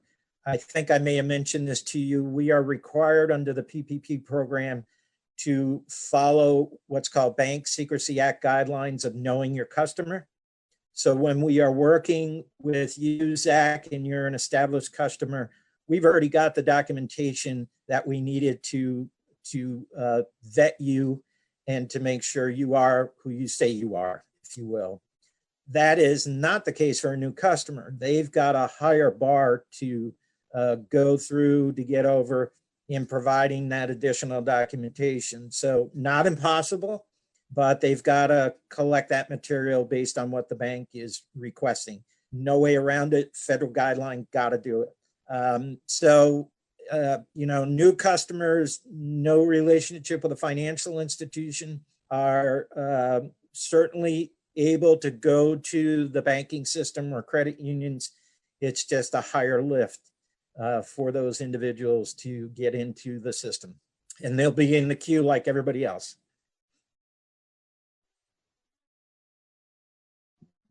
Charlie. Just a simple question. Chris, I did have a constituent who did apply for the EIDL loan and got it in advance. And the advance he had asked for, of course, was $10,000. He got an advance for $1,000. And the advance was tied to the number of full-time employees. Of course, he had filled out the paperwork wrong, and it should have been 5 employees, but it was 1. So that was part of the kind of just way that it rolled a little bit, so that he got that $1,000 advance. So, and now that that money is out or gone, I don't think we'll be advising our constituents to, should we be advising to apply for even the EIDL loans at this point if they're out of money as well? Yeah, that's unfortunate. The application was filled out wrong because you can get up to $10,000 of that forgivable money. That's too bad. Unless there's new money allocated to EIDL in a new package, then that program is basically out of money. They won't be able to accept new applications. So I would at this point say not to advise people to go there because there's no funding. I think people need to pay close attention to the news, and if there is funding that comes out, try and get an application in as quickly as possible. But at this point, there's no money to apply for. I think they'd have to switch over to the P program if that's feasible for them. Okay, all right, thank you. Well, thank you, Chris. We will certainly be listening to you tomorrow at 1 o'clock. Looking forward to more information. I think it's unfortunate that we're out of money, but the fortunate thing is that we have $850 million back into the economy, into the state of Vermont, and helping our businesses try to make it through this difficult time. I want to thank everyone, all our guests this morning. I really appreciate you taking the time to speak with us. I think we received some good information. Matt, I will have a conversation with institutions and corrections. And I think I have some ideas on in starting a discussion on maybe manufacturing conversion grants or something.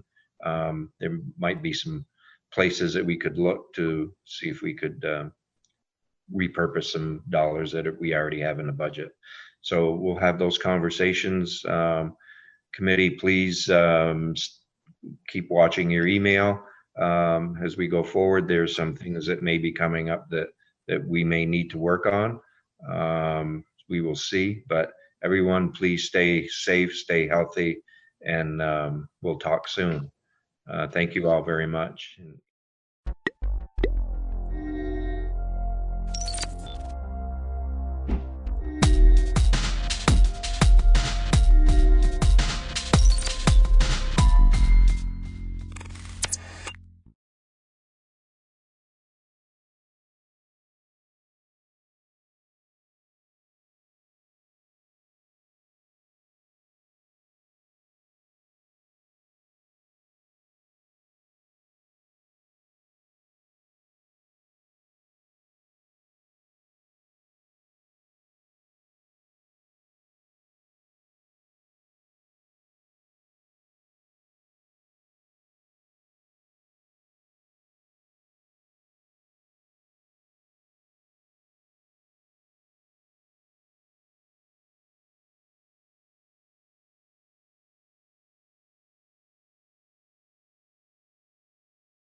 I think we will start shortly here.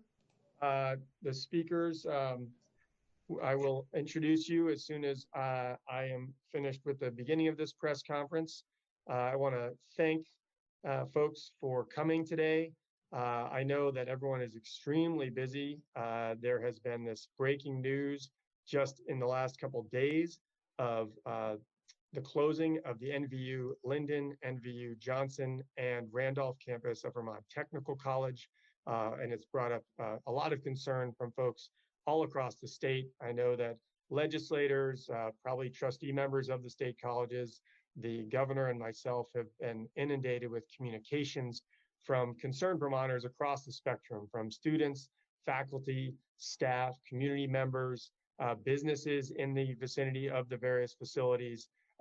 Really the incredible importance of these institutions, particularly to the central and northeastern part of the state, but really to all Vermonters who attend our state college system and have access to the great programs of our state colleges throughout the state, and that the concern of these closing for the state is quite large. We are here today. It's very clear that the members of the legislative body, myself, the faculty, staff, and students are requesting that the Board of Trustees delay the vote to close the 3 facilities. The vote is scheduled for tomorrow, when everybody just learned about it on Friday. That is an extremely short window of time for the community to understand the reasons behind it, to come up with ideas and solutions to maintaining the facilities and continuing their operation. And it's obviously a very short window of time for people just to simply comprehend the radical change that would happen throughout the communities of Vermont that these facilities are located in and the general area that they're located in. Right now, so many are struggling with the impacts of COVID-19 and that pandemic, from all of us being isolated at home, to school being stopped, to businesses being shut down, and that there are huge financial consequences to the pandemic occurring, and that people's personal budgets and revenue streams are all severely impacted. We also know that the social and economic and community impacts of these institutions are very real. And so to impact the current climate with the COVID-19, with this on top of that, is a tremendously ill-timed conversation to be having, because this is going to be devastating for these communities. It's really going to go against all that we're trying to achieve. Closing these institutions will not help young people stay in Vermont and gain the knowledge and skills they need to stay in the state and thrive. This action will not attract young people to the state, which is a huge demographic that we're trying to grow the state with. And when you look back at so many businesses in Vermont, so many of our community members, farmers, who are living in Vermont because they were attracted to Vermont by these institutions, this will be a tremendous loss for the state looking forward. This action will not expand businesses. It will not give them the opportunity to have interns or future employees. It will not create new businesses, which many graduates do. And this is going to hurt businesses across the spectrum and throughout Vermont by closing these institutions. Closing these institutions will hurt the workforce for Vermont going forward. It's not going to build the workforce. It's going to reduce the opportunity of workforce for our businesses in the state. So we do call on the board today to delay the vote on closing the campuses, to allow the legislature, community members, faculty, and students and businesses to work together to review the facts behind this proposal and to review whether there's opportunities to be nimble and build a future that includes these facilities going forward in Vermont. We don't profess to know the answers at this time. This has been in front of us for just a couple of days now, but we need all the facts to come out and we need time for that. There are tens of thousands of Vermonters and graduates of these institutions ready to put their ideas and resources to work to keep these institutions going and create the future that we want to have in Vermont. There's clearly got to be a more productive solution going forward. I know the legislators are taking this situation very seriously, and they have have had valuable proposals in the past. And we also recognize that the state has not been a very good partner in funding these institutions with annual budget appropriations. This has been an ongoing challenge for decades. And therefore, we all know we need to look at all of these issues in looking for a path forward. I would ask that the governor, who made a very good statement earlier today, which was an adjustment from Friday. I'm very glad that going from the adjustment Friday to today's statement that he no longer supports the proposal to close all 3 campuses. But I hope going forward, the governor would consider, in his very busy schedule right now, maybe appointing a task force with leaders from either past government leaders, business folks, students, faculty, staff, and community members to really dig into this over a number of weeks while the Board of Trustees gives a pause on their vote. The governor is obviously very busy with the COVID-19 pandemic.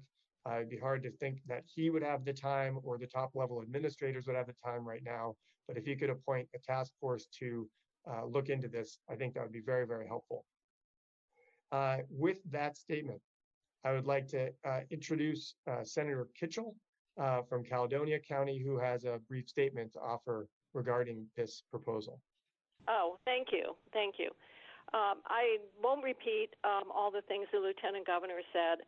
It goes without saying, as someone who has lived in the Northeast Kingdom, and my family has for generations, and I have family members who attended the state college system, that this decision has really rocked us. During the last few days, we all have received hundreds of emails from parents, faculty, businesses, residents, and they all convey a very passionate view around the critical role that our state college system does play in meeting higher education and providing higher education opportunities for our youth, but also meeting the workforce needs of our businesses. So as I heard the decision on Friday, it just struck me the impacts of the recommendations are so far-reaching, and that we all were taken back by just the magnitude of the proposal, and in the course of a weekend can't give the thoughtful response that people deserve and what people want. So time is needed, and the legislative leadership have asked for a delay, and I strongly agree. I think it just goes without saying that a lot of work has to be done. We can't be naive. The world of higher education has changed dramatically. We've got to do right sizing. We've got to do future planning. We've got to look at emerging needs. But all that is important work to build the framework and the foundation for the future of our public higher education system. So I'm speaking as a legislator who will have a direct role in many of the discussions, but it needs to be done in a thoughtful way. I agree we need to have a work group with expertise to really help us figure out this path ahead, which is really so important to all Vermonters, but certainly the impact is experienced in the Northeast Kingdom and the central part of the state. So those are just my comments at this time, but I appreciate the opportunity to speak today. Thank you. Thank you, Senator Kitchell. And next, we're going to hear from a Vermont student, State College student, Patrick Wickstrom, who has done a lot of work organizing. You could maybe tell us a little bit about the organizing and why briefly. Thank you. Thank you for having me, Lieutenant Governor. So I attend Northern Vermont University, Linden, and I can tell you, and I'm sure, you know, as you've said, all of your offices have been packed full with emails and phone calls, and that are from students and faculty, staff, community members, businesses from around the state with concerns about the Chancellor's plan to close all of Northern Vermont University and the VTC Randolph campus. And just to start, we have a Vermont State College Student Association, and we met today, and we have a student trustee that is on the Board of Trustees, Isabel Gagardi. And we met with her to bring up student concerns And she told us that she will be standing in solidarity with the students, and she will be releasing a statement today. And the VSCSA will also be holding an emergency meeting tonight to draft up a letter and a statement coming from the Vermont State College Student Association, which is comprised by all the student government bodies that are in the state college system. And I have to say that the petition launched and went further than I ever thought it would. We're standing at over 26,000 signatures. Our professors at our college are launching even further and doing protests on Monday before the Board of Trustees has a chance to meet. And the VSCS provides so much for the North, not only the Northeast economy, but the economy of Vermont as a whole. It brings young people like myself. I'm actually at home right now in Mansfield, Texas. And I study atmospheric sciences in Vermont because Linden was the right school for me, and the Vermont State Colleges provides a quality of education that I knew I would fall in love with and that I have fallen in love with. And that it makes such a big impact in these communities. Being, going from such an urban environment here to where I am at Linden and it being rural, I can see the impacts directly on how much this college and the colleges that, the state college system, these communities that they're in, has such a far-reaching impact. And without these colleges, these communities would struggle even further than COVID has already allowed them to. And these colleges are essential to the recovery of the Vermont state economy. And I just also wanted to share something. President Collins of Northern Vermont University actually just released an op-ed sent out to the students and faculty of our school with some facts behind our school itself and the finances. She has notified us that NVU is the only college in the Vermont State College system that has not borrowed from the system. And in fact, we have our own reserves as well. So this plan set forth by Chancellor Spalding is not based, it seems, on facts. And since he has not fully released the details of his plan, us as students, faculty, staff, community members, are unsure how we can trust that plan moving forward, especially whenever we're looking at the impacts that it will have, the far-reaching ones across the state of Vermont. Thank you, Patrick. Really appreciate that. And we will have room for questions for all of our speakers afterwards, but that's helpful information. Next, we're going to hear from Representative Dan Noyes, who does represent the district, including Johnson State. And I also know that we have Representative Hill here as well. I don't think he's going to be speaking, but he has joined us for this press conference. Representative Noyes. Thank you, Lieutenant Governor. Appreciate the invite to be here. It's such an important topic for our community. I graduated from Johnson in 1999. The college is so important to Lamoille County and the community of Johnson. I think it's an important part of our businesses, our community. It's just we need to make sure that it doesn't, it stays where it is. I think the big point that even Senator Kitchell made is that the legislature really hasn't had the opportunity to, look at the facts on this and address it and try to come up with some solutions to make sure that we can continue having Johnson in the community and NVU. I've been on the phone with the Speaker of the House, a number of the boards of trustees, many legislators over the past couple days, and just trying to make sure people understand how important this is and how we need to come up with some solutions to make sure that our NVU is solid in the community. So I appreciate the time and looking forward to seeing this through and hoping that they delay the vote on Monday. Thank you, Representative Noyes. Next, we're going to have Senator Anthony Polina, who is a graduate of Johnson State, I believe, and also was involved in helping get a student board member on the Board of Trustees, as Patrick talked about lobbying that person before in the work she is now doing. Senator Polina, please join us. Thank you, appreciate it. And yes, David, I am a graduate of Johnson State College. And as a legislator, I'm someone who's consistently offered legislative proposals to improve funding for our state colleges. And have never found the legislature open to pushing those proposals forward. Now I find myself, instead of improved funding, dealing with the situation. And it's almost hard to imagine that we're having a serious conversation about a proposal that's as bad as this one actually is. We know it's bad for our overall state economy, but it's going to be devastating also for the local communities where these institutions are based. We're talking about the loss of 500 or more jobs. We're talking about undermining our efforts to keep young people in the state of Vermont and attract more young people to the state of Vermont. We're talking about making college less accessible for Vermonters and realizing the kind of negative impact that'll have on those families. So, this was, as Senator Kitchell said, there's a lot of different options to look at. We have to think creatively about how we want our state colleges to move forward and how we can best support them. But this proposal is clearly not the solution we were looking for by any means. It's a step backward. It's hard to imagine that we could go backwards from the lack of funding we've provided our colleges. We actually, in this proposal, find ourselves being told that we need to go further backwards in removing any support for the state colleges by removing them from our communities. The idea of doing this so quickly with so little public input is also completely unacceptable.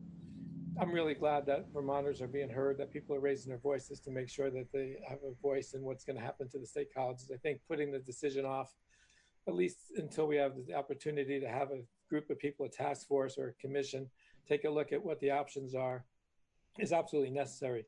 I also want to mention that, and I'm glad that the governor seemed to have softened his position somewhat. But one of the things he said in his statement when he was looking at the options, one was to ask already overburdened taxpayers to pour tens of millions of dollars into these institutions. And I would just argue that we're not necessarily talking about already overtaxed taxpayers. What we're talking about is looking at reforms to the tax system that would allow us to raise the revenue we need to keep our colleges going. The enabling legislation for the state colleges says that they need to be supported wholly or in substantial part by the state government, by public dollars. That has not been the case. We've actually we've not kept up with our commitment to our state colleges. It's time that we do that, and we look for solutions that will really work and help us face the challenges our state colleges are facing. Thank you, Senator Polina. I appreciate that. We do have another representative and senator, but we've also got a couple other important folks to hear from. Our next speaker is Kate Gold, the president of the Vermont State College United Professionals. Kate. Thank you. And thank you to the amazing people who have shown up since this announcement was made. And I'd just like to say that this proposal unilaterally removes an economic engine from the campus's regions during this global crisis and economic hardship. We need time to respond to these challenges, and nobody's saying that they aren't considerable. But what we really need is time to work with our state legislators on a way to serve our communities. These closures are going to put more than 500 people out of work, and those dollars that the employees spend are going to be lost to the communities. I can't even imagine. So how many small businesses can survive this, and how many families are going to be affected? How many town budgets are going to be gutted? And how many more families who are already struggling because of the COVID effects are going to be struggling that much more? And we don't know because we haven't had time to find out, and we need that time. And the value to our local economies isn't measured only in dollars for the colleges. The students are footing the bill because we underfund our system, but the broader community is receiving benefits. Our libraries and recreational facilities and our arts programming, all of those are taken from families and residents. And we're talking pre-K to retirement who are up on our campuses using those and benefiting. And they're in some of the poorest areas of the state. So the students who are place-bound with family and farm and work commitments also would have no real option for higher ed beyond an associate's degree. And those options that we have, I live in the Northeast Kingdom, those options are largely online, and we don't have reliable internet access. I'm very lucky that I do usually, but that's not the case for many of the students I work with and many of my neighbors. This proposal was formed with so little input and absolutely no outside scrutiny, and just stealing their potential, and we can't support this. And please, we need time to do better than this. Thank you, Kate. I appreciate those remarks. And we have Representative Lucy Rogers from the Cambridge Waterville area also will be impacted by the Johnson State facility closing. Representative Rogers. Thank you, Lieutenant Governor, and thank you for your leadership in hosting this press conference. I hope that the Vermont State Colleges System Board of Trustees will hit the pause button and give all of us more time to think innovatively about how to transition to the next phase of the Vermont State Colleges system. Today, I attended the rally in Johnson and practiced my social distancing, of course. I was reminded while I was there of the incredible dedication, the boundless energy, and the creative minds that we are so fortunate to have in our rural communities. Any solution going forward must include local community leaders in the deliberation process and must ensure that there is a continuity of some form of higher education options throughout Lamoille County and the Northeast Kingdom, which I don't see in the Chancellor's current plan. For many of our local students, including those who live at home and commute, and those who access higher education as high school seniors, transferring to Castleton is simply not an option. The plan on the table would instead mean the end of higher education for so many of these students. I urge the Vermont State Colleges System Board of Trustees to delay their vote on closing the 3 Vermont State College campuses. I look forward to thinking creatively and innovatively about how to make sure our state college system is relevant into the 21st century. I'm heartened by the good news that came out today with the statements from the Speaker of the House, from the Pro Tem of the Senate, from the Governor, and with the Lieutenant Governor hosting this press conference. And it gives me hope that we may be able to proceed forward in a positive direction. But I also want to say to everybody that we are not by any means out of the woods yet. And please continue writing to the Governor, writing to the Board of Trustees, and perhaps even most importantly, writing to your friends in areas of the state that are less directly affected by the closure of these campuses. Because as we go forward, the legislature is going to have to work together as a whole to find solutions. And this means that we need buy-in from people from all over the state. So write to your friends in other parts of the state and ask them to talk to their legislators about how this is an issue that's important to everyone. Thank you. Thank you, Representative Rogers. I really appreciate that. Next, we're going to hear from Sandy Noyes, the VSEA President of the Staff Federation of the Vermont State Colleges. Here I am. Excuse me. My name is Sandy Noyes, and I've been at Johnson for 27 years, which just proves the longevity of the people at these colleges.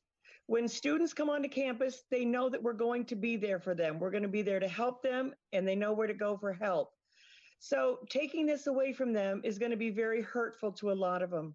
And something else I want to say is our college students, staff, and faculty shop locally. When they have visitors that come from families or whatever, they also shop locally. They dine in the restaurants, buy the gas, get their hair done.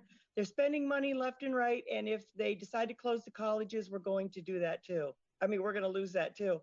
So it was nice to hear people from Johnson graduates being there. And that's all I can say right now.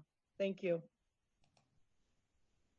Thank you, Sandy. Really appreciate your voice on behalf of the staff at the different state colleges here. And finally, I think on the phone we have Senator Robert Starr, Bobby Starr, from the Northeast Kingdom as well. Senator Starr. Yes, thank you, Dave, for holding this forum. You know, it was said back weeks ago by somebody, the cure is worse than the problem. And I think what the trustees have brought and the chancellor's brought before us is the cure that they're offering to straighten out the college system is far worse than the problems that we have today with them. And, you know, I've lived in the Northeast Kingdom my entire life, graduated from Vermont Tech College, have, you know, run a very successful business for 40 years. I've had many cousins, brothers, even my own son went to Johnson. And, you know, it's going to be a terrible loss to our students that commute back and forth because some of them, many of them, can't afford the board and room. It's going to be devastating to the communities in which these colleges are located. And being stuck up in the corner of the Northeast Kingdom next to the Canadian border, everything we have is south of us. And I can't see any children or students from up here going to Castleton to finish their education. It's going to deprive many of our younger people a college education, which we've been promoting in the legislature for years. And it's disgraceful to our whole state. An issue as important as this is to give us 3 days notice that it's going to be voted on. And I just think that with the great minds in the the old statement, Vermont strong, well, we're too strong to take this sitting down, and there's no reason that if we put our heads together, we can't straighten this whole situation out and have excellent colleges for our young people in the future. So with that, again, Dave, thanks a lot, and I agree with all that's been said today.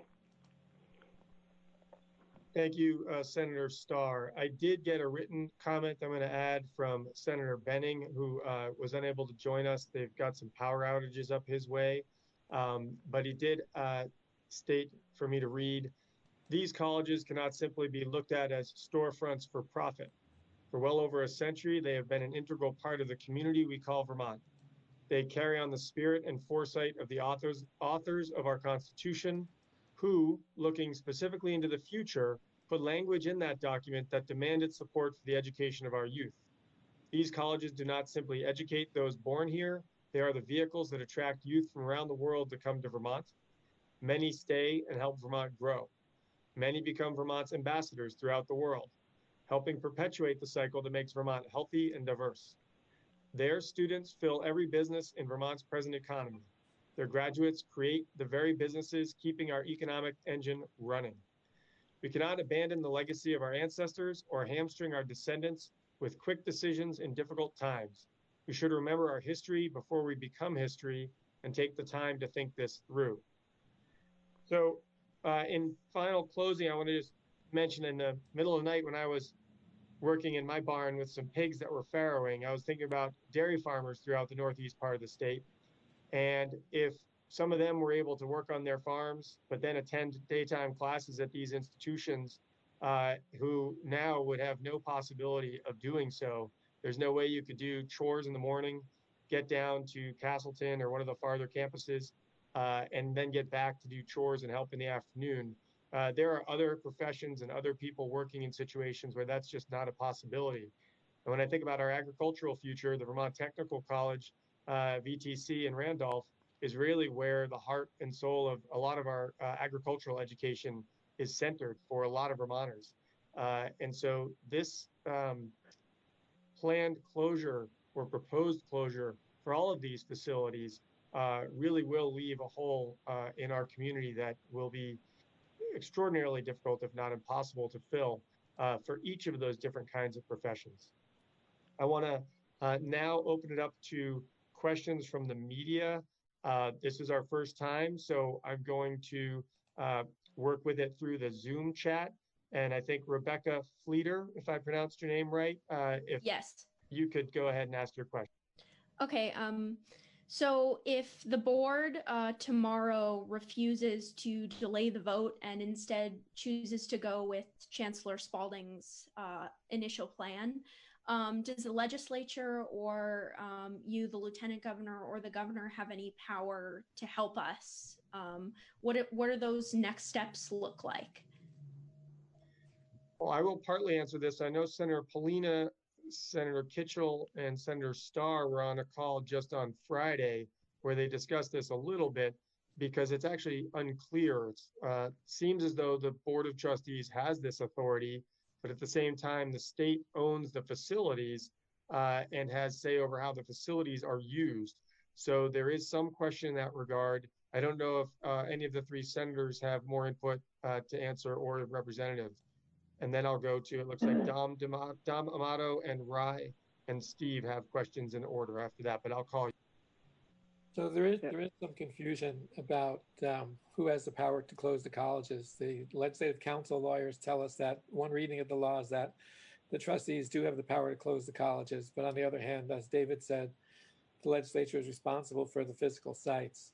I think if they were to go ahead with a positive vote tomorrow, I think that it certainly would not be enacted immediately. There would be time for the legislature to meet, to convene, and to, if necessary, pass legislation that's needed to allow the legislature to continue to have oversight of this process. You know, it's been our responsibility to try to fund the state colleges over the years. We have not done a very good job of it, but we've had that responsibility. So we should certainly have responsibility when it comes to the decision whether or not to close the colleges. Thank you. And I think, Mr. Amato, you've got the, oh, sorry, Bobby, did you have something you wanted to say? Well, I didn't know if Jane was still on, but I know, you know, we do appropriate, I believe it's somewhere in the neighborhood of $20 million a year, along with other monies that we appropriate to the state colleges. And I would just say that I think it would be a very difficult vote to continue to appropriate that kind of money to the CCV and in Castleton State. I know I sit on the Appropriations Committee, and I'd have a hard time supporting their budget in the future without our northern universities and VTC included in that package. I think we'll continue to, Dom, if you've got a question. Yes, thank you, Lieutenant Governor. I'm wondering why now? Why are lawmakers deciding to act now on the brink of closure for these schools? You know, we've heard from a few lawmakers today saying, oh, you know, no one has ever really fully agreed and we've never gotten a deal done. But now as we face a vote in, you know, less than 24 hours, now all of a sudden there is this immense movement to try to make something happen. Is this what it had to come to? Did it have to come to a decision by the chancellor to say, you know what, we're closing, for lawmakers to act? I'm not sure who can answer that question. If any of my colleagues want to, I'm happy to have them come up as well. But I would say that. Well, I'll jump in on that, Dave. You know, I think why didn't the trustees or the chancellor come to our legislature? We were there January, we were there February, we were there the first week in March before we had to leave because of COVID-19. Nobody knocked on our door that I know of in appropriations to come in and say, hey, you know, we've got a serious issue here with COVID-19. We need to sit down and chat with you. I must have missed that day or something, and I haven't missed a day in years. I mean, from the legislature. So, you know, if you don't hear from these people, it's pretty hard to help them. This also hasn't been a secret, though, that the Vermont State Colleges have been struggling. Like was mentioned, this has been a decades-long problem. So I guess I'm just wondering why lawmakers haven't been able to make something happen over the last decades, as important as these schools are. Well, as you know, there's been a lot of resistance to raising revenue put towards a lot of needs in the state of Vermont. In recent years, we've had this kind of no tax policy for the last really couple of decades. So it's gotten pretty extreme in the last couple of years. So the colleges have come in over time. And like I said, I've introduced legislation repeatedly that would improve funding for the state colleges. And basically that has not been accepted. So I think what's happening is, like, you know, we're finally seeing what's the result of the neglect we've done over the years. when in fact now we're saying not only have we have a lack of support, but they're no longer able to stay in business. So I think it's a wake-up call for legislators, quite honestly, for some legislators. And it's a wake-up call that says, if you want quality higher education, you got to be willing to find a way to pay for it. And I don't accept the fact that we can't afford to pay for it. We just have to make it a priority and realize how important it is economically and socially and culturally to the state of Vermont to raise that revenue to pay for it. And I do know that there are ways in which we can reform our tax system to make it more fair, to raise additional revenue that could go towards funding our state colleges. We've just been resistant to do that because we've had this no tax thing going on over the recent years. Hopefully that'll come to an end and we'll find ways to raise revenue to support the state college. It's better now, better late than never. Yes. David, this is Jane Kitchell. Sure. First of all, I would like to say that the legislature has provided additional funding. The chancellor has requested it. He has indicated on several times that the additional money would be what was needed. The legislature put in additional funding when the whole proposal to create the NBU structure was put forward. That was several millions of dollars to support that. So I would say that there has been multiple increases that were done to recognize the financial situation. Several times we were told that that appropriation would stabilize and take care of the situation. That doesn't mean that the funding isn't at the level that would be desired, but I simply want to say that there have been increases made. I will also say, because there's been confusion about this and the federal COVID money is coming in, that some goes directly to higher ed and some comes directly to the state. The appropriations folks are well aware that there are short-term funding needs of the state college because of the room and board repayment and other costs associated, and that people have been under the impression that we have made a decision not to provide any help, and I want to take this opportunity to say that is absolutely not the case.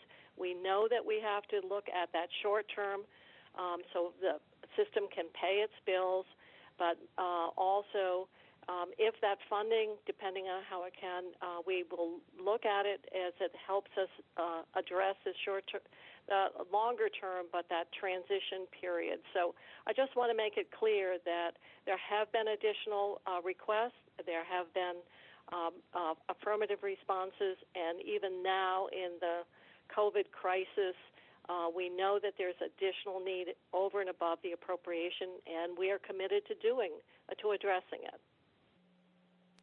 Thank you. Thank you, Dom. Thank you, Senators. We've got Rye Pinkney, and if you can just let us know who you're reporting from as well when you introduce your question, please.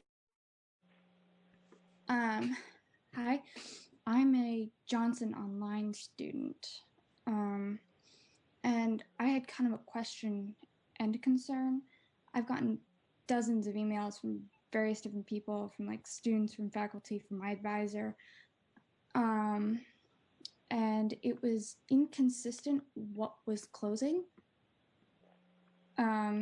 Some email said it was just, I think, everything but Castleton, and everyone was transferring to Castleton, and then some of them were saying everything's closing.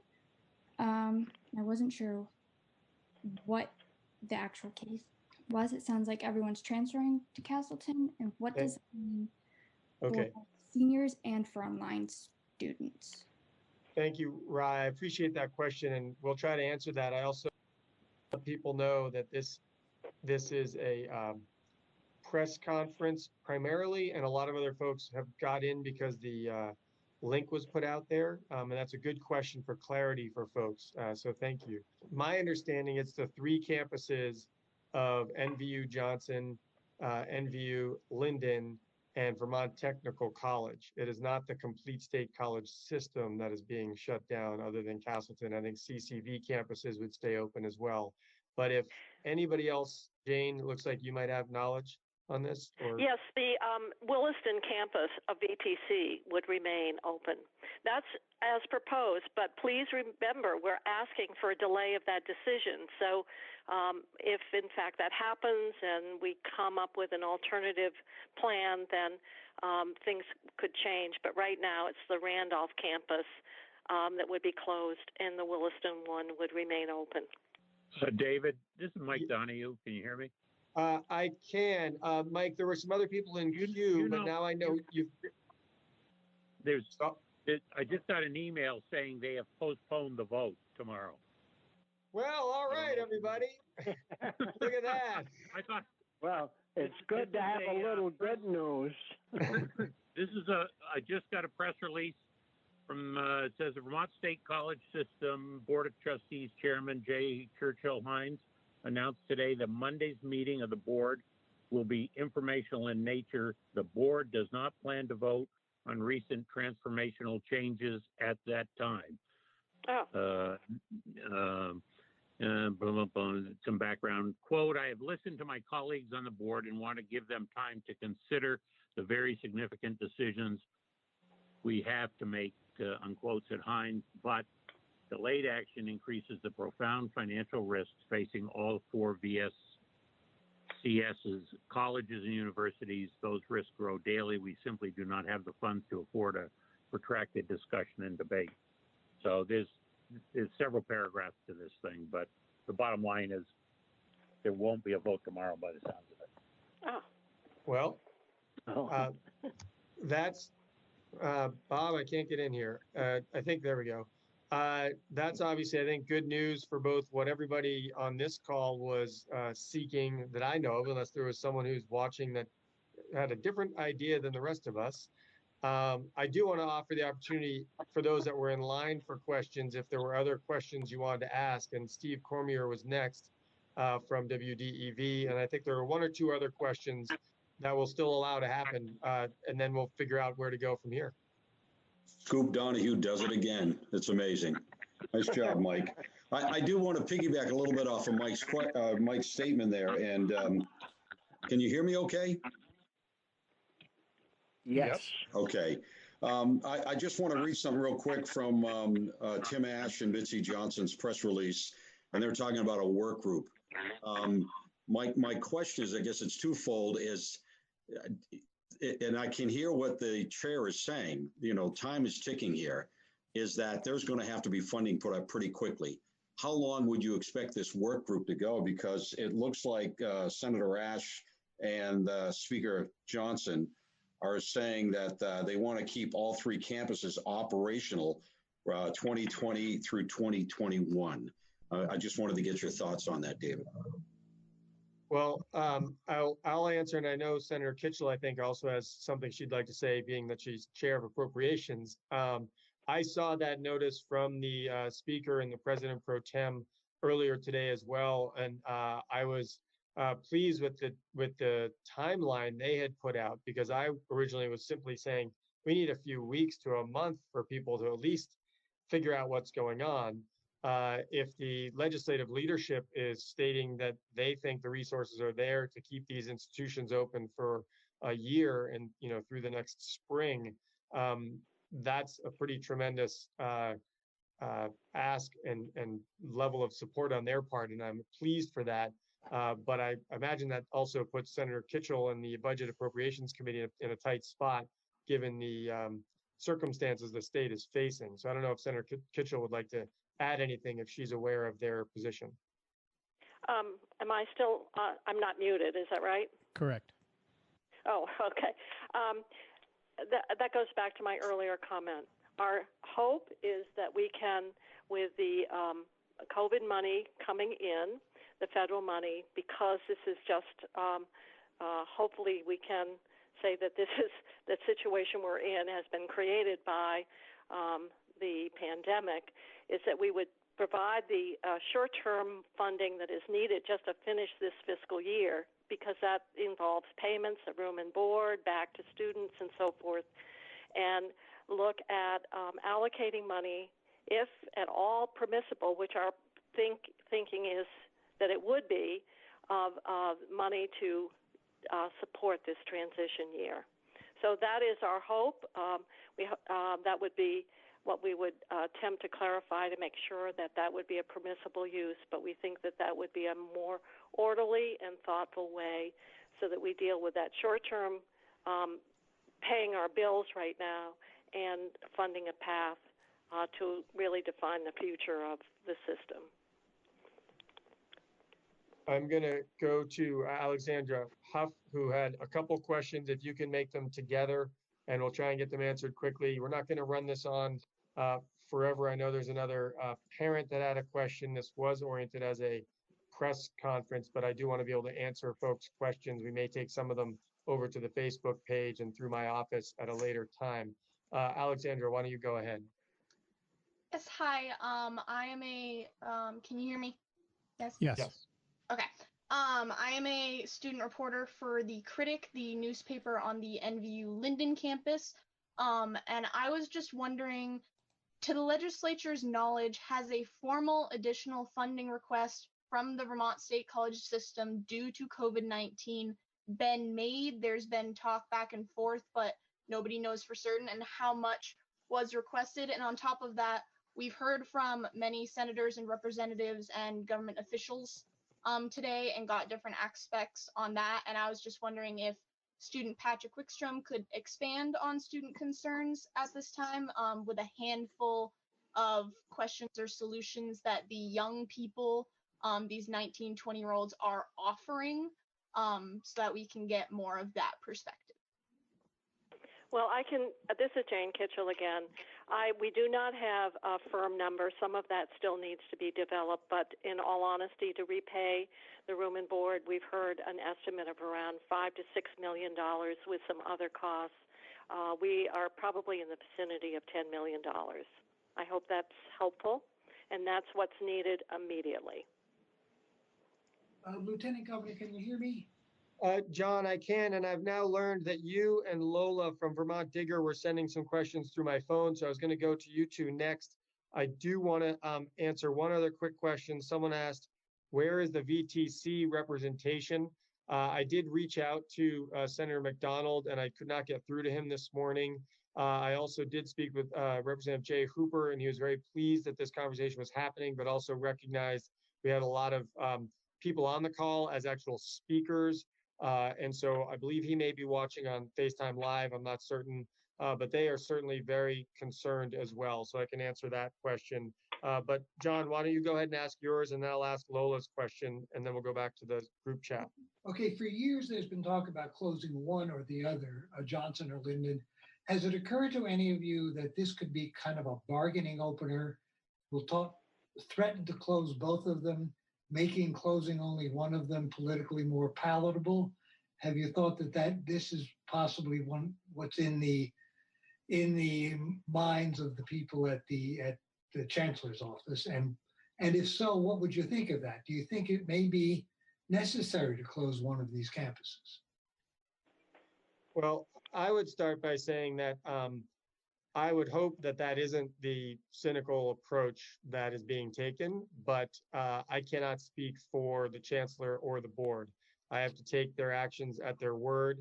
I do think what this will allow for is everyone to recognize the importance of all three of these institutions, but also the importance of the management of the institutions to work to make them maybe a little more nimble and flexible with respect to shifting some of their programs to the programs where we need more people, nursing programs and others in Vermont. I see that Senator Kitchell also may want to add something to that answer. Yeah, good. I think that's going to be the challenge, and if we have that work group or whatever commission, is to really help us sort out where is the need, because we've had discussion around the need to increase capacity for nursing. The other area that we passed, for example, was legislation to create a dental therapist profession, which would be needed to help address our shortage of dental practitioners. That was passed 5 or 6 years ago, and the program has yet to be put in place. We've heard information around expanding that recreational administration component. So the challenge is, are there ways in which we can design programs that are have a niche, have attractiveness? Where should they be located? What should the system do? And to me, that is the kind of analysis that should then ultimately drive decisions around how, which site provides what kind of educational opportunity or specializes. And the other, of course, is looking at within our high schools, the way in which our state college system can support some of those educational opportunities, which in reality, some of our schools in Vermont are using Southern New Hampshire University resources. So we need to make sure that we have a system that understands the workplace needs, what the programs are, where the students are, and how we can develop those programs to be responsive that way. So to me, that's part of the work that has to be undertaken. We also have to right-size our facilities. We know that we've got empty dorm rooms and dorms, and how properties could be used in multiple ways. So that it's a heavy lift. There's a lot of work. Can I Steve? Go ahead, Representative Rogers. Yeah, thank you.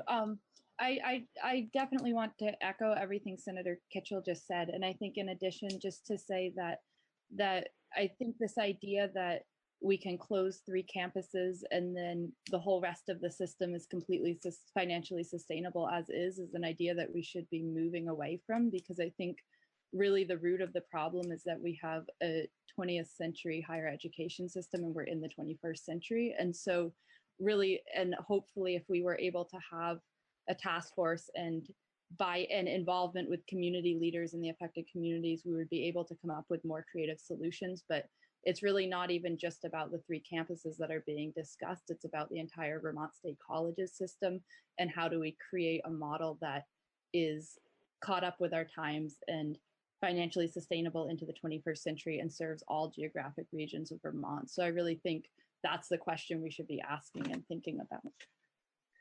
Thank you, Representative. We have, just for people's awareness of order, I've got Lola from Digger, and then Mike Verillo from the Stowe Reporter. And after that, John Walters has put in a question. I know there's a couple more in the Zoom chat as well. I just wanted to put out the order that I'm going to be going next. Lola's question from Digger was, given that Vermont funds higher education at a lesser rate than every other state in the country, how can lawmakers credibly say they have been responsive to the system's financial needs? I think in part, Senator Kitchell did answer that, but I don't know if you wanted to add anything, Senator Kitchell. No, I don't. I've stated what we have done. I know that people would say it should be more, and therefore tuition would not be higher. It gets into, once again, you have finite revenues unless we want to go for taxes. And so that gets into that very difficult discussion around what do we fund, how are we funding it. I know that there's been obviously concern about the level of funding. We're tied with New Hampshire, if you want to know the truth. And so this may force some discussion around the funding level in what is a very difficult fiscal reality. So it's a matter of, if you don't want to raise taxes, then how do you want to redistribute what you're spending that you have now? And I have to say, generally people come to me wanting more for their particular area. I don't hear people saying we should take money from here and take it away. So those are tough choices, to be honest. I mean, it's kind of a zero-sum game. Thank you, Senator Kitchell. And Patrick, did you have a thought? Lieutenant Governor, sorry, Tom Garris here from NBC5. I had tried to throw in a message in the chat there about a question, but it doesn't look like it's going through. So could you just put me on the list? Yep, you got it. Okay, Patrick, go ahead. Thank you, Tom. Yeah. So back to something that Senator Kitchell mentioned is whenever it comes to us going to the legislator and asking for money, and that there's only a set amount that they can really pull from, it kind of, one of the student concerns that came up was the way that we distribute money from state revenue to us, UVM, and I believe it's VSAC. And seeing that the Vermont State Colleges serves more Vermonters in state than any other college system, and we're getting pretty much the same as UVM in terms of state support. That was one of the student concerns that was brought up, is that the Vermont State Colleges serves more Vermonters, therefore it should serve as getting more state appropriations than any of the other systems. Well, let me first state that the appropriation to the University of Vermont has to fund three different functions. One is the medical school, which is the only one in Vermont. The other is the extension service that provides services to and have services out around the state. And the third is to provide financial assistance for Vermont students. So their appropriation is somewhat unique in that there are two discrete activities that are undertaken by the university that are other than the traditional support. The other gets into a big discussion that's been, and that is our Vermont Student Assistance money to provide financial assistance to students. There have been suggestions that financial aid should be limited to institutions in Vermont. Other people who are very familiar with the origins of VSAC have said they view it as a form of social justice, that if a student wanted to go to a particular program or got accepted into the college of their choice or whatever, that portability was important to assure the same access to those educational opportunities as any other Vermont student whose family has more money. So you've touched on long policy discussions that are out there. They could be revisited, but that's why the university's appropriation is unique in that regard, and that is the policy basis for the VSAC funding. So that, I hope, is helpful. Thank you, Patrick and Senator Kitchell. Mike Varillo, and then John Walters, and then we'll be to you, Tom. And I think there's one or two others. I am sticking with this because we have over 600 people on the FaceTime watching this as well. So I think people are still interested in these questions and answers. But we will start to wrap up. But in any case, Mike? Yeah, it's Mike Varillo from the Star Reporter and News and Citizen. As Dom Amato kind of pointed out, this has been around, this kind of situation has been around for a while. People have known that this school system's been in a pretty tough situation. And since the news kind of surfaced Friday that there would be this recommendation to close these two schools, I've heard a lot about the devastating economic impact that this would have. I'm curious, in previous funding or previous allocation, how much that economic impact has been taken into consideration, and whether this working group is going to properly weigh that and try to figure out if it would actually cost more to close these schools down. I think that the joint statement from the speaker and the pro tem addressed that as a need to be examined. I know that there are probably colleagues in the legislature who have thoughts on that, because in fact down in southwestern Vermont there have been I think maybe 4 or 5 colleges that have closed, and so obviously there is some experience with the economic impact as well, and those are areas that from an economic perspective, have really languished over the since the recession. But I think that is part of taking a comprehensive look in terms of what are the economic impacts, both associated with a closure, but also associated with the operation of the program. So I can't answer that right now. I think that is an area that is important in looking at decisions in a much more holistic way. Next, I think we have the John Walters question. And we've partly discussed this, but there may be further comment, but we'll keep it brief. Short-term funding is one thing, but this crisis will have long-lasting effects, and we have consistently been near the bottom in funding of higher education. The result is a fragile system that can't sustain during a crisis. Don't we need to commit adequate investment to create a system that's robust and affordable? I will say, before Senator Kitchell or Polina get on, because I think they've both talked about this in some respects, there are many, many competing interests in the state budget. There's been discussion of trying to have more robust funding for our state colleges and higher education. And as I was on a call earlier today, folks are saying, well, we found money for clean water. What about the state colleges? And I said, we shouldn't be pitting our important needs against each other, but that's what happens in the Appropriations Committee. There are often more realistically important things to be funded than the state currently has the revenues for. And I remember when I was first in the legislature, a legislator said to me, the most important committee is actually not appropriations.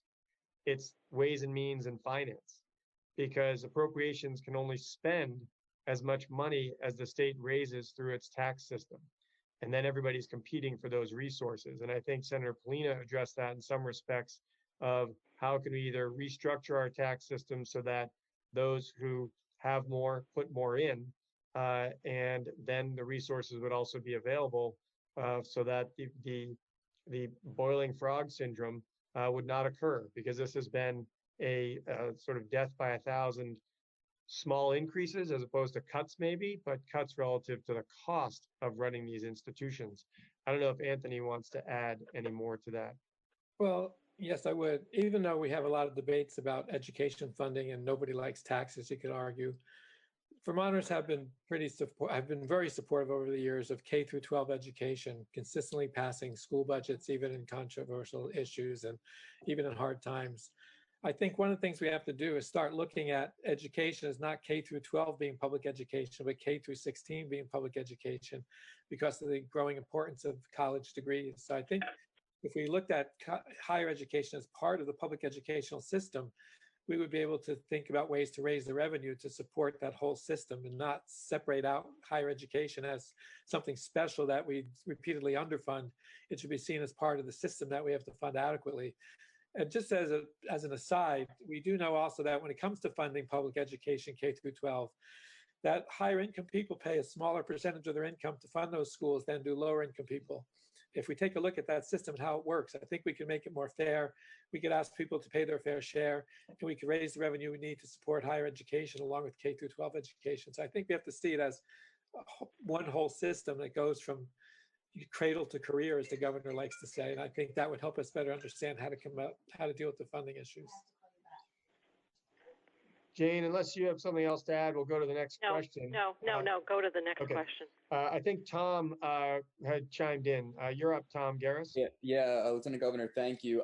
We've gotten emails from a couple of different groups today. It looks like professors and alumni from NVU and calling, in a vote of no confidence. Do you think that the chancellor should step down over this proposal? Well, I would just say that I don't have enough information yet to make that determination. All of this is so new. I certainly think that putting out this level of change in the institution, I see you, Patrick, and putting out this level of change to what is so fundamentally important to the people of Vermont and the opportunities for Vermont without more notice and warning and information is not the way we would like to see things happen in Vermont. We typically are very transparent and talk about issues so that everybody can give involvement and come up with ideas and come up with solutions. And Vermonters typically will pitch in to make those solutions possible. So this was not the way that I would like to see things happen, but I'm not yet going to say that a vote for or against no confidence should be cast. I think Patrick, who's one of our speakers, would like to say something. Yeah, going along with that, I know this idea has floated around along with the vote of no confidence. Do you think it would be appropriate to have a potential investigation in the management of the Vermont State College system and how it has handled its funds, especially seeing that the faculty and staff at some of the colleges and universities have put in votes of no confidence and called for the chancellor to step down? Do you think that would be something to be explored or be appropriate? Well, Patrick, I thought you were a speaker, not a reporter, but you know, I think the legislature will be having a lot of these conversations. There are 4 legislators on the board. The legislature, which obviously appropriates a significant portion, even though it's still a very small portion, it's still a significant number of dollars. We'll have to dig into this and make that kind of decision.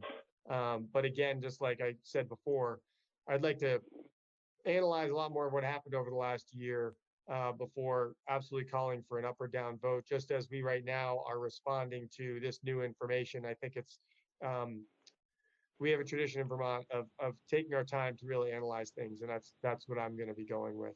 Senator Kitchell, did you indicate you wanted to speak, or was that just a noise in the background? Okay. I believe most of the reporters' questions, Lauren Cornell is got part of a. Are you part of the student paper? No, I'm actually, so Northern Vermont University Linden has its own student-run news station, News 7. So Great. I'm here reporting for them today.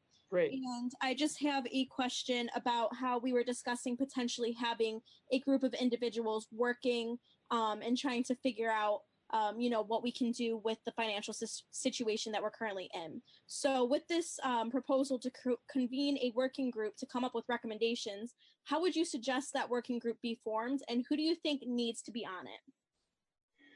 Well, ultimately, such a group would be either determined by the governor in an independent action through executive order or through the legislature in legislation to do so. Those would be the 2 avenues to do such an action. And as far as who would be on it, I think we need a diverse group of both past political leaders. I was thinking about potentially having the governor ask former Governor Douglas or former Governor Shumlin or both, as well as some from the academic faculty union and the staff union and a student representative, some folks from the business community, just so that we have a diverse range of people, and even potentially some from the funding or philanthropic communities to really look at what all the possibilities might be. Again, I saw Senator Kitchell's light up, so I don't know if she had additional piece to that or if that was just a noise in the background. No, I didn't have a comment. I think that has to be determined, and you need to get the right blend of feedback and also expertise and diversity of knowledge. So I think that those decisions around selection need to be done with consideration, and we are not in this environment, and we haven't reached that point by any stretch. And I'm just realizing there's a number of more down the line, but I do think we're going to wrap up. What I'd like to say is anybody who has a question that they either didn't get answered, particularly if it's just a factual question that we're looking for answers to, please feel free to email my office at deb.wolf@vermont.gov. That's DEB.WOLF @vermont.gov. It might take us a couple days. She's my chief of staff of 1, and she has been working all weekend as everybody else has. And I think everybody, if we've got this delay, maybe having a day to breathe, I think everybody could stand to use that right now. although breathe safely and healthily and in distance from other people. I want to thank all of our participants who were the speakers on this conversation. Like I said, I think we had over 700 people also watching this, so I think the state interest was quite significant. I want to thank Bob Farnham for helping all the facilitation of the technology, because that is beyond my bandwidth. And thank all of the senators, representatives, and the representatives of the faculty, staff, and student bodies who are a part of this press conference as well. And ultimately say congratulations for the incredible organizing and work that so many have done to build that pressure that the legislature clearly heard with leadership of Speaker Tim Ash and, Pro Tem Tim Ash and Speaker Johnson. The governor as well heard it and made his announcement today. And so this does go to show that when folks get involved and speak out, action gets taken and it is heard. So I think that's also important to recognize today. So thank you for attending, and we will sign off.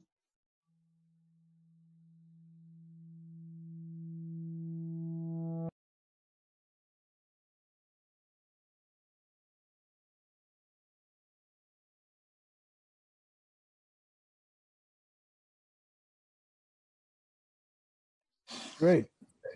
So our first witness, this is Senate Judiciary Committee, April 15th, 2020, reading remotely from our living rooms, bedrooms, spare rooms, attics, cellars, office, wherever. You know, I've been watching Seth Meyers in that A Closer Look, and he's meeting in his attic. And anyway, so we're starting, and our first witness is Commissioner Mike Sherling from the Department of Public Safety, who is, I guess, in charge of a lot of stuff. Go ahead, Commissioner. Maybe a couple things, but there are, as you're well aware, thousands of people working over the last, I don't even know how many weeks, on the COVID-19 response statewide. A short time ago, I sent a few updates to the committee on general operations from the Emergency Operations Center, the Vermont State Police, and the Division of Fire Safety. They just give a quick outline of some of the activities that have been undertaken in the last few weeks. I guess the 80,000 foot view would be that over this period of weeks, together with the entire state government enterprise and a variety of partners outside of state government, from nonprofits to businesses, individuals, we've taken the whole of emergency response and what we typically do with a normal, quote unquote, disaster like a flood or a hurricane or something like that, and in many instances had to take those plans and completely reimagine them to be able to provide the necessary resources across the state to respond to COVID-19. So the number of things that have occurred are so voluminous it'd be difficult to A, remember them right now because they haven't all been cataloged, and B, describe them. So I thought what I would just do is give you a point in time snapshot of the types of things that are underway right now. On the top of the list is continuing to build out the data systems and the dashboards that inform decision making. So that's been ongoing for since the beginning of this. And I wish I could share my screen and be able to show you those, but I tried that a minute ago and the bandwidth just isn't enough to be able to refresh those live views as we go. But they're on the website. They're on the committee page if you guys want to look at them. Oh, really? Huh? The dashboard views of various things, they may be different items that we're talking about. The documents that you sent me this morning, the four documents. This is different. These are okay. I apologize. Sorry. No problem. These are live views of assets. So I'm going to describe what the dashboard looks like. The very first screen you come to is a map of Vermont and the ability to look at assets by geography, whether those are hospitals, other medical facilities, surge sites that have been built. And we can actually overlay volunteers that have stepped up to participate in this as well. So if we get to a point where we need to deploy volunteers to a particular site, or we need to match assets by geography, there's a geo-referenced map that can assist with that. The next layers are the health department's dashboards, which are public facing. So if you go to the health department's website, you can see the COVID-19 snapshots that are available to all Vermonters on a day-to-day basis. And those have been built out really rapidly with quite a bit of information. And then over the course of the last couple of weeks, you've seen static snapshots of personal protective equipment, ventilators, bed status, things like that.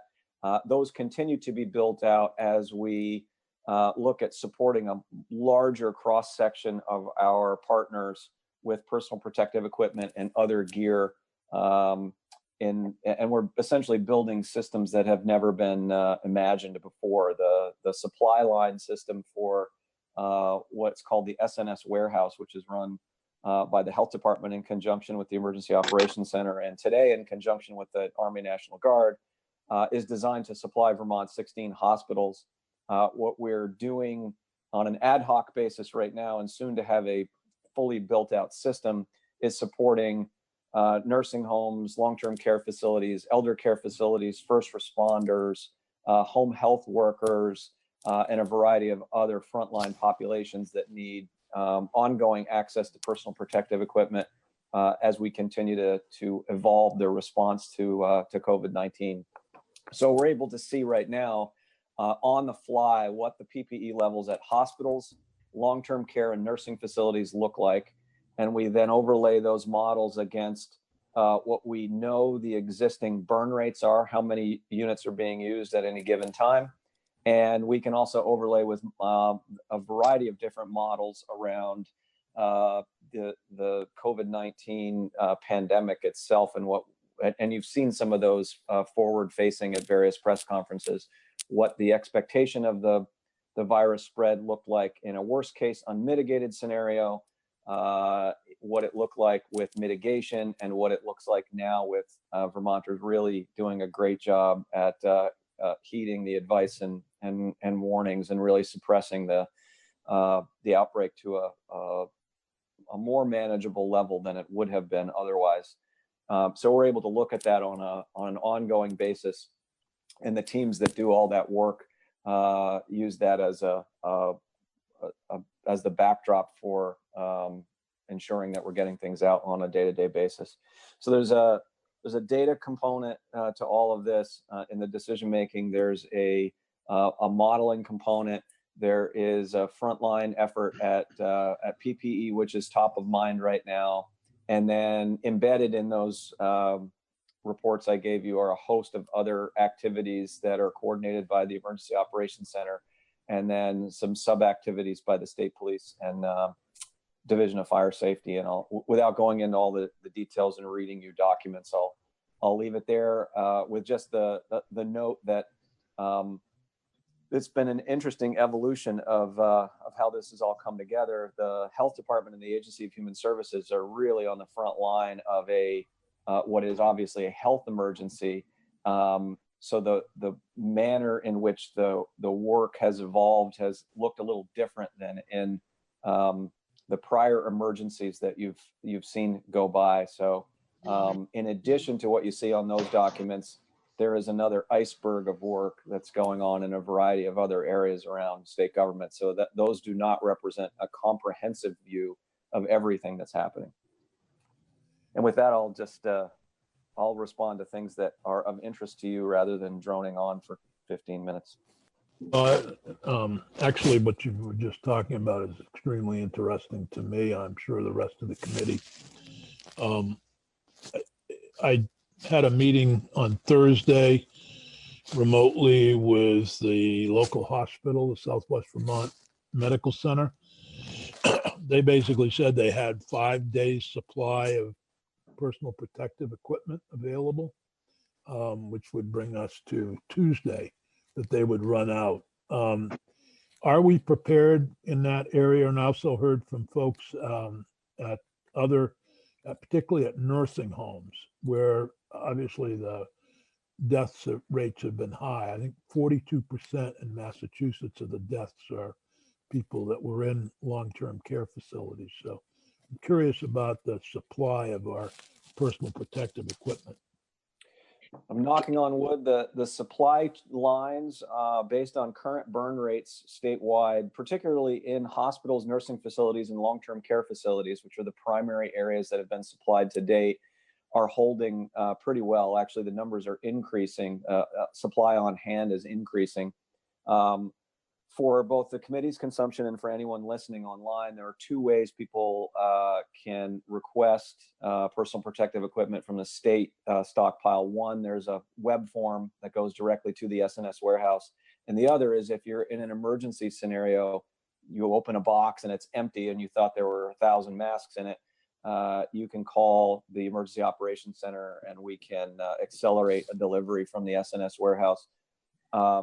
As an example, I'm looking at the dashboard right now. I looked up that hospital. They're showing on hand 11,000 N95 respirators, 4,000 surgical masks, 3,500 body protection units, and 760 face shields. So the burn rates that show graphically. So I can only tell you that based on current modeling and the existing supply lines, they appear to be in good shape as long as the supply lines hold. The other issue is the mitigation effort, the stay-at-home order. I sent a copy of an email from somebody in the Deerfield Valley in Wilmington, actually, who reported a large number of out-of-state cars and at both Molly Stark State Park and throughout the Deerfield Valley over the weekend. And I heard the governor's press conference, I think it was Monday, and he talked about lowering the number of checkpoints with our AOT, and we talked about that last week with Colonel Birmingham.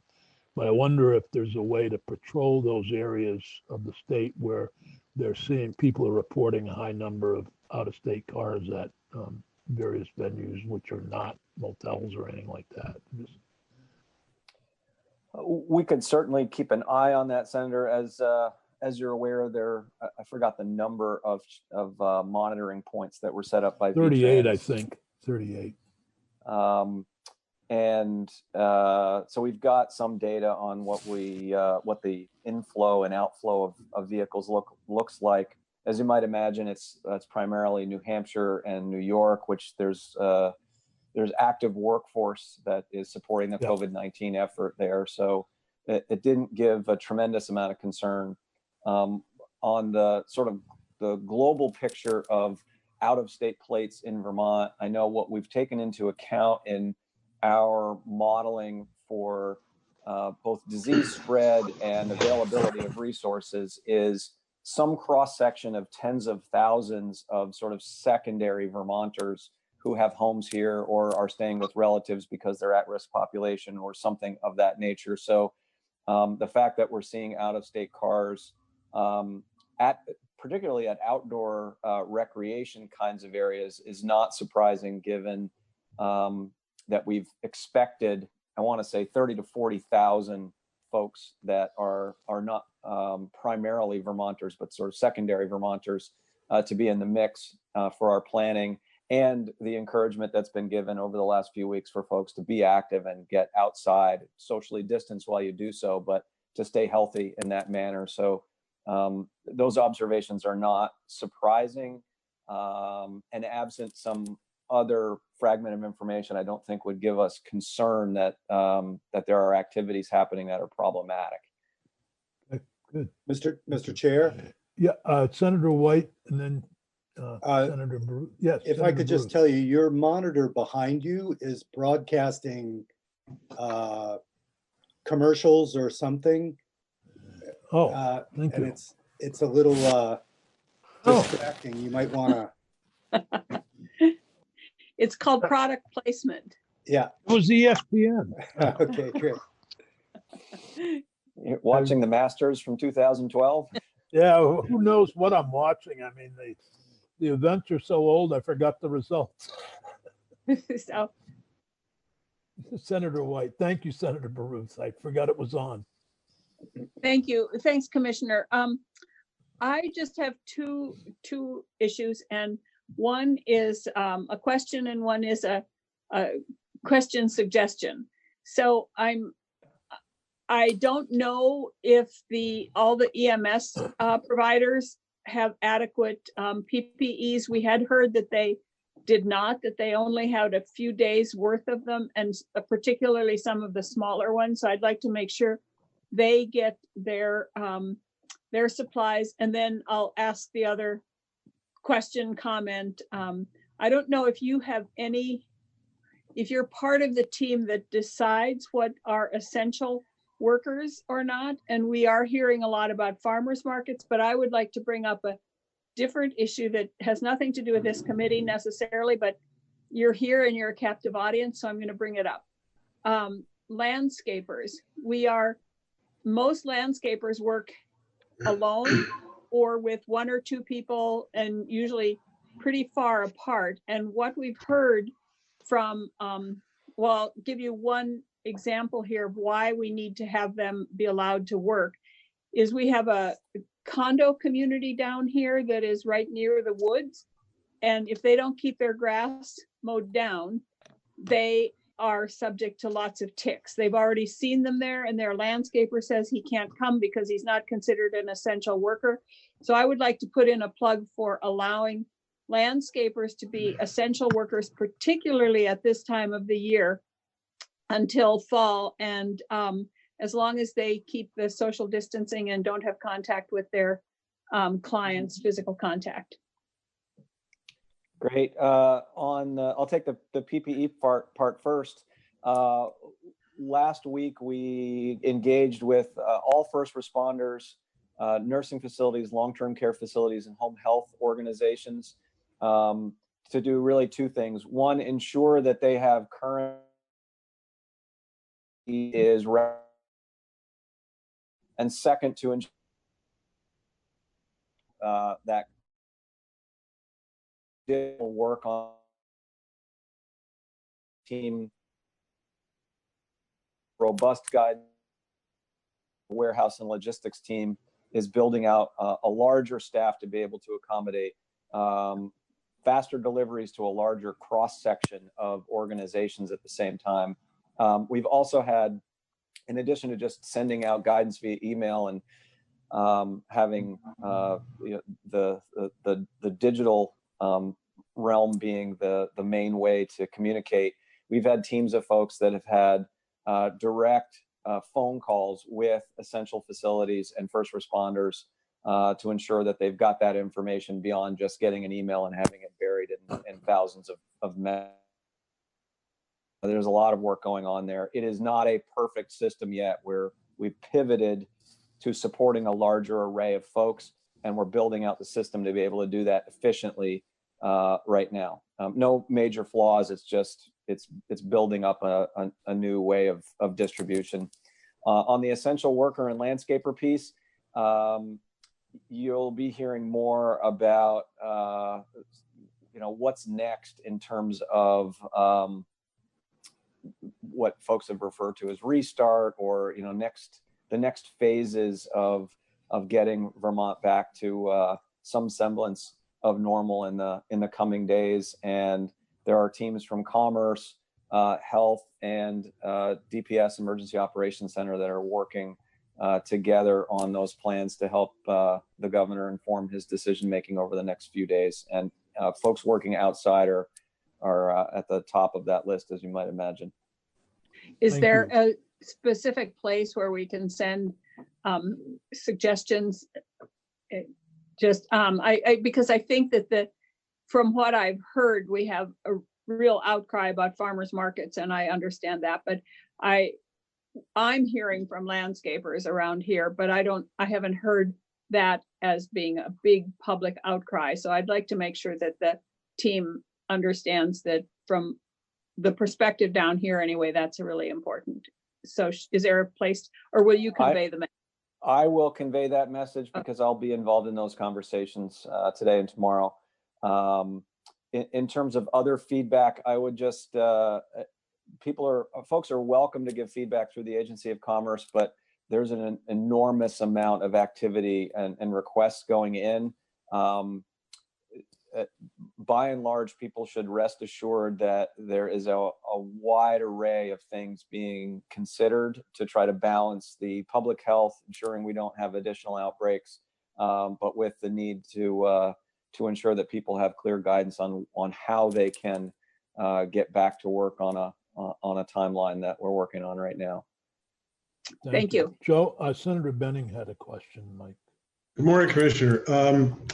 In that series of considerations, I was driving in this morning thinking my wife, who is a second grade school teacher, has had to go through the motions of taking her classroom and putting it in our dining room. As the spigot gets turned slowly, but I'm going to ask you this as a personal favor and as a hope that this is a universal situation. Teachers getting back into their classrooms. I'm not talking about students, I'm talking about the teachers, where all of their resources are, would enable them to be able to teach their kids through Zoom or whatever in the environment where all of their resources are. And isolated in individual classrooms, I can't see them being a threat to each other. In fact, she's also on a school bus every morning where they're doing tests before they get on the bus to go make deliveries to folks for the food drops.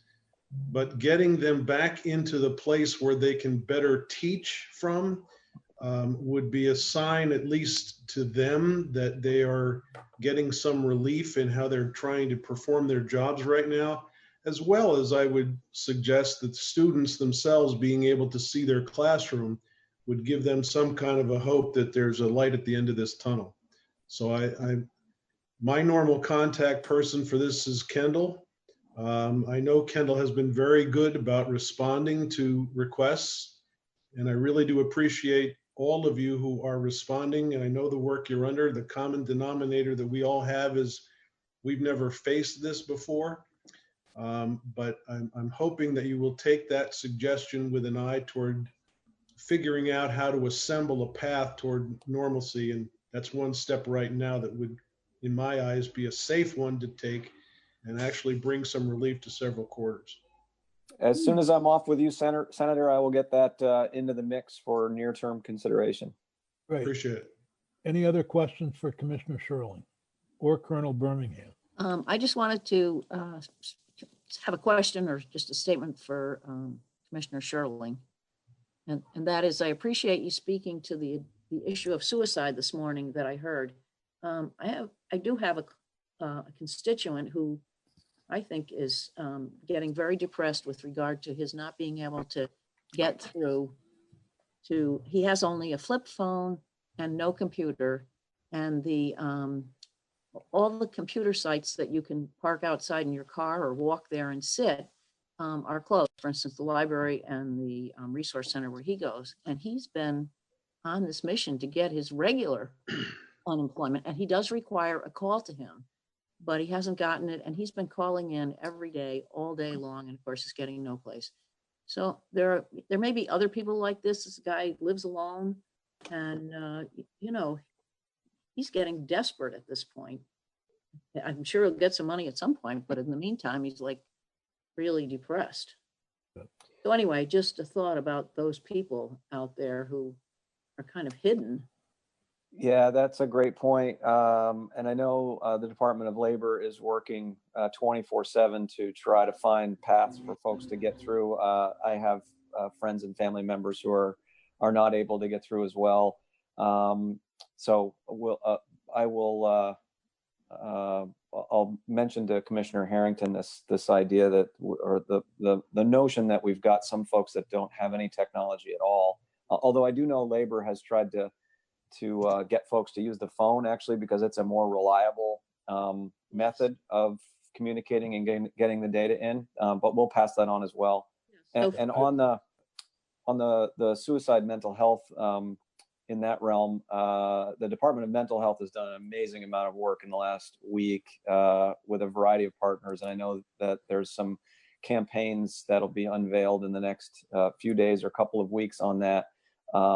We are tracking rates of suicide, and knock on wood, actually, they've been down overall over the last couple of months. What I mentioned a couple of weeks ago at a press conference, it turned out to be an odd confluence of events where sort of a month's average of those unfortunate tragedies happened over a weekend. So it looked like there was a blip instead of a flat trend. So we're continuing to monitor that, and we are mindful of the just innumerable stresses that people are under the circumstances, and trying to provide as much relief as possible. Thank you. Yes, just for the committee's edification, at yesterday's Joint Fiscal Committee meeting, there was a very heavy discussion about the unemployment situation and the inability to get through, and the need to we urged the administration and are sending a letter shortly to the administration, urging them to put all available resources and whatever else is necessary to get this problem fixed. There's no question that just increases to the stress and the aggravation for folks. And not only, the suicide issue, but it also, when you're stressed, your immune system is not as strong as it ought to be, which can make you more susceptible for the COVID-19 virus. And so there's a lot of reasons to try to, it's a stressful time, obviously, but there's a lot of reasons why we don't want to impact that stress.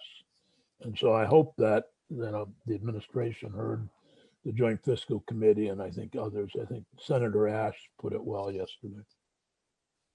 So Senator White's the last question for Commissioner Shirley. So this isn't just a question necessarily, but for Senator Nitka's, the person she was talking about, for somebody who very recently used a flip phone as a track phone that had limited number of minutes. If you're sitting on hold for hours, you're eating up those minutes really fast.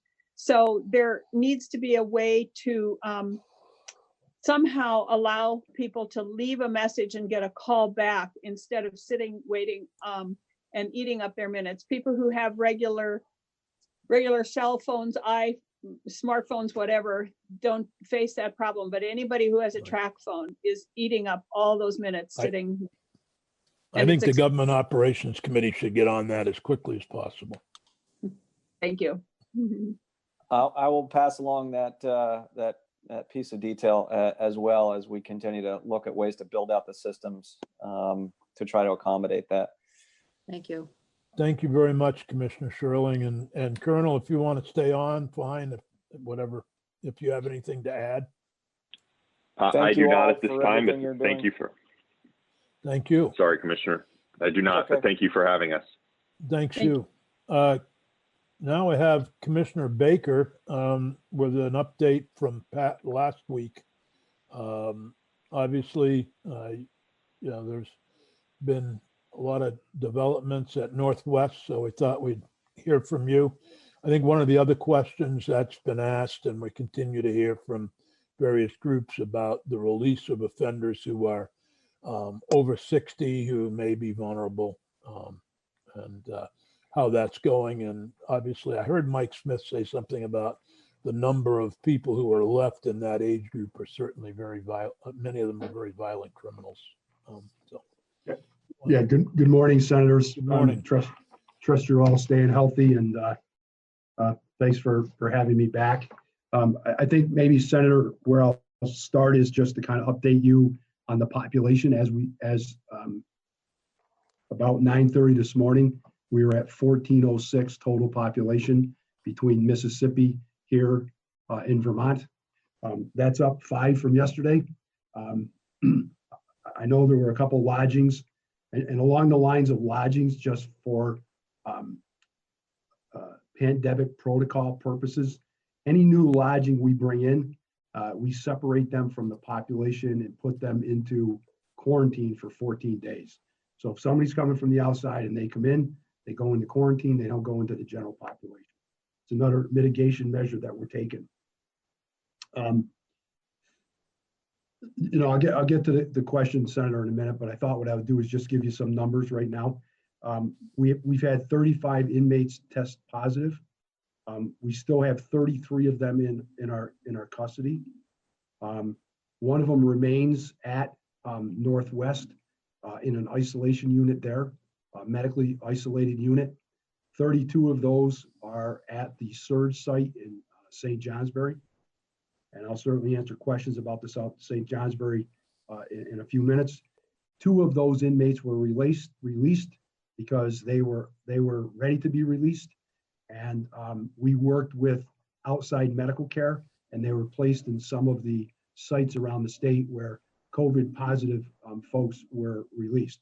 Neither one of them were systematic. They're asymptomatic.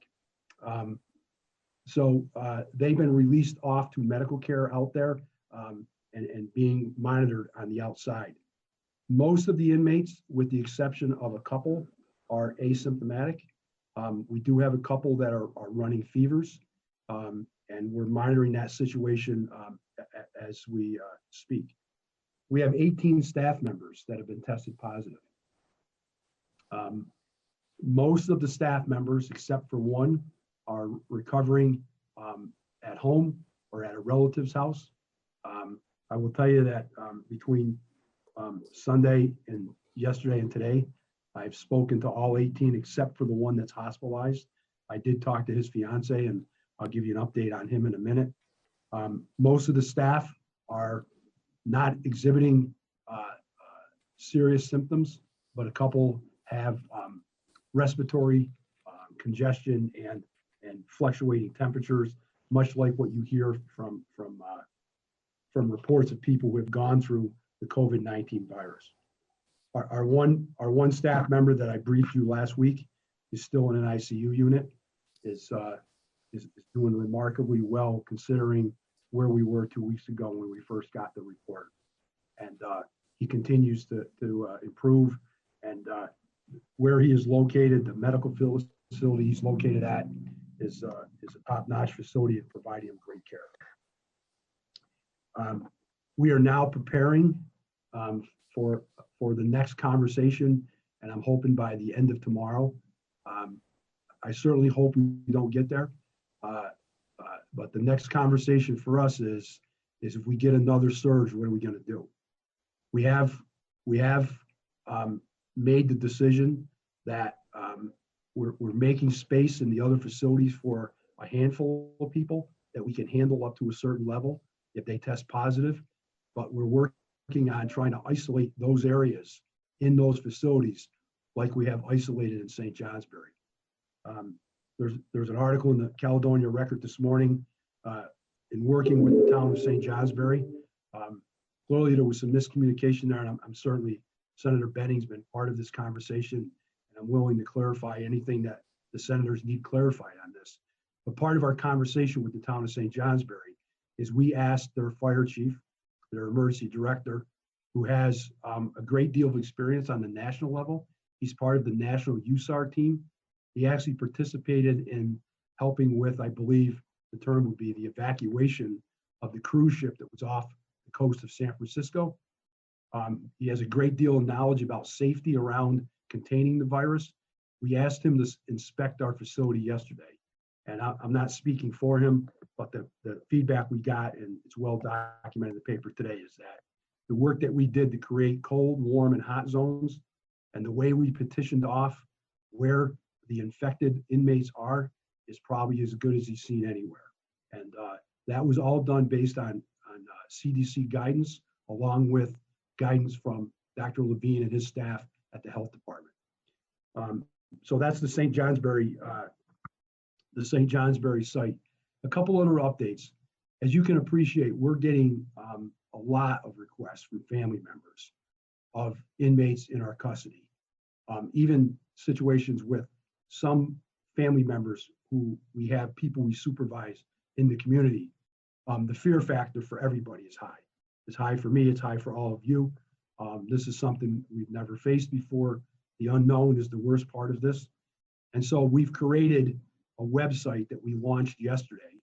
And the best way for me, my limited technical terms is, it's almost like if you had a problem with your Apple product and you went online to Apple and you put a request in that you're having a problem, you describe the problem, and within a few minutes, a staff member calls you back and helps you work through your problem. We've created an on-site line like that. A press release will be going out today. What I'm hoping is that we can get back to family members much quicker than we do now, because the requests for information come in from many, many places inside our system, and we're losing track of them. The beauty of this system is it automatically creates a spreadsheet, and we can track if someone got back to a family member or not. Sometimes what we have to say, family members don't want to hear, but it's important to me that family members hear from us quickly about what their concerns are about their loved one that's in our custody. So that's something we stood up today.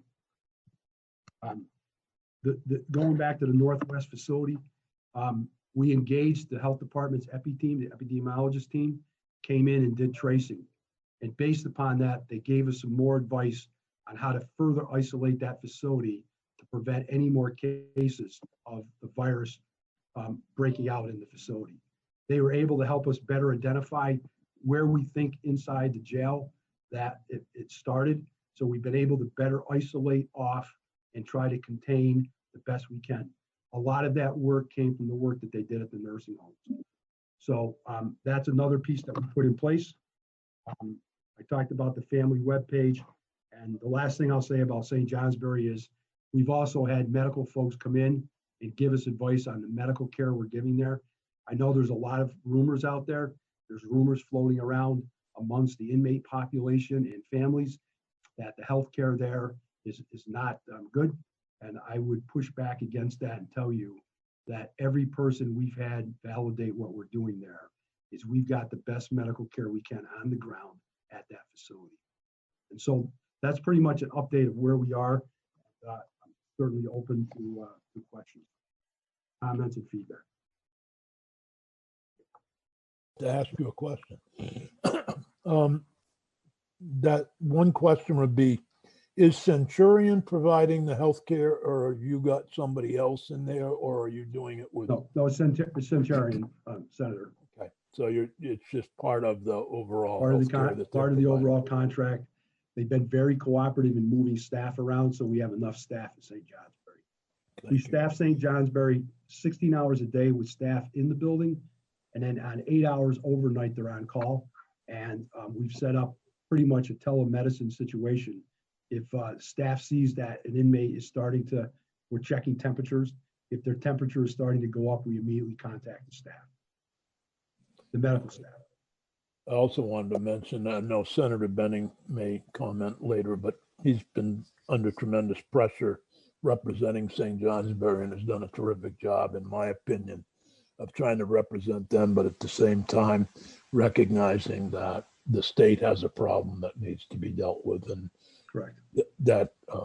So I do want to recognize Senator Benning and his effort there to kind of try to deal with his constituents. And all of us know at one point or another, constituents get upset about something that the state is doing and not doing. And the senator's been of great guidance to us. Al Cormier has been talking to the senator on a regular basis, and he's been of great guidance to us to better understand the mood in the community. Senator White had a question. Yes, Senator. Thank you. Thank you, Commissioner.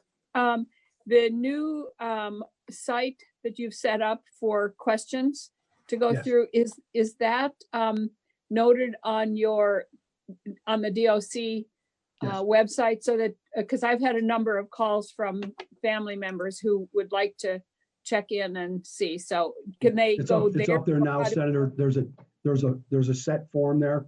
And again, please do not test my knowledge about technology. No. But if they go to your It's website, a drop down form, and it goes, you fill out the form, you send it, it populates our database. And I've actually brought, although it's not official yet, I'm hoping to get him on the payroll here soon. But I brought Keith Talon back, who is a retired district manager. I know Senator Sears knows Keith very well. Yeah. Keith is spearheading this. We brought him back on a part-time basis, and we've got some folks inside working on it. And we're also bringing an inmate advocate involved in it as well. I know some of you recognize Tim Burgess's name as an advocate, and Tim is working with us on this as well. And Tim is going to help us answer some of the questions, because I think it's sometimes Tim understanding the system and what families are going through can better translate for us what the frustration of the families are. So I just went to the official DOC website, and it says 2019 novel coronavirus, but there's no place there that says. Do you see family and friends off to the left-hand side? Oh. Can we do a tutorial at another time? Okay. I just want to know where to send people. Senator, I will have somebody, I will have the staff get to you, because you don't want me giving you a tutorial. Okay. I will have someone from the staff get to you. Thanks. Okay. I just want to make sure that it's obvious for A people. press release will be going out this afternoon, and we'll be tweeting the information out as well of where people can go and find it. Yep. Thanks. Any other questions for Commissioner Baker? Senator Benning. Well, Commissioner, this isn't really a question. I don't know if you were on earlier with Commissioner Sherling when I said one common denominator that we all have is that we've never faced this magnitude of a problem, or the speed with which it has come down upon us. And I want to say a couple of things, because this is a public setting and you need to hear it from me in that environment. There have been a series of steps that were taken, and this is not to point blame or to try to point fingers, but those series of steps and frankly miscommunications fall upon all of us.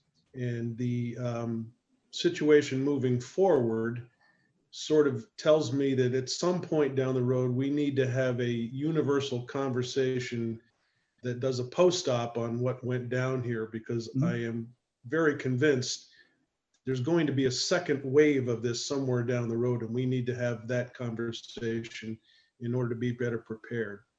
I will say I have read the Caledonian Record this morning. I do know that the fire chief has given approval. There appears to be, the town is now satisfied that the situation that we have is what it is, and in dealing with what we've got now, there is the best effort being put forward. I'll caveat that to say I'm also hearing from a third element, and that is I have one of those 25 inmates that were left behind, and of course that family is screaming in my ear, and I've got 8 messages from them I haven't been able to get to this morning. So I'm hearing information on that front as well. The one thing that is still a question in my mind, and I haven't gotten an answer from anybody, but in designing St. Johnsbury as a surge facility, it was and is my understanding that it was labeled a secondary isolation unit, and St. Albans and Field were both labeled primary units.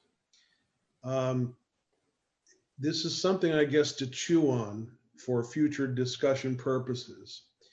But it seems to me to make sense that if you have an influx at one location and you do a series of tests of the inmates involved, if you've got a group of inmates who are not infected, placing them at a surge facility would have made more sense, because you're containing the problem that you already have in the one location that you know it exists.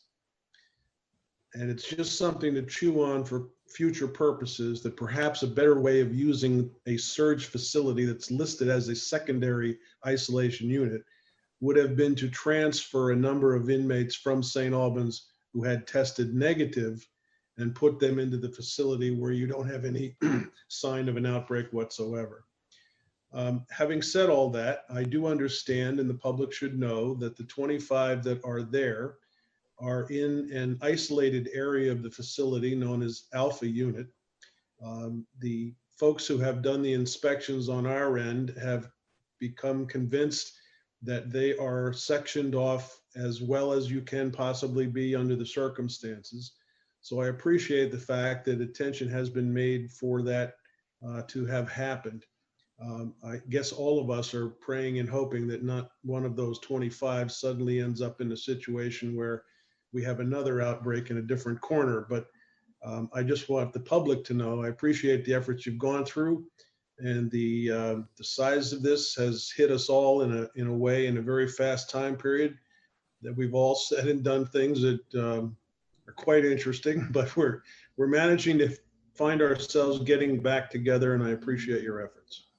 I appreciate that, Senator. I think a couple points, right? Because you and I have talked about this, and I've talked with the St. Johnsbury officials about this.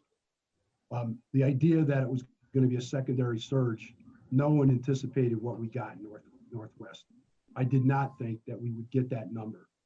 I will also tell you that based on guidance and advice from the health department, leaving those, taking what would be deemed negative tests out of St. Albans and putting them somewhere else, we just didn't have the capacity anywhere else to do that, number one.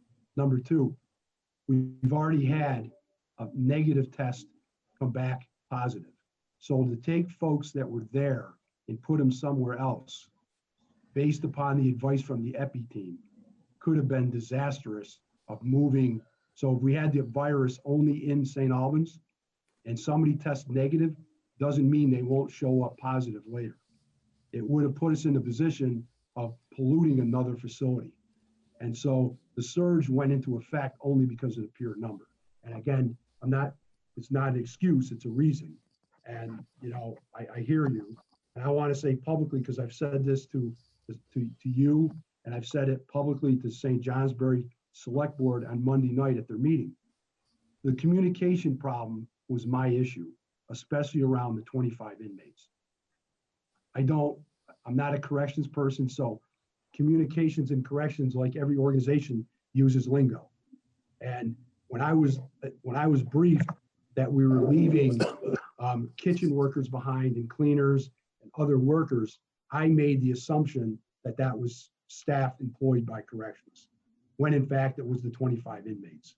So when I represented that to folks on Thursday and Friday of last week, that's where a lot of the confusion came from and a lot of the miscommunication. And I own that. And I've said that very clearly. And I do appreciate the fact that, no one worries about this population more than I do, because ultimately, as the Commissioner of Corrections, I'm responsible for it. So I'm in several sleepless nights, waking up in the morning, hoping I don't have a message that we have an outbreak in another facility. So I do appreciate your comments. Thank you. Do you think it's a good idea somewhere down the road to have we'll definitely have a meeting? Absolutely. I mean, we're gonna look. My message inside corrections right now, Senator, is pretty clear, and I think the staff will tell you this. I think don't waste the crisis. Right. Don't waste the crisis to make changes. And I'm seeing the culture inside corrections change as a result of this crisis. So I think every committee in the legislature should take a look at their areas of responsibility and how this could have been done differently, how it was done well, what was lacking.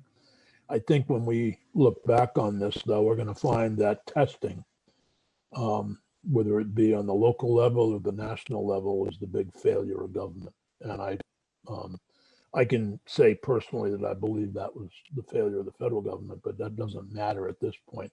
I think the testing on both the local level, we're seeing it at the Veterans Home right now here in Bennington, where all staff and residents have been tested, or most staff and residents have been tested, and we're awaiting the results. But as you said, some people may come back negative that are actually positive. And So that, I think, will be one of the areas that we all need to better understand.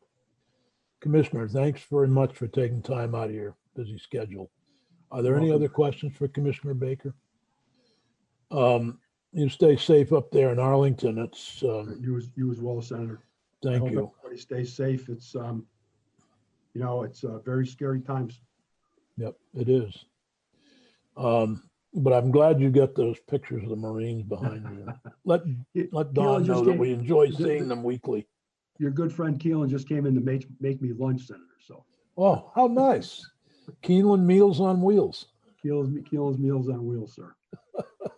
Say hi to him for me. Yeah, I will. Senator Benny, thanks for your Commissioner. support up there. It's appreciated. Thank you. We'll keep it positive. We will. Thank you. Next is Michelle Childs. And Michelle's going to give us an update on something that evidently everybody else is, or not everybody, but the Health and Welfare Committees and the Health Human Services Committee in the House is looking at. We just wanted a brief update. It's really not a judiciary issue as much as it is a health and welfare issue, but it has to do with the foster care and whether or not visits are allowed by parents or others who want to visit. And I'll just add that in talking with somebody at the program I used to run in Depot Street, they were actually, the family lives in Newport, and more family members were actually able to visit the child in Bennington than would have ever been done. They did it through Zoom, and so they actually had a better outcome than they might have had in person. So Michelle, if you wanted to update us. Sure. So I'll just do a quick overview. As Senator Sears mentioned, Human Services has been meeting. They met twice last week, once this week, and then they're meeting again this afternoon on it. And then Senate Health and Welfare also met on it yesterday. The issue is, I think, as you know, is that when you have a child come into state custody, there is a statutory requirement that unless the particular circumstances dictate that the child shouldn't have contact with biological mom and dad, then there's to be a parent-child contact order issued by the court that sets forth visitation for the child while they're in foster care. And so you have that in Title 33. And so all of those orders exist now, just like all the other orders that were issued without any contemplation that we'd be facing what we're facing now. And so the question that's coming up in the CHINS context is the same that you've also heard as it relates to like the Title 15 orders in cases where you have children of divorced parents, where you have these parent-child contact that say, you know, child has contact with mom every other weekend, you know, it's supervised, unsupervised, whatever the conditions are. And then you had the governor's addendum to the executive order on March 24th that was the stay at home, stay safe. So there's these questions out there about what do you do with these orders and how do you comply? Do you comply with those orders? And so the governor's stay at home order was on March 24th. The next day on March 25th, Commissioner Levine issued a recommendation that that in-person parent-child contact as ordered in those CHINS cases be temporarily suspended. So that was on the 25th. And so DCF, in response to that recommendation from the health commissioner, then requested of the court a blanket stay of all of those parent-child contact orders. And then right after they requested that, there was some federal guidance that came out with respect to those types of cases that, and that recommendation from the feds was don't issue blanket stays. You should still continue to proceed on a case-by-case basis. And then the court, Judge Grierson responded back to Ken on March 30th, declining DCF's request for the blanket stay. And Judge Grierson responded that the court did not read the governor's order as affecting a blanket ban on parent-child visitation. and I'm just going to read here from a moment from Judge Grierson's memo, is that further, they believe that the superior judges should continue to address motions to stay or modify the parent-child contact orders on an individual basis, which allows them to take into account specific circumstances of the case before them and exercise their discretion accordingly. So that's how it's been, that's how it's operating now. Yesterday, I think the testimony was there's been about 15 filings for modifications in response to COVID for these, but some of them may be duplicates. There are 6 current decisions in those particular cases. My understanding from DCF is that out of about 900 families, there's only about 30 or so that have not agreed to replacing in-person contact with some type of electronic communication during the pandemic. So they're trying to work through those, but DCF is scrambling and working really hard to try to figure out how they can facilitate contact between parents and their children who are in foster care. But everybody's trying to, I think there's a lot of folks working on this issue. Nobody's really kind of come up with a perfect answer here.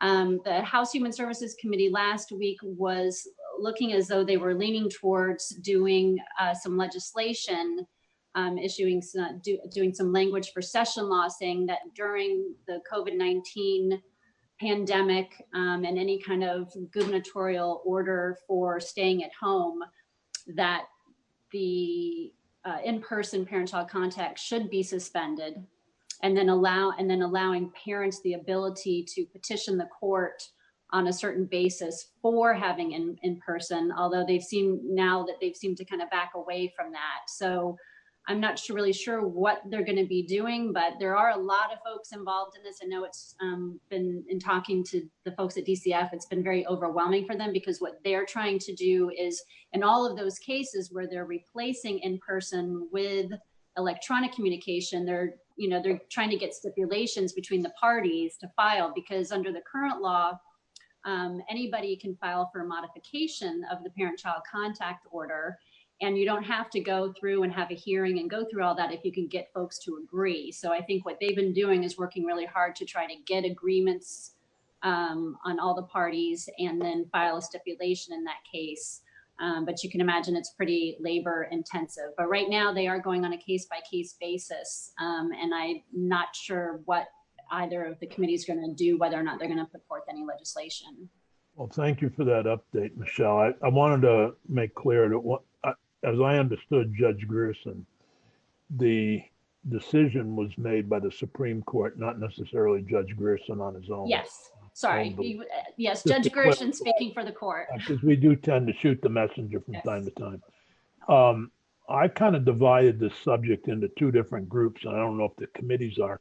One of those children who are in the care and custody of the Commissioner of the Department of Children and Families, and the other are folks who are under, their kids, they've been divorced or whatever, and there's visitation agreements, and most of the time those families can work things out. I know in my own family, we have a situation similar to that where the child is actually with her mother right now. She's normally with her father, but because he's working and she's not working, they decided to do it that way, and he sees her every now and then when she comes to Bennington. But I think people work things out generally, but when you're at DCF custody, it's a little different situation since the state is responsible. And I'm wondering if legislation were passed that actually said that, for DCF, they make the call, similar to what you just talked about, would that be constitutional? Given the power of the judiciary, the equal branches of government. Right. That is a complex issue, because we have the orders that are in, how does the executive order play in with the judicial orders? And I'm not sure about that, honestly. You also have issues around parental rights with regard to care and control of their children. They're somewhat diminished because of the circumstances in a Chin's case, but Right. Can you just say, without giving the parents due process, having the court involved and making a decision whether to modify?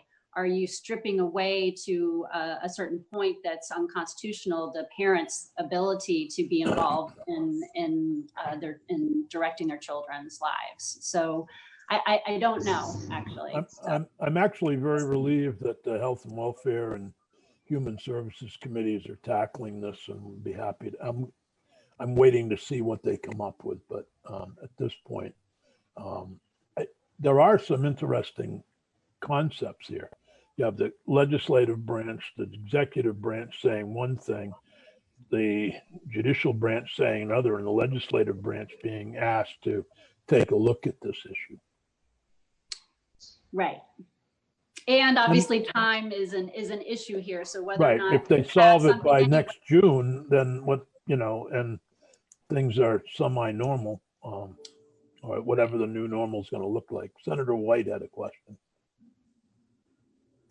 This isn't really a question, and it's related to this in a way, but I had an interesting conversation with the sheriff this morning here, and I asked him about if they had seen an uptick in domestic violence cases, and he said not particularly. There was a little bump, and then in here in Windham County anyway, it hasn't increased dramatically. But what he did say was that they've seen a huge decrease in the number of mandated child abuse reports from mandated reporters. And because there's no one watching the kids now except the parents, so there's no daycare provider or school or those mandated reporters. And that there really isn't much to do about that, I guess, but I found that very interesting and a bit disturbing that those reports are going way down, and because there is no one to report them anymore.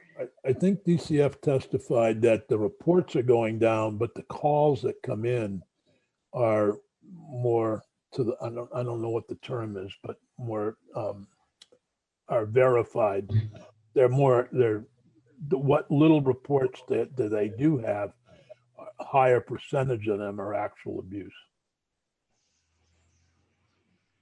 Senator Benning.